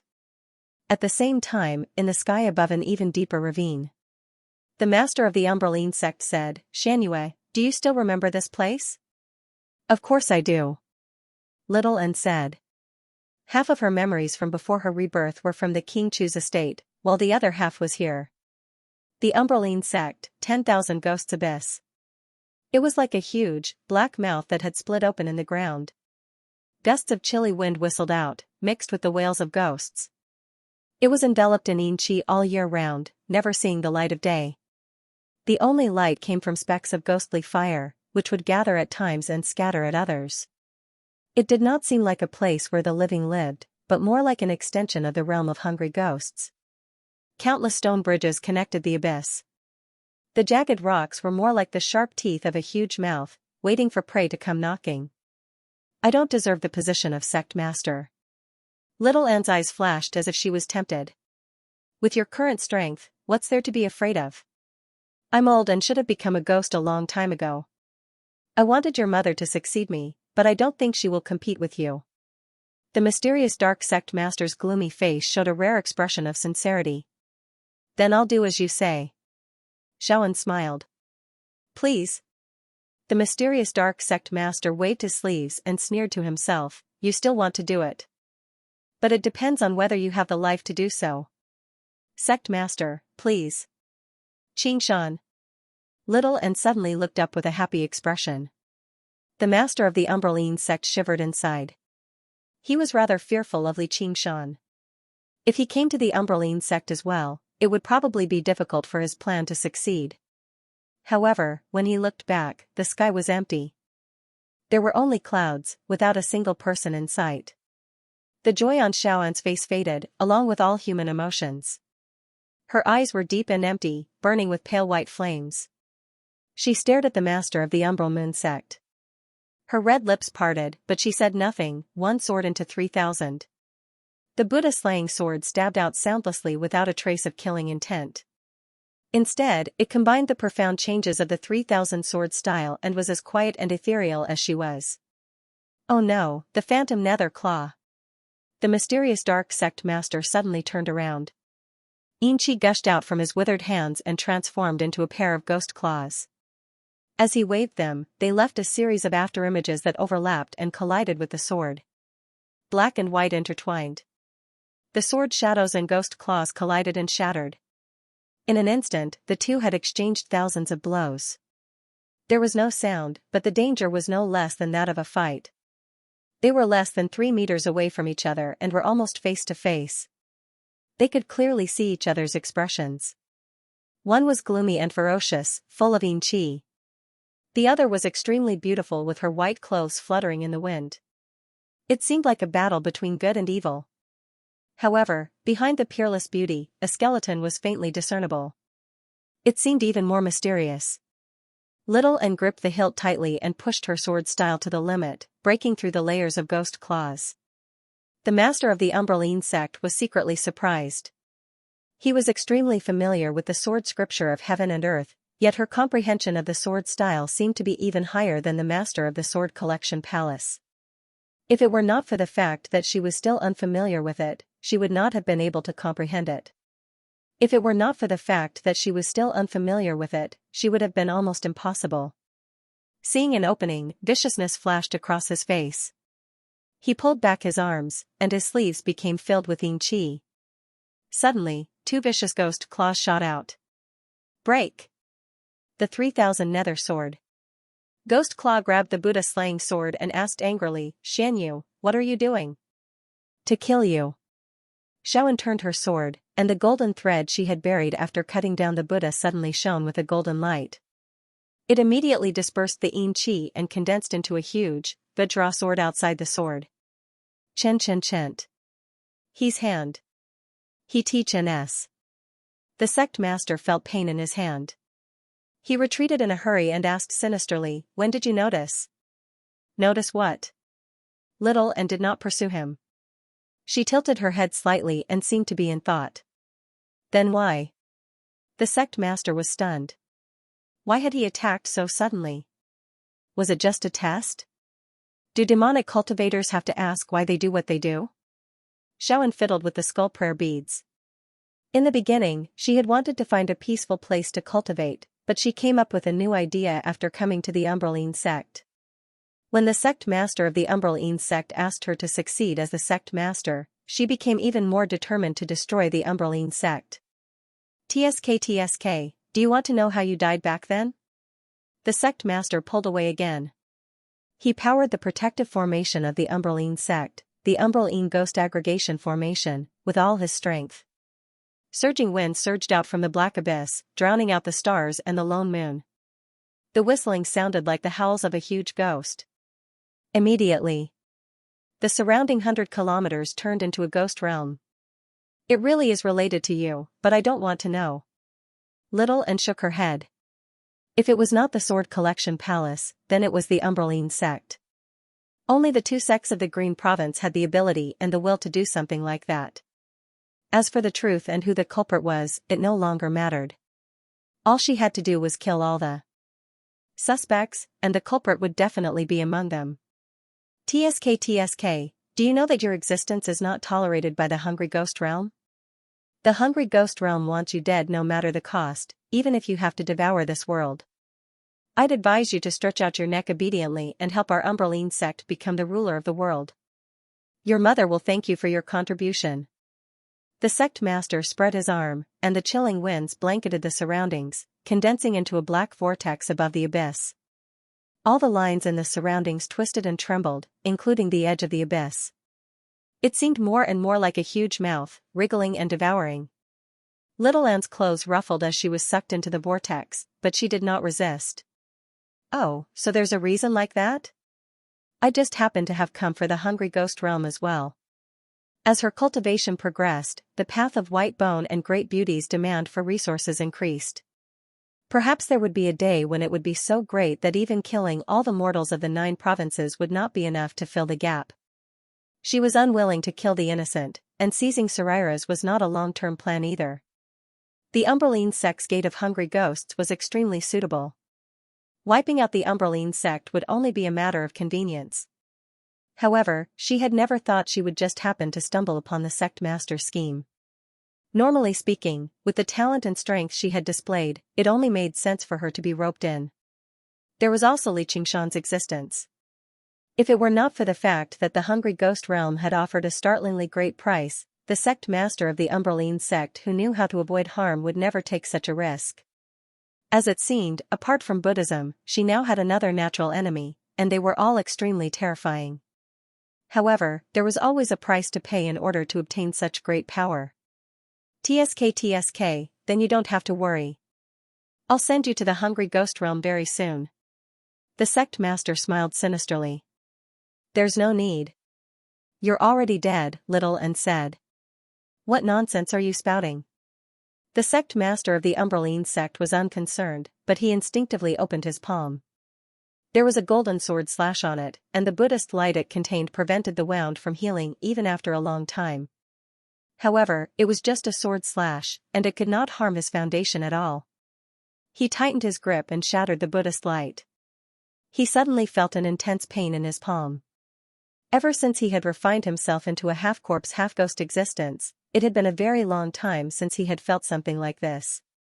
However, very soon, the intense pain turned into numbness, spreading through his entire body and sinking deep into his soul. What? What's going on? What did you do? A sense of death spread out. Ghost cultivators should not have feared death. After dying, they would turn into a ghost king and then enter the hungry ghost realm, and they would still be able to exist for a very long time. However, he felt a primal and instinctive fear, desperately pushing all of his cultivation to resist it. However, a wisp of pale flame surged out of the wound. The sect master's eyes widened in fear, and he died like a mortal, devoured by the samadhi flames of white bone. While it was rather unexpected, it was not a bad thing. The Buddha slaying sword was extremely powerful, and just a single wound was enough to be fatal. However, when the opponent was prepared and possessed extraordinary strength, it was still not easy. She had used a sneak attack and pushed her sword techniques to the limit, but she had still almost failed to wound the sect master.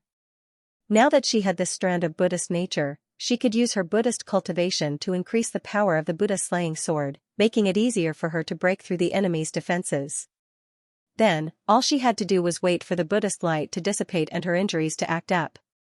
Although it was just a single strike, it contained the wondrous techniques of both Buddhism and demonic arts. Only then did Little N confirm that the path she had taken was not the wrong one. The body of the sect master had already been completely devoured by the samadhi flames of white bone. He wanted to turn into a ghost king. This was a method that came with the cultivation method of the Blackine sect. Not only would his strength not decrease, it would even increase. However, he would be restricted by the laws of the world, needing to enter the hungry ghost realm to continue cultivating. However, the wound from the strike had penetrated deep into his spirit, not giving him the chance at all. He felt an indescribable sense of weakness. The samadhi flames of white bone penetrated deep and ignited his spirit as well. In the blink of an eye, it was almost completely incinerated. Let alone turning into a ghost king, it was difficult for him to even self-destruct. He felt a great terror. How could this be? Just what kind of sword is this? The path of white bone and great beauty comprehended the path of reincarnation and life, but it was used to break reincarnation and destroy all living and the dead in the 3,000 worlds. Not even a strand of their soul was allowed to exist. Little N did not answer. With a wave of her sleeve, the samadhi flames of white bone surged back and gathered in her hand. Aside from the wailing and struggling soul of the sect master, there was also a black summer ring floating in the air. It was crystalline and did not seem ordinary. There was also a string of dark purple soul beads, each one suppressing a ghost king. There were 9 of them in total. There was also a seemingly tattered black Taoist robe known as the spirit guarding robe. It was also a supreme treasure that had been passed down in the Blackine sect for tens of thousands of years. It could prevent the user from being affected by techniques such as laws and curses. It could also withstand attacks from arcane treasures. However, it was completely useless against the Buddha slaying sword. Looking at everything that he had accumulated over 1,000 years, the sect master had used all sorts of schemes and methods. Both of them had fallen into the enemy's hands. The leader of the mysterious dark sect cursed, "You will not leave the mysterious dark sect alive today." The profounding ghost converging formation didn't stop. Instead, the black vortex spun faster and faster, and the suction force became stronger and stronger, dragging Little and into it step by step. His soul might even be extracted. At the bottom of the abyss, countless ghostly flames rose and converged, dyeing the heavens and the earth a faint hue. Millions of Een soldiers charged out like mountains and seas, blotting out the sky and covering the earth.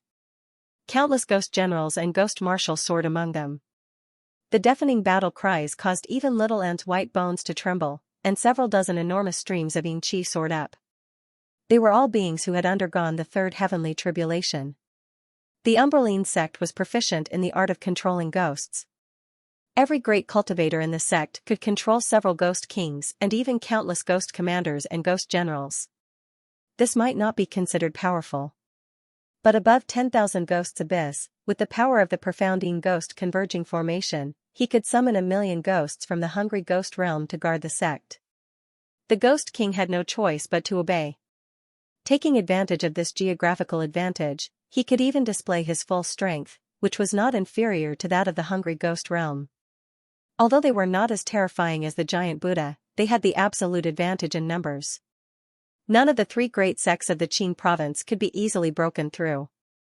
Only a more powerful force could do it after paying a terrible price. If Xianxia barged into the Chan monastery of Devanaga all by himself, the Chan monastery of Devanaga wouldn't be able to withstand it. Even without Chu Lai King and the other great cultivators, a single great Buddha was already hard enough to deal with. They could only think of a way to escape. At this moment, not only did Little and not have Xianxia's help, but after the battle at Great Buddha Mountain, nearly half of the skull prayer beads had been destroyed, and the Blood Sea banner could not be used. Moreover, without Xianxia's tyrannical ability to shatter space, it was difficult for him to escape from the profounding ghost gathering formation. He was in an absolutely disadvantageous position. This was a hopeless situation for any cultivator in the 9 states. Who are you? How dare you behave atrociously in my Xianxia sect? The 2 great cultivators of the Xianxia sect stood above the sea of ghosts. One had a pale face, and the other had a greenish-black face. Ghostly flames rose in their eyes, and they looked at each other, full of fear. They had sensed it when the master of the Xianxia sect returned. When the 2 of them fought and the master of the Xianxia sect activated the profounding ghost gathering formation, they were not prepared to come out and help. They only thought that Little and was reckless, but they never imagined that the one who lost would be the master of the Xianxia sect. Moreover, he had lost so quickly, and his soul had fallen into someone else's hands. They made up their minds not to go near Little, and Little N's expression was normal, or rather expressionless. He ignored the 2 great cultivators and said to the master of the Xianxia sect, "I'm not a living person, and I don't want to leave. However, the people of the hungry ghost realm didn't seem to tell you why they wanted me dead." Although she didn't know the achievements of the white bone bodhisattva in the hungry ghost realm, she had already guessed some of the reasons. She clasped her thumb and index finger together like an orchid and flicked out a skull prayer bead. The master of the Xianxia sect was stunned. He vaguely knew that it had something to do with a prophecy. It seemed that the white sacred fire had once descended on the hungry ghost realm and caused great damage. As for what kind of damage it was, even the ghost emperor who contacted him didn't seem to know. It wasn't that the hungry ghost realm deliberately hid it, but that almost all the ghouls who had seen the white bone bodhisattva had died. Those who survived were all powerful ghost immortals and corpse demons. Their status was so high that the master of the Xianxia sect couldn't hope to reach them. If it weren't for the strange and twisted demonic god of Xianxia, he wouldn't have lowered himself to communicate with the ants in his eyes. The master of the mysterious dark sect had an ominous premonition. He watched as the skull prayer bead fell into the sea of ghosts and was immediately submerged. Only then did he feel slightly relieved. No matter how strong the skeleton monster was, it could not fight against 1,000,000 ghosts, let alone dozens of ghost kings. However, Little and did not transform the skull prayer bead into a skeleton demon. With a crisp snap of his fingers, the skull prayer bead shattered. The samadhi flames of white bone spouted out. Like a spark falling into a pot of boiling oil, the samadhi flames of white bone immediately spread for 100 kilometers with a boom. Let alone ordinary ghost soldiers, even ghost generals were immediately set ablaze, becoming a part of the samadhi flames of white bone. Only ghost commanders were able to resist it for a moment, but it was only for a moment before they were immediately devoured by the flames. The flames only grew stronger, overshadowing the blazing ghost flames and filling the 10,000 ghosts abyss. They surged into the sky and dyed the dark night sky and land a pale white. In that instant, the world-shaking battle cries sank from the sky into the depths of the earth.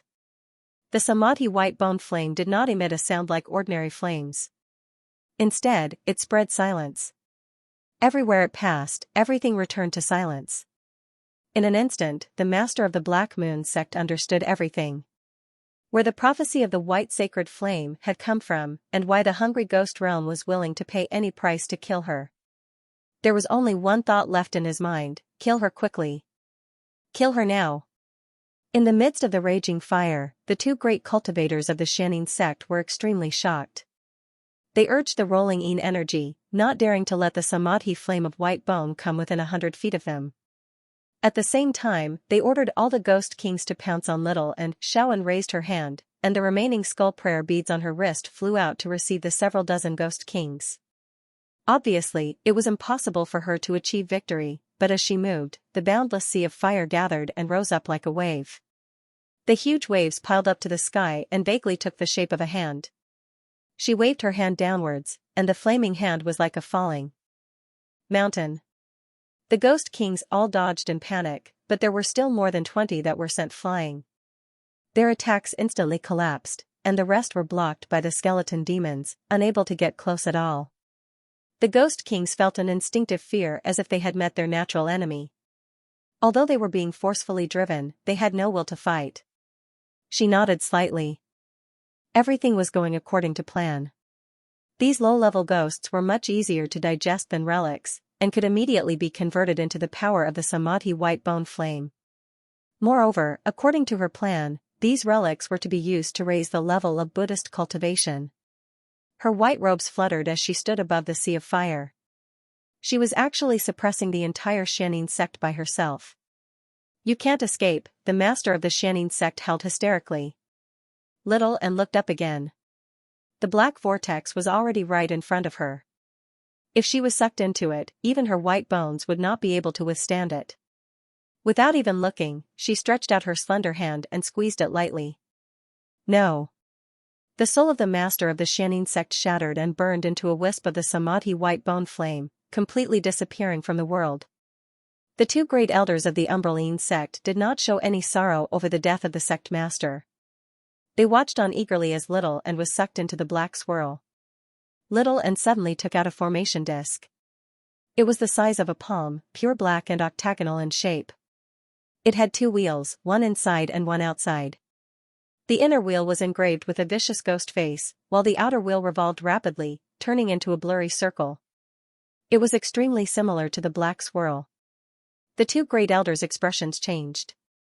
This was the formation disc of the Umbraline Ghost Gathering Formation. It was a legacy of the past sect masters. If they did not possess this formation disc, they were not the sect master of the Umbraline sect. Little and understood this extremely well. After killing the sect master of the Umbraline sect, the first thing he did was open his Sumuru ring and find the formation disc, beginning to refine it. Formations were different from regular arcane treasures. Refining them required a deep understanding of their structure, and even regular formations had extremely complicated structures, let alone the protective formations of large sections. There would be many different variations, so it was not something that could be refined in a short amount of time. However, when Little and was still Princess of the Profound Moon, he had studied the structure of the Umbraline Ghost Gathering Formation with the Dark Queen, as well as the various variations it could produce. Originally, he had made preparations for succeeding as the sect master of the Umbraline sect, but he never thought there would be a day when he would use it like this.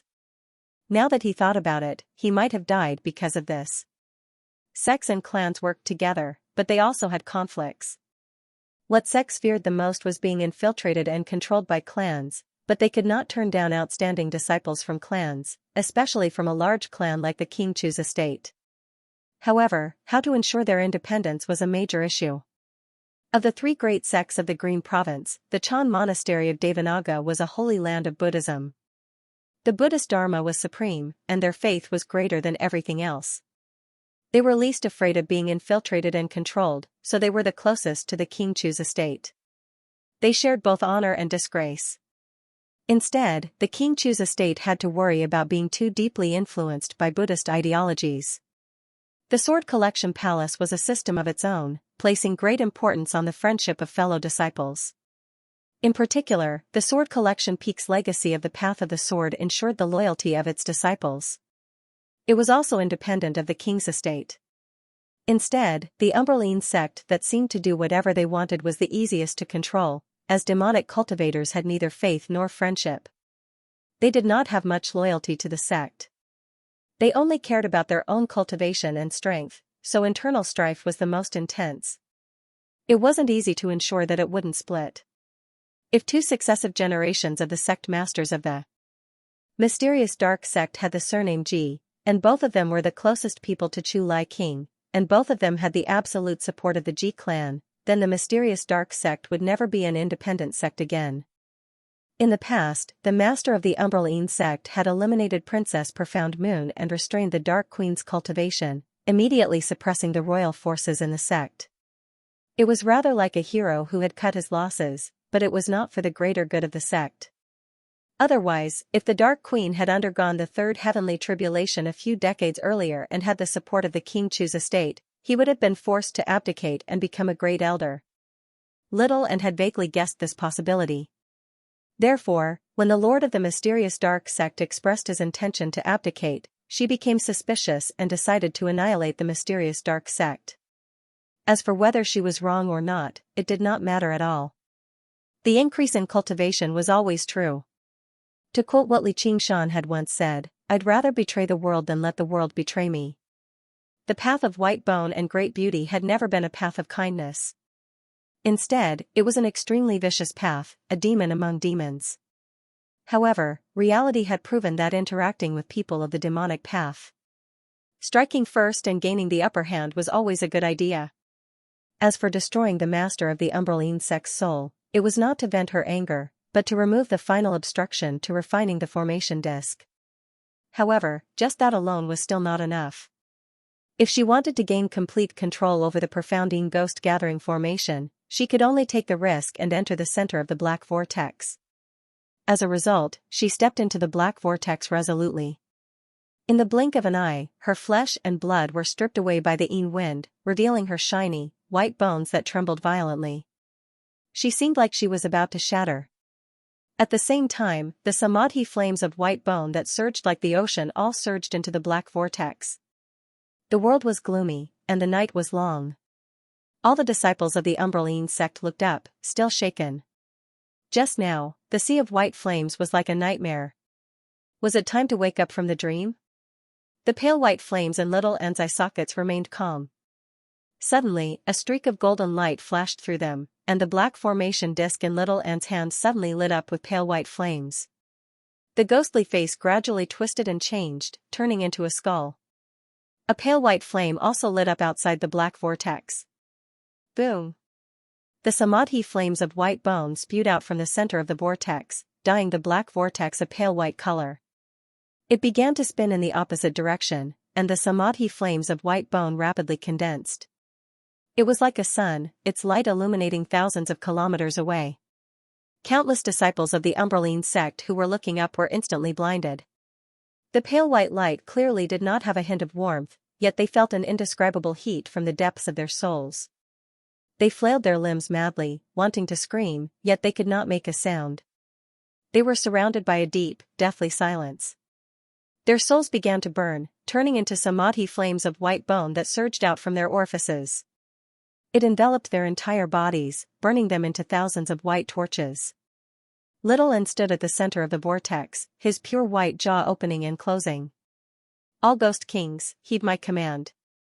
The Ghost Kings were seized by fear. They all lowered their heads, becoming even more submissive than when they were being ordered around by the two great elders just now, even though they knew that they would definitely be destroyed in the end. In order to make it easier to order them around, most of their spirituality had been wiped away by the successive sect masters of the Umberline sect. They only revered the master of the Umberline Ghost Gathering formation. Destroy the Umberline sect. The Ghost Kings received the order and all lunged at the Umberline sect disciples beside them, beginning a massacre. An armless, strange-looking Ghost King with several dozen eyes shot out streaks of black light from its eyes as it howled through the air. An elder of the Umberline sect activated an escape talisman, turning into a streak of light and flying away. He had only flown a few kilometers when he was struck by a streak of black light. His body appeared and immediately withered, turning into a ghost commander. He wanted to continue fleeing, but he was sucked into the white vortex in the sky. As soon as he approached within 300 meters of the white vortex, he began to burn, turning into samadhi flames of white bone and becoming a part of the vortex. The Umbraline sect disciples who had not undergone the third heavenly tribulation were basically unable to put up any resistance against the several dozen ghost kings. This was a one-sided massacre. Little and did not pay attention to these battles. Instead, she focused most of her attention on the two great elders. She ordered over 20 ghost kings and 10 skeleton devils to surround them. The two great elders released over a dozen ghost kings to block them before turning around and fleeing into the depths of myriad ghosts' abyss. "Do you want to open the gate of hungry ghosts?" Little Ann muttered to herself as she slowly broke free from the white vortex. Flesh and blood regrew, spreading from her fingertips to her entire arm. In the blink of an eye, it had covered her entire body, making her appear even more pure and flawless, beautiful and beautiful. She swept up her long, black hair and draped the black spirit guardian robe over it. Then, she slowly descended from the sky, descending into the depths of myriad ghosts' abyss. All the ghost kings and skeleton devils were recalled, forming a formation to protect her. They were like an army that wanted to completely destroy the Umbraline sect. Under the illumination of the blazing sun, light and shadow crisscrossed within the abyss. Little Ann flew between the light and shadow. All sorts of things from the past appeared in his heart, stirring up faint ripples. Her hand pressed on the Buddha-slaying sword. She was emotionless and unhurried. The stone beams collapsed one after another. With a casual wave of her sword, she killed all the ghost kings blocking her way. She reached the bottom of the abyss of ghosts, right above the gate of hungry ghosts. The legendary gate of hungry ghosts did not look like a gate, but more like a small lake. It was no more than 10 li in circumference, and was surrounded by neatly stacked obsidian stones. The stones were engraved with layers upon layers of patterns, forming a perfect circle that firmly sealed the gate of hungry ghosts. The lake was not filled with water, but with a viscous, ink-gray liquid. It was the ultimate combination of yin qi and death qi. There was not the slightest ripple on the surface of the lake, and no light or shadow could be seen. The two grand elders stopped and shouted, "Stop! If you dare take another step closer, we'll break the gate of hungry ghosts. Not just you, but this entire world will be buried with you. If you break the gate of hungry ghosts, the entire 10,000 ghosts abyss will shatter. Within the profounding ghost gathering formation, you will have nowhere to run. Most likely, you will not be able to escape death." Little Ann did not look at them. She stared at the deep and unfathomable gate of hungry ghosts. This was her greatest goal in destroying the Xianxia sect. He had benefited greatly from the two battles between the Chan monastery of Devanaga and the Umbraline sect, but it was not a long-term plan after all. Most of the ghosts that the Umbraline sect controlled came from the gate of hungry ghosts. As long as he controlled the gate of hungry ghosts, he would possess endless resources. From the looks of it, it was only natural that the hungry ghost realm viewed her as a great enemy. Perhaps the white-bone bodhisattva had done something similar. "You, who the hell are you?" The two grand elders were horrified. Breaking the gate of hungry ghosts was the final trump card of the Xianxia sect. They would never use it unless it was a matter of life and death, because once they used it, the Xianxia sect would be completely destroyed. It was not much different from mutual destruction. This was the core secret of the Xianxia sect, and no outsider could know about it. Do you know that this gate of hungry ghosts is the core of the profounding ghost convergence formation? Once the gate of hungry ghosts is broken, the profounding ghost gathering formation will naturally be broken as well. Little Ann looked around at the ghost king and skeleton demon. You won't be able to escape. Even if you manage to survive, the hungry ghost realm isn't a good place. The two grand elders were speechless.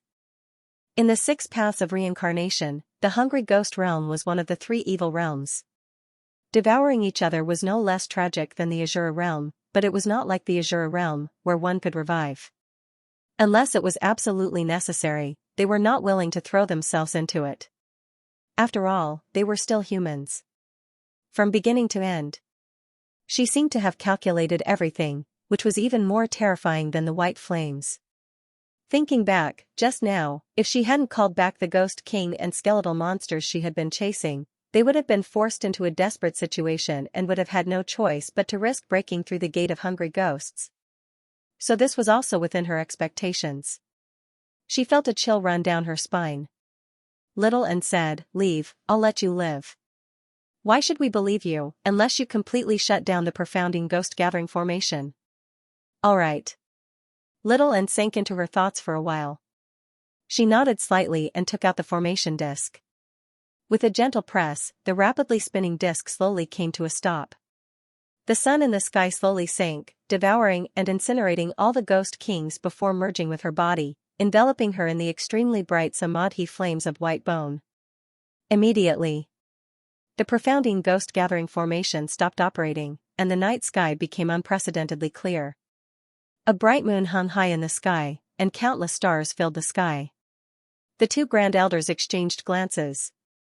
Once a formation of such scale completely shut down, it would take quite a bit of effort to reactivate it. As long as the formation did not bind them, they were confident that there were not a lot of people in the world who could stop them if they wanted to break free. Compared to becoming ghosts in the extremely dangerous hungry ghost realm, they still preferred to live as humans.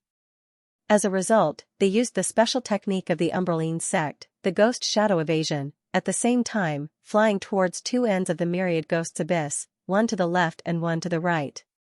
Their movements were erratic, making it difficult to grasp their trajectories. The law of 4 parts? Abstain from all actions. The bright moon sank in the west. 2 streaks of light shot through the sky and landed on the 2 sides of the myriad ghosts' abyss, turning into a man and a woman. They were Chu Lai King and the Dark Queen. The Dark Queen pursued them all the way to the King of Chu's estate and caught up with Chu Lai King again. Only after much persuasion did Chu Lai King agree to travel with her and come to the Umbraline sect to talk to her daughter. After all, she was probably the cultivator who had traveled the furthest in the Ji clan. The Green Province also required her strength to contend against the Mist Province. However, the sight before them left them all stunned. They basically doubted whether they had come to the wrong place. There was no sinister aura, no blazing flames, nor was there a person and a ghost. Just what had happened to the Umbraline sect. A speck of light flickered at the bottom of the myriad ghosts' abyss, gold and white. The dark moon. The Dark Queen was filled with concern as she flew down. Chu Lai King followed closely behind. Little and was currently cultivating beside the gate of hungry ghosts, digesting what he had obtained from the Chan monastery of Devanaga and the Umbraline sect, refining her white bones and refining Sarira's one by one. Suddenly, she turned around and smiled. "Mother, father." The dark moon. Spiritual guardian robe. The Dark Queen walked over and suddenly discovered that the black clothes she wore were extremely familiar. She could not help but stop. "What did you do?" Chu Lai King asked with a frown. "Father and mother, I've already investigated the truth. The person who plotted against me back then was the master of the Umbraline sect, and I've already killed him. The Umbraline sect colluded with the hungry ghost realm and wanted to kill me, but I also destroyed them. Unfortunately, one of them managed to escape." Little and was calm and humble, but in the end, she felt slightly regretful. No matter how meticulous the plan was, it was very difficult for it to be foolproof. When the Dark Queen and Chu Lai King heard that, it was like a clap of thunder. They fell silent for quite a while. In the waterside pavilion of Listening Wind, the sky was always clear regardless of day or night. A gentle breeze drifted by, and the lotus flowers rippled, filling the air with fragrance. Gu Yenying arrived on the terrace outside the pavilion and clasped her hands. "Congratulations, fellow North Moon. Your name has shaken up the world from now on." Li Qingshan descended from above and landed on the terrace. He asked, "How is Qingzan?" Gu Yenying said, "His life is in no danger, but his soul is injured, and his cultivation is greatly affected. He's still unconscious." "Yeah, thanks. As long as he's fine. I'll find a way to help him recover his cultivation.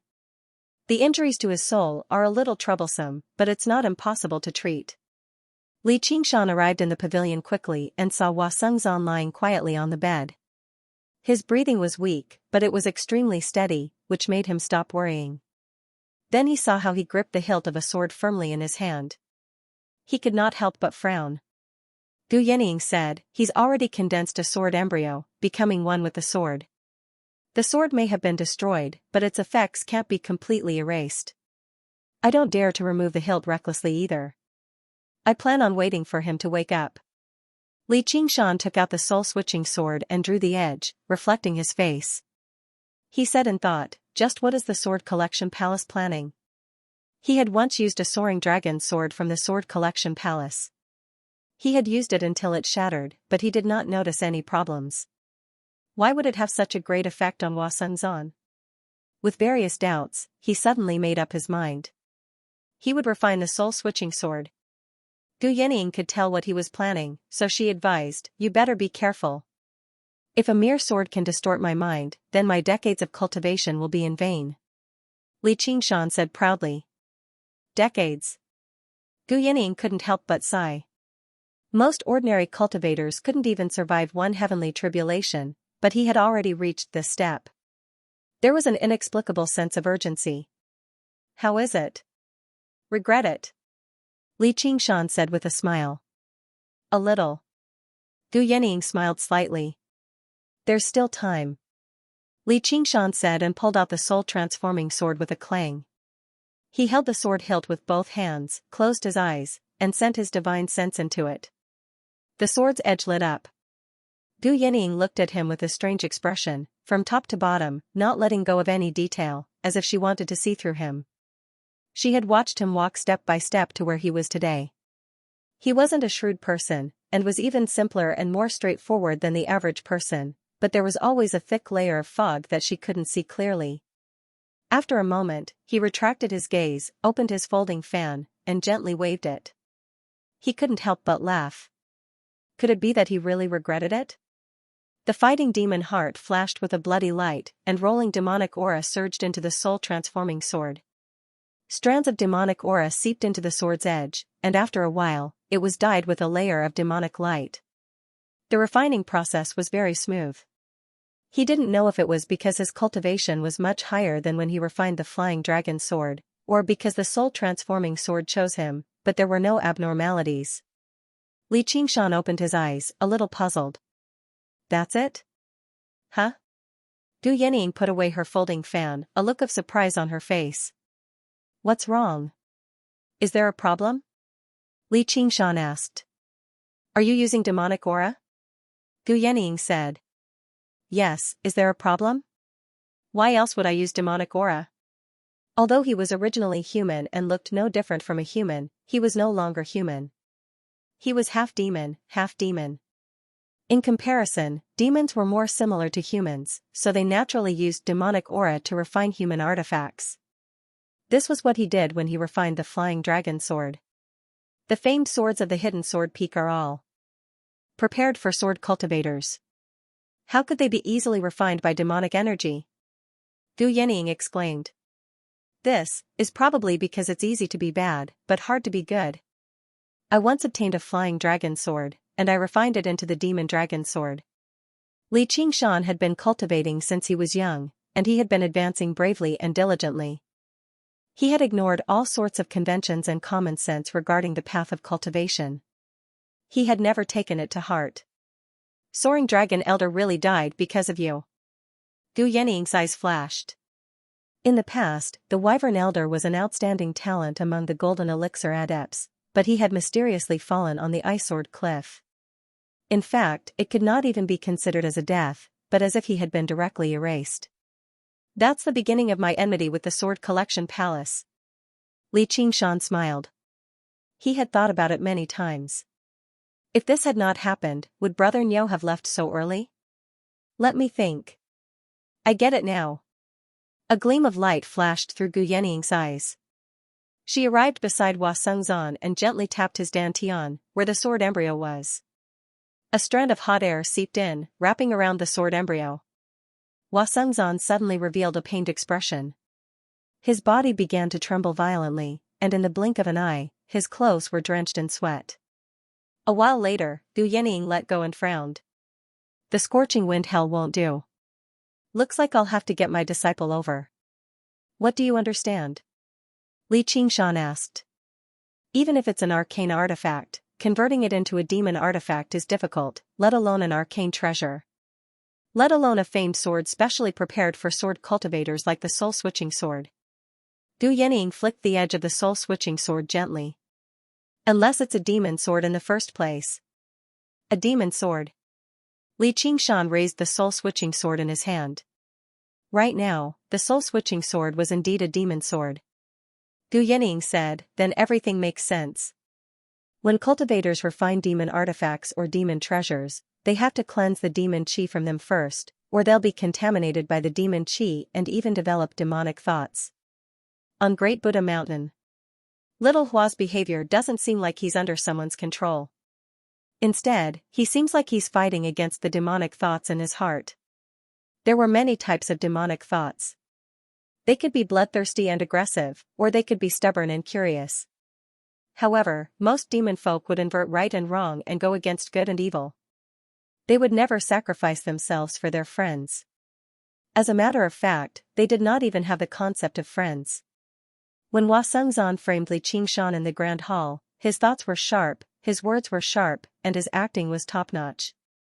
It could be described as an embodiment of his intelligence, and it was in line with his own interests. However, the reversal later was equivalent to betting his own life. The master of the Sword Collection Palace had almost slain him on the spot. No wonder I didn't feel anything strange. Li Qingshan came to a slight understanding. His heart had always been a battlefield where gods and demons fought. As a matter of fact, his demonic nature surpassed his divine nature. If the swords of the Sword Collection Palace could lead people into the demonic path, then he had been sprinting along this path in the first place. He had grown accustomed to the deep demonic nature in his heart a long time ago. You're different from regular cultivators after all. If I've guessed correctly, the sword is hiding a demon seed. Gu Yening said. Demon seed? It's the condensation of demonic thoughts. When demon folk are just born, they'll already have a deep demon seed. After 10 months of gestation, they'll gradually grow, turning into a demon heart the moment they're born. A sword embryo and a sword nascent soul. How ingenious. Gu Yening clapped her hands. About that, can you explain it a little more clearly? Li Qingshan asked. There's a demonic seed hidden in the sword, and a sword cultivator is one with a sword. This is equivalent to letting the demonic seed take root, but it won't affect them immediately. Only after passing the second heavenly tribulation and condensing the sword embryo will the demonic seed take root, absorbing all kinds of negative emotions to grow and grow. Only after passing the third heavenly tribulation and condensing the sword nascent will the demonic seed blossom and bear fruit, but they'll be stuck in the infant stage. On the surface, they'll still look like a sword cultivator, and all their skills are the same, but their mind has been completely twisted. If I'm not mistaken, only after passing the fourth heavenly tribulation will they completely turn into a demon, and all their cultivation will be transformed into demonic energy. Gu Yening used her knowledge and experience to deduce the demon seed in the sword step by step. Even she struggled to believe the result. After all, the Sword Collection Palace was a renowned orthodox sect in the world, having existed for tens of thousands of years. You're saying that the entire Sword Collection Palace is a hidden pawn of the demon domain? Li Qingshan was rather surprised as well. However, now that he thought about it, he had once displayed his cultivation as a demon king without hiding it at all. Not only did the master of the Sword Collection Palace not purge demons and uphold justice, but he even invited him to the Sword Collection Palace to draw his sword. His attitude was indeed rather abnormal. As for the so-called demon slayer, stirring up conflict between the two races everywhere in the Green Province, he was harboring malicious intentions, paving the way for the invasion of the demon domain. It's very possible. What a brilliant plan. Not only does it avoid the restraints of the laws of the world, but only the most outstanding disciples become a part of the plan. Only great sword cultivators can see through everything. Gu Yening sighed in praise. Oh right, perhaps you've saved the Chan Monastery of Devanaga, or even the entire Green Province. The Demon Suppression Hall. Li Qingshan understood. That's right.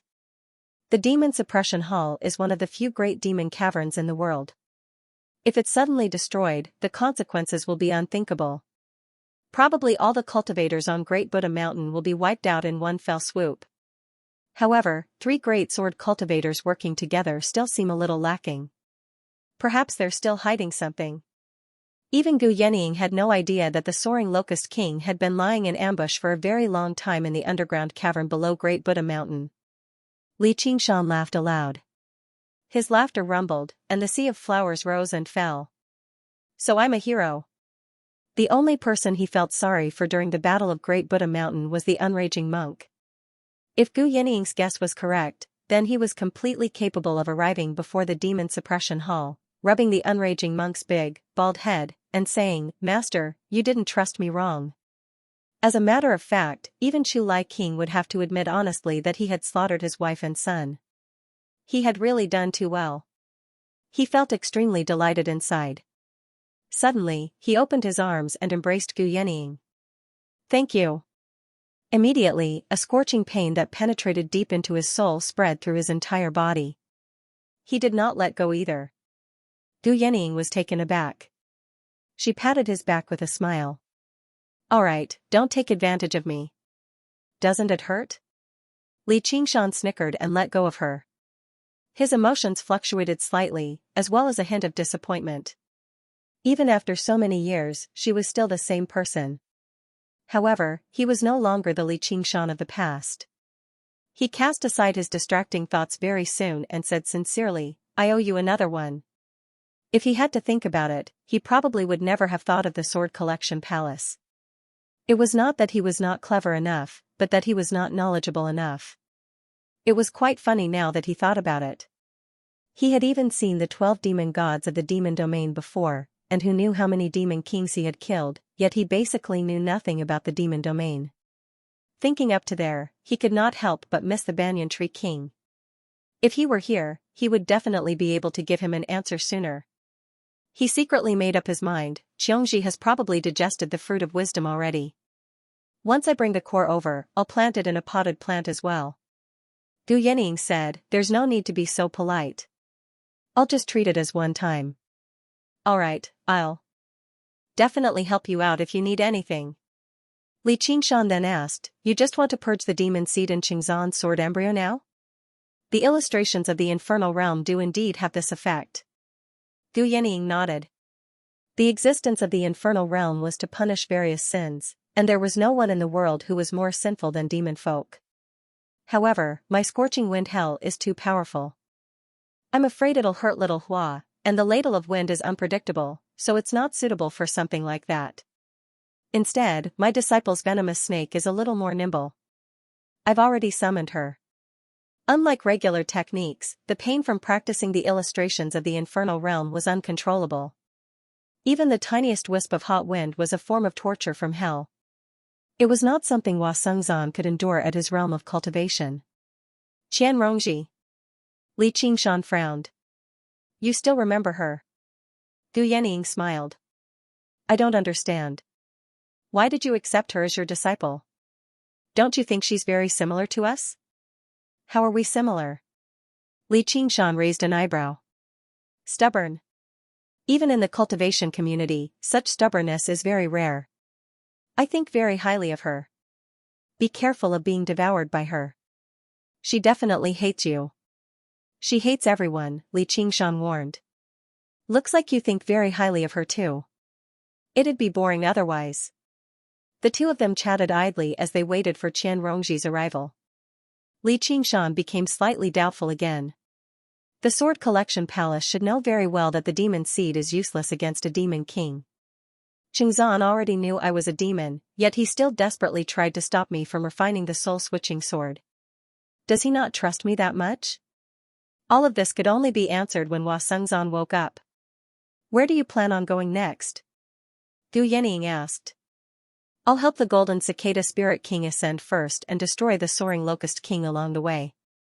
Afterwards, I'll go to the Ink Sea. Oh right, I might even have to pay a visit to the Sword Collection Palace and eliminate them once and for all. After that, I'll have to find a way to ascend." Li Qingshan rubbed his chin and considered the path ahead. "Must you go to the Ink Sea?" Gu Yenying asked. Why do you ask? Li Qingshan asked. It's just like what you said on Great Buddha Mountain. Uncle isn't a bad person.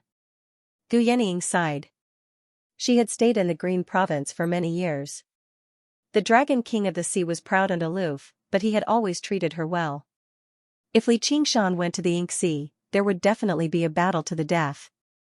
No matter what the outcome was, it was not something she wanted to see. I know. But I haven't been spared because of this. Li Qingshan shook his head with a smile. He really did not have much ill will towards the Dragon King of the Sea. However, ever since he killed Mou and was killed by the Dragon King, there was no turning back. They had to fight. Perhaps you can do it another way? As long as you don't go to the Ink Sea, Uncle can't do anything to you at all. Gu Yenying gazed at the rolling sea of flowers. Haha, the Dragon King won't be happy to hear that. Li Qingshan laughed. What if I use the one you owe me in exchange? Gu Yenying turned around and looked at him seriously. Forget it. You're not that kind of person. Yeah, I've always been a selfish person. I really can't do such a thing. Just pretend I didn't say anything just now. Don't forget that you owe me one. Prepare to climb a mountain of swords and dive into a pot of oil. Gu Yenying looked away. How stubborn. No problem. Li Qingshan smiled. Not long after, Qian Rongji arrived at the Listening Wind Pavilion and respectfully bowed to Gu Yenying. Master. Gu Yenying explained and asked, can you do it? Qian Rongji said, we can give it a try. I can't guarantee anything. Li Qingshan vaguely felt that she seemed to have changed, but he couldn't tell what had changed, so he didn't bother to look into it. If you can succeed, I will repay you. The three of them arrived at the waterside pavilion. Qian Rongji's right hand hovered above Hua Sengzan's dantian. A beautiful little snake slithered out from her sleeve. Hissing and hissing, the snake slithered its head into Hua Sengzan's body. Hua Sengzan furrowed his brows, and a pained expression appeared on his face. However, the pain brought by this poisonous snake was obviously easier to bear than the hot wind. Li Qingshan gently tapped the hilt of his sword with his index finger and waited to one side. Since he had nothing to do, he sent his soul into the sword again. The soul-switching sword also possessed the sword intent legacies left behind by past swordmasters. Although the sword style hidden within had originated from the sword scripture of heaven and earth, and it was not as complete as his derivation, it still possessed its own ingenuity. It was compatible with the soul-switching sword intent. The 10 famed swords of the Sword Collection Palace all had their own wondrous uses. The soul-switching sword was no exception. As long as the sword was pointed at the enemy, it could twist the enemy's soul, separating it from their body. The effects would vary according to the enemy's strength, but in an intense battle, the slightest delay would be the difference between life and death. Perhaps this was the difference between life and death. It was indeed a sharp weapon. I wonder what the demon seed looks like? Li Qingshan used the spirit turtle to derive it. His soul entered the sword in an attempt to find the demon seed hidden within. As time passed, the structure of the soul-switching sword gradually became clear. The inscriptions engraved within were analyzed and separated. He was not a master of artifact forging, but he also gained a rough understanding of how it worked. At the same time, Qian Rongji's poisonous snake had also entered Hua Sengzan's sword embryo. She suddenly said, found it. A demon seed was buried in the very depths of the sword embryo. It had taken root and sprouted. The demonic nature it gave off constantly influenced Hua Sengzan's mind, feasting on his various demonic thoughts and rapidly growing. Gu Yenying asked, can you eradicate it? I'll do my best. Qian Rongji controlled the poisonous snake and swallowed the demon seed in a single gulp. At this moment, Li Qingshan parted the layers of mist and discovered the demon seed in the soul-switching sword. He thought, as expected. No wonder. Gu Yenying's guess was correct. It was no wonder he failed to discover the demon seed in the soaring dragon sword in the past. It was just like how no one would be so bored as to take apart the electrical appliances at home and inspect every single component. They only needed to read the manual and know how to use it. The structure of an arcane treasure was much more complicated than an electrical appliance. Just learning how to use it was extremely difficult. If it were not for the spirit turtle's powerful ability to derive, he probably would have struggled to discover the existence of the demon seed even if he was skilled in the way of artifact forging. He frowned slightly.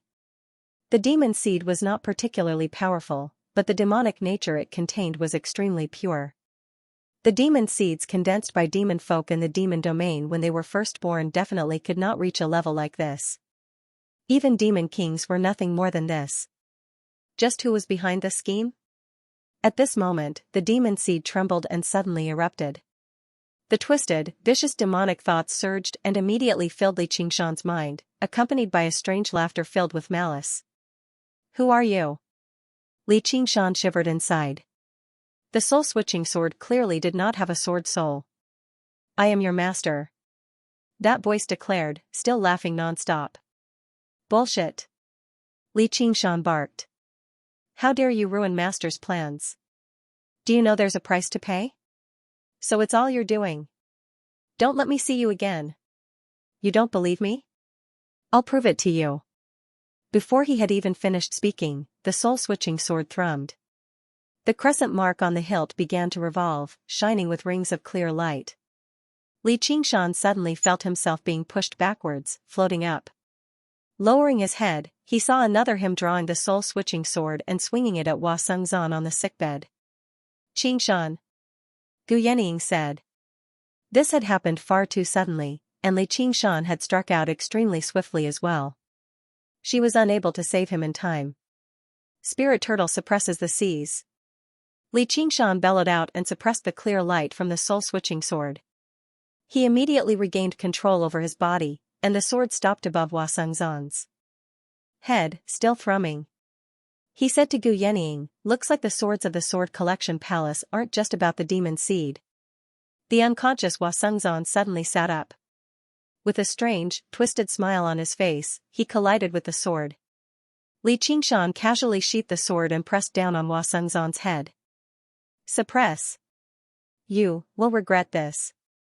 With that, Hua Sengzan collapsed back onto the bed. His face was pale, enveloped by a faint layer of demon qi. Qian Rongji took a step back and lowered her head. The demon seed in his sword embryo has erupted. It's already contaminated his soul. There's nothing I can do. What was that just then? Gu Yenying asked. I don't know. It's a pity that my demon suppression statuary has become the demon war statuary. Li Qingshan frowned. Although the spirit turtle's method of sea suppression could suppress demonic nature, that was only internal. Externally, it would suppress everything. Even if it could save Hua Sengzan, his personality would change drastically. The bright moon set in the west. It happened to be the darkest moment of the day, as well as the darkest moment of the Chan monastery of Devanaga in the past several thousand years. The Great Buddha Mountain was a mess. Ruins from the battle were everywhere. The monks were busy treating the injured and cleaning up the ruins, but they were silent and gloomy. From afar, the Great Buddha Mountain no longer looked like a Great Buddha. The original design of the Great Buddha's hall was to fit the entire mountain, making it look more like a Great Buddha. Now that the Great Buddha's hall had been destroyed, the mountain top had been shaved off dozens of feet, and hundreds of places had collapsed. If one were to insist on describing it, it was a headless Buddha. The dauntless monk stood on the headless Great Buddha Mountain. His expression was extremely stern as he constantly fiddled with a string of prayer beads in his hand. Reverend One Lamp came to the top of the mountain and reported, Abbot, we've tallied up the casualties. 83 people have died and countless injured. Thousands of palaces and houses have been destroyed. All the relics of the eminent monks in the pagoda forest have been taken away. His expression was so ugly that he looked like he was about to cry. Li Qingshan and Little and had no intention of killing or injuring the disciples of the monastery, but the shockwaves from their battle were far too terrifying. Fortunately, all those who could cultivate on Great Buddha Mountain were cultivators with some strength, so they would not normally be crushed to death by the collapsing hulls. If it were a city of mortals, probably not a single survivor would be alive. The dauntless monk shuddered and crushed a prayer bead. Fearless, look at the fine disciple your Chan monastery of Devanaga has accepted. One is the enemy of Buddha, the other is a demon. After a period of rest, the monk king of the 7 treasures had mostly recovered from his wounds. His face that had been flattened by the Buddha also returned to normal. He stood up and berated the dauntless monk furiously. 6 of his 7 Buddhist treasures were destroyed, and his cultivation suffered a great loss. It would probably take more than 100 years for him to recover. Furthermore, he was sent flying by the Buddha twice. He felt extremely aggrieved. Monk Yiding said angrily, "Master, no one wants to see this happen. Didn't you want to cultivate in the Lingua temple? You, how dare you speak to me like this? I must report this to the Imperial Grandmaster. The Chan Monastery of Devanaga must take responsibility, especially that Bunu. Where is he?" The 7 Treasures Monk King was furious. The other 2 Monk Kings hurried over to persuade him, but they also had many complaints about the unraging monk. With their mental fortitude and cultivation, it was clear to see how displeased they were. The dauntless monk closed his eyes. After a while, he opened his eyes again. He said solemnly, "Where is the president of the commandment yard?" "Jimming is here." A hunchbacked old monk arrived at the peak of the mountain. "Bring unraging up here." "One lamp, go gather all the disciples," said the dauntless monk.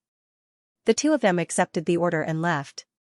Behind the great Buddha mountain, in front of the demon suppression hall. "You still need one more. Duoj, go check out the bushes over there." The unraging monk instructed Duoj as he worked hard to piece the green tablet back together. "Master, senior brother, Duoj faltered. He had been wandering outside and happened to miss the battle on Great Buddha Mountain. When he returned, all he saw was a mess. He vaguely heard that it had something to do with Xianxia, so he hurried back to the demon suppression hall, only to be ordered by the unraging monk to look for rocks everywhere. "Cut the nonsense," the unraging monk said. Duoj was helpless. All he could do was continue searching through the bushes. The tablet in the demon suppression hall was only a regular, large, green rock. After shattering it, it was no different from a regular rock. He could only distinguish it based on its shape and color. Suddenly, he sensed a few presences approach. He could not help but straighten up, only to see the Jiming Chan master walking over with 4 disciples. He even carried a huge, dark chain that glowed with light. It was a Buddhist treasure. The 4 disciples of the commandment yard had all undergone the first heavenly tribulation, yet they had to work together to lift the chain. The Jiming Chan master? Duoj was taken aback. The chain was the treasure of the commandment yard. It was called set foot. Not only did it weigh thousands of kilograms, but it could also seal up one's cultivation. The unraging monk had even jokingly told him to try it out in the commandment yard. "He's finally here," the unraging monk said softly and reforged the tablet in his hand. "Apologies for the offense, senior uncle unraging." The Jiming Chan master brought his palms together. The unraging monk stood up and planted the missing tablet firmly in front of the demon suppression hall. He turned around and extended his hands. "Come. Put on the shackles," the Jiming Chan master said. The 4 disciples of the commandment yard approached carefully and removed the shackles with great difficulty, grabbing the unraging monk's hands and neck. "Master." Duoj rushed over. "Keep looking," the unraging monk said. Duoj stopped. "Lock." The Jiming Chan master bellowed out. With a crack, the shackles closed up, sealing up perfectly. The unraging monk's shoulders sank before straightening them again. His feet sank into the earth, and under the escort of the disciples of the commandment yard, he ascended Great Buddha Mountain. "I'm not looking." Duoj caught up to the unraging monk. "If you don't want to look, then go wander outside." The unraging monk gazed at Duoj deeply. He was a demon folk, so his position in the Chan monastery of Devanaga had always been awkward.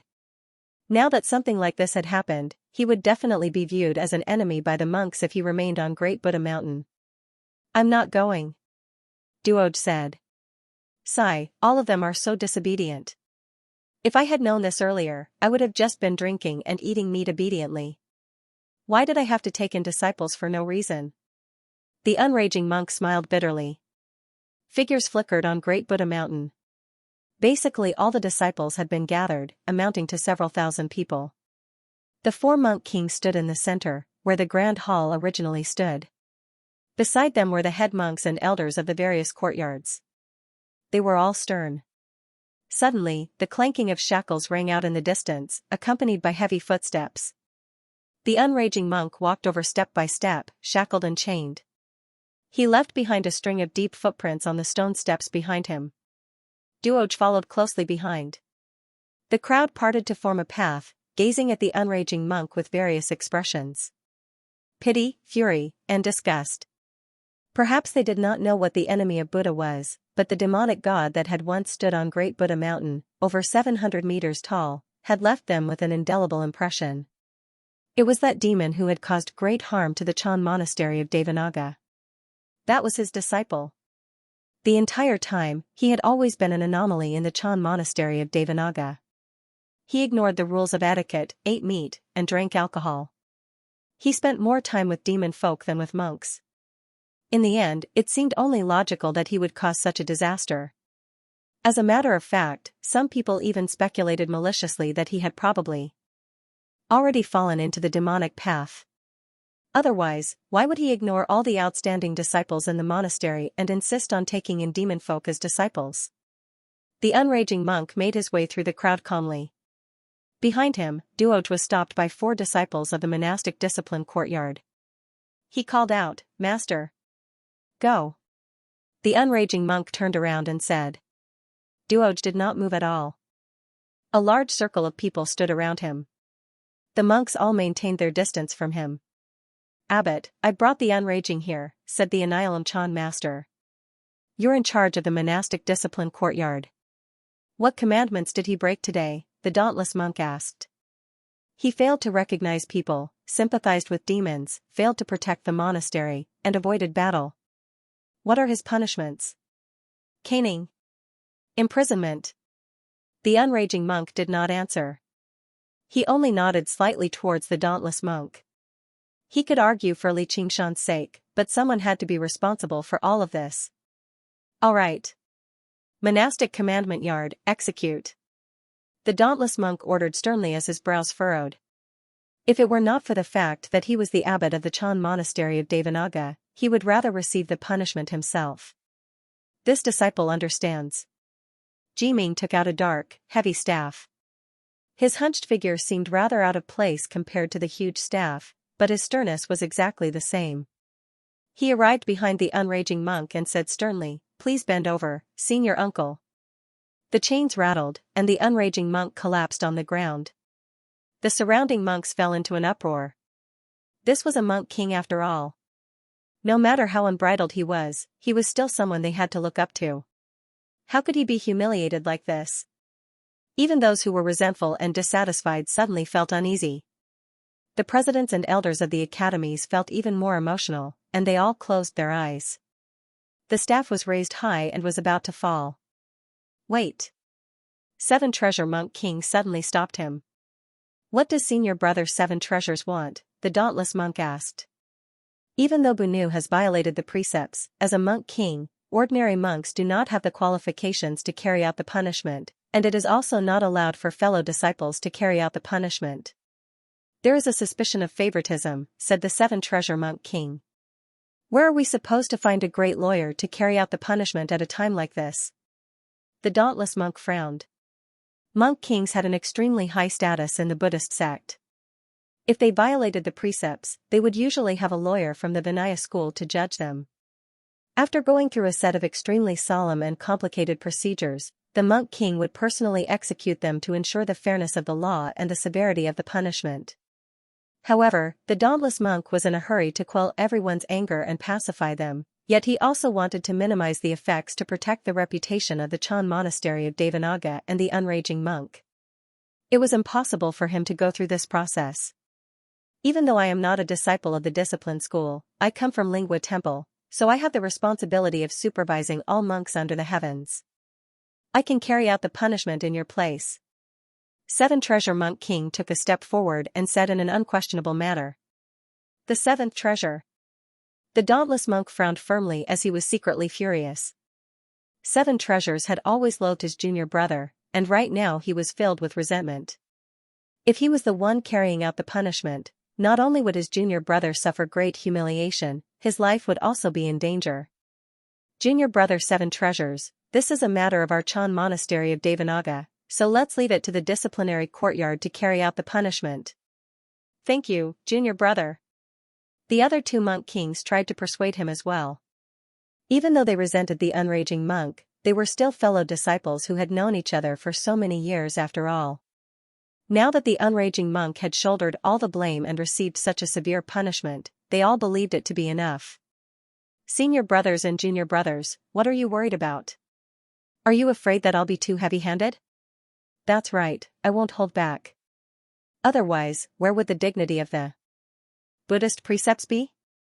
Or are you saying that the Chan monastery of Devanaga's punishments are just for show? The monk king of the 7 treasures did not back down at all.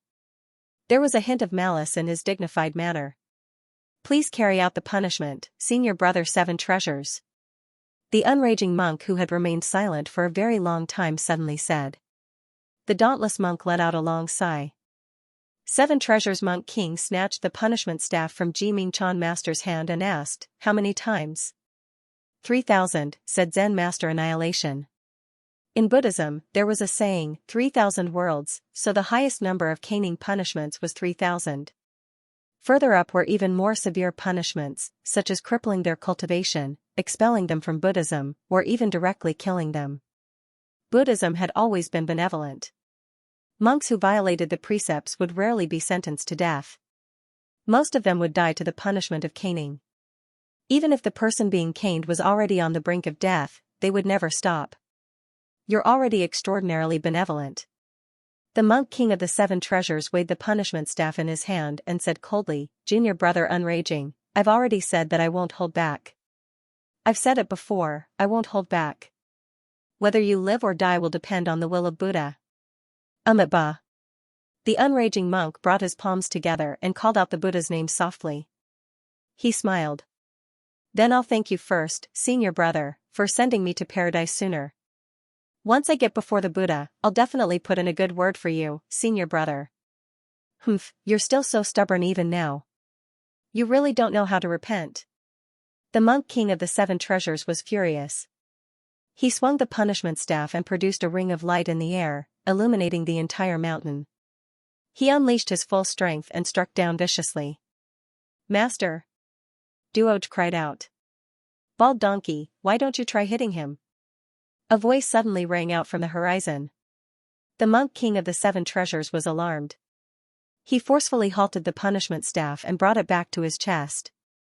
Raising his head, all he saw was a scarlet star shooting over. He said in fear, it's him. A wretched demon.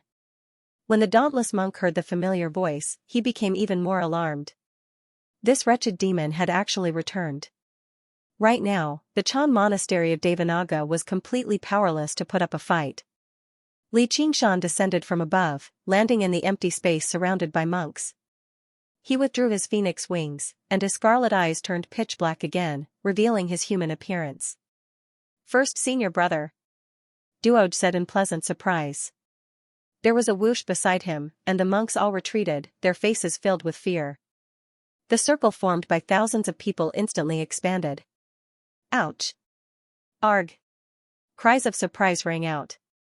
Several dozen monks standing on the edge of the cliff even lost their footing and fell off the mountain. Some of them even rolled down the mountain. Originally, even masters of the Jianghu would not end up in such a horrible shape, but these monks standing on the outskirts were the disciples with the weakest cultivations. Although they were also inclined towards Buddhism, they were even more afraid of this vicious demon. Right now, they only wanted to get as far away from him as possible. If they turned around and fled, they were afraid they would be branded with the crime of failing to protect the monastery and fearing battle, so they might as well piss off. Xianxia waved his hand without even looking back. As soon as the monks beside Duoj stabilized themselves, there was a whoosh again, and they retreated into the empty space. Duoj looked back in surprise. He clearly did not even sense a gentle breeze.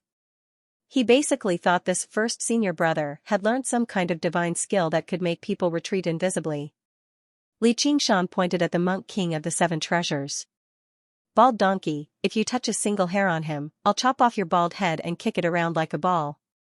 Even the monk king of the seven treasures could not help but take a step back, moving closer to the dauntless monk and the others. Damned disciple. The unraging monk turned around and bellowed. Sorry, master. It was an accident. Xianxia took a step forward and rubbed the unraging monk's head. He laughed aloud. What are you doing on the ground? And you're even wearing these pieces of crap. Come. I'll help you up. Don't say I'm not loyal as a disciple. With a gentle tug, he ripped off the shackles with his hands and went to help the unraging monk up again. Go away. What be you come back for? Haven't you harmed me enough already? The unraging monk had no idea how to react. He basically had no idea how to react. He used everything he had to prevent Xianxia from helping him up. Sigh, don't be so forceful. In our village, you're just trying to extort people like this. Forget it. Let's be serious. I've come this time to ask you for a favor, to save my friend, and to tell you what good deed I've done. Just like how good deeds need to be remembered, the Chan monastery of Devanaga should prepare to erect a monument for me. Ha ha ha ha. Xianxia stopped smiling and looked over. Going too far? Or are you asking to be humiliated? As he said that, he made his way towards the dauntless monk. The monk kings all behaved like they were facing a great enemy, ready to fight to the death, but they all knew they were not his opponent. The dauntless monk lamented inside, don't tell me the heavens really want to destroy our monastery. Xianxia. The unraging monk leapt up and grabbed Xianxia. Do you really want to make me a traitor? So be it. I didn't come to fight. I just came to tell you, master. You haven't let down the Chan Naga. If anyone wants you to suffer punishment again, feel free to slap their mouth. Your disciple will back you up. You mean? The unraging monk was confused. No matter what, the deaths of those disciples were connected to him, let alone the other destruction. His actions did not just let down the monastery. He could basically be listed as the most wanted criminal. As for little and, that went without saying. The two words enemy of the Buddha were enough to represent everything. At this moment, a gust of night breeze drifted over.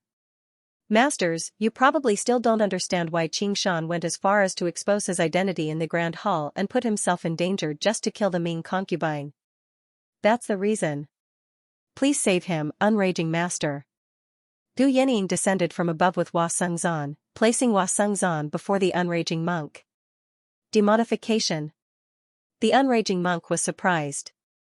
He pressed his hand against Hua Sengzan's chest and sensed that he was rapidly transforming from a human to a demon folk. A portion of his spiritual qi had already become demon qi, so he used the demon suppression statuary in a hurry to suppress the demon qi before going deeper to suppress the surging demonic nature. What did you do? The dauntless monk questioned. Xianxia ignored him, crouching down beside the unraging monk. Master, you can save me, right? Humph, I can't save you, but can't I save others? The unraging monk said. Hua Sengzan's body trembled, and his demon qi thinned out. He was at peace. Heh, that's good. Xianxia was finally relieved. Abbot Dauntless, if your obsession is too deep, you won't be able to see the truth of the matter. Not only did this matter directly affect the survival of the Chan monastery of Devanaga, but it also directly affected the survival of the monastery. It concerned the life and death of billions of people in Qingzhou. Please calm down and listen to what I have to say. Whether you believe me or not, it's up to you. On the way here, Gu Yenying discussed it with Xianxia. They arrived at Great Buddha Mountain. She was the one who said all the things to prevent the two sides from arguing again. All right, go ahead. The dauntless monk closed his eyes. He sucked in a deep breath. When he faced Xianxia, he was truly unable to hold back his anger. Earlier, he had basically already decided to live and die with the Chan monastery of Devanaga. However, Gu Yenying had been in Qingzhou for many years. She had a good reputation for punishing evil and upholding the law. Her father was also the guardian eagle deity, so she had to treat her seriously. Gu Yenying pointed at Hua Sengzan. Don't you find his behavior in the Grand Hall very strange?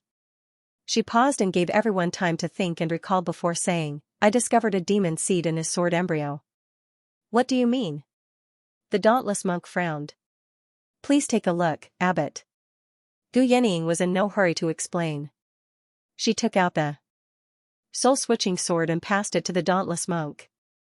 This is a demon sword. What are you trying to say? The dauntless monk glanced at the sword in his hand before looking at Gu Yenying. I think there's basically no one in the Green Province who doesn't know the name of this demon sword, soul-switching, said Gu Yenying. The 10 renowned swords. The soul-switching sword? The dauntless monk was surprised before closely studying the sword in his hand. This sword also hides a demon seed, said Gu Yenying. Are you trying to say the sword collection palace is under the demon domain's control? What a joke. Do you think I'll believe something as absurd as that? The monk kings were no fools. They immediately understood what Gu Yenying was trying to say, but they all struggled to believe it. The Sword Collection Palace was a renowned Orthodox sect that had existed for tens of thousands of years.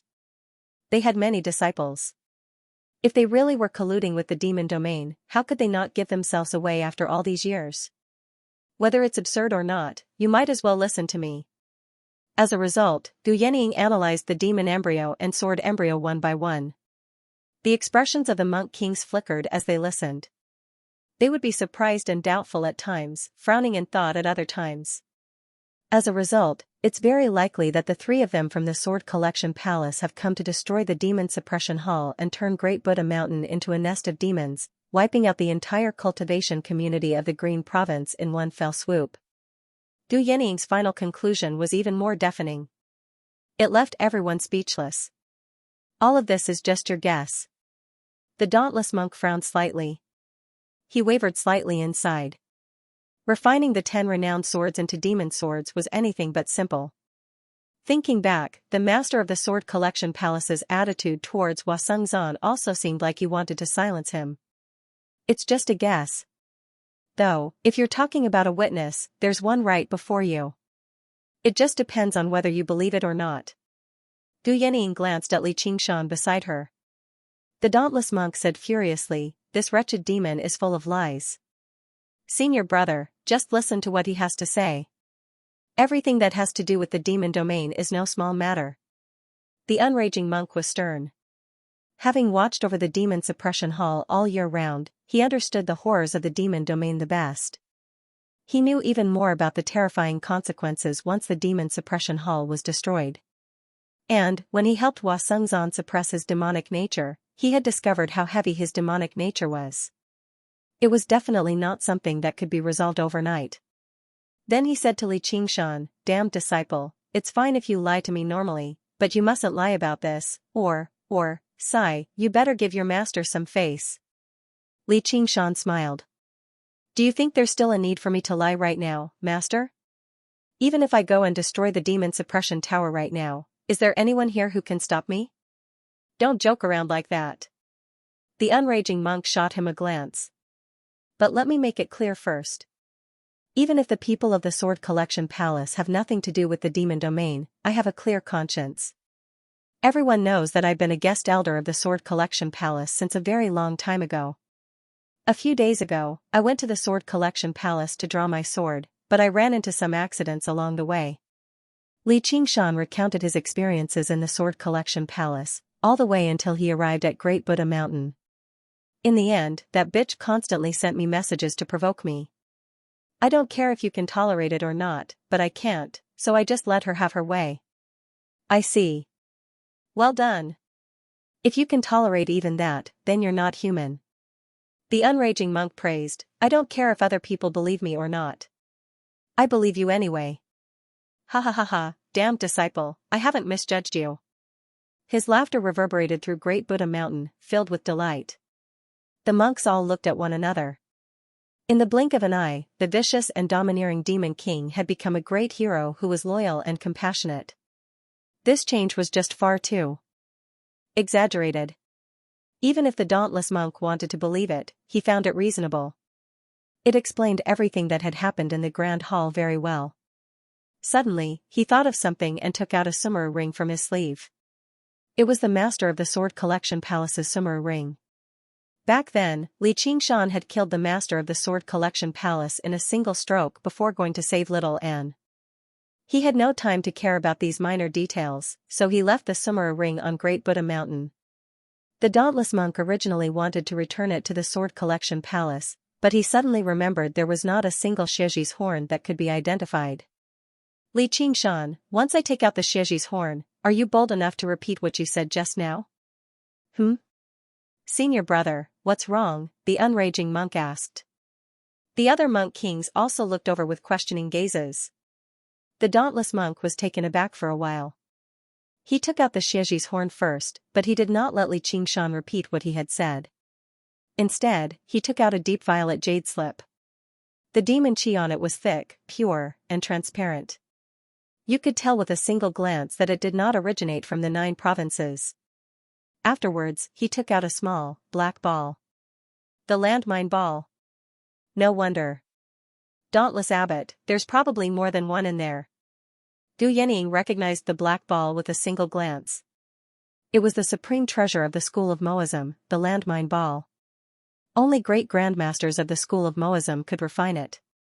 It was known for its tremendous power, known to possess the power to blow up a soul nascence, and it had an extremely low requirement on the user's cultivation. However, while it was powerful enough, it did not differentiate between friend or foe, killing everyone. Regular cultivators would be seeking death if they tried to use it. Battles between great cultivators could change at any moment, so it was very difficult to use. As a result, it was normally only used when attacking the formations of the sect, which was why it was called the landmine ball. The dauntless monk was stern. He nodded slightly. There are over 30 of them. The monk kings looked at one another. The sword cultivators of the Sword Collection Palace were renowned for not relying on external objects, so why did they have so many landmine balls? And, the landmine balls had been monopolized by the school of Moism, so they were extremely expensive. Any one of them could be exchanged for an arcane treasure. The unraging monk experienced lingering fear. The demon suppression hull was extremely tough, but it could not endure an attack like that. Du Yenying sighed with a smile. Looks like you've really been planning for many years. I never thought it would be ruined by an accident in the end. What's recorded on the jade slip? A copy of the Demon King's sword scripture. The dauntless monk let out a long sigh. Clearly, this was a cultivation method that only demonic cultivators could practice. Although he could manage to explain it as the master of the Sword Collection Palace had obtained it by chance, only for the sake of studying it and accumulating landmine balls, it was possible that he had other uses. However, apart from these 2 items, there were many other items in the Sumera ring, which all proved the master of the Sword Collection Palace's connection with the demon domain. The truth of the matter was as clear as a flea on a bald man's head. Do I still need to repeat what I said just now? Li Qingshan asked. There's no need. The dauntless monk waved his hand powerlessly. He had no idea what to say. By the looks of it, Li Qingshan had instead saved the monastery. If the Sword Collection Palace had really opened the demon cavern, the great cultivators might have had a chance at survival, but the several thousand disciples would be dead for sure. However, it was impossible for him to thank Li Qingshan. He smiled bitterly. As it turns out, they really did invite humiliation upon themselves and almost made a huge mistake. If he had really suppressed and killed Li Qingshan and allowed the master of the Sword Collection Palace to free up his hands, the consequences would have been unthinkable. The unraging monk tried to persuade him. There's no need to blame yourself, senior brother. It's all because the Sword Collection Palace's schemes run too deep. We never expected it in the beginning. Junior brother, I've made you suffer, said the dauntless monk. If it were not for the fact that he had misjudged people and accepted this wretched demon, the monastery would have become a demon cavern already. It's fine. I've forgiven you. Li Qingshan smiled. That punch was quite satisfying. Li Qingshan, I can thank you, but one will is still the enemy of Buddhism, the dauntless monk said sternly. Just taking away the sariras of past eminent monks was enough for him to forget. The spectating monks all calmed down and looked at one another. In other words, the Chan monastery of Devanaga had actually been saved by this demon after almost facing a great disaster. They could not help but think of the golden cicada spirit king from a very long time ago. The unraging monk smiled again, devoting himself to saving Xianxia. The dauntless monk said sternly, Li Qingshan, you might have saved the Chan monastery of Devanaga, but your contributions don't make up for your mistakes.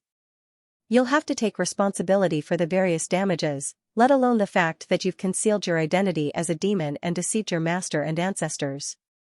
Your crimes are unforgivable. From today onwards, the Chan monastery of Devanaga will formally expel Li Qingshan from the monastery and take back all of his cultivation methods. Do you have anything to say? Whatever you want. Li Qingshan shrugged. He was just being polite. He was not even a formal disciple of the Chan monastery of Devanaga, and the demon war statuary was a true demonic cultivation method. It was not a cultivation method of the monastery at all. At this moment, the eagle tablet on Gu Yannying's waist flashed. She found it rather strange, so she pressed it gently and listened attentively to something. Even she who had always been graceful and composed was taken aback. She glanced at Li Qingshan strangely before looking at the monk kings with a faint smile. What's wrong? Li Qingshan asked. I've just received news that the Umbraline sect has been destroyed, said Gu Yannying. What? The dauntless monk and the others were all alarmed. The three great sects of the Green Province had existed for tens of thousands of years and were deeply rooted. It was truly difficult to connect the word destroyed to them. Speaking of which, the Umbraline sect was the least likely to be destroyed. Just the gate of hungry ghosts was enough to make everyone hesitate. However, when they thought about what the Chan monastery of Devanaga had gone through, nothing seemed impossible. He asked in a hurry, Commander Gu, what happened? Who did it? Did the kingdom of you invade? Did something happen to the gate of hungry ghosts? Is it little Anne? Li Qingshan raised his eyebrows and asked. It's that enemy of the Buddha. It's said that the sun shines for 1,000 miles in the 10,000 ghosts abyss, and the profounding ghost gathering formation is also under her control. Only Elder Ming managed to escape, while the other disciples perished within. But fortunately, the gate of hungry ghosts was not opened, Gu Yannying said. This girl. How ruthless. Li Qingshan smiled. He knew that her path of white bone and great beauty was extremely effective against ghouls and corpses, and she had always been meticulous and far-sighted, so he was not particularly surprised. The seven-treasure monk king lowered his head, his expression fluctuating. The hands under his sleeves were clenched into fists. This Buddha enemy was so powerful. What should he do? The dauntless monk fell silent for quite a while. Just what does she want to do? You wouldn't understand even if I told you. Li Qingshan shook his head, vaguely guessing Little Anne's plan. Qingshan, I've already suppressed all of his demonic nature. He'll awaken before long. The unraging monk sucked in a deep breath and pulled his hand back. All Li Qingshan saw was Xianxia's expression return to normal. He clasped his hands. Thank you, Master. That's because he has a benevolent heart. Otherwise, even if I can save him now, I won't be able to save him forever, said the unraging monk. Once he awakens, we might be able to learn more about the demon domain scheme, the unraging monk said cautiously. With Li Qingshan's interference, the dauntless monk's judgment assembly could no longer continue. He ordered the monks to disperse. They continued to tidy up the temple.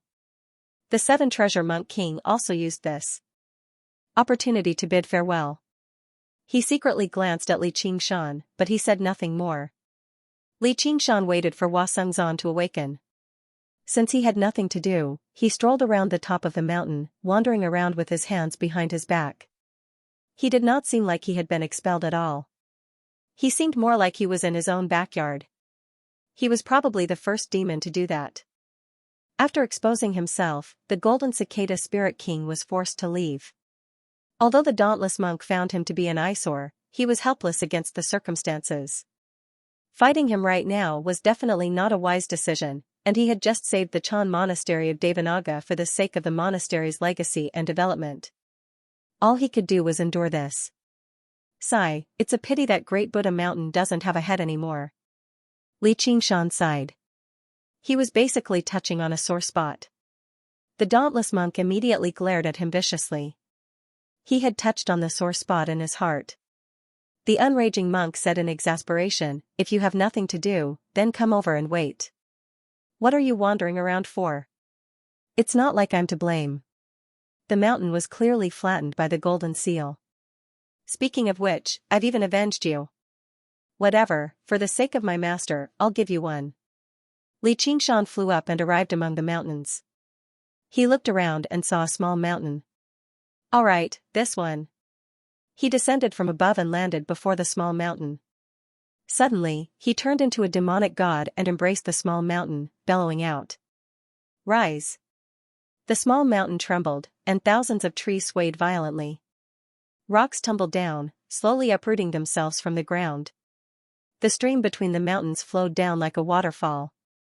He carried the small mountain on his shoulder with everything he had and strode towards Great Buddha Mountain with heavy steps. Every step he took was like a small earthquake. The monks of the Chan monastery of Devanaga all raised their heads and stared at this blankly. The monk kings were speechless too. Something like this was far too startling. Almost all great cultivators could collapse a mountain, but to completely uproot a mountain from the ground, it would be the other way around. Probably no great cultivators could do it, not even the great monster kings with powerful bodies.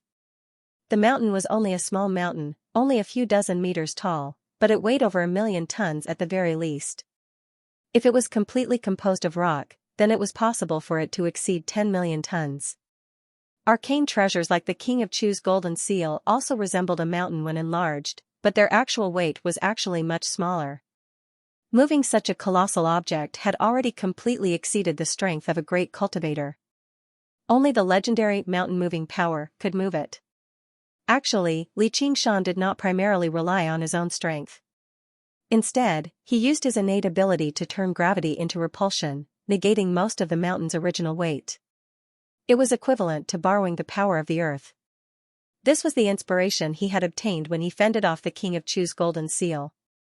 Otherwise, even if he reverted to his original form, which was over 700 meters tall, which was 10 times the size of the mountain, he would still struggle to lift it. Even a regular person can lift a rock of the same size, but I can't do that with my body of the demonic and divine that possesses 4 powerful bloodlines. Looks like the larger the body of the demonic and divine isn't necessarily better. I still need to refine it further, or it's just big in name. That was what Li Qingshan thought. He arrived before Great Buddha Mountain and planted a foot on the mountainside. He raised the mountain high into the air with both hands and bellowed, "Dodge! The mountain is coming!" A great shadow enveloped over, and the monk kings dodged in a hurry. Boom! The mountain slowly descended to the top of Great Buddha Mountain. Not bad. Li Qingshan stroked his chin and examined it for a moment, then nodded in satisfaction. There was no need to spend millions of years to accumulate the power of will. The power of this move seemed to be no weaker than the King of Chu's golden seal. Although it could not be used to smash people, it could definitely be used to destroy mountains. With such a small mountain crashing down, let's see if the mountain guarding formation could withstand it. Gravity, this innate ability that seemed to be of little value in the beginning, was gradually displaying shocking power. Perhaps it was time to change its name. After a series of careful consideration, combining the various knowledge from his past life and unleashing his profound cultural heritage, Li Qingshan decided to change the name to the Earth Force Field.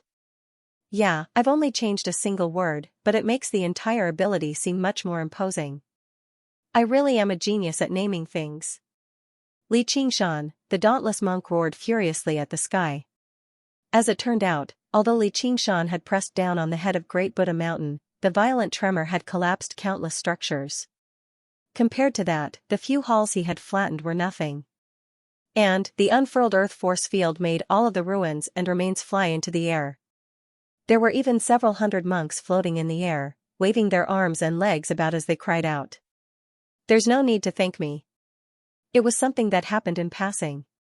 Li Qingshan waved his hand magnanimously. "Qingshan, stop the ability," the unraging monk called out. Oh? Only then did Li Qingshan notice the dust dancing around him. Like how all life is like ants, he had truly experienced it. The difference in strength between him and these monks who had not even undergone the heavenly tribulation was even greater than the difference between an ant and a human. sorry, I didn't notice. As a result, he stopped his innate ability. Arg! Within a series of cries, several hundred monks suddenly fell down, experiencing the omnipresent gravity again. Something like that doesn't happen often, Li Qingshan said. Gu Yening unfurled her jade folding fan and waved it casually. A fierce gust of wind flew out, splitting into 100 and lifting up all the monks. However, before the monks could even catch their breaths, countless remains smashed down viciously from above. Li Qingshan unfurled his wings of wind, which spanned several thousand meters. With a gentle flap, the sky full of remains was dispersed by the fierce gust of wind. Alright, I've saved you the trouble of cleaning up again. You should be satisfied now, right? The dauntless monk saw that the Chan monastery of Devanaga filled with halls had become barren. Only a dozen or so buildings protected by formations stood there all by themselves. It was extremely miserable, angered to the point where his entire body was shaking, yet there was nothing he could do. This demon was already not someone they could deal with. He didn't want to say another word to Li Qingshan, so he simply turned his head and looked at the Buddha's head that he had lost and found, but it didn't bring him the slightest comfort. It was more like a monument for demons to flaunt their might, a pillar of shame for the Chan monastery of Devanaga. They were tempted to move it away again. However, moving a mountain was not that simple, and there was also the suspicion of destroying the Buddha statue.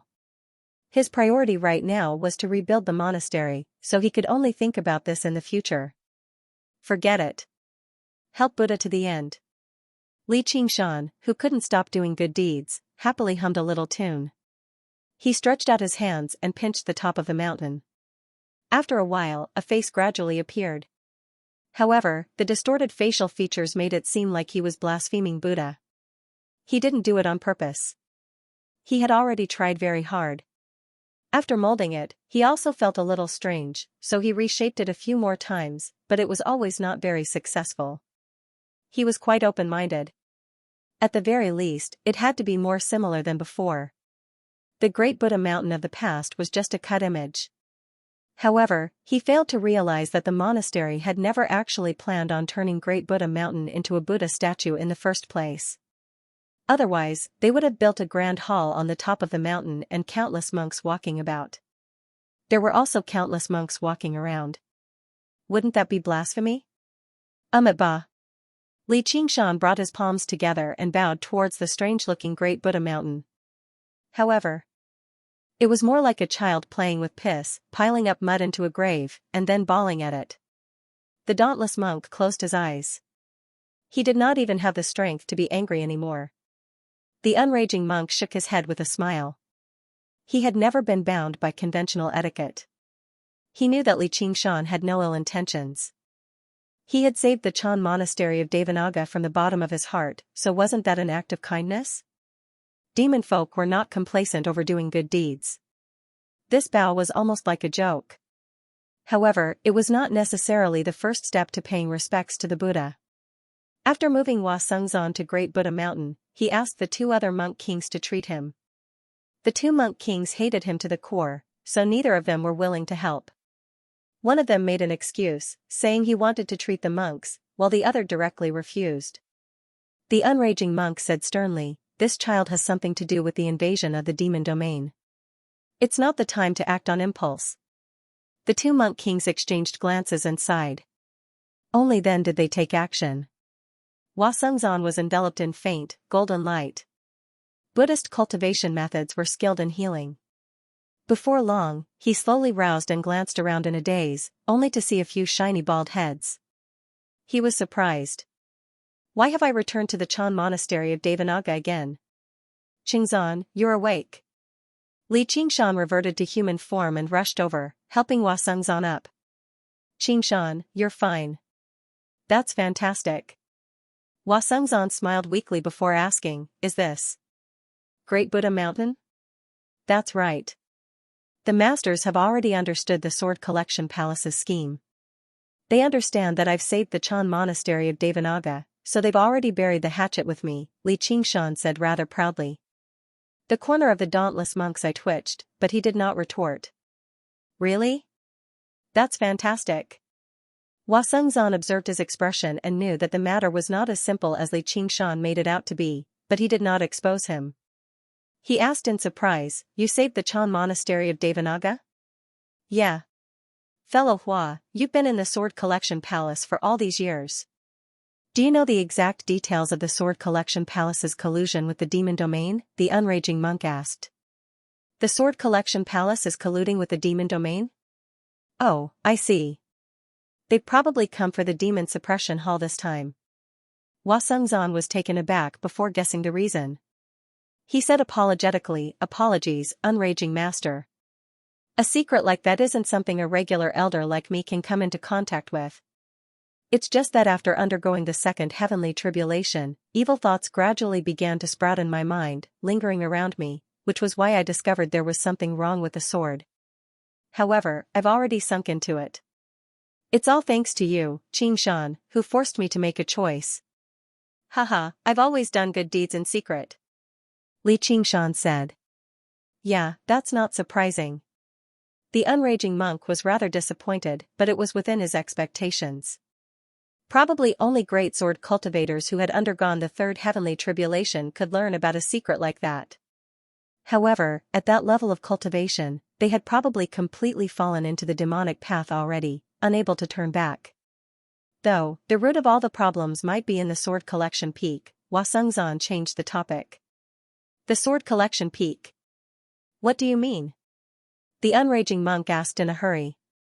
He guessed that the Sword Collection Palace had been bewitched by the demon domain. He even suspected that there was a demon cavern in the Sword Collection Palace that was specially used to communicate with the demon domain. However, he never suspected the Sword Collection Peak. After all, it was just a mountain. It had already existed for several millennia. I've once looked through the historical records of the Sword Collection Palace.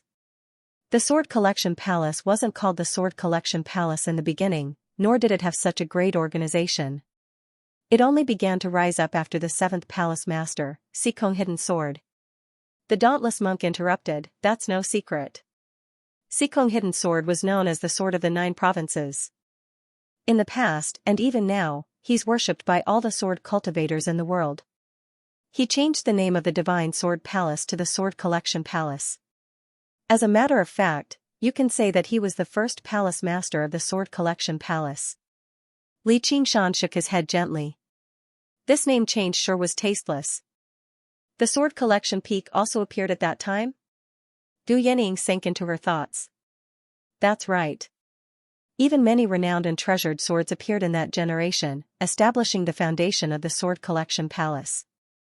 You're saying that Sikong Hidden Sword colluded with the demon domain and planted a demon seed in the swords on the Sword Collection Peak? The unraging monk asked. That's the greatest point of doubt. That palace master Sikong ascended a long time ago, while many of the swords on the Sword Collection Peak were collected later on. For example, my original sword only entered the Sword Collection Palace 2,700 years ago. Just who planted a demon seed in the sword? Perhaps it was the past palace masters of the Sword Collection Palace. If they began colluding with the demon domain a long time ago, said the dauntless monk. The unraging monk rejected that. That's impossible. They haven't been completely converted into demon folk. They don't even possess a sliver of demon chi, so they can't condense a demon seed. And, the demonic nature in the demon seed is extremely pure. It's not something regular demon kings can achieve either. It was probably done by the demon emperors and demon kings of the demon domain. Du Yening said, but that would require opening the demon cavern and sending the swords over. But let's not talk about the price we have to pay to open the demon cavern each time or whether it's worth it. 2,700 years ago, Great Xia had already established itself and forged the 9 cauldrons. Opening the demon cavern definitely can't fool His Majesty the King Chu's Green Province cauldron. I've never thought about that. It's just that as a sword cultivator, I know just how difficult it is to tamper with a sword cultivator's life-bound sword, and demon seeds are just condensed from demonic consciousness. It's impossible for them to exist forever. Every single sword is drawn from the Sword Collection Peak and returned there. Oh right, Yening, don't tell me the guy we encountered was from the Sword Collection Peak? Li Qingshan recalled the wretched voice in the waterside pavilion of Listening Wind. In the gloomy hidden sword pavilion, Elder Tian and Elder D sat before one another, each in thought. For the first time in a century, they were in no mood to study the sword manual of heaven and earth. Everything that had happened on Great Buddha Mountain had reached them, going from disbelief to disbelief to disbelief to silence right now. It had only been 2 hours. Whether they were good or evil, sword cultivators had never lacked decisiveness, but right now, they were in great hesitation. Should we? Elder Tian said hesitantly. Have you forgotten the ancestral teachings? We can't do that unless we're faced with annihilation. That's not something we can control at all. Elder D refused flatly as his eyes flickered with uncertainty. If this continues, the annihilation of the entire sect will be right before our eyes. Li Qingshan, North Moon. Elder Tian mulled over these 2 names. If I had known earlier, I would have forcefully kept him here. There's no need to mention the matters of the past. If we really did do that back then and let him go berserk here, our lives would be in danger, let alone anything else. Elder D felt slightly relieved. Li Qingshan's accomplishments in Great Buddha Mountain were far too terrifying. That's true. Elder Tian nodded. The 2 of them were great elders of the Sword Collection Palace, but they did not feel any sorrow or anger over the deaths of the 3 ladies. From the moment the demon seed sprouted, their sympathy had been rooted out from their hearts. They did not find anything wrong with it either. Sword cultivators were supposed to be as cold as swords in the first place, abandoning all weak and distracting thoughts. Upholding justice was nothing more than wishful thinking. There's no need to worry too much, senior brother. The Sword Collection Palace's sword formation of heaven and earth uses it as its core. It's not as weak and powerless as the Chan Monastery of Devanaga's Sanskrit formation of world purification. If push comes to shove, we'll just let them fight to the death, said Elder D. That's right. Junior brother sure knows his place. Elder Tian praised. It's going to be a mess outside. Senior brother, go calm them down. With that, Elder D closed his eyes again, submerging himself in the wondrous realm of the sword of heaven and earth. Elder Tian arrived outside the hall. Dark clouds hung low in the sky, making it extremely dark. Flashes of light flashed between the various peaks. Everyone in the Sword Collection Palace was panicking, but he was in no hurry to calm them. He did not even plan on doing that. Instead, he raised his head and gazed at the Sword Collection peak, showing some contempt. Junior brother, oh junior brother. You've already reached such a situation, yet you're still holding back and seeking stability. You don't have the sinus at all. That is your greatest weakness. In the dark hidden sword court, Elder D opened his eyes again. Senior brother, oh senior brother, you've always liked to take risks. You've relied on your talent to come here, but you don't know that once a gambler loses once, you'll go bankrupt. I won't gamble with you this time. He flew into the sword peak, Shan sword sword. Sword D, sword. Time, gone, time, earth, emperor, D earth, emperor, time and earth, another, Tian, hidden, time, in, everything was within each other's expectations. The tacit understanding that they had built up over 1,000 years had vanished just like that. So, should I call you Li Qingshan or North Moon? Or a clone? Above the river, Xianxia played with the cold river water and asked Li Qingshan, or Li Qingshan's mirror image doppelganger, who was not far away. Together, they walked across the barren land, spreading the plague everywhere. However, ever since Li Qingshan entered the hidden sword court and began to deduce the Heaven-Earth hidden sword manual, he had stayed here. Everything that happened afterwards forced Li Qingshan to focus all his attention to deal with it. It was only until the end of the war that he had the time to share this story with Xianxia. You can call me whatever you want. I'm me. Li Qingshan smiled. The so-called mirror image doppelganger was just another body he had condensed through his abilities. During the intense battle, he did not summon his mirror image doppelganger to Great Buddha Mountain. Apart from his absolute confidence in his own strength, he could also tell from the mental map of the Green Province that this river happened to be the midpoint between Great Buddha Mountain and the Sword Collection Palace. He could stop the fleeing master of the Sword Collection Palace, but he did not use it in the end. The Sword Collection Palace is actually colluding with the demon domain. Humans really are capable of anything.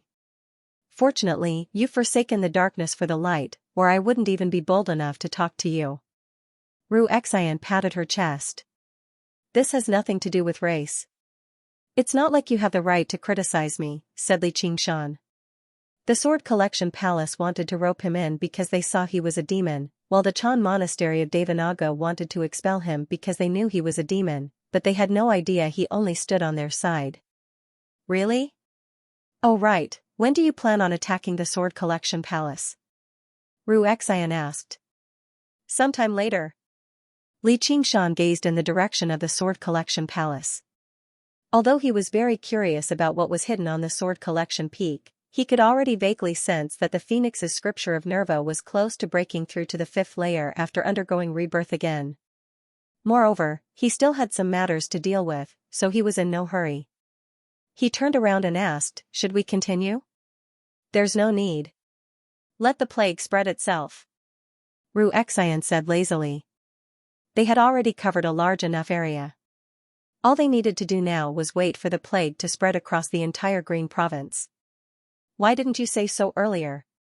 Li Qingshan shot a glance at her. It's rare for us to come out together. I wonder if we'll have another opportunity like this in the future. Xian exhaled, even though she had grown accustomed to separation a long time ago.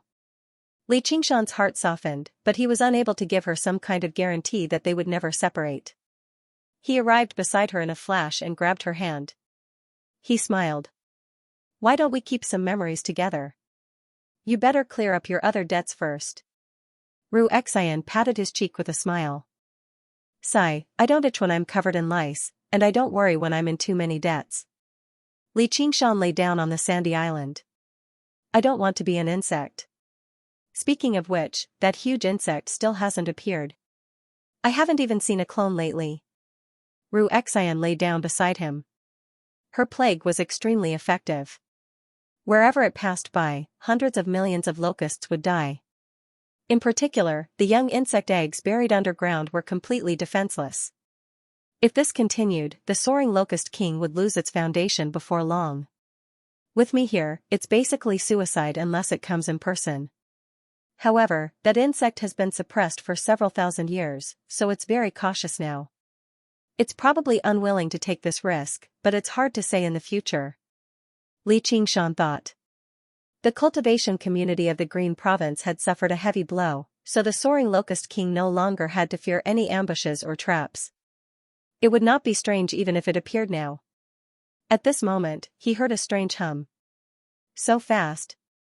He could not help but stand up and look into the distance. A dark cloud rushed over from the northern horizon, sweeping over, but he did not sense much demon chi. What a jinx. There's not a single locust within a range of 500 kilometers. It doesn't seem like it's coming for us. Xian made preparations for battle too, but when the cloud of insects passed through, it did not lunge towards them. Instead, it continued south. It's the Clear River Prefecture. Li Qingshan received the news from Guyening very soon. All the locusts in the Green Province had begun to move, gathering in the direction of the Clear River Prefecture. As it seemed, the soaring locust king had already made up his mind to fight the golden cicada spirit king to the death. In the depths of the mist province that was eternally verdant and shrouded in mist, a great laugh suddenly rang out from the king of Yu's estate in the mist capital. The high-spirited and delighted laughter rang through the entire city, startling countless birds and circling above the city. That's His Majesty the King of Yu's laughter. The cultivators recognized it and were all astounded. They had no idea what could make the King of Southern Yu so happy. Mr. Ram, go prepare a banquet. I want to invite everyone to prepare for the war against Chu. The handsome King of Southern Yu, Qianlingji, suddenly pushed aside the chessboard in front of him and ordered the head butler.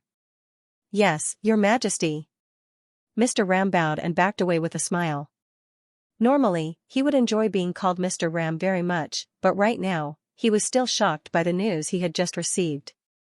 He could not help but think of the tall, composed, and fearless figure. He's actually already like this. In the end, he failed to find a suitable word to describe it. Also, send Liang Mu to the Green Province.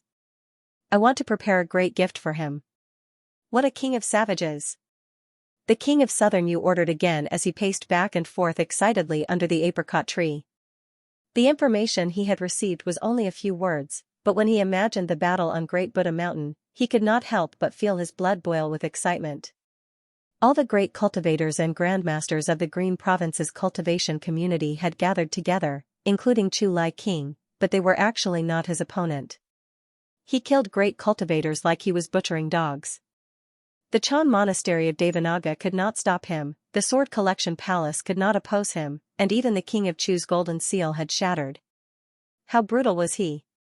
After this battle, the cultivation community of the Green Province suffered a great loss. 2 of the 3 great sects were heavily injured, leaving only the utterly loyal Umbraline sect.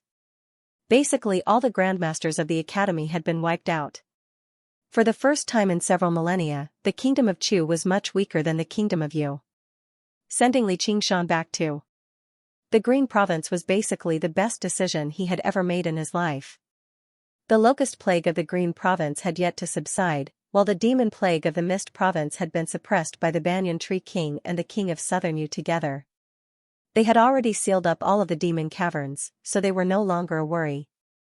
Now was the perfect time to wipe them out. The more the King of Southern Yu thought about it, the more excited he became.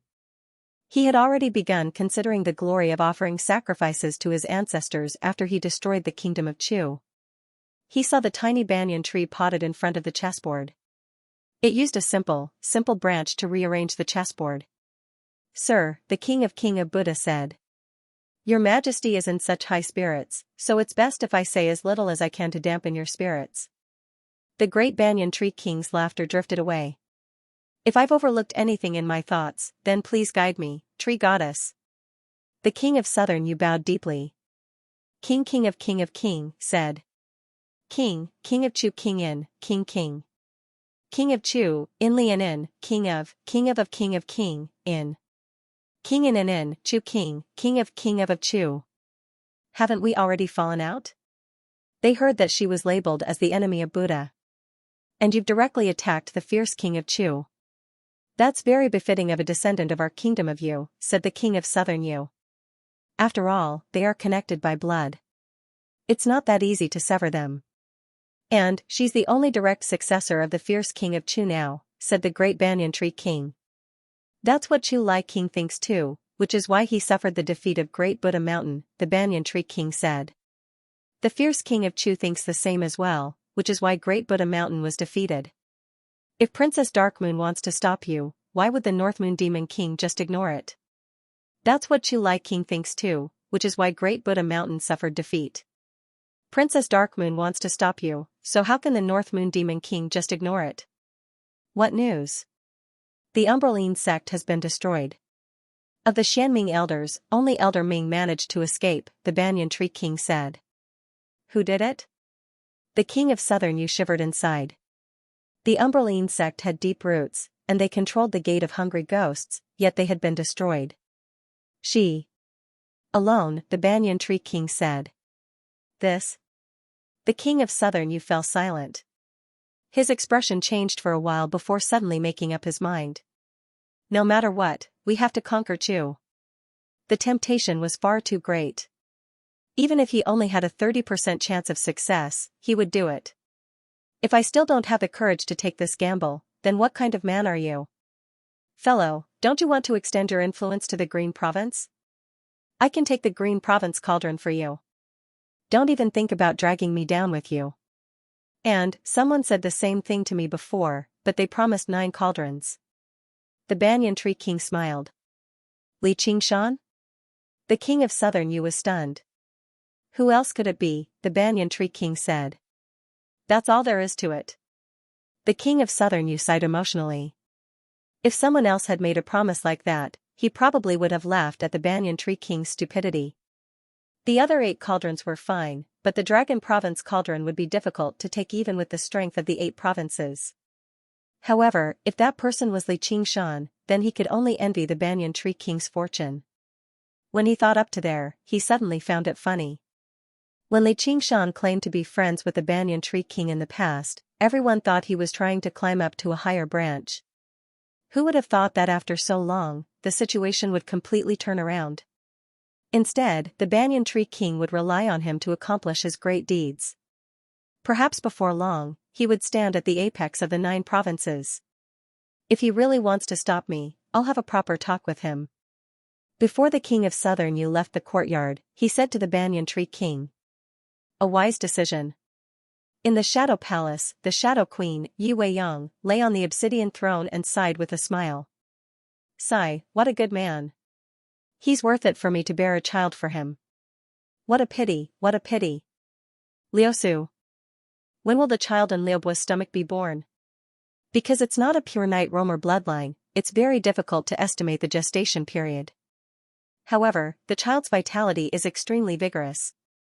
It's very unusual, and according to Liubua, it's definitely a daughter.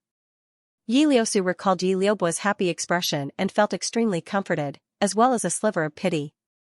Very good. I like a daughter, so let her come to my palace. I'll personally take care of her in the future. Like father, like son. Once the child is born, let's see just how much potential she has. Perhaps she'll become a treasure of the Shadow Palace in the future. Yes. Before Yi Liusu had even finished talking, Yi Weiyang suddenly appeared before her. She held her cheeks with her hands and slowly slid them down, from her neck to her shoulders, from her chest to her waist. What a beautiful face, what an enchanting figure. Even a man who likes to slack off will be willing to work hard when he sees you. You can go to the Green Province and have a look too. You can never have too many treasures. Don't you want to give it a good taste? Master, I won't. Yi Liusu reddened and took a step back. Don't tell me I still have to do it personally. Yi Weiyang rubbed her chin as if she was seriously considering it. If there's nothing else, I'll be taking my leave. Yi Liusu backed out of the hall. Yi Weiyang's unbridled laughter rang out from behind her. She shook her head helplessly and remained where she was for a while longer. It was best if she told Liubua this news as soon as possible. Tell her that before this child had even been born, he had already been enveloped in his father's glory. Hua Sengzan sat with his legs crossed. Li Qingshan stood behind him, pressing his hands against his shoulders. The figures of the spirit turtle and the phoenix alternated, sometimes silent and profound, sometimes resplendent, illuminating the back of Great Buddha Mountain. Hua Sengzan suddenly felt like he had sunk into the depths of the sea. His mind was extremely peaceful, avoiding all pain and disaster. The lingering influence of the demonic seed had become diluted and indifferent in the long passage of time. Suddenly, he soared into the sky, straight into the clouds, filled with the desire for eternal life. An incomparably hot but harmless fire rose from his heart.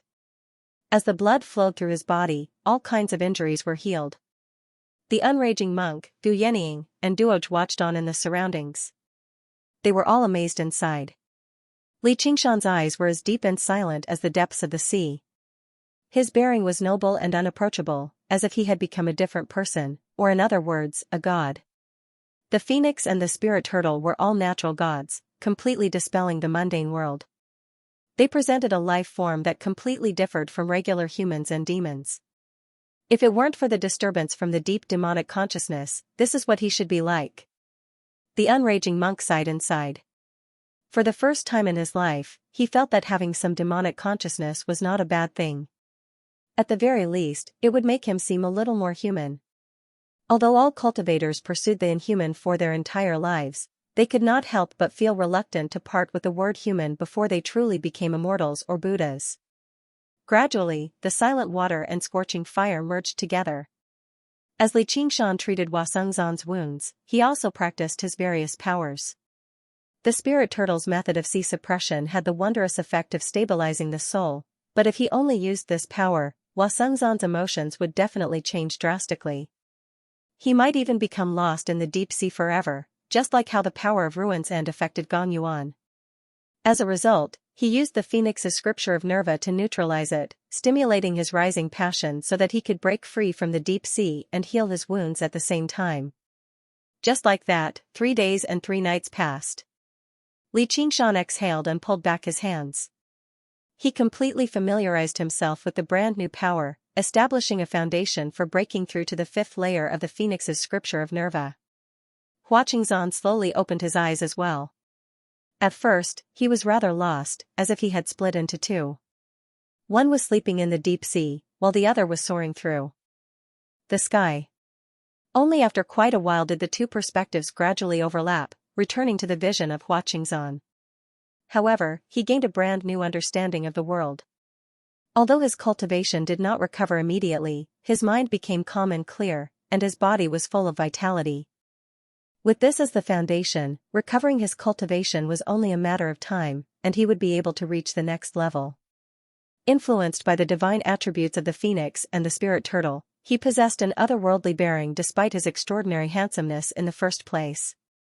He could tempt any woman, but she was still an exception. Little Hua, how? Gu Yening Hua Tian. Him. How can I be wrong if I make a move? However, Li Qingshan was still rather surprised by Hua Sengzhan's changes.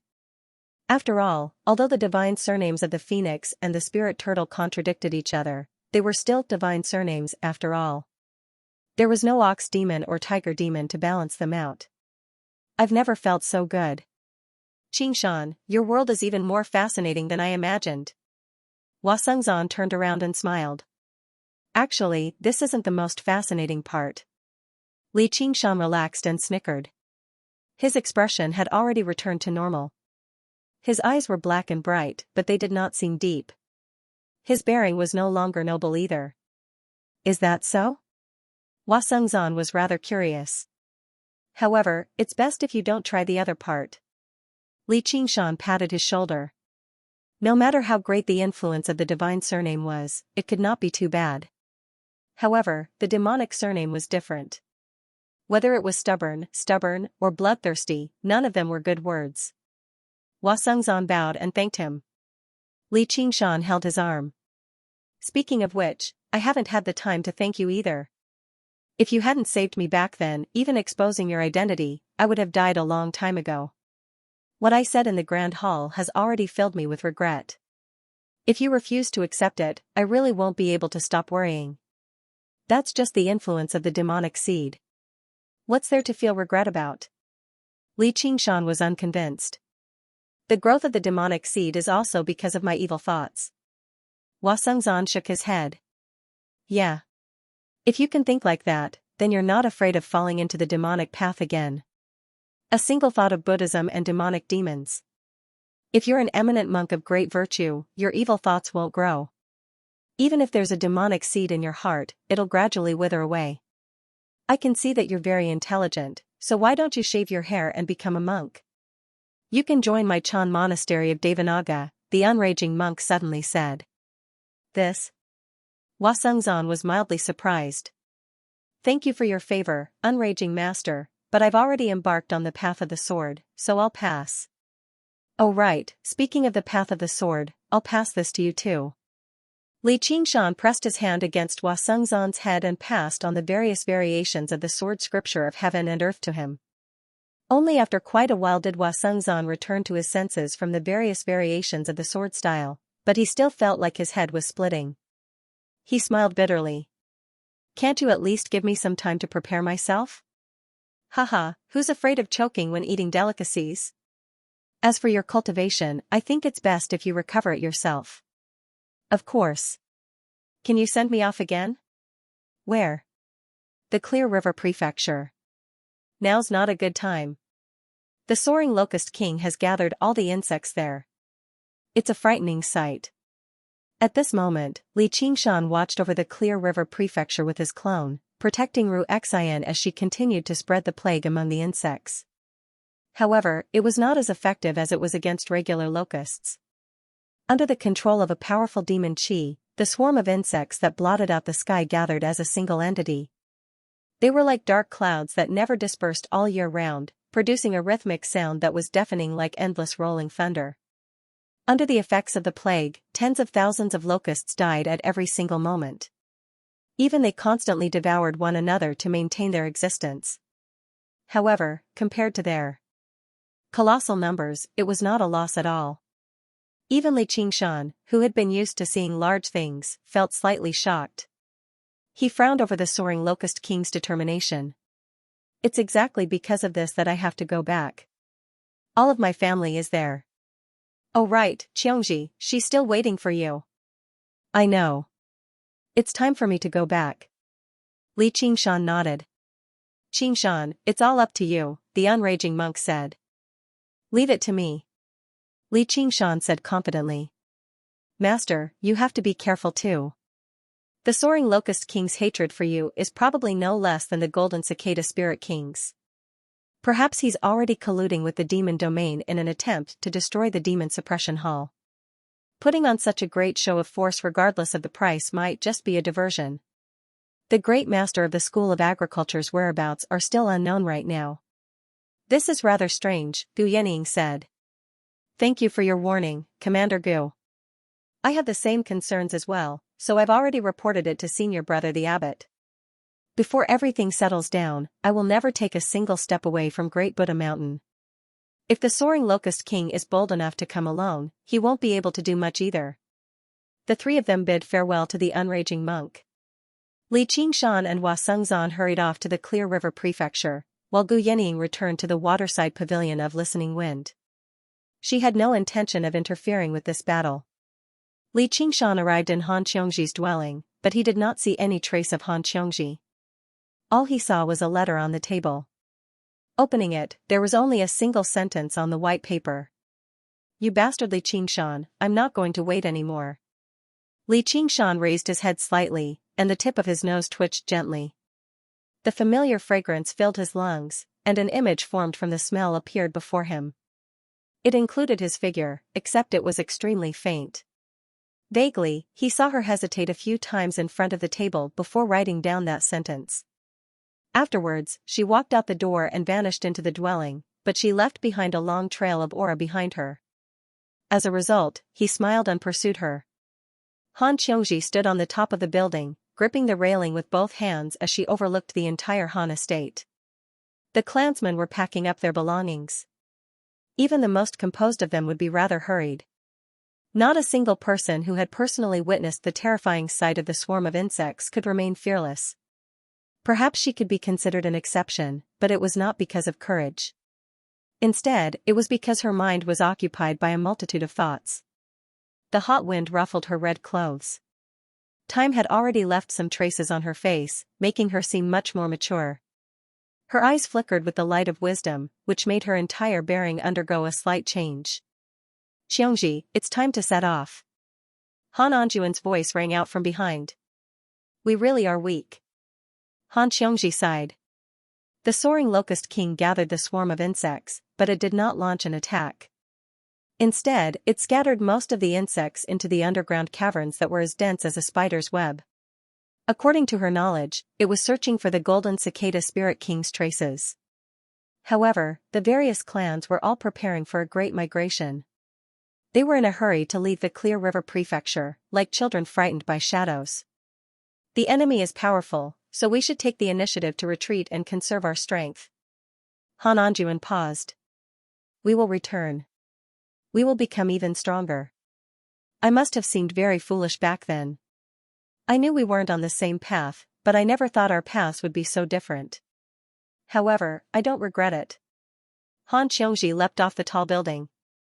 Her long hair drifted about as she landed gracefully on the ground. She thought to herself, even if I become stronger and return, things will remain the same, but people will be different. The clansmen of the Han clan all gathered on the drill grounds. A soaring dragon ship was docked there. Han Tie was currently organizing the boarding of the ship.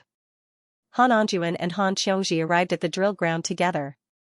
The clansmen stopped in their tracks and saluted. Even the children who had just learned to walk gave a military salute. Han Qiongji patted Han Tie's shoulder and said with a smile, "Brat, you really have the bearing of a patriarch now. Are you ready as well?" Han Tie's face was still cold, but his eyes were filled with concern. Of course, not yet. Han Qiongji smiled. I don't need you to worry about me. Let's continue and set off as soon as possible lest a long night brings trouble. Can you bring me along? A voice came from the horizon. Han Qiongji's heart shook. She looked up and saw a black dot rapidly approaching. It tore through the air. In the blink of an eye, the figure that she had yearned for day and night had arrived in front of her. Looking at that familiar smiling face, she was momentarily speechless. Li Qingshan. Not only did this name come from Han Anjuan's mouth, but it also appeared in the hearts of the clansmen of the Han clan. This was a supreme prodigy from the Clear River Prefecture. This was first young Miss Han's prospective son-in-law, and he had just demonstrated startling strength and identity on Great Buddha Mountain. They could not help but discuss him. Li Qingshan grabbed Han Xiongji's hand and said to Han Anjuan, "General Han, are you fleeing? What does that have to do with you?" Li Qingshan, from today onwards, my Han family will draw a clear line between us and a wretched demon like you. Let go. Han Xiongji returned to her senses. She called out. I've seen your letter, but I don't agree to it. Li Qingshan took out Han Xiongji's letter and waved it gently, reducing it to ashes. Li Qingshan, what else do you want? Han Xiongji said viciously. Li Qingshan suddenly let go of her and clasped his hands at Han Anjuan seriously. General Han, I'm Li Qingshan, and I've specially come to ask for your hand in marriage. His voice was powerful and resonant, like a gust of wind that swept through the drill ground. It made all the clansmen of the Han clan quiet down. Han Anjuan and Han Tie exchanged glances. They were both rather surprised before looking at Han Xiongji. Han Xiongji was taken aback. What did you say? Xiongji, I've come to marry you. I know everything you've done. Han Xiongji stared into Li Qingshan's eyes. So? Li Qingshan smiled resplendently, feeling no guilt at all. So? So I refuse. That's troublesome. If you don't agree, all I can do is kidnap you. What's the difference between that and kidnapping? Who cares? I'm a powerful evildoer. The Flying Locust King can kill millions of people. Why can't I kidnap the woman I love? Qingshan, oh, Qingshan. Han Xiongji lowered her head and sighed. Let's talk somewhere else. Let's not delay the migration. Nothing will be delayed, Li Qingshan said to Han Anjuan, father-in-law Han, please prepare for our wedding. He then said to the clansmen of the Han clan below, please stay behind and be witnesses for the wedding. If I don't agree, who's going to marry you? Han Xiongji said. However, without waiting for Li Qingshan to speak, Han Anjuan said to Han Tie, cancel the plan, settle down the clansmen, and prepare for the wedding. Yes, father. Han Tie accepted the order. You. Han Xiongji was shocked. Han Anjuan was adamant in opposing the wedding. Now, he would not yield to force. Since there's no regret, what are you afraid of?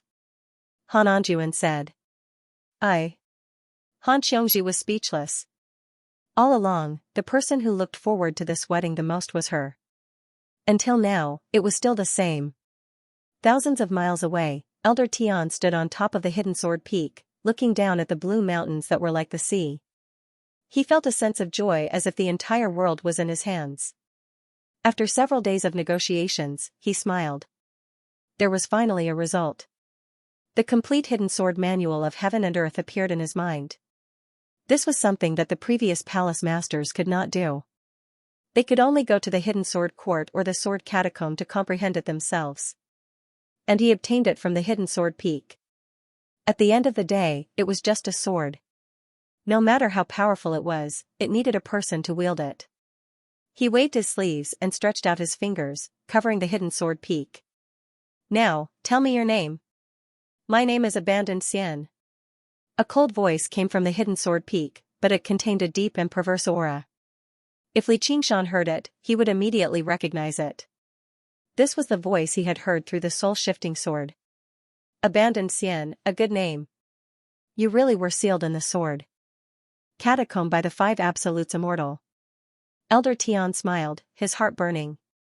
This was the #1 treasure in the sword catacomb, the sword of the Five Absolutes Immortal. Even the 10 famed swords added together could not compare to this Abandoned Xian. If it wasn't for that old man's seal, you wouldn't have been able to trap me. Cut the crap, hurry up and cut the chains of heaven and earth. There's no hurry. We agreed that when I become the owner of the Abandoned Xian sword, I will naturally let you out. Follow me and rule the world. It's better than being trapped here. Elder Tian said. He liked risks, but it did not mean that he did not know how to avoid them. Then come, my master.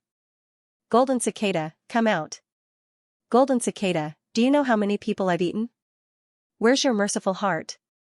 Where's your repentance? Come out.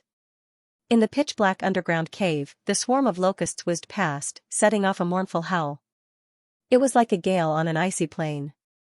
Regardless of whether there was a response, they roared day and night, stirring up the deepest darkness. Buzz. The swarm of locusts poured into a cave like a tide. The sea of blue butterfly flowers that had bloomed in the darkness for thousands of years were all dim and withered, completely devoured. Only a lonely stone platform was left in the middle. After a while, the buzzing sound faded away and two figures drilled out from under the stone platform. Phew, they're finally gone. These locusts seem to have gone crazy. Little Phoenix Li Fengyuan let out a breath. Only now did he feel the pain in his arm. The tiger girl, who was even more petite than him, was fiercely biting and letting out a low angry roar. Her pair of tiger ears were all erect. Smelly girl, have you bitten enough? How many times have I said that I'm your brother? Although we're not blood related, we're closer than blood related. If it weren't for me, you would have already been eaten by the locusts. You're still biting. Li Fengyuan waved his arm, trying to throw her off, but he didn't dare to use too much strength for fear of hurting her. Suddenly, he heard a slight flapping sound. A locust flew down from the stone pillar at the top of the cave, staring at them with a pair of cold compound eyes. With a flash of a blade, Li Fengyuan waved Tiger Fang and cut this flying locust in half. At this time, a deafening buzzing sound came from the depths of the cave. Oh no, we have to leave this place quickly. His figure turned, and flame soared all over his body. It illuminated the pitch-black cave and turned into pieces of gorgeous wings, revealing the shape of a phoenix. Grabbing the tiger girl with both claws, it flew away. A stream of brilliant light and overflowing flames sped through the dark cave. Buzzing sounds came from all directions, gradually closing in on them. Suddenly, the road ahead was blocked by a strange yellow face. It was formed by countless locusts, and its mouth opened and closed. It let out a hoarse voice. It's actually a phoenix. It looks delicious. Hurry up and come over, let me have a taste of you. It suddenly opened its mouth wide and pounced over. Taste your mother. Li Fengyuan steeled his heart and let out a resonant phoenix cry. He rammed his head into the strange yellow face. There was a loud bang. The monstrous face collapsed. Countless flying locusts scattered and turned into ashes in the flames, but more locusts swarmed up. It was as if he had sunk into a swamp. Everything he saw, heard, and sensed was endless locusts. This was not a simple gathering of a large number of locusts, but a closely related whole.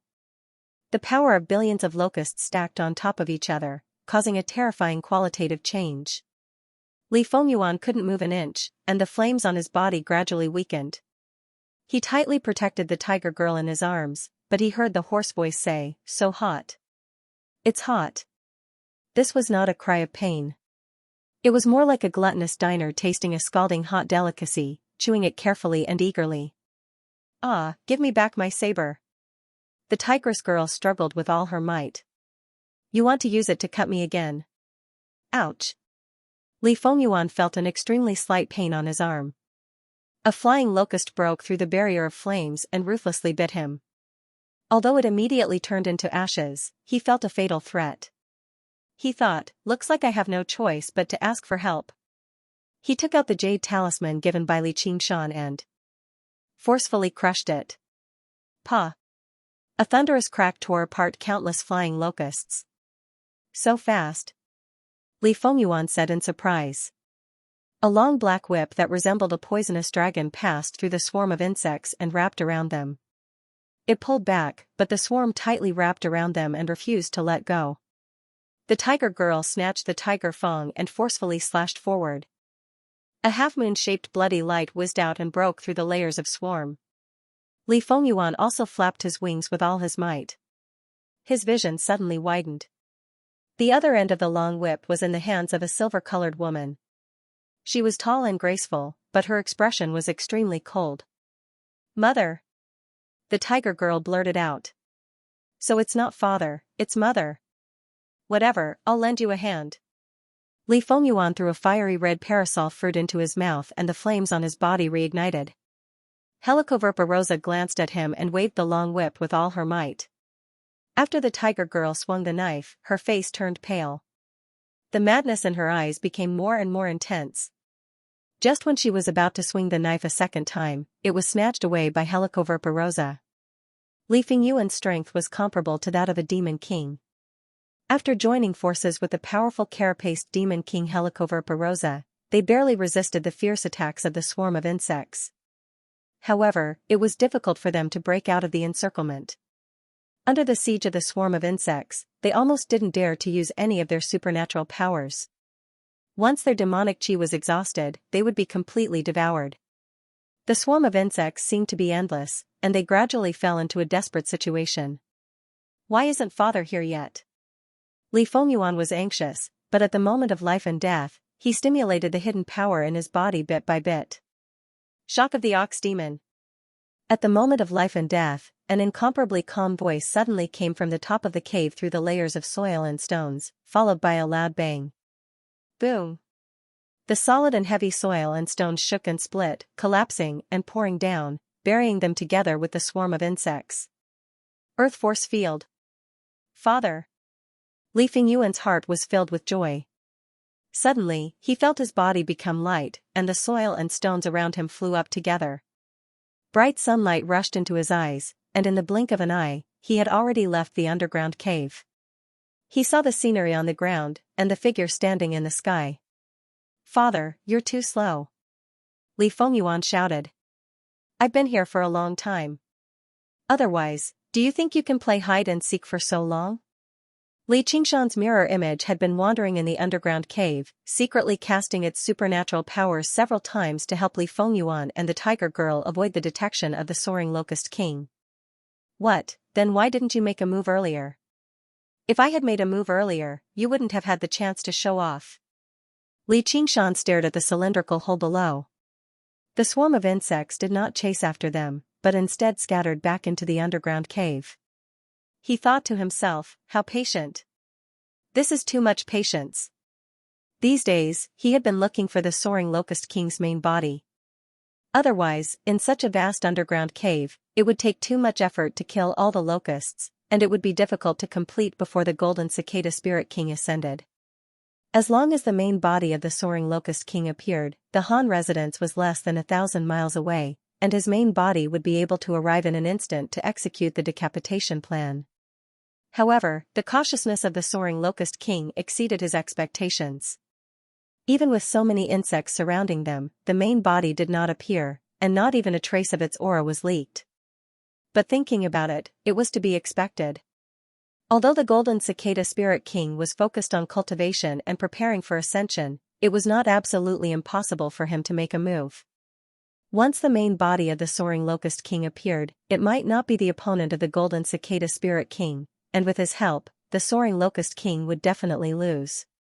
Only when the golden cicada spirit king underwent his tribulation, with the help of the power of the tribulation, would he have a chance to take revenge. The Han estate was decorated with lanterns and streamers. It was bustling and noisy. The gloom and gloom from the past few days seemed to disperse slightly, as if it had returned to several decades ago, when the world was at peace. The school of the military did not have so many unnecessary formalities. Li Qingshan changed into a new set of clothes and stood at the entrance with Han Tie, welcoming the guests. There were many familiar faces among them, as well as blurry or people he did not recognize at all. When they arrived before him, they all became a little more careful, saying cautiously, "Congratulations." Li Qingshan received them all with a smile. His smile was not fake at all. Instead, it was joy from the bottom of his heart, which made him seem even more approachable than Han Tie on the side. As a result, the people who had interacted with him in the past could not help but stop worrying. They immediately became more enthusiastic. However, many people who had never interacted with him struggled to believe that he was the shrewd demon king of the North Moon who had fooled everyone in the world. During this period of time, the reason for the battle on Great Buddha Mountain spread. The violent, bloodthirsty demon king had become the hero who had saved the Green Province in the blink of an eye. People could not help but find the matters of the world unpredictable. Some of them even doubted it. After all, that was the Sword Collection Palace. However, the Sword Collection Palace never responded to all of this, basically tacitly acknowledging the fact that they were colluding with the demon domain, which made people sigh. It was all thanks to this, or probably not a lot of guests would be bold enough to pay a visit. It was even more terrifying than facing the soaring Locust King himself. The Locust Plague was widespread, but they mainly slaughtered mortals. Even though a few cultivators had died in battle, not a single great cultivator had died to the insects. None of the great cultivators who had died on Great Buddha Mountain were nameless. Hua Sengzan and Hua Qinglu arrived together. He clasped his hands. Xianxia, congratulations.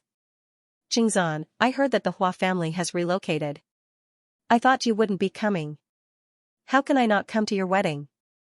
Not to mention, there's no safer place in the entire Green Province than here. Hua Sengzan smiled. He had yet to recover his cultivation, but his bearing seemed even more graceful and composed. However, Hua Qinglu's expression became rather mixed. Li Qingshan blinked at her. What's wrong? Don't you recognize me? Hua Qinglu felt a sense of familiarity. He was still the same person. It was just that he was more high-spirited than before. He smiled bitterly and said, Brother Li, you really know how to lie. And big brother, to think that I called you big brother. How dare you hide it from me for so many years? Li Qingshan and Hua Sengzan looked at each other and smiled. Li Qingshan pretended to be serious and said, How can you say that I'm lying? Li Qingshan has always been sincere to you. You still dare to speak. Hua Qinglu called out.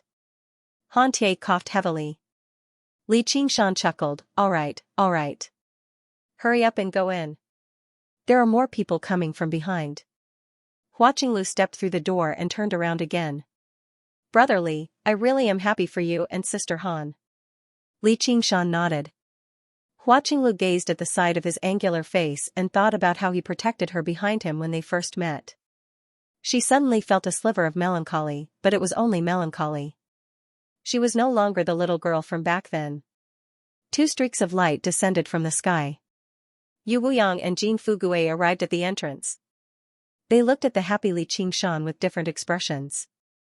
Their intelligence was much better than regular cultivators. The Sword Collection Palace's collusion with the demon domain in an attempt to destroy the demon suppression hall was basically certain now, but they found it to be much more absurd than regular cultivators. This was originally an irresolvable grievance, but right now, they were in no position to criticize Li Qingshan for the massacre. Instead, they blamed themselves for failing to recognize him. Fellow cultivators, I didn't think we'd meet again so soon, said Li Qingshan. Yeah, I really didn't. Jin Fugue sighed. Yu Wuyang furrowed his brows and said nothing, as if he was thinking about an extremely difficult problem. Great General Yu, we'll be relying on you for today's ceremony, Li Qingshan smiled. As Han Qiongji's master and a great general king, Yu Wuyang was the most suitable person to host the wedding. He did not say anything else, only responding with a grunt. However, his arrival had already expressed his attitude. After all, Li Qingshan had shown mercy on Great Buddha Mountain. This was undeniable. The sun rose into the sky, and the guests all gathered together. They gradually relaxed, temporarily escaping from the soaring Locust King's shadow and seeking the protection of an even more powerful demon king. Just like Hua Sengzan had said, there was no safer place in the Green Province than here. For a moment, there was a hubbub of voices. Li Qingshan glanced past the familiar faces one by one. Gu Yinying, Lu Chongqing, Lu Chuanfeng, Sun Fubai, Hao Pingyang. Various memories of him in the Clear River Prefecture flashed through his mind. His emotions fluctuated slightly, but he simply smiled. Suddenly, he sensed a familiar aura approach him, and he raised an eyebrow. A woman walked in. Her long dress trailed behind her, and she was dressed splendidly. Apart from her supreme beauty, she also gave off an extraordinary, strange charm. As she looked around, she was graceful, attracting everyone's attention. She stood in the center of the hall silently, staring straight at Li Qingshan. The hall immediately fell silent. Everyone in the Clear River Prefecture knew her name. Apart from her cultivation and charm, it was also because of her unclear relationship with the North Moon in the past, who was also the main character of today's wedding, Li Qingshan. Everyone's gazes moved back and forth between the two of them. Han Anjuan closed his eyes and sat there without moving, while Gu Yening touched her lips and smiled silently. Hua Sengzan sighed inside and glanced at Hua Qinglu. However, there was no one else in Begonia's eyes. There was only Li Qingshan. She did not even blink. Hai Tang. Li Qingshan felt even more troublesome than facing the encirclement of a group of great cultivators when faced with her resentful gaze. Peach blossoms with human faces, a prophecy has come true. This is the will of the heavens. What more can I say? Begonia's mournful voice echoed through the quiet hall, but she did not rebuke him, nor did she make any requests. She turned around and left. The will of the heavens? Li Qingshan suddenly smiled. He did not take it seriously. Begonia shuddered and looked back. All she saw was his firm and composed smile, without the slightest hint of regret. She could not help but grit her teeth secretly. This guy, even now, he's still. Scorching heat rose up in her heart, perhaps due to anger or something else. A smear of red appeared on her pale face, but her desolation was completely swept away. She made up her mind and took off into the air. Humph, North Moon, just you wait. I'll make you understand my power sooner or later. Everyone who should be here is here. Li Qingshan shrugged and said to Gu Yening in the crowd, Commander Gu, you're smiling so happily. Do you want to say something too? Do you really want me to say something? Gu Yening was intrigued. Her smile was rather mischievous. Then I'll really say something. Alright, forget it. The myriad ghosts abyss. A Saraira melted at the tip of her pale finger, shining with faint, golden light. It merged with her palm strand by strand like a golden thread, sinking into her white bones and turning into her bone marrow, circulating through her body. The wind passed through the chasm and the profoundine ghost gathering formation, immediately turning into surging, chilly winds, whistling like the wails of thousands of ghosts. The long banner fluttered violently. Little and stood up and gazed at it. A crescent moon hung in the sky, as if she was submerged in a pitch-black river. The chilly winds were the river water, and the chasm was the riverbank. The moonlight was dim and unclear. She took out an object that resembled a sharp awl. It was ghastly white, like an arcane artifact made of white bones. It seemed like countless ghouls were devouring and embracing one another. Although it did not glow, it seemed to possess a sharpness that could pierce through domains and the power to distort space. This was the key to the Gate of Hungry Ghosts. With this key of Hungry Ghosts, she could use the Gate of Hungry Ghosts with great ease, preventing all those who viewed her as an enemy of Buddha from acting recklessly for fear of harming her. The Dark Queen had given it to her. After learning that her death was a scheme of the Umbraline sect, she believed her without any doubt. Chu Lai King let out a long sigh. Xianxia, take care. He left by himself. Thinking back to everything back then, she could not help but sigh gloomily. She was very much like a mortal with emotions.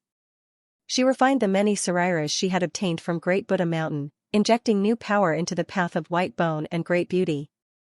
However, unavoidably, the intense clash between the thoughts of Buddhism and demonic fostered a human heart. It began to feel many things and react emotionally to many matters. For example, Li Qingshan was about to get married. She did not care about these empty formalities, nor did she envy Han Xiongji. She was even less worried that Li Qingshan would be tied down by love. However, she just felt that it was rather strange. She could not help but shake her head, purging her thoughts and preparing for the next step of cultivation. She obviously would not be going to the wedding, just in case she stole the bride's limelight. She would go to the Clear River Prefecture after she killed the Soaring Locust King. Now that the profoundine ghost gathering formation had been reactivated, the Blood Sea banner and the skull prayer beads had been completely repaired, and the Buddha slaying sword had undergone another round of refinement. Her cultivation of the path of white bone and great beauty had advanced as well. It could be said that everything was ready and only needed to open the Gate of Hungry Ghosts.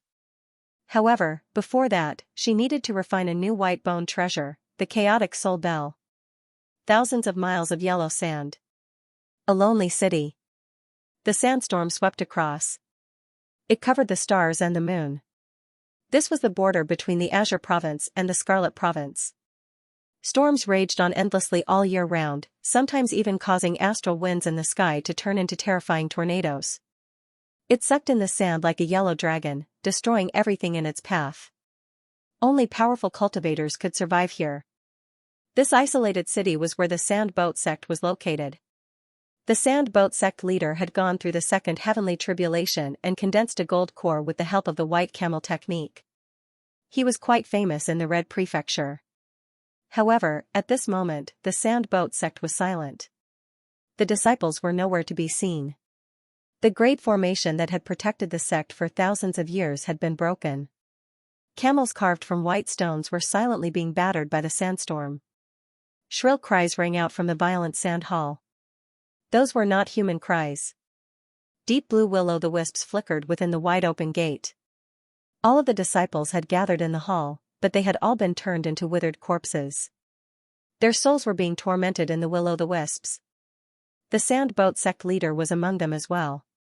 He cursed viciously, "There's no enmity between us, yet you actually did this. You'll die a horrible death." "Heh, enmity? Isn't there one now?" Elder Ming sneered. It had been many years since he had seen something like this. As the great elder of the Umbraline sect, the Gate of Hungry Ghosts had an endless supply of ghosts. There was no need for him to do something as heinous as sacrificing living souls. However, he had nothing to worry about now. As he watched the souls wailing in the flames, a twisted sense of pleasure rose in his heart. However, he recalled the white fire in the ghost abyss and felt a chill run down his spine. He urged the will-o'-the-wisps even harder. However, he was not doing this to vent his anger or to cultivate. As the wailing grew louder and the will-o'-the-wisps grew stronger, he solemnly took out a black memorial tablet and walked to the altar in the hall. Behind the heavy yellow curtain stood the statue of an old man. His face was full of wrinkles and ravines. His unkempt beard and hair were all white. He was hunched over and held a poplar walking stick as he stared blankly ahead. That gaze inexplicably made Elder Ming feel disgusted. It must be the first sect leader of the Sand Boat sect. Now that his entire sect had been annihilated, he did not care about a statue at all.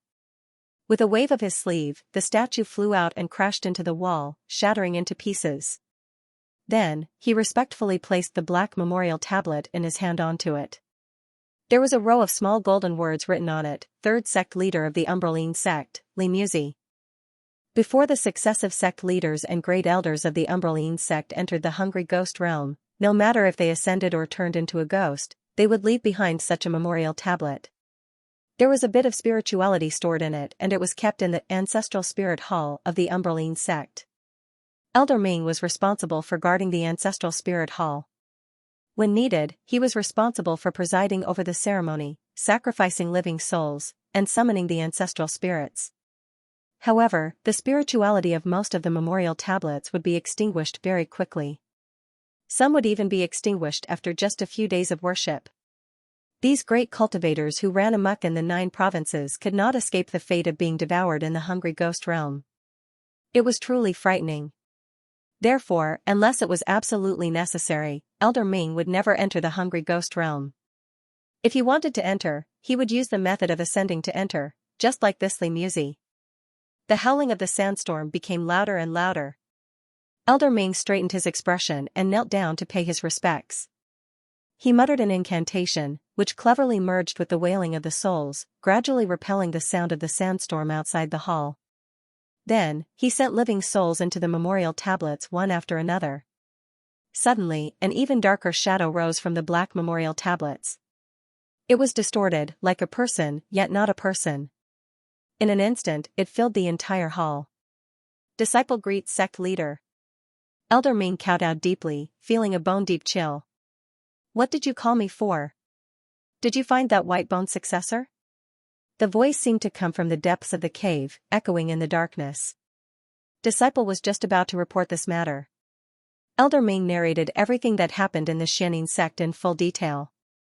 He pushed all the responsibility to the dead Xianxia sect leader, saying that he was tricked by the white-boned successor, which led to the destruction of the sect. The black shadow was silent for a moment, as if it did not expect such an unforeseen event. It suddenly approached Elder Ming and said eerily, "So you escaped by yourself? Why didn't you open the Hungry Ghost Gate?" "I did it to report this matter to you.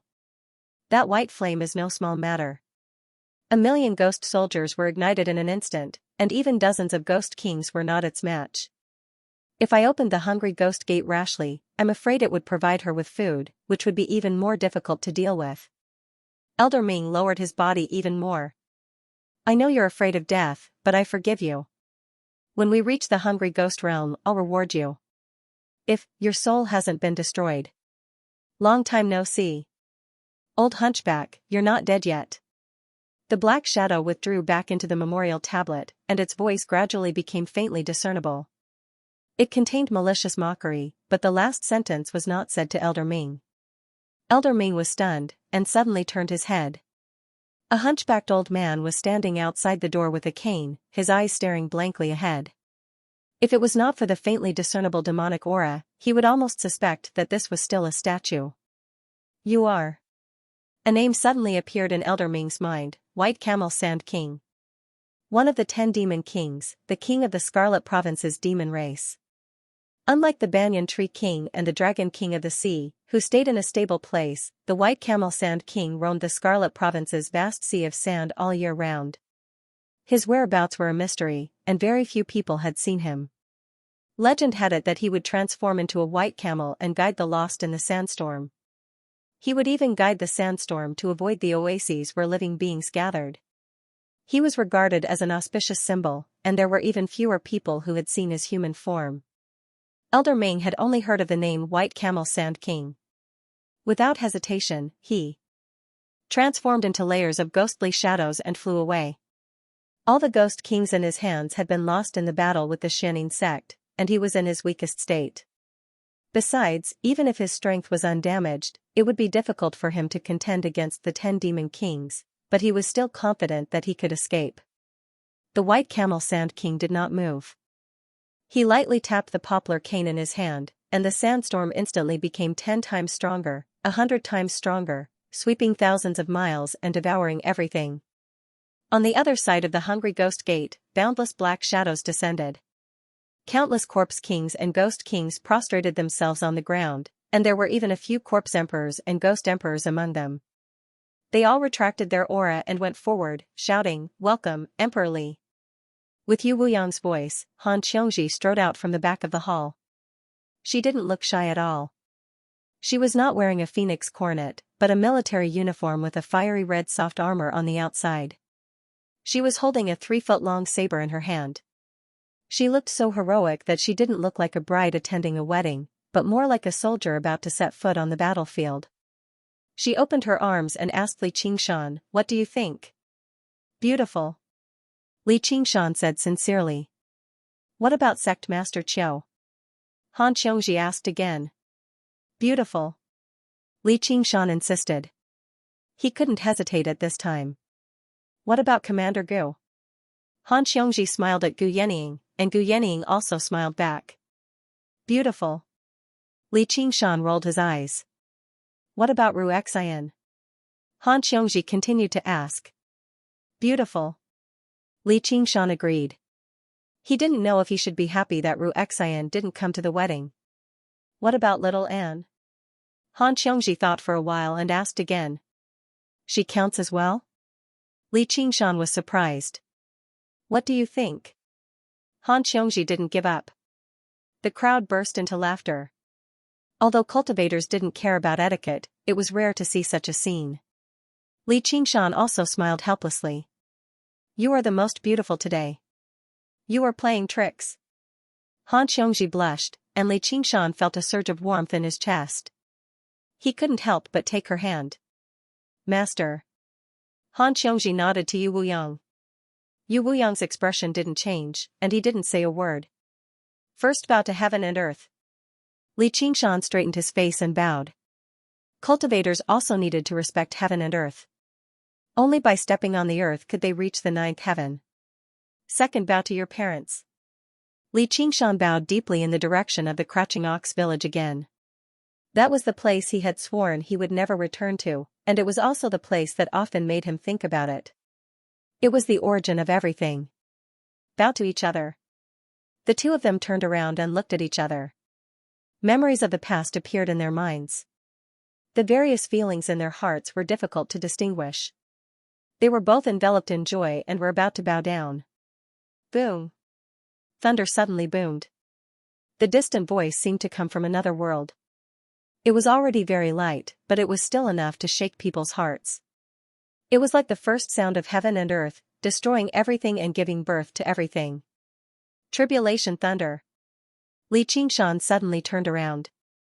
This was a sound he had never heard before. Ascension heavenly tribulation. Yu Wuyang immediately abandoned his responsibility as the wedding host. With one step, he reached the door. He looked in the direction of the thunder. The other cultivators followed suit. Even Han Anjuan, who was sitting in the seat of honor, was no exception. Ascension, looking at the whole 9 regions, there was nothing more rare and important than this. In the blink of an eye, the hall was empty. Only Li Qingshan and Han Xiongji were left, looking at each other. Golden Cicada really knows how to pick the right time. Alright, let's bow to each other. There's no hurry. Li Qingshan bowed to Han Xiongji and straightened up, only to see Han Xiongji looking at him with a strange expression. She asked strangely, "Why don't you bow?" Han Xiongji burst into laughter. She laughed so hard that she covered her stomach with one hand and held Li Qingshan's shoulder with the other. What are you laughing at? Li Qingshan was confused. He felt the ground under his feet was also shaking slightly. The Golden Cicada Spirit King had already begun to ascend. I'm laughing at you. Han Xiongji was all smiles. What's so funny about me? Li Qingshan kept a straight face. Another thunder boomed from afar, as if it was urging him. I'm laughing at you for pretending to be a human. What are you talking about? Sigh, marriage is not as interesting as I thought it would be. However, you have fulfilled your promise. Han Xiongji patted Li Qingshan's shoulder, expressing her satisfaction. It's not just a promise, it's not even fulfilled. Alright, quick, bow for the last time. Li Qingshan urged. I'm already satisfied. Besides, I suddenly don't want to be your wife anymore. Han Xiongji said.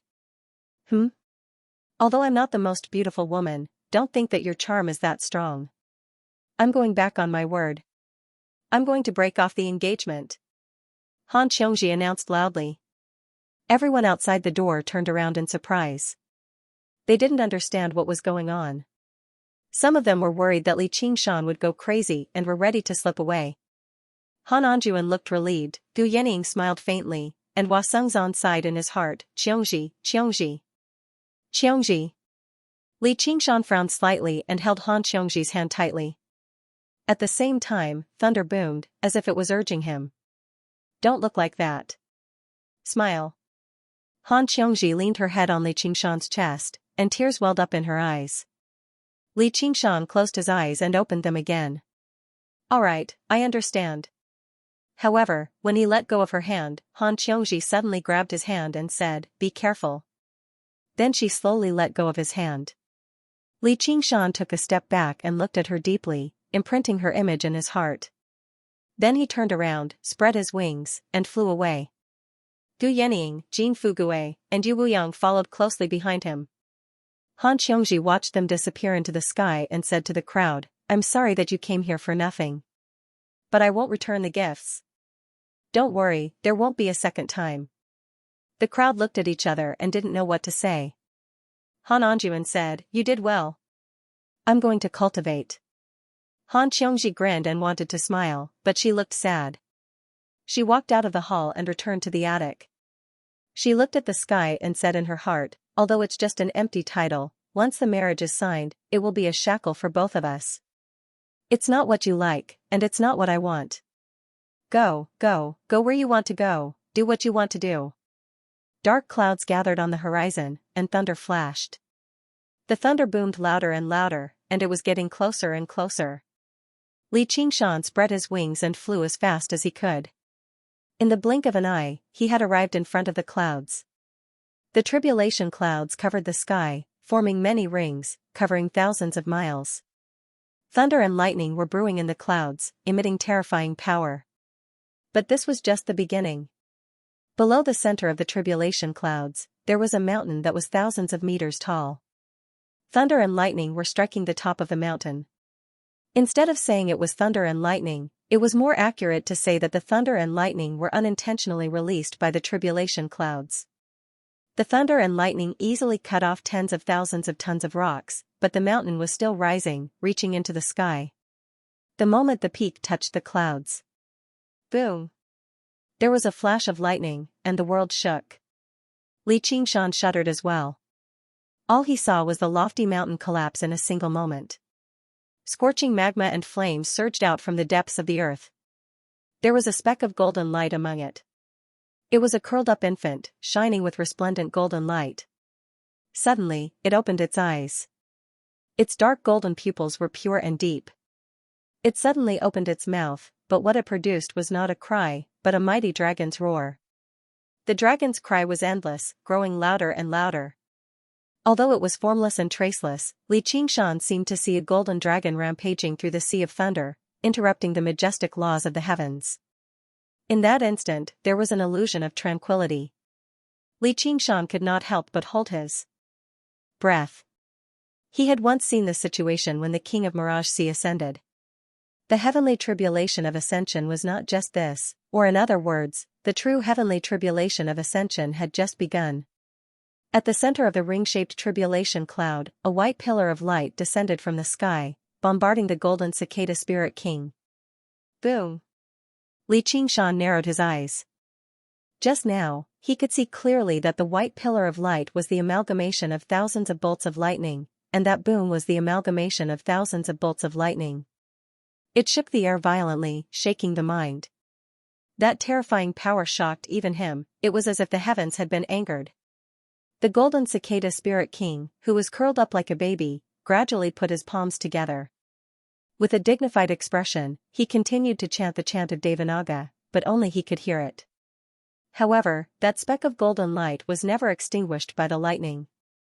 Instead, it went against the light, slowly but firmly ascending. Xianxia stood at the edge of the tribulation cloud, gazing at this magnificent spectacle. He thought to himself, this is what I will soon face. However, it seems like this guy owes me a gift. Just as he was wondering if the golden cicada spirit king had forgotten, or was just bluffing him, he suddenly heard a familiar hum. After the mountain protruding from the earth had been bombarded by the tribulation lightning, a huge crater had appeared in its place. The sound came from the crater, and the hum grew louder and louder. Even the thunder could not suppress it. Immediately after, black smoke rose into the sky. That was the gathering of millions of locusts. Like moths to a flame, they pounced toward the blazing white pillar of light. Of course, this was not to help the golden cicada spirit king share the damage of the tribulation. As the swarm of insects swarmed in, the lightning grew brighter and brighter, and the pillar of light grew stronger. This was the test of heaven. No one could avoid it. Relying on external objects was futile. At this time, only one's life-bound item was worth using. If one wanted to use a powerful formation to resist the heavenly tribulation, it would only make the heavenly tribulation stronger, and the power of the heavens was endless. The soaring locust king was taking advantage of this to increase the power of the heavenly tribulation. It was so big that the golden cicada spirit king could not bear it. He's finally here. Xianxia sniggered. He took out a communication pendant in the shape of a magatama. He called out, little and, the food delivery is here. Come here quickly. These bugs were the best fuel for the Samadhi white bone fire. However, he didn't receive any response. He couldn't help but feel a little strange, but he didn't think too much about it. She must be focusing on her cultivation. Although it was a pity, he alone was enough to deal with this situation. Seeing that the power of the heavenly tribulation was getting stronger and stronger, Xianxia no longer hesitated. He took a deep breath until his belly bulged out and blew hard. A gust of wind whistled out, twisting and twisting like a 1,000-mile-long snake, sweeping away the swarm of insects. The black swarm of insects was as firm as a boulder. Although they had suffered a head-on attack, they were still doing their best to approach the lightning. "Let me lend you a hand." Gu Yenying flew to Li Qingshan's side and opened her jade folding fan. With a light wave, gusts of strong wind merged into the gust of wind. The power of the gust of wind increased dramatically in an instant. Before the swarm of insects could approach the lightning, they were sucked into the gust of wind and crushed to pieces. Immediately, the soaring Locust King's attack was suppressed. "Thanks," Li Qingshan said telepathically. "Where's little Anne?" Gu Yenying asked. "I don't know. He's probably still cultivating. But we're enough." Li Qingshan shrugged. At this moment, the golden cicada spirit king looked over and nodded slightly, as if expressing his gratitude. Li Qingshan waved his hand and decided not to care about the gift anymore. However, the golden cicada spirit king's figure began to change gradually. Its tender skin became stiff and translucent. One could vaguely see that the golden cicada spirit king was no longer in human form. It had turned into a carapace, wriggling under that layer of translucent golden skin. This kind of change did not make people feel strange. Instead, it revealed a sense of holiness, like a gentleman transforming into a leopard, or a phoenix rising from the ashes. "That is cicada shedding," Gu Yenying blurted out. She smiled at Li Qingshan beside her and said, "Looks like it's for you." Li Qingshan praised in his heart. The golden cicada spirit king was indeed trustworthy. This golden cicada shedding was obviously a good thing. At this time, the swarm of insects had begun to retreat and return to the underground cave. He suddenly felt a little strange. Things were going too smoothly. Up until now, he had not sensed the soaring Locust King's true form. Could it be that the soaring Locust King has given up on revenge against the golden cicada spirit king? He immediately rejected this idea. The soaring Locust King was obviously not that broad-minded. Or it's afraid of being involved in the divine catastrophe and being intercepted by me, so it's hiding deep underground to control the swarm of insects. This was very possible. The soaring Locust King is not here. Gu Yenying frowned. "How do you know?" Li Qingshan asked immediately. "Too weak. It shouldn't be this weak. It's like a formation without a core. It looks like it's operating, but it can't even exert half of its power." Gu Yenying lowered her eyebrows and pondered. "Maybe he knows he's not a match for me, so he doesn't dare to show up," Li Qingshan said. This was the most reasonable guess. In terms of power alone, I'm afraid only the Banyan Tree King can surpass him in the world. If he's really determined to fight, we might not be able to stop him. Gu Yenying said. "Is that so?" Li Qingshan was surprised. He had never fought with the soaring Locust King face to face. Yes. In the past, when the locust plague swept through Qingzhou, no one could stop it. It wasn't just because of caution. At that time, the soaring Locust King was not so cautious. He once gathered the swarm of insects to fight against the army of Chu. Although it ended in failure, that kind of terrifying power was enough to be recorded in the history books. His main body may not be strong, but once he gathered millions of insects, he could fight against an entire country. Such a weak attack is meaningless. Could it be that it's just a bluff, a diversion, and that the focus of his attack isn't here? Li Qingshan thought of Little and who did not respond. He was a little worried, but he felt that it was unlikely. Even if the soaring Locust King was really that stupid, Little and was not that weak. Moreover, if she really was in danger, she would naturally ask him for help. Their communication pendants were one yin and one yang. If one was damaged, both would be damaged. Even if the domain was sealed and messages could not be sent, they could still ask each other for help. I can't think of a target more important to the soaring Locust King than the golden cicada spirit king, Gu Yenying said. No, there might be one. Li Qingshan's heart skipped a beat. Gu Yenying continued, the Chan monastery of Devanaga. But that's not impossible. Most of the insects are gathered here. That can't be wrong. The soaring Locust King definitely isn't the four Guardian King's opponent with his main body's strength. At this moment, the golden cicada spirit king used the might of the heavenly tribulation to break free from his cicada shell bit by bit. Perhaps we're thinking too much. Li Qingshan stood with his arms crossed. Perhaps he'll emerge from underground in the next moment. Rumble. A series of lightning bolts streaked across the sky. Heavy rain poured down from the Sword Collection Palace, splashing onto the empty, stone plains. Originally, people practiced the sword day and night here, regardless of the cold, heat, wind, frost, rain, or snow. Apart from the thunder and rain, everything was silent. Under the dark clouds, the mountains and forests seemed even darker. Clouds and mist lingered between the mountains. The Sword Collection Palace had already been closed for many days. Under the supervision of the various sword masters, all the disciples had returned to their respective peaks. They were not allowed to leave the palace without permission. At the same time, no outsiders were allowed in either. On Heaven's Reliance Peak, the sword masters and elders of the various peaks gathered in the main hall. The discussion had already gone on for several days. The demon seed had already been planted in their respective sword embryos, but it was not enough to make them completely demonized, nor did they have the right to collude with the demon domain. As a result, some people suggested going to the Chan monastery of Devanaga and finding a way to purge the demon seed from their sword embryos, but they were immediately met with fierce opposition. Not only was this placing their lives in the hands of others, but even if they succeeded, their cultivation would be destroyed. To a sword cultivator, this was even more terrifying than death. The group split into two groups, accusing one another of cowardice, incompetence, abandoning themselves to depravity, despicable shamelessness. Under the drive of new and old grievances, anger, and demonic nature, someone drew their sword very soon. If it were not for the guest elders who stepped forward to mediate, it would basically become a battle to the death. The walls and pillars of the hall were still covered in many slashes. This was a sight that the Sword Collection Palace had never seen in the past several millennia. The discussion came to nothing, so it fell silent in the end. The lanterns had been extinguished a long time ago, but no one paid any attention to them.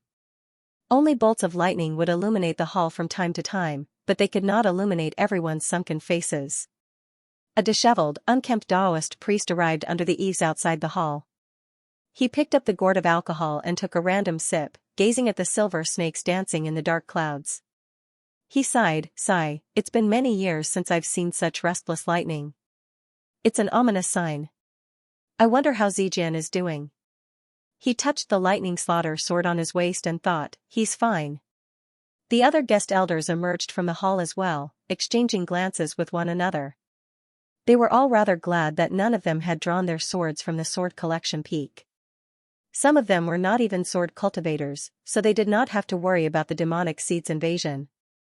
The hidden sword peak was submerged in the rolling dark clouds. Only a dozen huge chains that flew into the clouds could prove its existence. From time to time, lightning would strike the chains. The dark chains would light up for a while and then go out again. Gentlemen, I think it's about time. We've already done our best by staying here. They're waiting for the Heaven and Earth Elders to make a decision. If the Heaven and Earth Elders really decide to ally with the demon region, we won't even have a demon seed. I'm afraid it won't be easy. With that, Zhou Tong flew off on his sword. Fellow Taoist Zhou is right. Let's go. That was exactly what they were thinking. Although the Sword Collection Palace had given them many benefits, it was not their own sect after all. There was no such thing as loyalty. Since this big tree was already on the verge of collapse, they, the foreign macaques, could not do anything to it. Naturally, he had to leave first. Zhou Tong had just flown into the air when a dignified voice suddenly descended from above the clouds. Without my command, no one is allowed to leave. Elder Tian. The swordmasters and elders rushed out of the hall and raised their heads.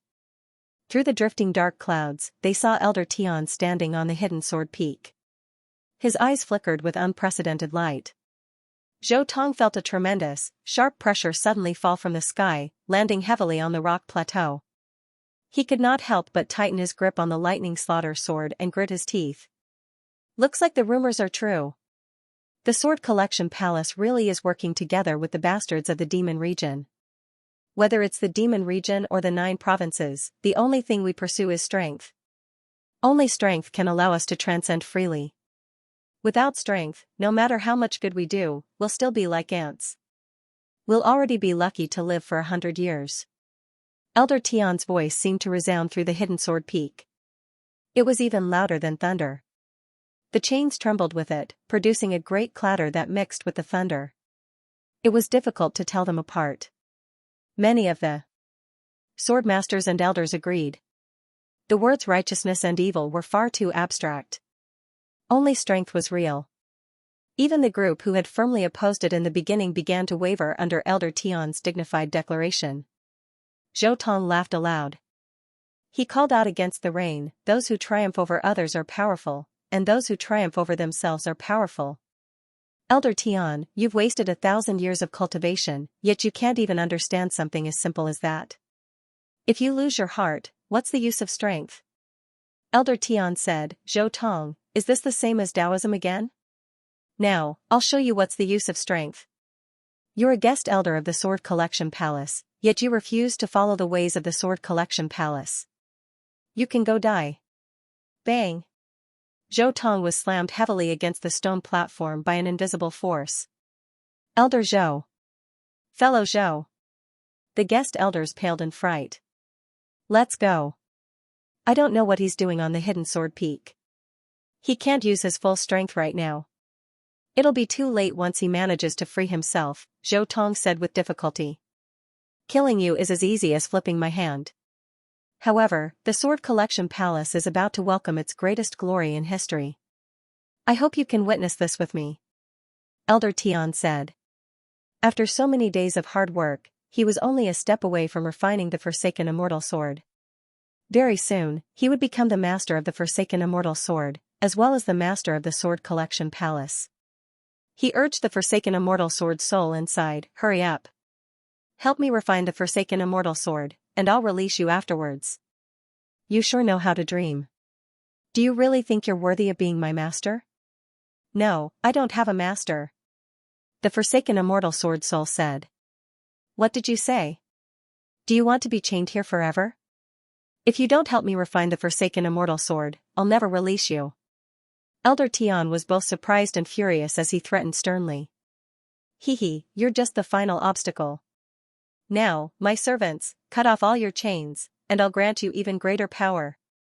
The Forsaken Immortal Sword soul's twisted and perverse voice rang out in the heads of all the sword masters and elders. It was filled with a strange, bewitching power, as if it was their own thoughts. The demonic seed immediately erupted, and the demonic nature rapidly spread. "You!" Elder Tian heard the voice as well, as if the Forsaken Immortal Sword soul was mocking him for his stupidity. He had reached the most crucial moment of the refinement. Even if he wanted to free himself, he definitely would not be able to do so quickly. Clang! Xianxia immediately pulled out the breaking water sword and slashed at the nearest chain.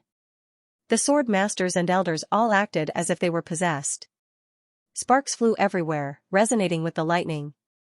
Zhou Tong stood up and watched this terrifying scene with the other guest elders. Without any hesitation, he flew away as fast as he could. Elder Tian, however, could not move. He could only watch. Once he was freed from the shackles of the Heaven and Earth Sword formation, the Forsaken Immortal Sword soul could kill him with just the backlash of its sword intent. Could it be that he had really lost the gamble this time? At this moment, a sword light rushed out of the ground. Elder Tian waved his sleeve, and all the sword masters and elders were swept away. "Junior brother." Elder Tian was pleasantly surprised. With a great sword cultivator here, the Forsaken Immortal Sword soul's tricks were useless. "Forsaken Immortal, you've used up all your trump cards, but I can still give you a chance. Let me refine it." "Used up all my trump cards? Give me a chance?" He. A guest elder had just rushed out of the sea of clouds when he was swallowed in one gulp and chewed to pieces. Zhou Tong suddenly turned around. A flying locust the size of a mountain was breaking through the sea of clouds at an unbelievable speed. "We're done for." Zhou Tong could not help but hold his breath. His blood seemed to freeze. If the soaring locust king wanted to kill them, it would be a piece of cake. He only needed a few seconds. However, the pair of cold, emotionless compound eyes only glanced past him. before flapping its wings and descending rapidly, pushing aside the black and white clouds. Zhou Tong recovered his breathing and was surprised. Why is the soaring locust king in such a hurry? He could vaguely make out a vicious demon folk totem imprinted on the wide, withered back of the soaring locust king. Its demon chi was mixed with heavy demon chi. Without the time to consider the cause and effect, he bit the tip of his tongue and spat a mouthful of blood onto the lightning slaughter sword, taking off as quickly as he could. The soaring locust king. Elder Heaven and Earth cried out at the same time. Why had it come here? The sword collection peak was the core of the sword formation of Heaven and Earth. On one hand, it could contain the forsaken immortal sword, but on the other hand, it could draw on its power to fend off external enemies. It was originally an extremely ingenious design, but Elder Heaven had entered a stalemate with the sword soul in order to refine the forsaken immortal sword, causing the sword formation of Heaven and Earth to lose its core. The soaring locust king broke through the sword formation easily. With a flap of its wings, it hovered above the sword collection palace, parting the wind and rain. The forsaken immortal sword soul said, "You stinking bugs sure are slow. So much for wasting so much effort to control the timing. Shut up. Do you want to be trapped here?" The soaring locust king roared furiously. Then do you want to carry this hatred forever? You're just a powerless, puny, stinking bug. You need my strength, so no matter how I humiliate you, you'll endure it, because this bit of humiliation is completely insignificant compared to true hatred. Though, we're both trapped here, so I can't help but feel a hint of sympathy for you. He, come, release me. Make everyone in the world pay the price. The soaring locust king gritted its teeth. Unless it had no other choice, it would never release the sword. However, at this moment, the figure of the golden cicada spirit king undergoing the tribulation appeared through the countless compound eyes. Millions of images overlapped together as it bellowed out, "Golden cicada." The fierce winds kicked up by its wings uprooted countless trees. Roaring lightning ripped through the sky. Junior brother, stop him quickly. Without the protection of the insects, he's not much stronger than regular demon kings. Elder Heaven said. Myriad sword technique. Elder D made a sword gesture and stared at the soaring locust king. Thousands of sword gleams appeared beside him, ready to strike. Scram. The soaring locust king let out a roar as demonic chi exploded from its body. Its huge body grew even larger, and its yellowish body was now dyed with a layer of black. Bone spikes protruded from its body, making it look even more ferocious. It flapped its wings loudly, but it did not charge towards Elder Earth. Instead, it pounced towards the nearest chain. Its ferocious mouth bit down viciously, and more than half of the chain broke. Junior brother, hurry up. Elder Tian urged anxiously. Compared to the soaring locust king, this was the true terror. However, Elder D did not make a move. The sword gleam beside him gradually dispersed. With a serious expression, he said to Elder Tian, who was on the hidden sword peak, "Senior brother, you've lost the bet." If he had to fight with the soaring locust king, he could barely give it a try. However, it was impossible for him to stop the soaring locust king from biting through the chains and destroying the sword formation. Save me. Elder Tian stretched out his hand and Elder D flew away on his sword without looking back. The flying locust king's sharp mouthparts clamped down forcefully, snapping one of the chains in half. The chain then lashed onto the sky-leaning peak. Countless buildings were reduced to rubble, debris flying everywhere. Bang! Bang! Bang! The chain snapped one by one, dancing wildly like tentacles, lashing at the mountains that had once restrained it. The sword formation of Heaven and Earth was on the verge of collapse, and all the swords on the hidden sword peak began to tremble and ring. In the depths of the hidden sword peak, a strange sound radiated out, causing all the swords in the sword collection palace to tremble and ring. In the blink of an eye, only a single chain remained on the sky-leaning peak. It reached straight up into the sky. All right, there's only one more. Your mission is complete. The forsaken immortal sword soul said. You can break free from this one yourself. The soaring locust king turned around, flapped its wings, and took off. Hee, how clever. The forsaken immortal sword soul turned to Elder Tian and said, Now, it's just you and me. Don't refine me. Come. A frenzied sword intent rushed into Elder Tian's sea of consciousness. It was unstoppable and unstoppable. Stop. Let me go, or I'll blow up my sword nascent soul. Elder Tian called out. Are you saying that you want me to be gentle? Don't worry, I'll be very gentle. The forsaken immortal sword soul said slowly. The frenzied sword intent suddenly vanished. Before Elder Tian could even catch his breath, the sword intent that had vanished suddenly erupted again. It had somehow infiltrated the depths of his sea of consciousness. He suddenly widened his eyes, and resplendent light shone from his eyes, ears, mouth, and nose. He stretched his limbs as far as he could, and his robes became filled with sword chi. But I still prefer to be a little more violent. It's a pity that this body is far too fragile. It can't compare to that Xianxia. I'll just refine it a little. The forsaken immortal sword soul said. At that moment, the sky full of lightning gathered on the hidden sword peak and Elder Tian. Elder Tian's consciousness was like a candle flickering in the wind. It could be extinguished at any time. Blowing up his sword nascent soul was already a pipe dream. He glanced at a lone mountain from the corner of his eye and suddenly remembered what someone had said to him 1,000 years ago. Tian, obtaining a famed sword isn't all luck. An ordinary person can also wield an iron sword, but a famed sword is much more dangerous. Remember, the sword is not a friend, nor is it a lover. It is cold and heartless. You must hold the hilt tightly, or else you will be hurt by the sword.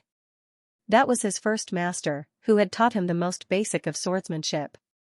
But after he had passed the heavenly tribulation and obtained the famed sword, he no longer had the right to teach him. In the end, he had given him these words, but they were already unclear. He had never taken those words to heart. An old man who had never passed the second heavenly tribulation in his life had no right to teach him the air of a famed sword. Instead, he felt that this kind of fear would only affect his cultivation. Am I wrong? No, you're not wrong. You're just not strong enough. The forsaken immortal sword soul answered. Elder Tian could no longer hear it. His consciousness had been completely destroyed by the frenzied and twisted sword intent. The light from his eyes, ears, mouth, and nose slowly disappeared. His expression slowly twisted, and his temperament changed. He was filled with a perverse aura. He waved his sleeves. There was a flash of light, and the last chain fell silently. Even the wind and rain were cut apart. The sun shone with golden light, but none of it was as glorious as the strike. The thousands of swords on the hidden sword peak resonated together. The hidden sword peak fell down like a broken kite, directly colliding with the hidden sword pavilion. Boom! The entrance of the hidden sword pavilion collapsed, and the hidden sword peak twisted as if it had been forcefully squeezed through the entrance, vanishing. At this moment, the swordmasters and elders all roused. The demonic thoughts in their hearts had instead receded a lot. Controlling people's hearts through demonic seeds could not last for long. They stared at the horrific sight of the sword collection palace and had yet to completely recover from their shock. Old bastard, you want to bury me with a sword tomb? Let's see who's the master of the sword tomb now. Elder Tian spread his arms and laughed madly. His eyes had no pupils, only the scara. With the sword collection peak as the center, the realm of heaven and earth that existed between reality and illusion twisted and changed, turning into a sinister, terrifying domain of demons. It enveloped the sword collection palace and dyed the sun blood red. Under everyone's fearful gazes, the sword collection peak slowly rose up. Elder Tian suddenly lowered his head and smiled viciously. I almost forgot about you ants crawling around.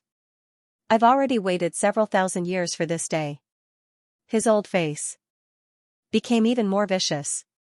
His body twisted and arched, and he suddenly roared out, kill, kill, kill, kill, kill. Clang! The thousands of swords on the sword collection peak basically shot out from the rock at the same time, turning into thousands of streaks of light as they spiraled down. As they whistled through the air, heads fell to the ground one by one. His swordsmanship was extremely exquisite. Even the swordmasters and elders could not block a single strike. Some of them could not even control the swords in their hands, stabbing them into their own bodies. In the blink of an eye, the sword collection palace flowed with blood. Even the wild beasts in the mountains were slaughtered. There was truly no one left alive. It seems to have happened too quickly. I haven't even had my fun yet. Elder Tian looked towards the south. It's time to help that little bug complete his foolish wish. The bloody swords flew back, lining up around the sword collection peak. The sword formation of heaven and earth had been reactivated. Not only did it possess an absolute core now, but its power had also surpassed anything in the past after fusing with the realm of heaven and earth. The sword collection peak slowly tilted, and the tip pointed towards Great Buddha Mountain. Suddenly, it vanished from where it was, leaving behind a long streak of light. It was unbelievable that a mountain could actually fly at such speed. If it were not for the fact that it was only a sword and not a regular creature, the heavenly tribulation of ascension would have descended a long time ago. Now, it had descended into the world with power that surpassed the third heavenly tribulation. Was there anyone that could match it? I want the entire world to become my realm of the sword. 1,000 kilometers away, the soaring Locust King maintained a sufficiently safe distance. It watched this from afar. It let out extremely delighted laughter. Ha ha ha ha, Golden Cicada, do you see that? Don't worry, I'll let you see it. What is that? The dauntless monk emerged from the grand hall that was currently under construction. He looked to the north. It was broad daylight. However, there was a star that grew brighter and brighter, emitting a cold and demonic light that made him feel a deep sense of foreboding. A figure jumped up from the back of the mountain. He landed beside the dauntless monk. Senior brother, they've come with ill intentions. The two other monk kings sensed something too and gathered over. Should we evacuate the disciples?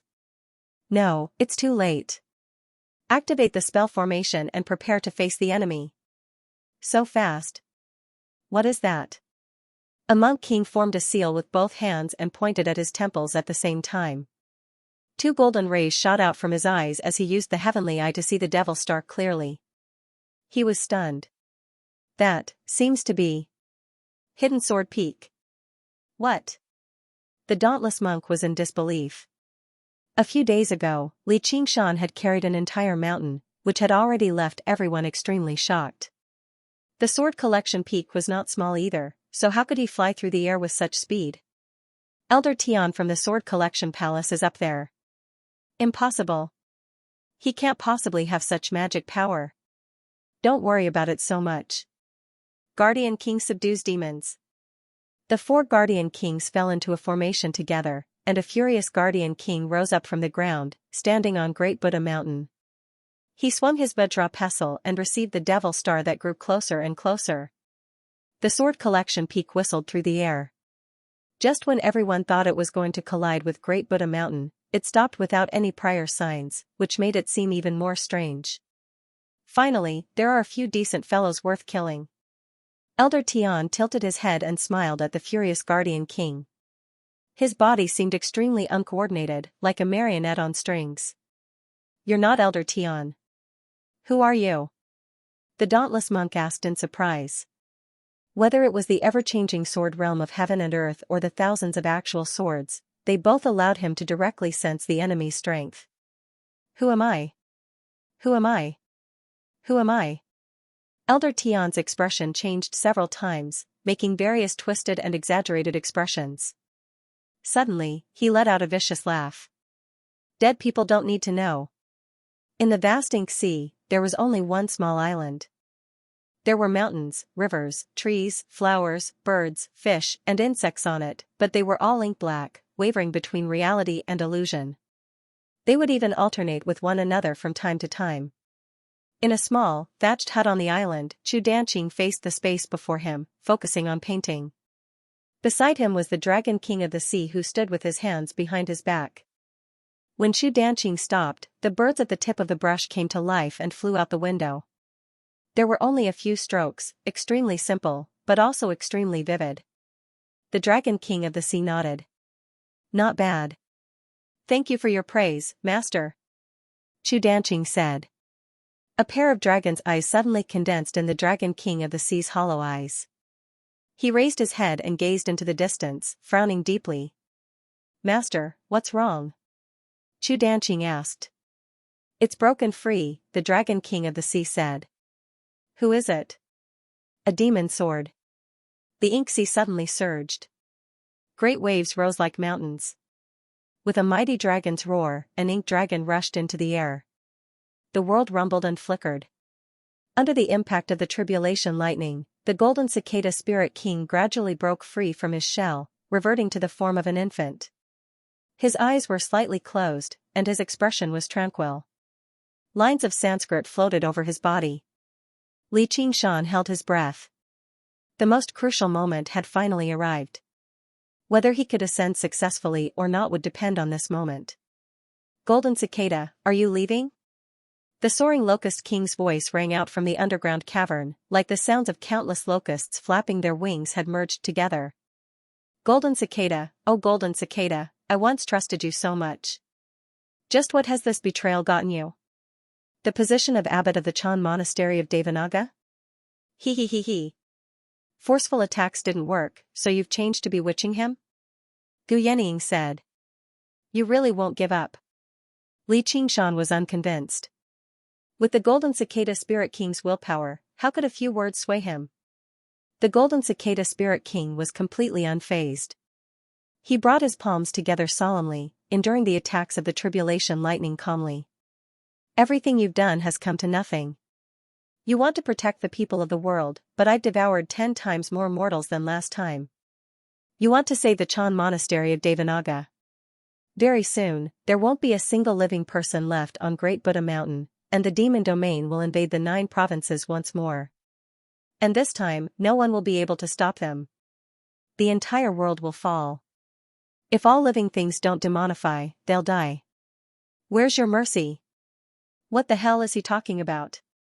Li Qingshan's rationality told him that the soaring locust king was just spouting nonsense to disturb the golden cicada spirit king.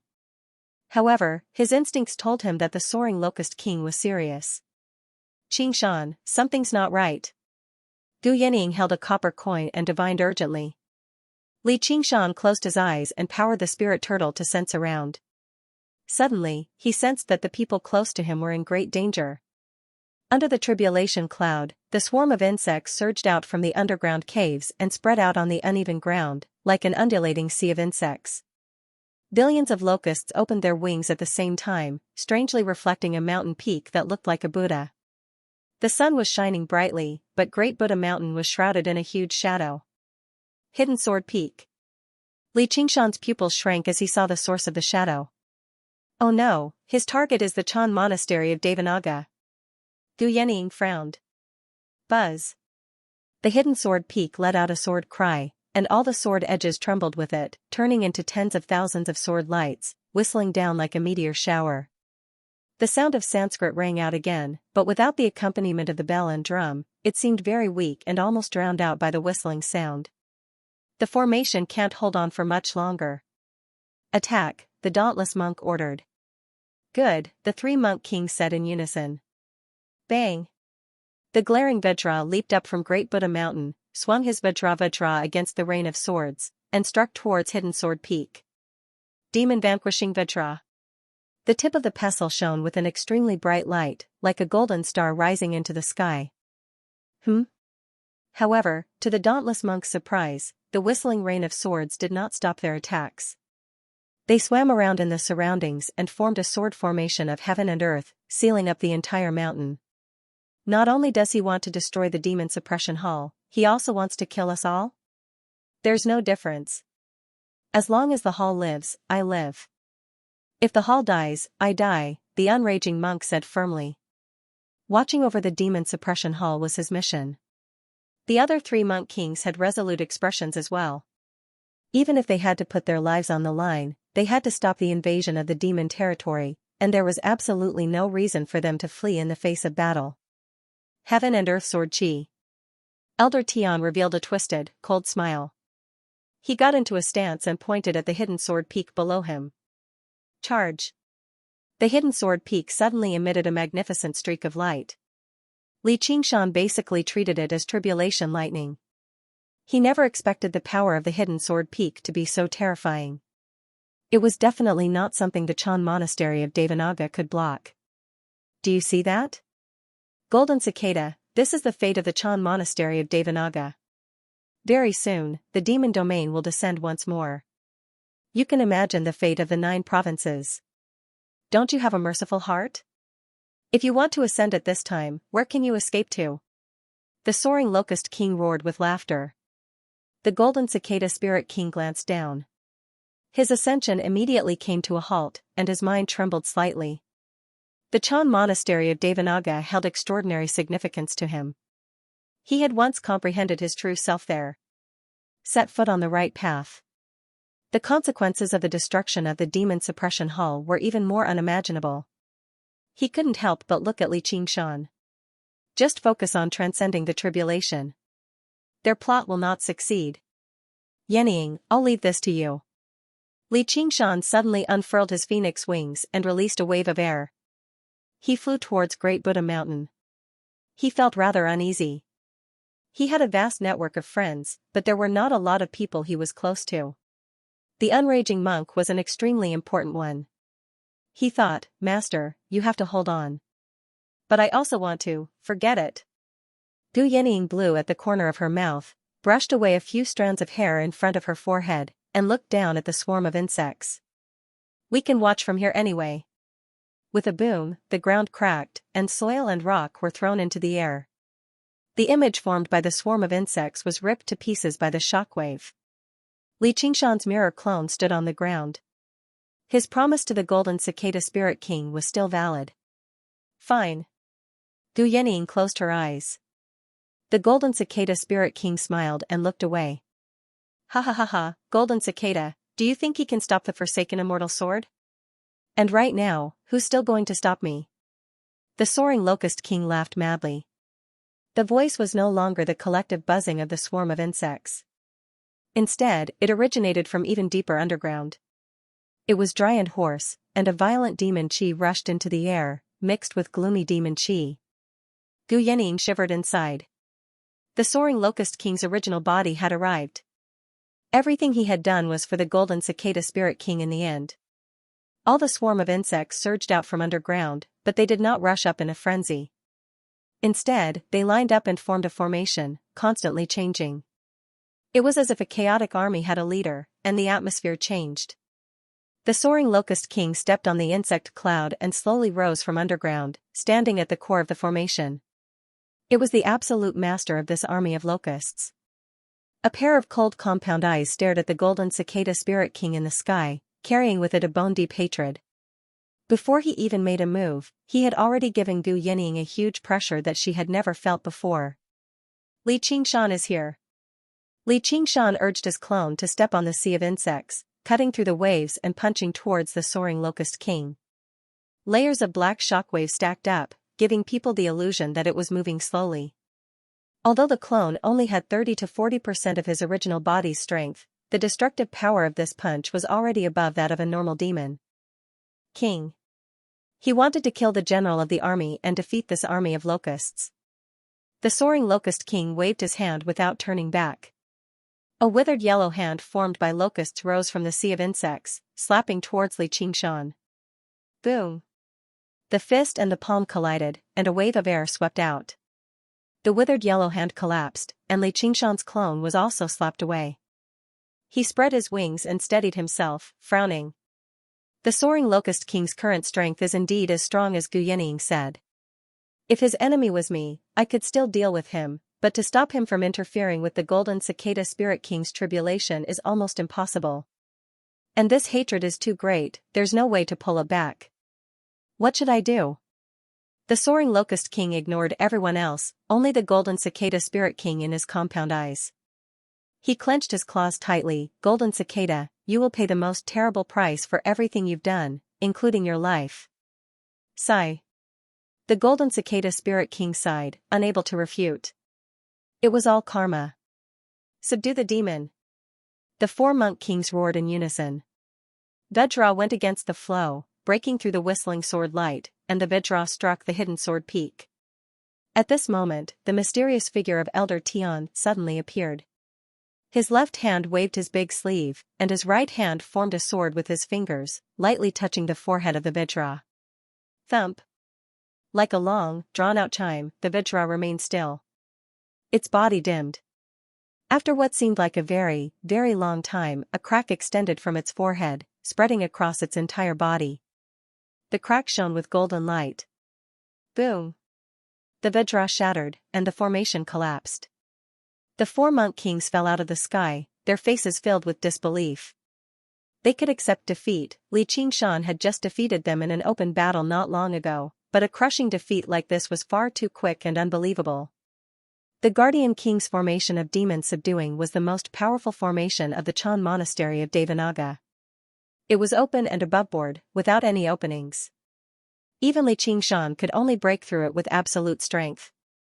However, the power that Elder Tian had unleashed was much smaller than Li Qingshan's. The magnificent sword light was merely a feint, actually finding the weakest point of the Guardian King's formation of demon subduing in the blink of an eye, grasping its openings and destroying it in a single strike. Suddenly, he discovered that compared to great power, what was even more terrifying about it was the supreme path of the sword that completely surpassed this world.